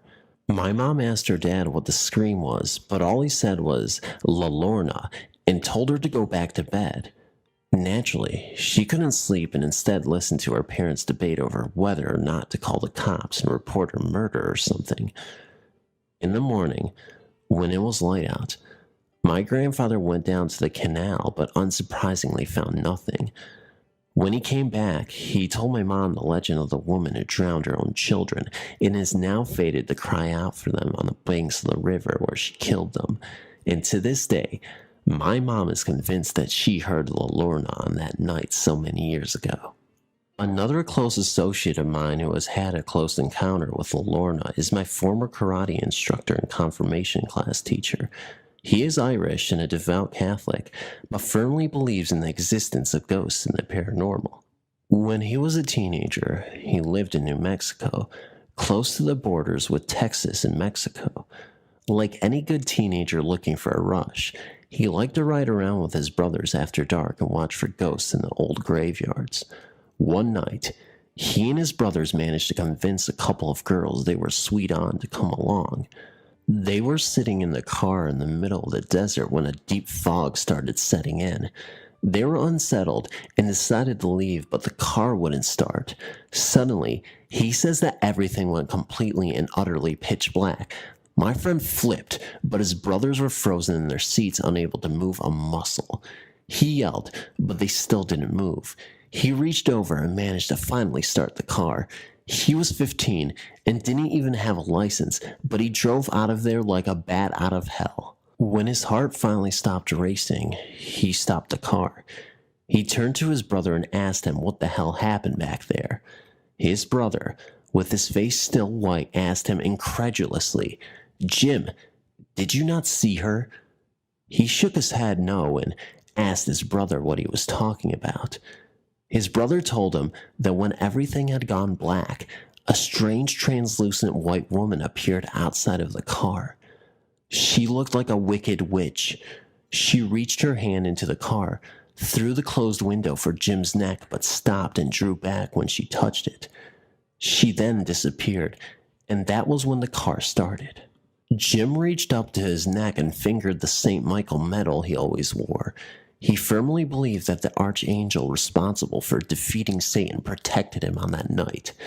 Whatever the spirit was, a demon, La Lorna, or some other frightful specter does not matter. Jim is firmly convinced that it was La Lorna, and that she was stopped from whatever evil she intended, and he never stops praying to St. Michael. Hi, my name is Michelle. I'm a mother of 4 children, but when this happened, I only had 2. My oldest was 5, my youngest was just a baby. When my second child was about 4 months old, we lived in a trailer park across the street from an open field in Sodus Point, New York. It was supposedly a battlefield in the War of 1812. One night, around midnight, he woke up crying. I heard someone or something singing, or rather chanting to him. It sounded so weird. I couldn't understand her, but she kept singing until he went back to sleep. This proceeded to happen every time he woke up in the middle of the night, up until the night before we moved. Needless to say, he slept with me every night. I was really scared that something would happen to him. I never figured out what it was. Some people tell me it was the ghost of a slave, and other people say it might have been the ghost of a nurse. Yet, other people said it could be the ghost of La Lorna. She threw her children into the water and drowned them and was condemned to walk the earth until she finds her children. She supposedly steals babies in the night trying to make up for the children she murdered. It still scares me. It was the weekend after Thanksgiving, Saturday, around 3 a.m. 2011. My sister and I were watching movies on Netflix, enjoying our days off due to the holiday. Everyone was sleeping because, after all, it is very early in the morning. All of a sudden, we began to hear a moaning or crying coming from a woman. It was very loud and it was terrifying. It sounded ugly, like a woman in pain or despair. It went on for about 20 seconds, then it stopped for 10 to 15 seconds. Then it began again, even louder.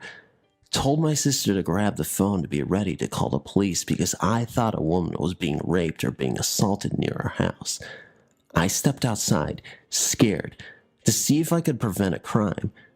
Shouldn't have done that, could have been dangerous. When I got to the front of the house, there was no one outside, yet the crying was literally in front of me. It was a foggy night as well. My sister came out, and the crying lasted for about 2 minutes. We were puzzled. We looked at each other, and we both got chills. We were both thinking the same thing. I don't want to come to any conclusions. I'm Hispanic and grew up with the legend of La Lorna. Many people in the Hispanic community swear that that malevolent spirit does exist, and even say they have heard the cries in their native countries and in Southern California. I'm not sure what I believe in regarding paranormal activity and such, but I do have an open mind and like to do as much research as possible before making any firm decisions. This experience happened in November of 2010, a month after having my youngest. I just had a procedure to remove a kidney stent 2 or 3 days prior. I was sick almost right after leaving the hospital and felt horrible, but it was my first time going under anesthesia, and a nurse had told me it was common to feel ill.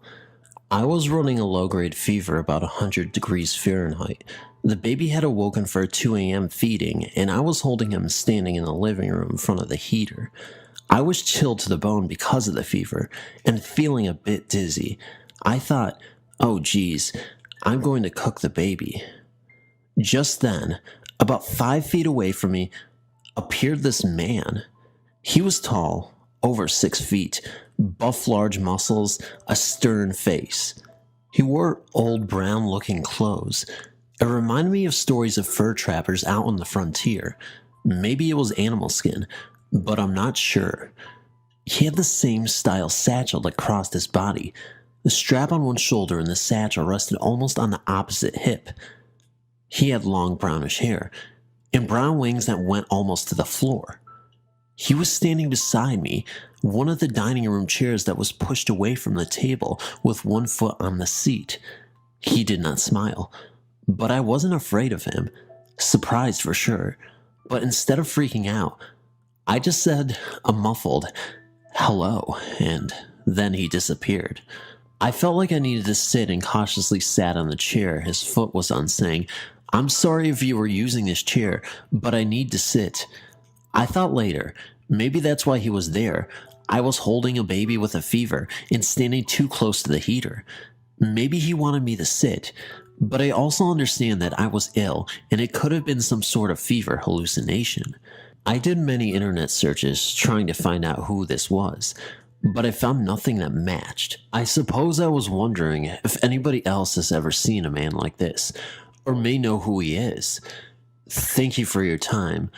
I hope I described him well, but let me know if there are any further questions. So when I was younger, about 11, my family and I lived in a 2-bedroom trailer. We had a small little hallway coming from the living room to the main room. My mom is Christian, and she listens to a Christian music radio station, and we would listen most of the time in car rides. Keep this in mind. In the room I shared with my brother, our feet were pointing towards the door which showed you out to the hallway. If you were to go to the left, you would go into the living room, and if you'd go to the right, to my parents' room. This one night, I woke up in the middle of the night randomly. I looked up towards my feet and saw a slightly tall man singing a song I knew I had heard in that radio station before. He just sang and stared at me, but his voice was so beautiful. I don't think Zahn or anyone else could sing just like he did. Also keep in mind, my dad wasn't home at the time. He was in jail. So the man started walking out into the hallway and walked towards the living room. I was not scared. I was more mystified of the man's presence. I got up and went to my room and asked her if she had seen the man, and she said no, and so I explained to her that he was singing the song on the radio station. I don't remember the name or how it sounds. Up to this day, I firmly believe that it was an angel watching over my family and I. My grandma has gone to explain that the way you know it's an angel is if you don't feel anything but peaceful, and if it's a demon, that you get bad chills and are scared to the max. This story didn't happen to me, but it happened to my sister. In our town, there is a bridge that is on a dirt road that is said to be haunted. It's called Hollow Bridge.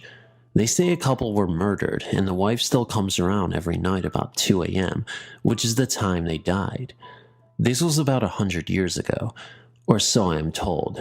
Do I believe this story? Not really, but I'll go with it. They also say that if you are there at night and you see her, she will tell you something you don't want to know. When I was 15 and my sister was 17, I've seen something. One night, my sister, her boyfriend, my boyfriend at the time, and myself were all there around 2 a.m. It was a very clear night. Well, all of a sudden there was a fog that was rolling up to the bridge from the tree line, about a quarter mile back. I couldn't believe my eyes, so I freaked out and we left. So forward a year, my sister, who at that time had a different boyfriend, had called me bawling her eyes out. After she calmed down, she said that the hollow woman told her she would die on the hollow, which is a very dangerous road since it was not paved and it was very narrow. I told her to calm down and that it was just her imagination. She would be fine. A few nights later, we shared a room. We were sleeping and she woke me up out of a dead sleep from her crying. I woke her up annoyed and asked her what her deal was. She told me my grandmother, who neither of us met since both grandmothers passed away before we were born, had come to her in her dreams, telling her that one day she'll need her and she'll be there to protect her. At that point, I was kind of freaked out, but I dismissed it, telling her she needed to go to bed. 2 weeks after the dream, about 5 p.m., my brother comes rushing over to my friend's house, which was right behind our house, crying, and kept saying, "Amber, Amber, Amber." My sister, being a very rebellious child and into bad things with bad people, I asked, okay, what did she do now? It wasn't new that she had gotten picked up by the cops. He said she's in the hospital and that she was in a bad car accident on the Hollow. I felt my color drain from my body. It felt like my soul left me. I dropped to my knees, remembering everything she had told me about the Hollow and my grandmother. I knew at that time my mom, cousin, and oldest brother were rushing to the hospital and a half an hour away because she was life-flighted. I grabbed my 2 younger brothers and held on to them for dear life. Thinking I could lose my sister, I wanted to be as close to them as possible. The next 5 hours were hell to me, getting my brothers to sleep, trying not to cry while I waited for the phone call to know what happened. She had broke her neck, a hangman's fracture, along with her wrist and her upper arm, which went right through her elbow.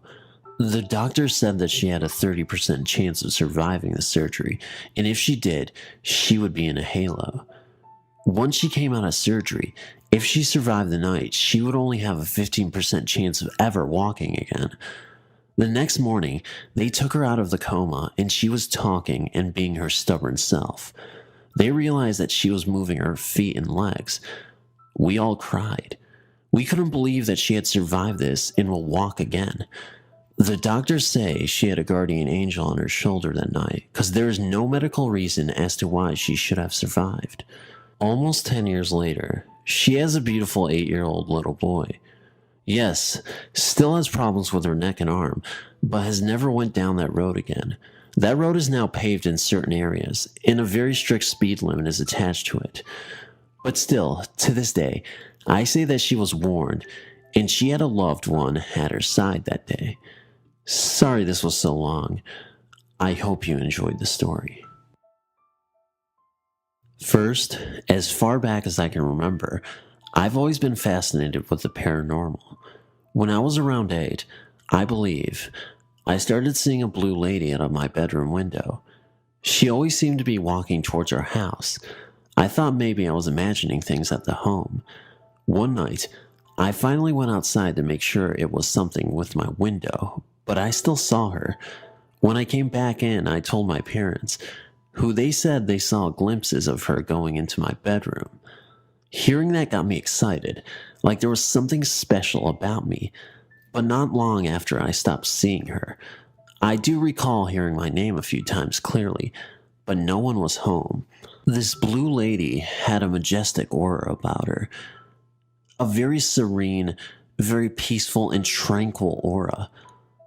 I can't explain it more than that, but it just felt good. Not like it was a bad presence or anything like that.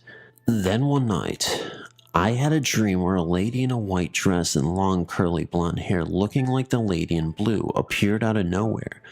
She had gave me a kiss on the cheek, and I woke with what felt like ice-cold lip marks on my cheek. After that incident, I had nothing paranormal happen again that I recall. Although my family says all paranormal activities quit as soon as I moved out, I happened to find this coin in my house that says Guardian Angel on it. This coin has followed me around for 18 years. There have been times I've lost it, but somehow found it randomly later on. Recently, I had lost it at my previous house and never found it. I recently happened to find it in a used car I purchased from a family friend within the time I've been at my current residence. I've had a few experiences in the last 6 years that are paranormal, but those stories, yeah, they're for another time. Thank you for reading this, and I hope that you may find comfort in the story. This all happened 6 years ago when I was visiting my great-grandmother in the Free State. I've always been scared of the dark or sleeping alone, so I asked if I could sleep with my aunt, and she didn't have a problem. I'm 30 years old, by the way. The first night wasn't so bad, as I had the comfort that I wasn't alone in bed. I heard dragging footsteps in the kitchen and the door opening and closing, but was too afraid to wake up and investigate or wake my aunt up for something that's not there. I just laid there on the bed, listening to this thing in person, dragging feet around in the kitchen and opening and closing the doors between the dining room and kitchen. I ultimately fell asleep. The next morning, I asked my aunt if she'd heard anything, and she said no. The second night was what scared me the most. As we laid there sleeping, I just suddenly turned and my eyes opened wide, and there, inside the wardrobe, I could see, since the door was half open, was a dark male figure with red eyes peeping through. Our eyes just met, and I couldn't scream or move. I just stared right back at those red eyes, and it spoke in Soto, South African language.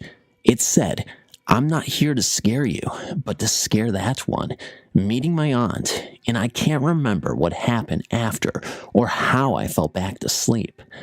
I told my aunt about it, and we had to sleep with the light on for the rest of my stay. I still can't get the black figure with red eyes hiding in the wardrobe out of my head. The first strange experience I had was during my sister's 10th or 11th birthday party. At the time, my family lived in a house in a blue-collar town in New Jersey.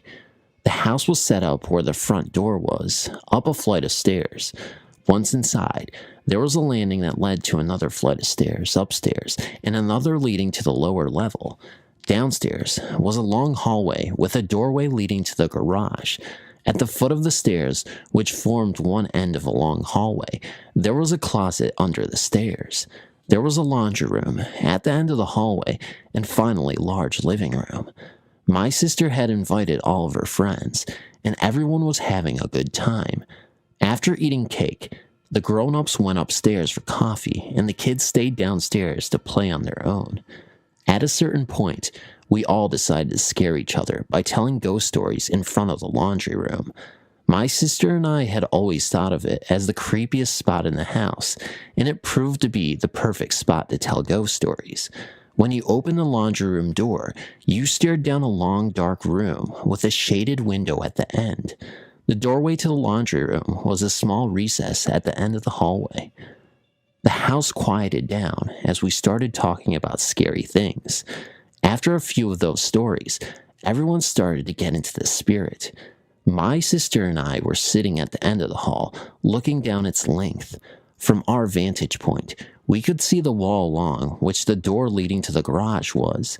We were midway into someone's ghost story when my sister suddenly noticed that the door leading to the garage had suddenly popped open just a bit. She remembered that the door was definitely locked. We walked over and closed the door and made sure to lock it again.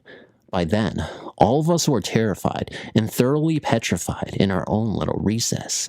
As little kids, not one of us wanted to move out of our spot or make a noise. Just then, someone rang the doorbell, which made everyone jump 3 feet, but was enough to kill the moment. Everyone started laughing. Our house was new when we bought it, and nothing strange had ever happened to anyone in my family there. Now that we're older, my sister and I still bring up this incident with my sister, and we both have a good laugh. She still swears that she locked the door. Growing up, I spent a lot of time reading true ghost stories and still do.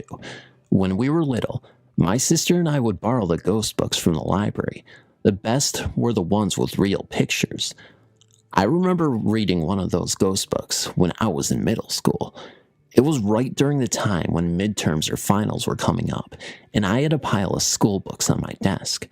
A ghost book was tucked away there somewhere, and for a break, I'd pull out the ghost book.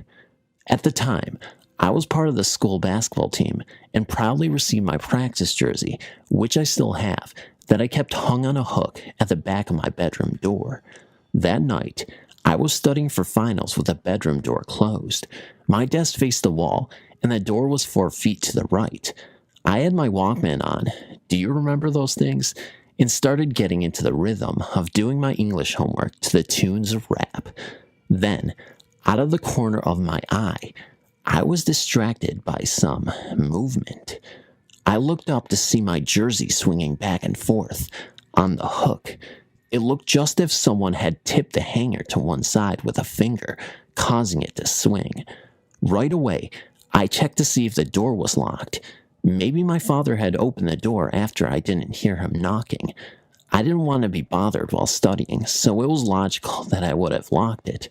When I checked, the door was definitely locked, and there was no noise behind the door.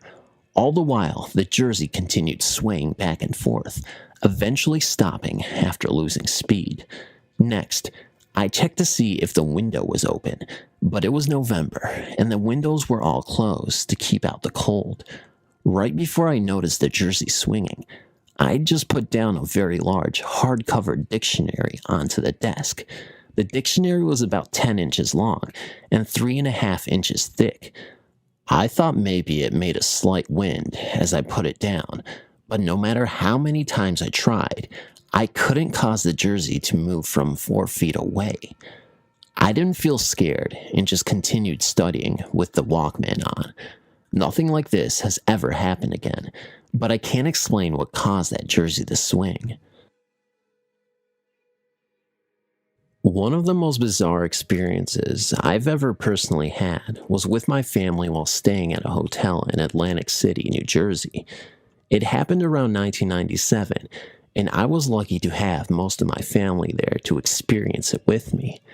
Atlantic City is an interesting location for strange experiences. The casinos draw many from the New York area and beyond, but along with this brings the good and bad of social ills that come along with games of chance. The summer of 1997 was a typical one. Like we did many summers before, my family drove down the shore to spend a few days enjoying the beach and casinos at Atlantic City. As usual, my father arranged the trip and found a new hotel with a very reasonable price. The name of the hotel is called the Flagship and is still located at the northern end of the boardwalk, far from the other casinos. After a long, cold winter, my family was anxious to see the ocean and asked the front desk for an oceanfront view. We were told that the only room available wasn't facing the ocean, but with 2 queen-size beds, the room was very comfortable and that we could see the ocean from the side of the balcony. It was the perfect size for my parents, my sister and I, and we agreed, and the man at the front desk gave us 2 door cards. Our room was on the 10th floor. Looking back, none of us recalled running into many guests in the hotel at all. However, we thought that since the hotel was new, it was just beginning to attract customers. Once we found our room, we used the room card to open the door and went inside. Right away, things went wrong. The room was very dark. The curtains for the sliding door to the balcony were pulled, and extremely cold. It was a typical hotel room, except for a small kitchen area right in front of 2 queen-size beds. At the foot of the second bed was a sofa bed. Then beyond the second bed, there was a sliding glass door leading to a small balcony. Although we were facing the interior of Atlantic City, just as the front desk mentioned, we could see the ocean on one side of the balcony. Very soon, we found out why the room was so chilly. The air conditioner, which was located on the wall above the sofa bed, was turned on full blast and wouldn't turn off. As I mentioned this to my father, I saw my mother fidgeting with the front door's electronic lock.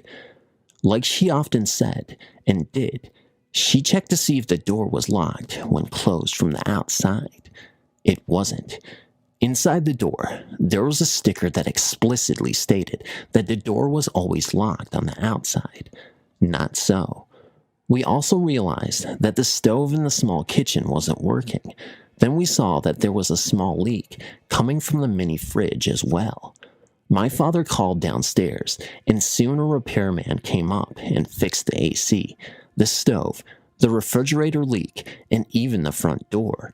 He mentioned that the lock should always be locked from the outside and seemed puzzled by the device. We gave the man a big tip and then quickly made our way over to the casinos. When we arrived back to our room, well after dinner, we immediately felt how cold it was in the room and turned off the AC. After washing up, we watched some television before turning in. I remember one of the programs was about ghosts, and we watched that one for a while, not realizing what was to come. My mother and sister were the first to go to bed and turned off the lights. They slept in different beds, with my mother in the bed closer to the kitchen area and my sister in the one near the balcony. I stayed up reading on the kitchen table with the dim light on. I had some trouble falling asleep that night since the sofa bed mattress was new and was still covered in plastic. I must have felt lazy because I left it on and suffered because it was very hot and not very conducive to a good night's rest. At breakfast the next morning, my sister told us about something strange that had happened during the night. All night long, she said she felt someone brushing past her bed as if trying to walk to the balcony door. At the foot of her bed, there was about a foot of space between her bed and the end of my sofa bed. She said it felt exactly like someone was squeezing through the tight space and rubbing against her bed. At first, she thought it was me trying to get outside the balcony. Then when she looked up, she saw my father and I still sitting at the kitchen table reading. At the time, none of us really believed her, and we went out again for a day of walking on the boardwalk and then gambling at night. That night, I stayed up later than everyone else. I talked to my sister about what she experienced the night before. I also told her to let me know if she felt it again. As soon as she got in bed, I sat down by the kitchen table to read, glancing over towards her bed every once in a while to see if anything happened. After a while, I gave up and continued reading before getting up to wash up in the bathroom. When I came out of the bathroom, my sister was sitting up in bed. She said that she again thought I had squeezed past the bed to go to the balcony, but then she opened her eyes and saw me come out of the bathroom at the other end of the room. I was positioned on the sofa bed so that my head was right next to the little space at the end of my sister's bed. If someone walked past, I would have surely felt something, but that night I didn't notice anything at all. As usual, it took a little bit of time for me to sleep. I listened intently and tried to feel any wind or changes in the room, but eventually gave up and slept. I had by then taken off the troublesome plastic cover and finally had a good night's rest. The next day, my father woke me up early to rent bikes for an early morning boardwalk ride. Then he went to my sister and woke her up as well.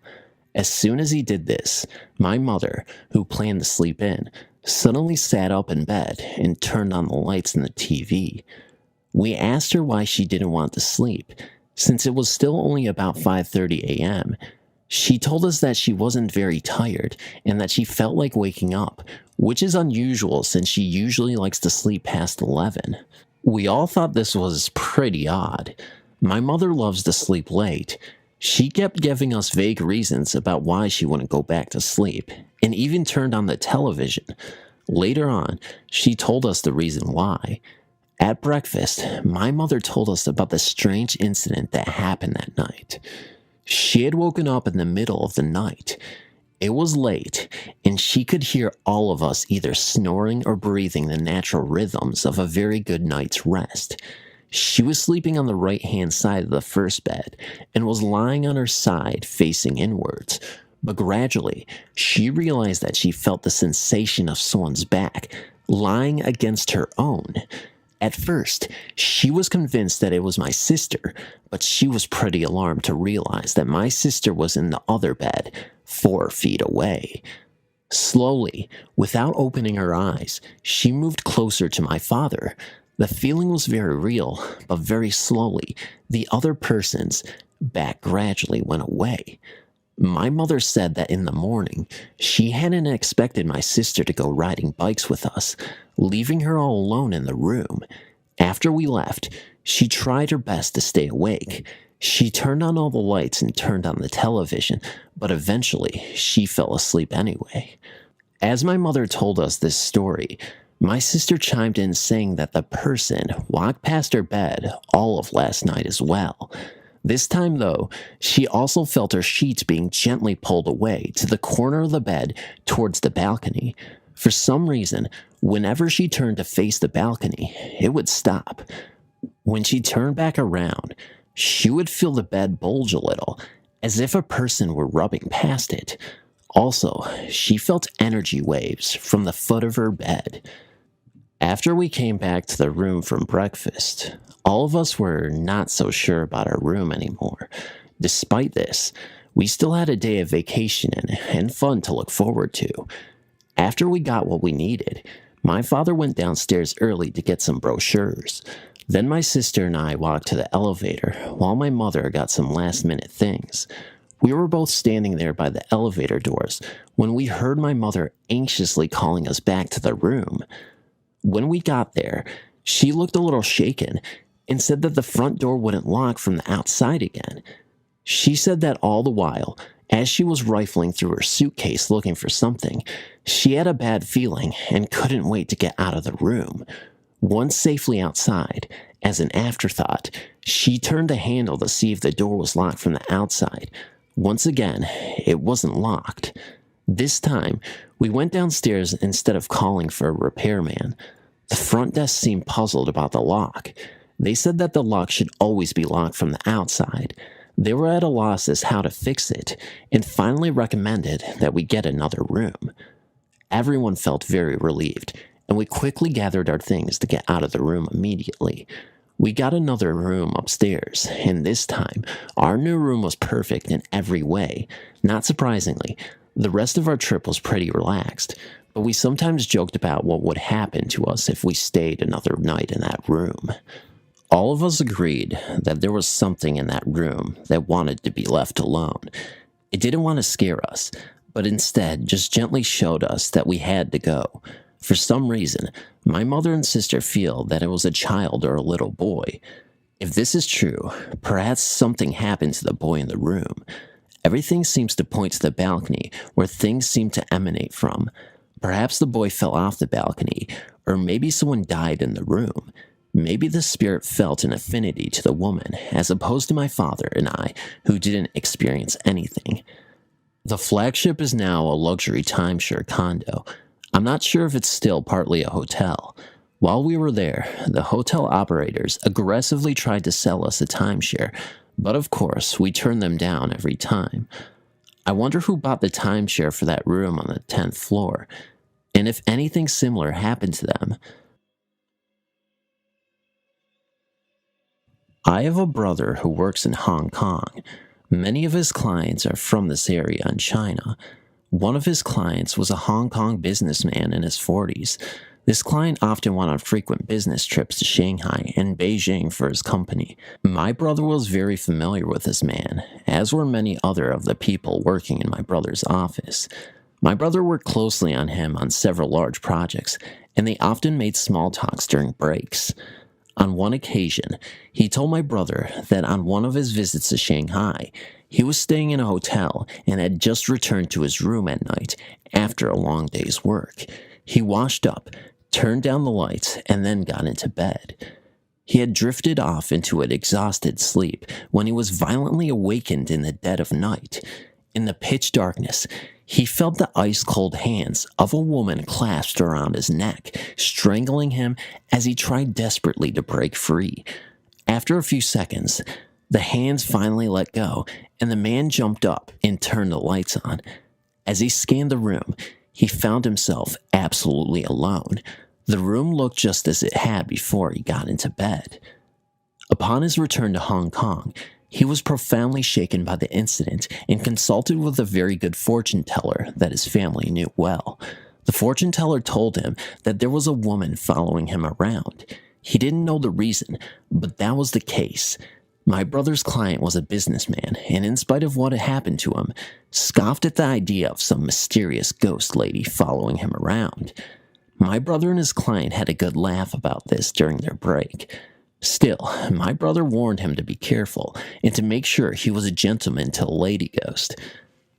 A few months had passed before my brother heard what had happened to his client. Many of my brother's colleagues were talking about it in my brother's office when the topic came up. They had heard that the client had died in a hotel room in Shanghai. The cleaning lady had discovered his body in the room, alone and lying in bed. We sometimes wonder what really happened to this client. We wonder if he just died of natural causes, or if those cold hands returned during the night. If so, who was she? I don't know, but it's a strange story. When I was in my early 20s, a friend and I decided to rent a house together. We found a lovely old house near the Mississippi River, and I was immediately drawn to it. After we moved in, we both began to notice banging on the walls and lights blowing out constantly. The lights we attributed to bad wiring, and the banging, I truly believed, was my friend, and she truly believed it was me. The layout of the house was one we had never seen before. There was a hallway that led from the front living area to the back bedroom areas that was at an odd, slanted angle. I always felt uncomfortable going down this hallway and found myself going around by way of the kitchen. After months, my friend and I decided to take in a third roommate to help with expenses. During the next month or so, after this third roommate moved in, we noticed an increase in frequency to the noises, banging, and lights going out. We also began to notice that every month, and this is really weird, right around the time that all three of us began our menstrual cycles, a very large stain began to appear in the middle of our living room floor. We tried constant shampooing, but it would always reappear immediately. Then after our cycles were finished, the stain would disappear on its own, only to reappear the next month. Our third roommate then became very withdrawn after only a short time of being in the house. She began to go directly to her bedroom and never came out except to go to work. Her personality has also changed drastically. She went from being very funny and outgoing to a complete loner. She would also say very inappropriate, weird things to us. We had known this girl for some time, and her behavior was quite unsettling. She finally told us that she was not comfortable in this house and was moving out, and she did so that very day. Shortly after she moved out, the banging noise began in earnest, and we started noticing our things being rearranged. We began to laughingly and nervously admit to each other that something was not right in this house. However, neither one of us felt threatened by any kind of the weird happenings, and in fact, I personally actually felt almost protected by it. We started to call our ghost George, and would talk to him whenever the banging would begin. We were trying to watch something on TV, and George would start banging or knocking. We would say, "Please, George, not right now. We're trying to see this." And he would actually stop, at least until the show was over. Unfortunately, no matter how much we begged him to stop putting the stain on the floor every month, that never ended. In fact, it got bigger and darker the longer we lived there. One kind of amusing episode happened to us one memorable evening. I decided to let my boyfriend at the time stay overnight with me, although I usually didn't do this. Just as we were dozing off, a very loud bang sounded, coming from the hallway. My boyfriend sat up and asked, "What the heck was that?" Immediately, a knocking began at the far end of the hall and rushed towards my room very fast, knocking louder and louder the closer it came. My boyfriend said, "That has to be your roommate being funny." I just laughed and tried to explain about our ghost, and that I thought he might be angry that I had a male friend overnight. He said that was bull and got up to investigate. Just as he came to the hallway, the knocking began again, all around him. Needless to say, my brave 6'4" boyfriend ran straight out the front door and never came back in the house. Anyway, after a few years, my roommate and I decided we were going to move to a cheaper apartment, closer to where we worked. As soon as we started packing, the noises, and especially the lights going out, began to get really bad. I was even starting to get a little frightened. One day, as we were finishing up packing, we decided to go check in the basement and see if we had anything left down there. While we were down there, we decided to go in the old fruit cellar, since neither one of us had actually looked in it. We found some old fishing equipment. We also found an old shirt box that was sealed with tape and felt kinda heavy, so we brought it upstairs and opened it up. Inside was a bunch of old pictures. Most of the pictures were of a young man of about 25 or 30. In many of the pictures, he was in our house and standing on the porch of the house. There were also some antique glass slides with pictures of him in the military uniforms. We dated the stuff around World War II. We decided to call our landlady, an elderly woman, around 80 years old, to tell her we had found the box. When we called her and told her what we had found, she hung up on us. We called back, and her daughter answered and said that they didn't want that stuff anymore, and we could have it or throw it away. We thought it was very strange, since normally our landlady was a sweet old lady, so we decided that some of the stuff in the box might be worth more money, and we would sell some of it. Some war medals, and even an old stock certificate. That night, I put the box on the kitchen table, and we went to bed. In the morning, we were going to move the last of everything, and as we were preparing to go, I asked my roommate what she had done with the box of stuff. She said she hadn't touched it. We looked everywhere and couldn't find it. Finally, around lunch, we got hungry and decided to cook a frozen pizza. We turned on the oven and immediately began to smell something burning. When I opened the oven, there was the box. Okay, I swore my roommate did it, and she swore I did it. So we left the box on the table again, and left to move some things to the new place. When we got back, the box was gone again. This time, we found it immediately in the kitchen pantry, so we kinda laughed it off, and put it back on the kitchen table. About 10 minutes later, I walked into the kitchen, and it was gone again. I decided the heck with it, and decided to just go finish the bedroom closet I had just minutes before been working on. When I stepped up on the chair to wipe off the upper shelves, there was the box. That did it. I said out loud, "Okay, George, we promise not to take your stuff," and put the box back in the fruit cellar, where we had found it. We left that day, and have never been back, but I've always wondered if the next tenants ever heard from George.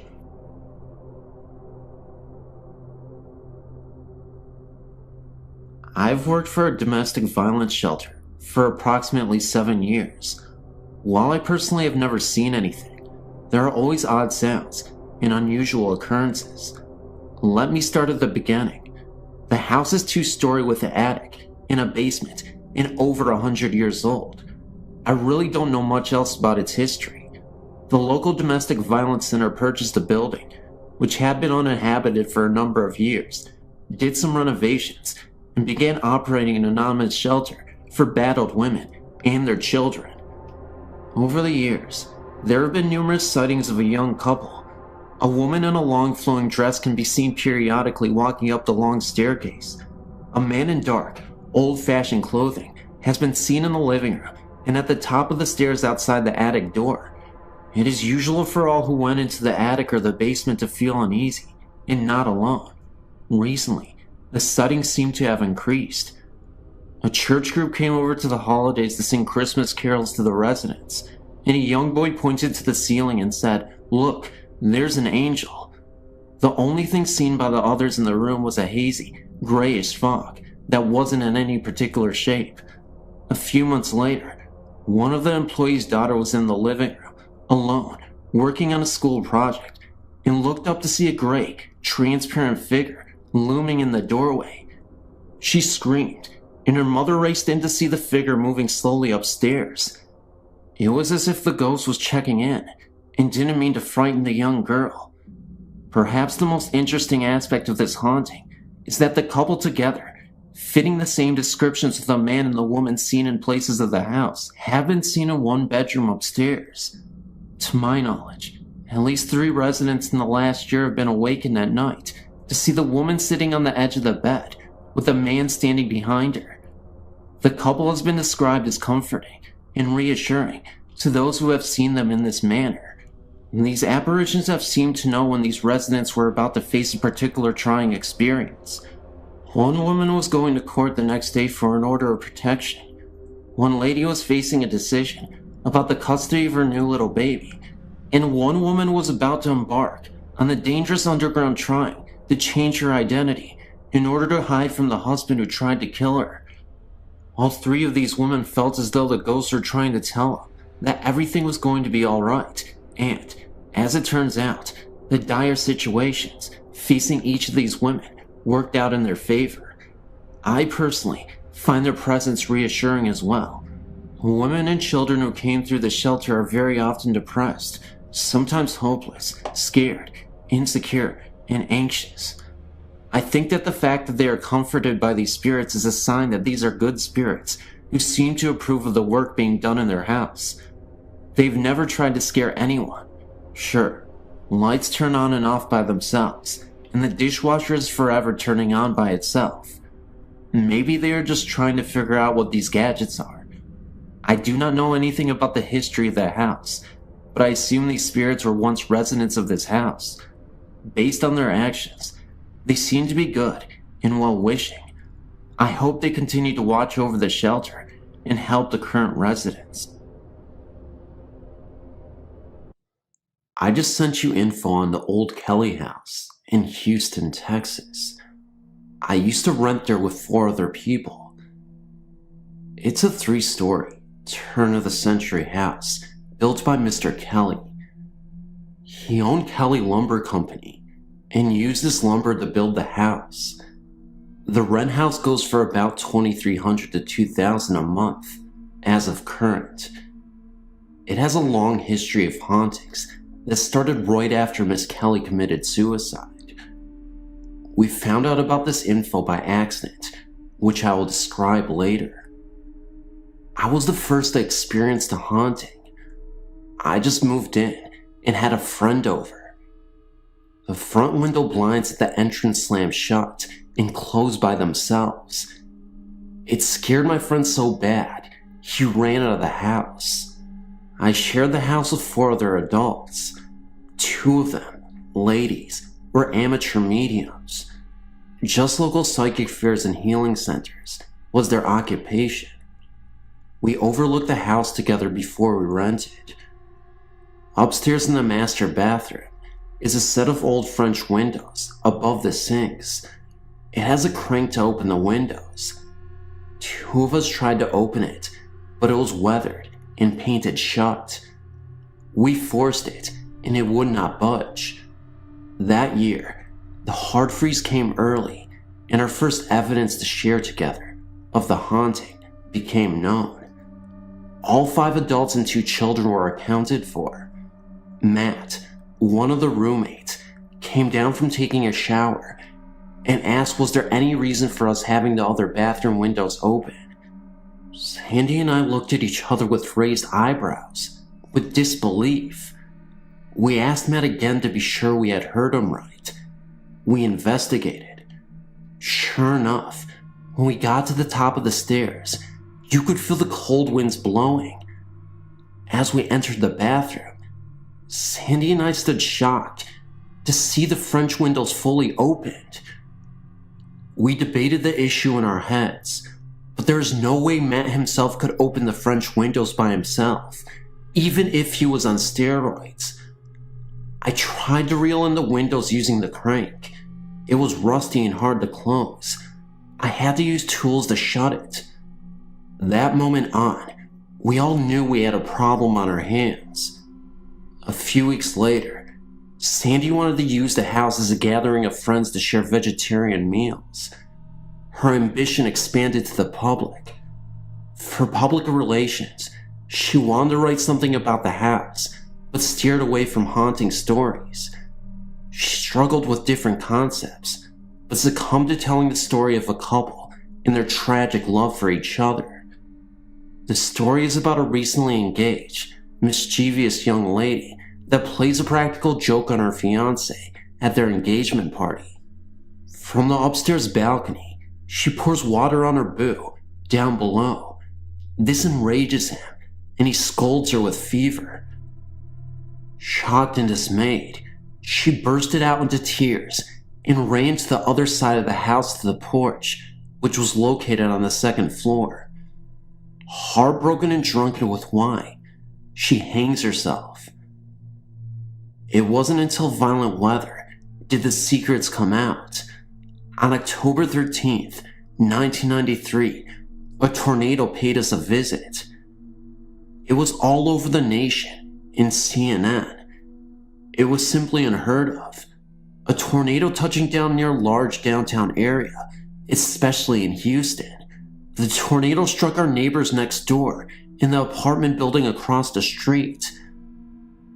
Because of her national cover, and Sandy's interview with news reporters being broadcast over the nation, it prompted an old resident to pay us a visit.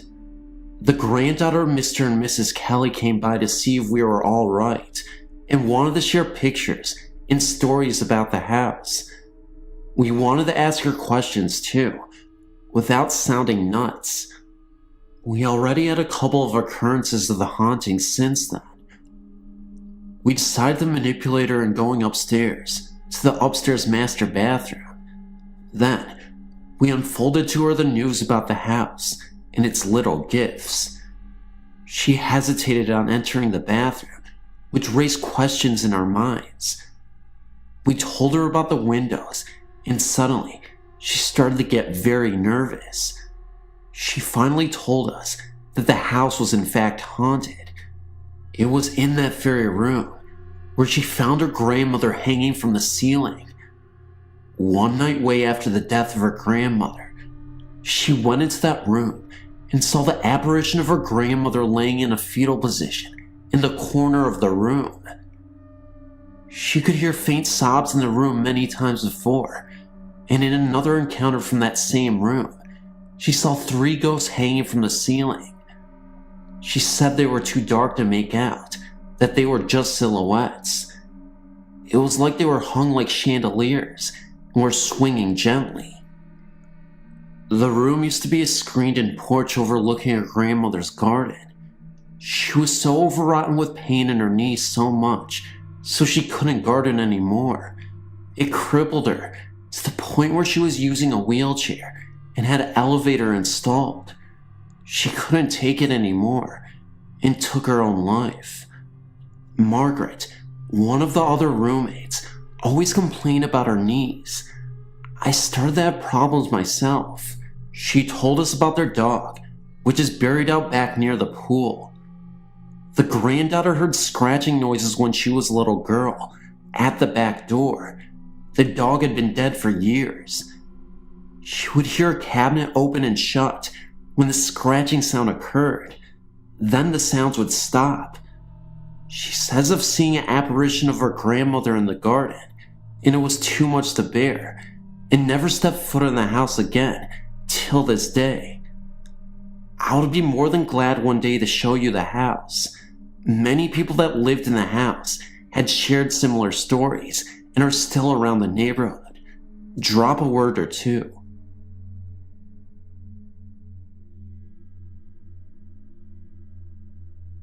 When I was in my 20s, I'm 30 now, I used to always go camping with my older brother during the autumn months in Washington State. This story won't be very long, but it'll always be an unforgettable experience.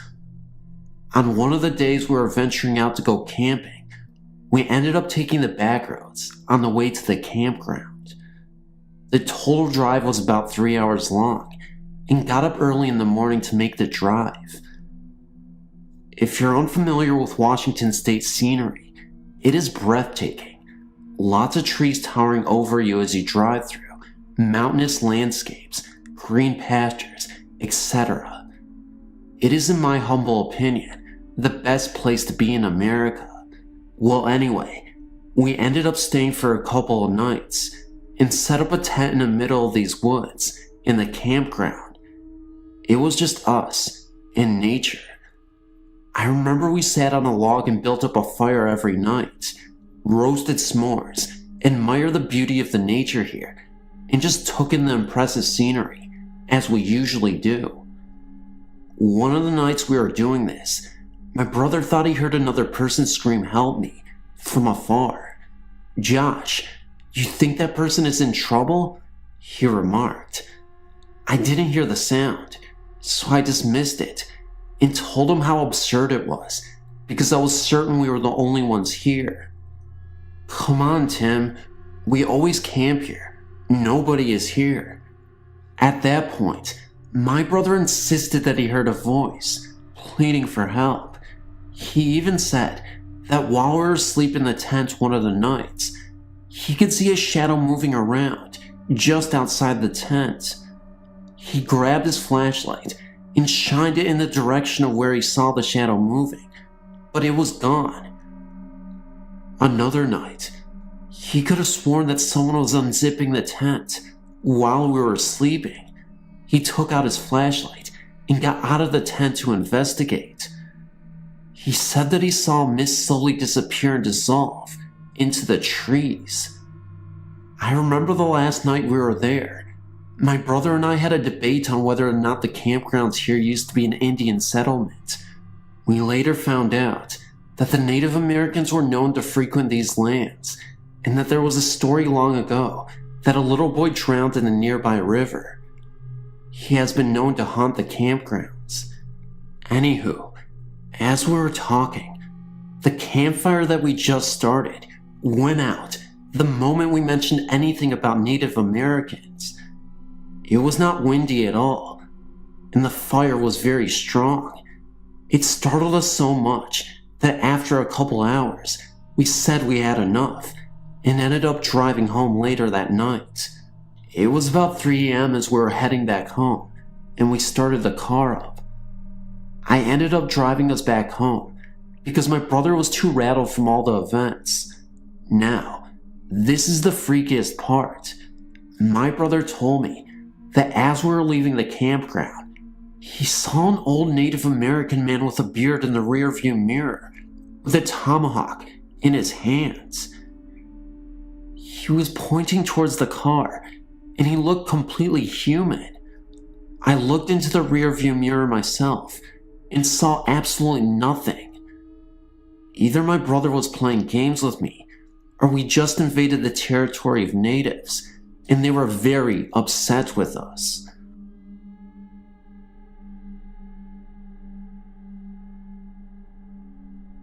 Hi, my name is Diane. Growing up in Detroit, my family lived in a house that was haunted. On several occasions, my family would hear loud crashes that could only be described as boxes of dishes being smashed. Everyone in my family experienced several ghost contacts in one form or another.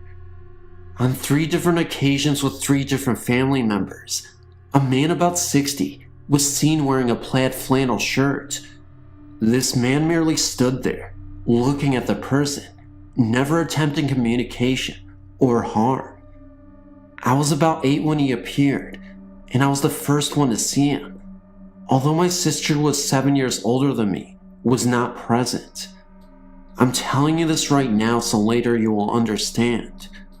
My relatives from out of town were visiting, and the adults were sitting in the living room after dinner. I was extremely quiet, in the hopes that only a child can have, that they would forget that I was there. I was sitting on the couch, and the front door was open, with the screen door closed. I saw the man wearing a red plaid shirt, standing at the front door and looking in. I told my family about this, and they thought I was overtired, so they put me to bed. Later that same week, My older sister was getting into the shower when she saw a man in a red plaid shirt standing in the bathroom with her. She freaked out and told my mother, who this time listened more closely. She then revealed that she too had seen the man in the red shirt standing in the kitchen by the sink, looking like he was getting a glass of water. All family members routinely heard footsteps throughout the house, especially going upstairs into an attic bedroom. The steps would continue across the floor. All family members experienced this together and separate on several different occasions. My sister, whose bedroom it was for a while, admitted she was scared to sleep in that room and was frightened, very often thinking that someone was coming into her room. I later had that same bedroom and became so afraid of it that I began sleeping on the living room sofa. On several occasions, dishes in that house would break when put in a certain china cabinet. On 2 separate occasions, a silver meat platter in the china cabinet, whose doors were kept closed, flew across the room at my mother.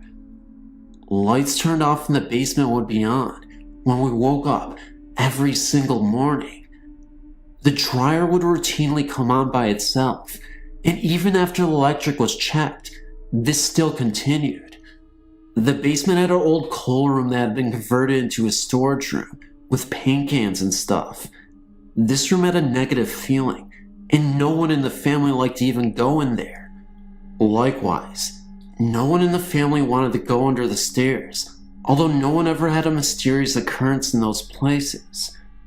Every family member in that house had their name called on different occasions, many times when they were home alone.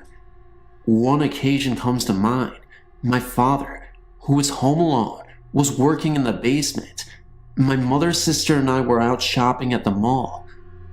He distinctly heard the front door open, even though it was locked, and someone walked across the living room and kitchen. He went upstairs and found the front door locked, as he knew he would. It was then that someone called his name. He answered, and no one said anything after that. Another all-family experience came when we all went to visit my grandmother, who lived across town. We even brought the family dog. We were returning home, and as we pulled in the driveway, I saw the drapes move back, like someone was watching us return. I remember distinctly asking if anybody had seen that. My father countered, "What did you see?" I told him, and he and my mother and sister agreed that that is what they saw too. My dad went into the house first while we waited in the car. Everything was just as we left it, with the doors locked. On one occasion I awoke to having a woman standing at the foot of my bed. She disappeared as soon as I got a good look at her. She said her name was Anne, and she had lived in that house. No one in that house ever saw Anne again. This house had an addition that was a formal dining room off the back.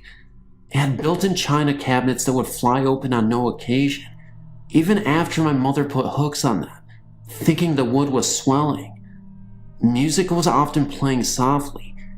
All in all, it was a weird place to live, and we were all very glad to move, but we did live there for over 20 years.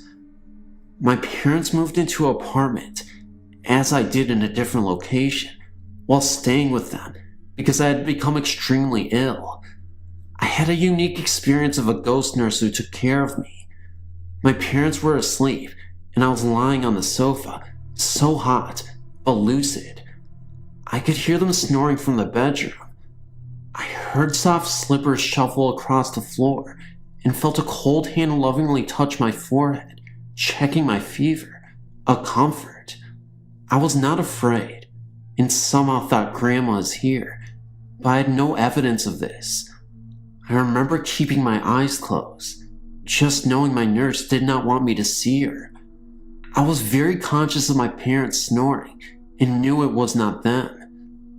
When the feet shuffled off, I opened my eyes and got up and looked at my parents. They were sound asleep. The whole situation lasted maybe 2 minutes, yet I started to improve that night.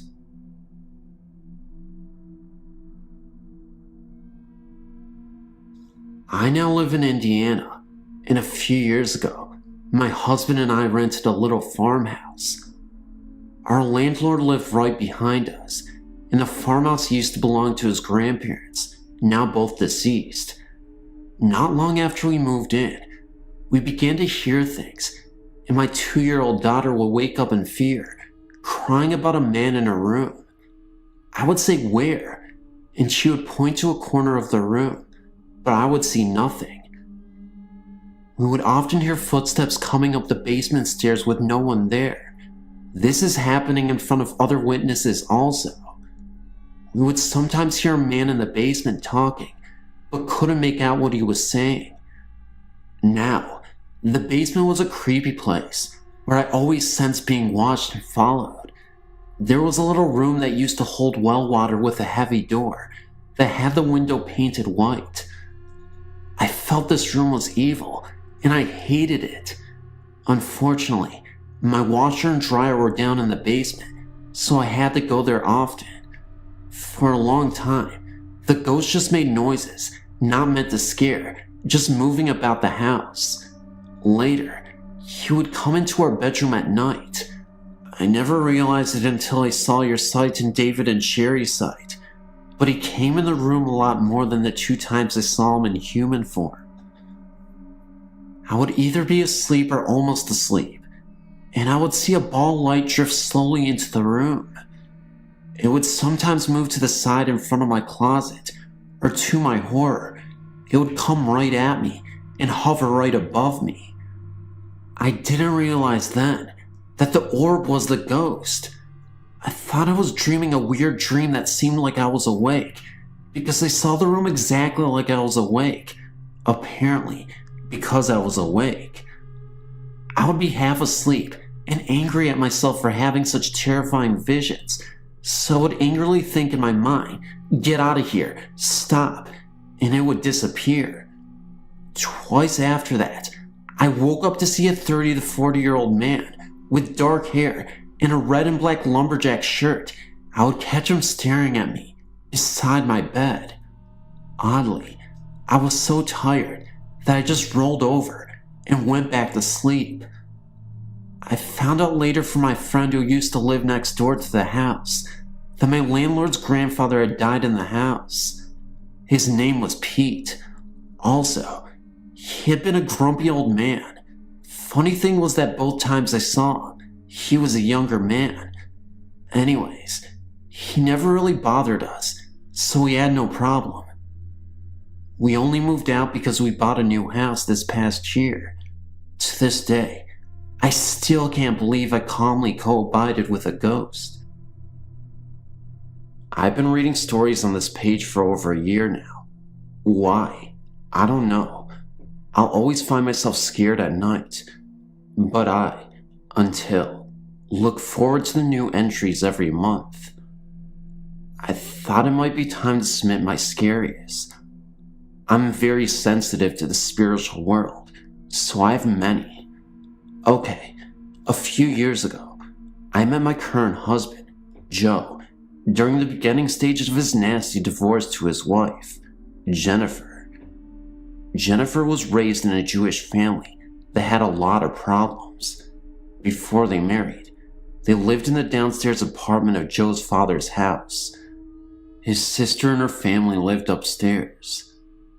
They had experienced some ghostly activity when they were children there, but it was all positive, like smelling roses throughout the house. Jennifer's brother, Andrew, had joined a devil-worshipping cult and moved to California. Eventually, he realized I was crazy and sick, so he hopped on a bus and journeyed home to Massachusetts. At every stop, one of the members was standing outside the bus, just staring at him. He made it home, but did not escape. They came to him at night, played head games, and did not allow him to let go of the devil. He was also very heavy into drugs. Joe was, and still is, a member of AA, so we invited Andrew to live with them while he tried to recover and get off the drugs. Unfortunately, Andrew couldn't, and one day he said to us, "I just want to live to see you two get married." A few weeks after their wedding, Andrew was found hanging from a tree in a nearby park. After the funeral, Joe was consoling Jennifer when he heard 3 knocks on the door. He went to answer it, but no one was there. All of a sudden, a rush of energy entered his body, and then everything went black. Joe awoke to his brother-in-law holding him down and trying to stop him from convulsing. He had come downstairs to find out what the knocks were from.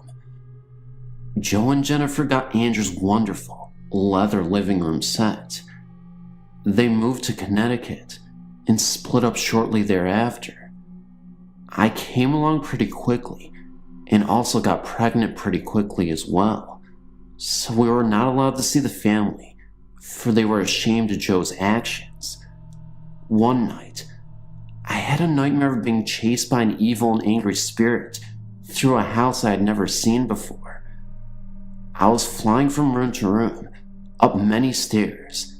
Finally, I went into a room where there was a child spirit on a bed, and very scared. I remember holding it while watching the spirit fly up the stairs at us. Then, I awoke. I told Joe about this because it was so vivid. He just about died. I described every room down to the wallpaper of his father's house that his sister still lives in. We were invited over shortly after. His family began to forgive him and understood his reasoning, not to mention they had a beautiful niece, granddaughter, that they did not know. When I walked in, I knew I had been there before. Amy, Joe's 7-year-old niece, said, "I knew you had blonde hair. I had a dream about you last week." Strange. A year later, I went to a psychic who I had never met before. She told me a lot of stuff about my guides and messages from them. Well, one was this. That spirit that was chasing you, it is the sibling of your boyfriend's ex-lover. And that was it. We just finally sold that dang leather furniture. I hope Andrew leaves me alone now.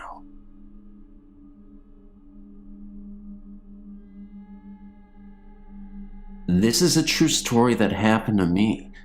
It is one of many, and I mean many stories that happened to me that involve spirits. It started one night. I was spending the night at my grandma's house in the spare bedroom. She has 2 spare bedrooms.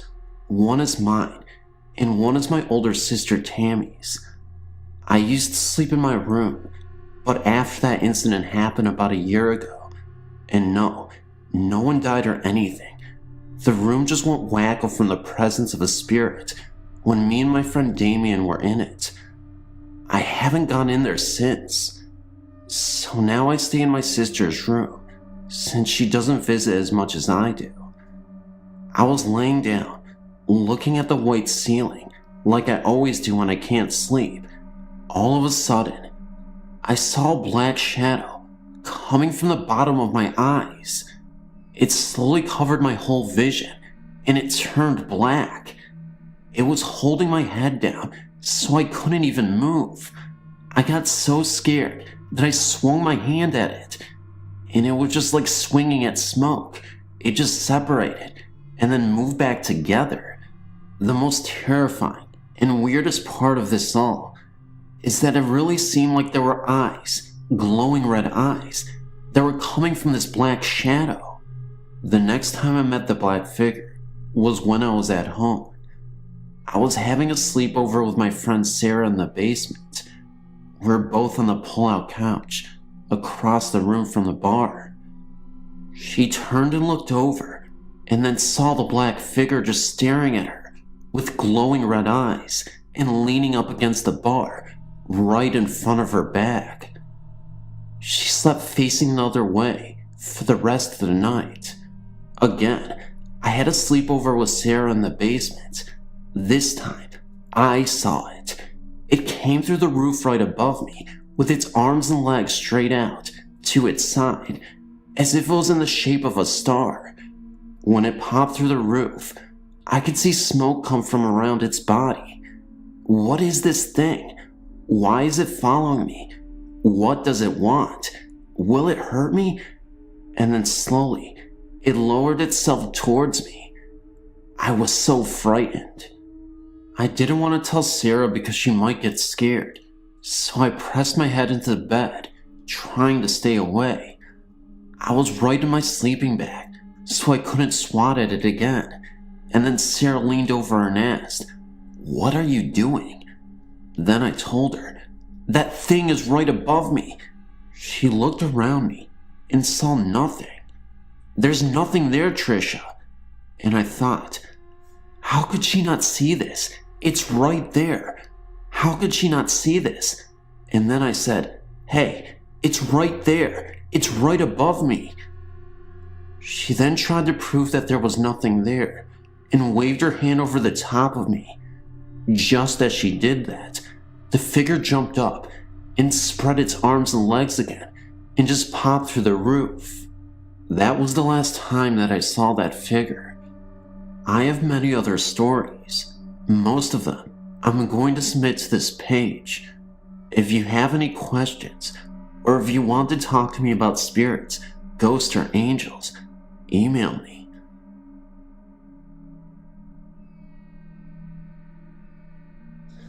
Odd things have always happened to my family. As a child, I was raised by my grandparents on the hoops of a reservation. There was no question to there being spirits on a reservation. My grandfather came from a long line of medicine men. Although he doesn't practice medicine, he says he remembers everything he witnessed while he was learning to practice. Something scared him to death, and some things he says are very comforting. He says it was a practice of good versus evil. Some ceremonies were so intense that they were physically attacked by apparitions. Large, small, white, sometimes gray or black images. He says the spirits are present all the time, as if waiting for the right moment to strike. He always said if I was harmed in any way, I shouldn't point blame to anyone or anything. He said to express in words, "You aren't getting the best of me, just loud enough for me to hear it." Even when whispered, it was a means of protection. He said sometimes late at night, family members that have passed away would come knocking at his window, mostly his brother. He said he knew when it was his brother and when it wasn't. His brother gave him a sense of happiness or protection, but the others came with evil intentions. He said that all encounters are warnings and signs of bad things that are about to happen, or when sickness was about to fall on the family members. He said he knew when evil ones were around. When they came to his window, he would feel a cold breeze, then a strong sense of fright. Chills would overwhelm his body, and then a split second before he saw or heard anything, he would be paralyzed, completely taken over. The chills got worse, and when he would try to yell, nothing would come out. Sometimes he said he felt like he was dying and feeling every bit of it. Of course, this only time this happened was when it was pitch black in his room. Sometimes they reached in for him, from outside his window or from right underneath his bed. He said it wasn't the same feel as someone grabbing you physically. Their grasp pierced right through to the bone, much like a snake wrapping tightly around you. Only every bit of the inside would also feel constricted, right down to the bone. We always had traditional singing gourds hung up around the house. These were used for funeral wakes. Almost every time a force was present, it was through a dead family member, even if it was just a dark shadow. The dead were used as portals to reach the livelihood of our people. He said the gourds served as a warning system. If a force entered our house, the gourds would rattle like crazy, much like an alarm system, protecting the house from theft. He said this would cause the dead to return to their resting place. It was a reminder that the person was dead, and that he was only causing distress. The evil using it had no way of evading or entering our house. If the force was strong enough, the gourds would not work. He said if that happened, we would all experience cold chills and a sense of fright. He said you'd have to feel so scared you wouldn't want to move, and that if you didn't convince yourself to move, it would only get worse, and that one person would be taken as an outlet for the family. Sickness or death would fall that person. To this day, I've never seen or experienced anything of that nature, but deep down inside, I know it's all true. I've heard the gourds go off, but never felt anything. My grandfather says they still visit him. I love my grandfather for everything he has shared with me. He says that all of this is only fair warning, and that this happens to everyone. Some just don't notice. The next time you fall or get in a fight, just think, who is really behind it all? I could go on, but I think it's best to stop here.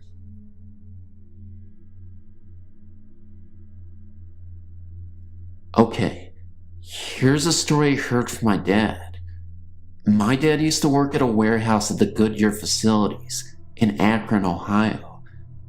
There were stories floating around about various ghosts and whatnot associated with the various buildings in the planned campus, which, if you ever visited Akron, you know, sprawls over a vast area. Anyway, one of these stories involved a ghost that followed you through various warehouses as you walked and was never seen, only heard. My dad was always working swing shifts at this plant, very little seniority, and so he was there at all kinds of wacky hours. One night in the winter, he was working the midnight shift in one of the supposedly haunted buildings. There was only 4 guys in this particular building, and my dad, being the rookie in the place, was given all the crappy jobs. At about 3 in the morning, my dad's supervisor instructed him to go to the 3rd floor of the building, back in the oldest part of it, to pick up some fluorescent lights, because the small storage area in the machine room was out of them, and they needed to replace a few. So, being as superstitious as you can be, my dad was sure he was gonna see a ghost in that very dark, very scary old building. Up the dark stairs my dad went, one by one, sweat pouring off his face, even though this part of the building was barely heated. When he finally reached the 3rd floor, he felt a little stronger, probably adrenaline. So he bravely pushed open the door to the adjoining room between the stairwell and the storage room. This room used to be a rubber cutting room. It wasn't used for anything anymore, since manual rubber cutting was no longer done. There were a few large containers sitting around, but for the most part, the room was empty.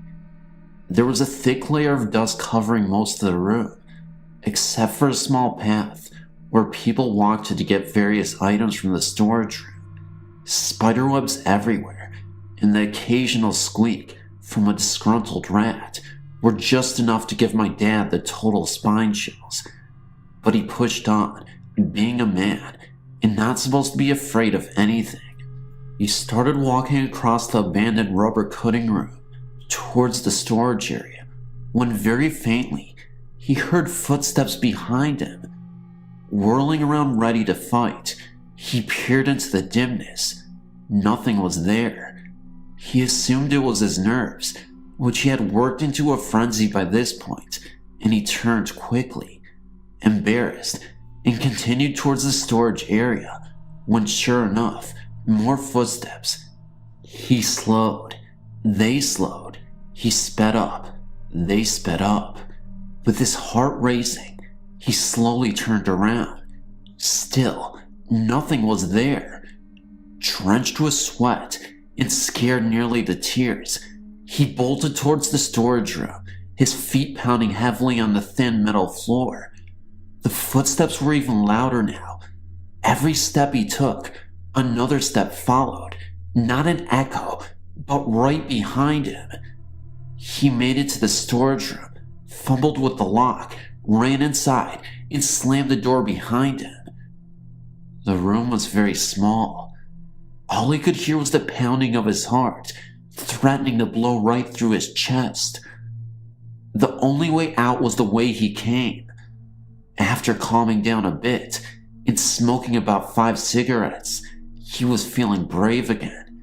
He grabbed a large box of lights, decided to fling open the door, and run like hell as fast as he could cover the 50 to 75 feet to the stairwell. Getting up his nerve, he grabbed the door handle. He slowly turned it. As soon as he heard the click of the latch opening, he flung open the door and sprinted towards the light in the stairwell. There were the footsteps again, closer than ever, right behind him. That's when it happened, tripping over something. He sprawled headfirst into the darkness. Total quiet met him. Darkness and quiet. He slowly rose to his feet, putting one hand behind him to help him get to his feet. Once again, the footsteps crept up behind him. That's when he finally got the guts to look in the direction where the footsteps were coming from, and what he saw astonished him. He saw an old man wearing an eye patch and had a cane in his hand. He had suspenders and overalls on, and a blue hat on that resembled Mario from Super Mario Bros.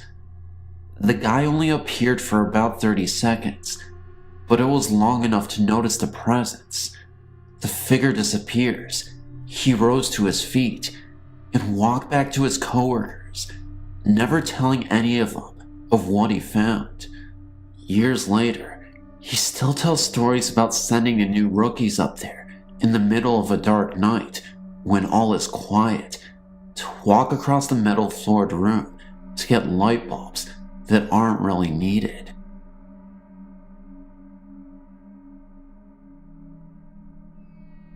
It all started when I was about 10 or 11. This story is very true, by the way. We had moved into a new house in northeastern Wisconsin. Let me explain where my room was. There was a porch, and then the door into our house. To the left was the kitchen, to the right was the laundry room. And if you were to go straight when you entered the door, there was a staircase. It led to the attic, where my room was. The staircase was not very long at all, 12 steps to be exact. When you went into the attic, there was a bathroom if you went straight. My room if you turned left, and to the right was a living room with a TV. One night, while I was laying in bed trying to sleep, I heard creaking up the steps. I thought it was my cat or one of the dogs, so I wasn't scared. I counted the number of steps I heard. There was 12. I noticed it sounded like a person coming up. I remembered every creak the steps made. I looked at the staircase, which I could see from where my bed was. I noticed some sort of dim light from the top step. The lights in the kitchen were off, and so was the upstairs light. I hid under the blankets, hoping for it to go away. I listened closely and heard 12 steps going down the stairs. Every night from then on, I heard the steps. One night, after I heard the steps going down the stairs, I got out of bed and looked at the bottom of the staircase. It was very dark, but I thought I could see a crumpled figure. Then a few days later, I saw a figure in white glide up the same staircase. It actually looked like a floating sheet and sort of resembled the Grim Reaper. I would start to see a lot of different types of spirits moving along the staircase. The last one I remember was a floating head that darted down the stairs. 3 years later, we moved into a new house in Indiana. One night, my mother told me that a little boy had died in the house in Wisconsin because he fell down the stairs. She didn't want to tell me when we lived there because it might frighten me. To this day, I'm still very haunted by that.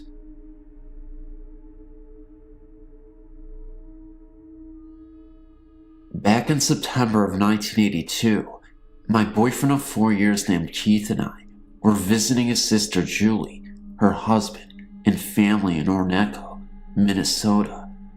He was 17 and I was 21, an odd age range, but he looked every bit my age and was mature as well. Sitting up late, we were talking, and for some reason, we got on the subject of death. I asked him if he believed in the afterlife, and he said that he did not. He believed that when it was over,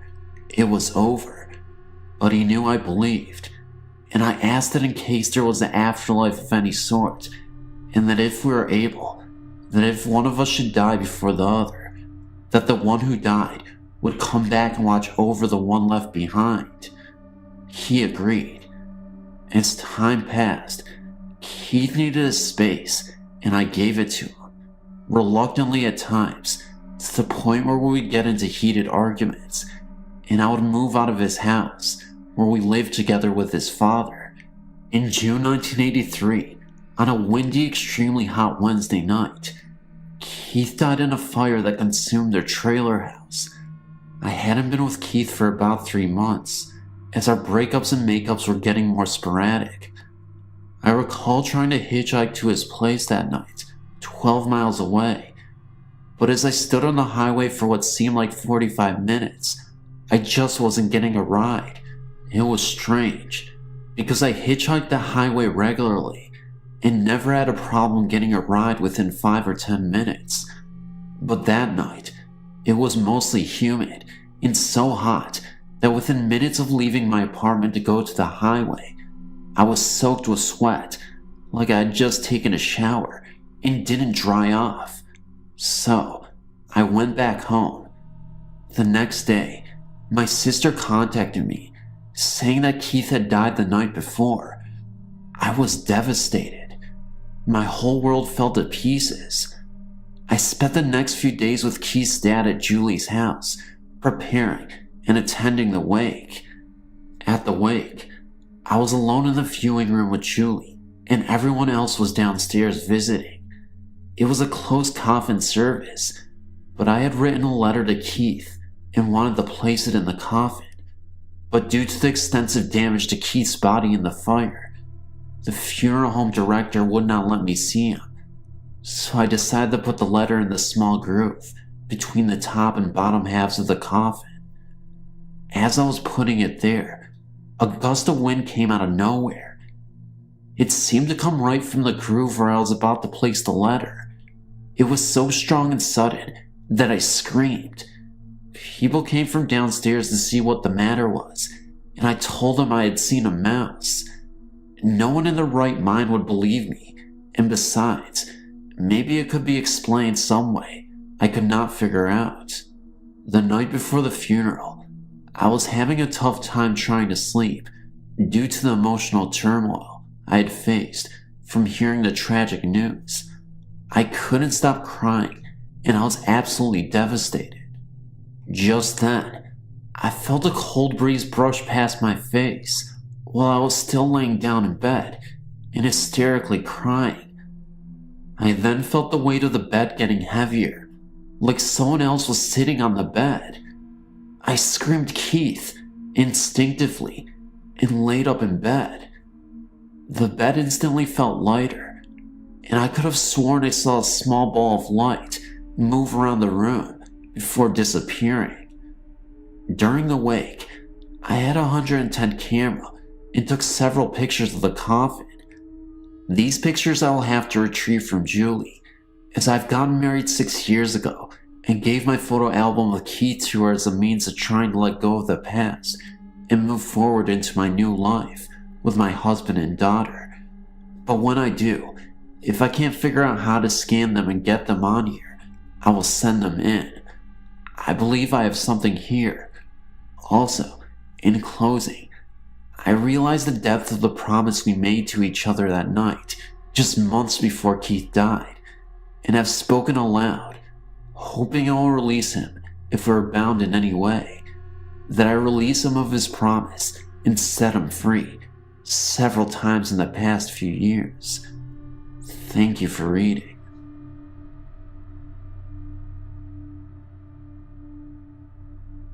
In this story, my wife and I had moved, and we rented a 60-year-old plus house because the landlord allowed pets. My wife had misgivings about the house from the first day we viewed it, but she agreed to move in. We lived there for 6 months, August 1997 through January 1998. She had a strange feeling about the staircase, as if something bad had happened, or would happen to one of us. I couldn't blame her, for the staircase was dark, with no railing, and carpeted, so that it could be easy for someone to fall down the stairs. She also swears she heard old-time music playing in her bedroom, late at night. I never heard it, and I don't believe it was our neighbors. She also said she would see people out of the corners of her eyes when she was alone. This hadn't happened to her before, and hasn't since in our new house, which we have lived in for 9 months. The strange coincidence is this. One afternoon, I was in the bathroom taking a shower when I saw movement about the size of a human move across the floor in front of the sink towards the door. I thought it was my wife, so I opened the door, but she wasn't around. About a week later, we were talking about how cold and where the house was. My wife told me, in addition to the music and odd feelings, that when she was taking a shower, she had seen movement in the front of the sink going towards the door. I told her that the same thing had happened to me.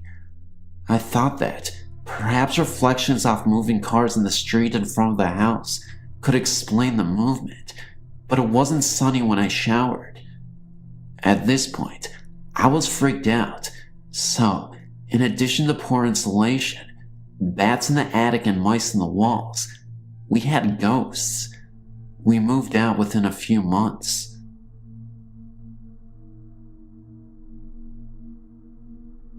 It started when I was just a little girl. I would see things in my room at night, movement, shadows, in dark forms. I was told that it was a dream and I should not watch scary things on TV. Now that I am 29 years old and I'm not dreaming, I know this for a fact. The ghosts started to intensify when I was pregnant with my first child. I was 21 and still at home. I would wake up in the night with a feeling of being watched. Afraid to open my eyes, I would anyway, and the same man would be there, looking over me, without an expression and cold eyes. I tried sleeping with the light on, but this did not stop it.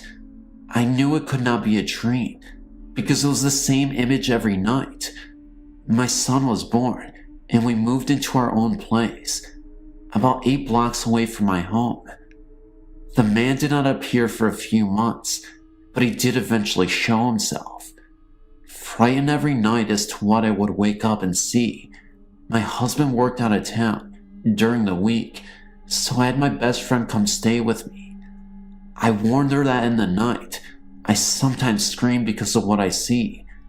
Hesitant at first to believe me, then the screams came, and she too was a believer. My friend eventually moved into her own place. What happened next, I can't explain. My friend has never experienced any ghosts or such, but one morning, while lying in her bed, she felt something jump up on it, like a cat would. The only thing is, She didn't have a cat. Before she knew it, she was frozen, as if someone was lying atop her and restricting her movement. The incident left as soon as it came, but she was well aware that this was an event that she could not get over. She moved shortly after. The stranger thing was that the man I'd seen for 4 years was gone. Had he been the one at her house? Did he move on with her? I will never know. I've never seen him since. My husband and I eventually bought our own home and began to move. The last night in our apartment, I awoke to at least 6 to 8 apparitions above my bed. The spooky thing was that I was pregnant with our second child. It was as if they came to say goodbye. We got settled into our new home. Incidentally, it's 3 blocks from our apartment.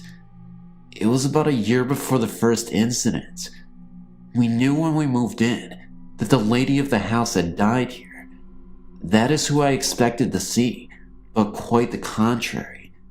It was a man in police dress, like you would see at a funeral or graduation. His image appeared in the mirror next to my bed.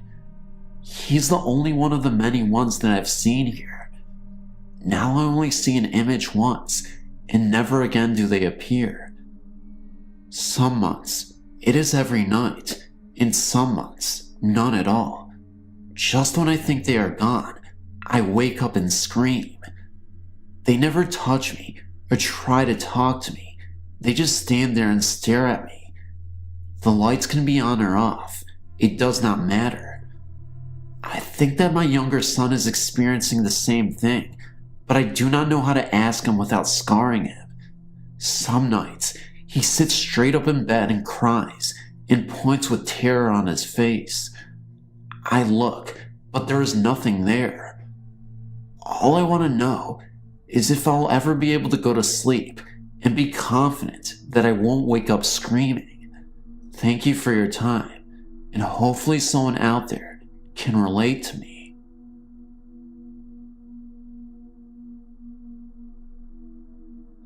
I've had numerous experiences with supernatural entities, but one that sticks out in my mind happened to my brother and I about 2 years ago. I have a cleaning service and clean many buildings at night, but the case in point occurred at a clinic in an older district of South Fort Worth. One night, my brother and I were finishing up at this clinic. I have a habit of walking through a building before we lock up to be sure everything is secure and the lights are off.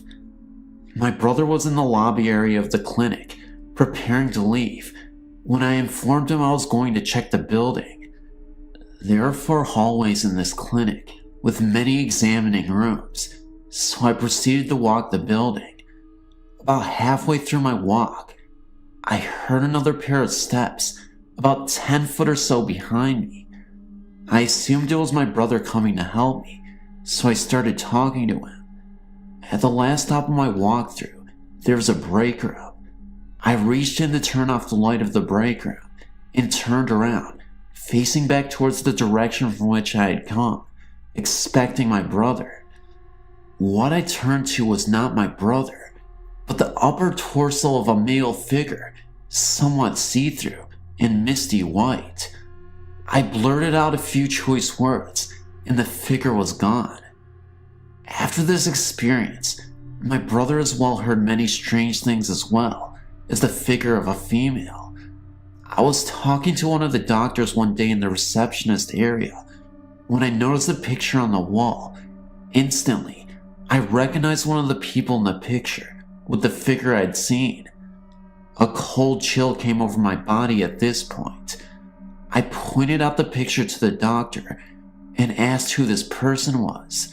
The doctor stated that he was the doctor who founded the clinic in 1929 and had died in 1985. I thought to myself, I knew doctors worked a lot of overtime, but this was going to an extreme.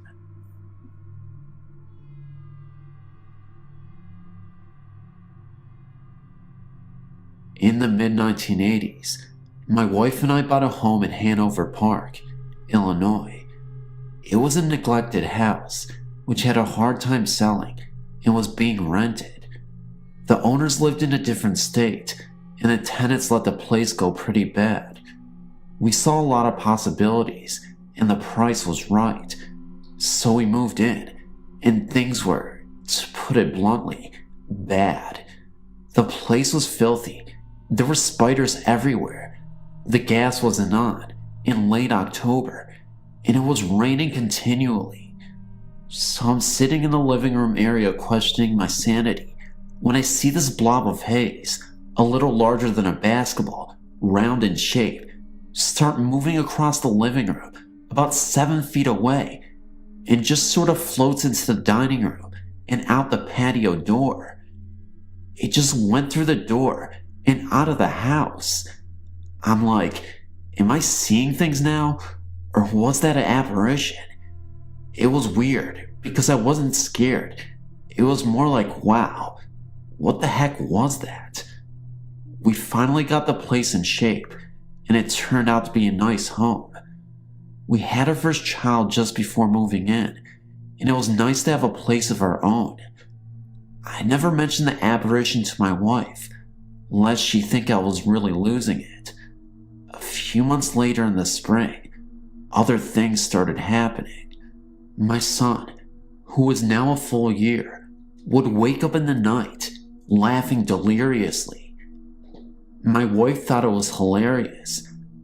I never mentioned what I'd seen to her. She couldn't figure out what was so funny. I remained tight-lipped. This happened on a regular basis for about a month.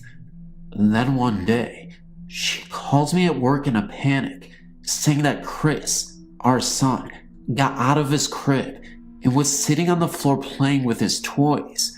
Fine, except Chris couldn't walk just yet and definitely lacked climbing skills. So how did he get out? If he tumbled out, he would have most likely have been hurt or screaming at the very least. To this day, we don't know how, and he has no recollection of the event. Other events included the TV turning on at night, a strange happening of voices in the night, strong flowery odors, a feeling my wife once described as having passed through by something, and the car shutting down in front of the house once we moved out. We sort of visited, and when we passed the front of the house, the car just shut down. It restarted with no problem. It had no problems before, or any time soon thereafter. Weird.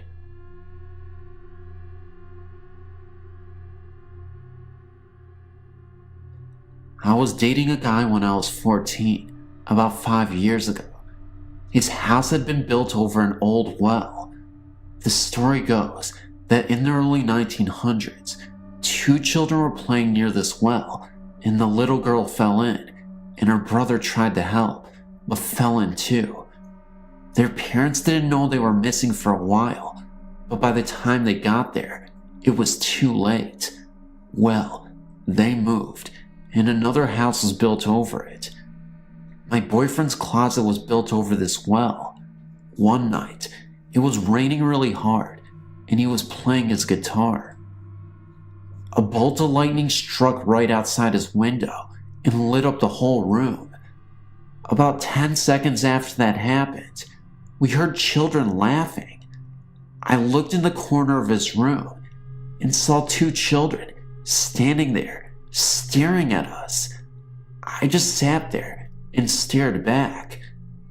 They stood there for about 30 seconds and then vanished. After that, you would find things misplaced and then find them later. He came home on several occasions to find his room messed up. He would pick it up, leave, come back, and it would be messed up again. We broke up soon after that, and I've never heard about the children again. Hey Phantom, so first of all, if you've gotten to the end of this really long compilation, if you listened to everything, please let me know in the comment section below. The code word will be poop. I guess. I don't know. That's the only thing I can think of. But, like, guys, thank you so much for having a tremendous year and making it what it is. I don't even know if that's proper grammar, or if my structure of what I'm saying actually makes sense. But we'll run with that. Like, guys, it's been a tremendous year, and I want to thank you guys with a super long video, the compilation. You guys spoke that you wanted one, and I decided that you guys deserved one. So, guys, love you so much. Please share, like, and, do whatever you can to make sure this video pops into the atmosphere. I seriously love you guys, and I'll see you in the next video.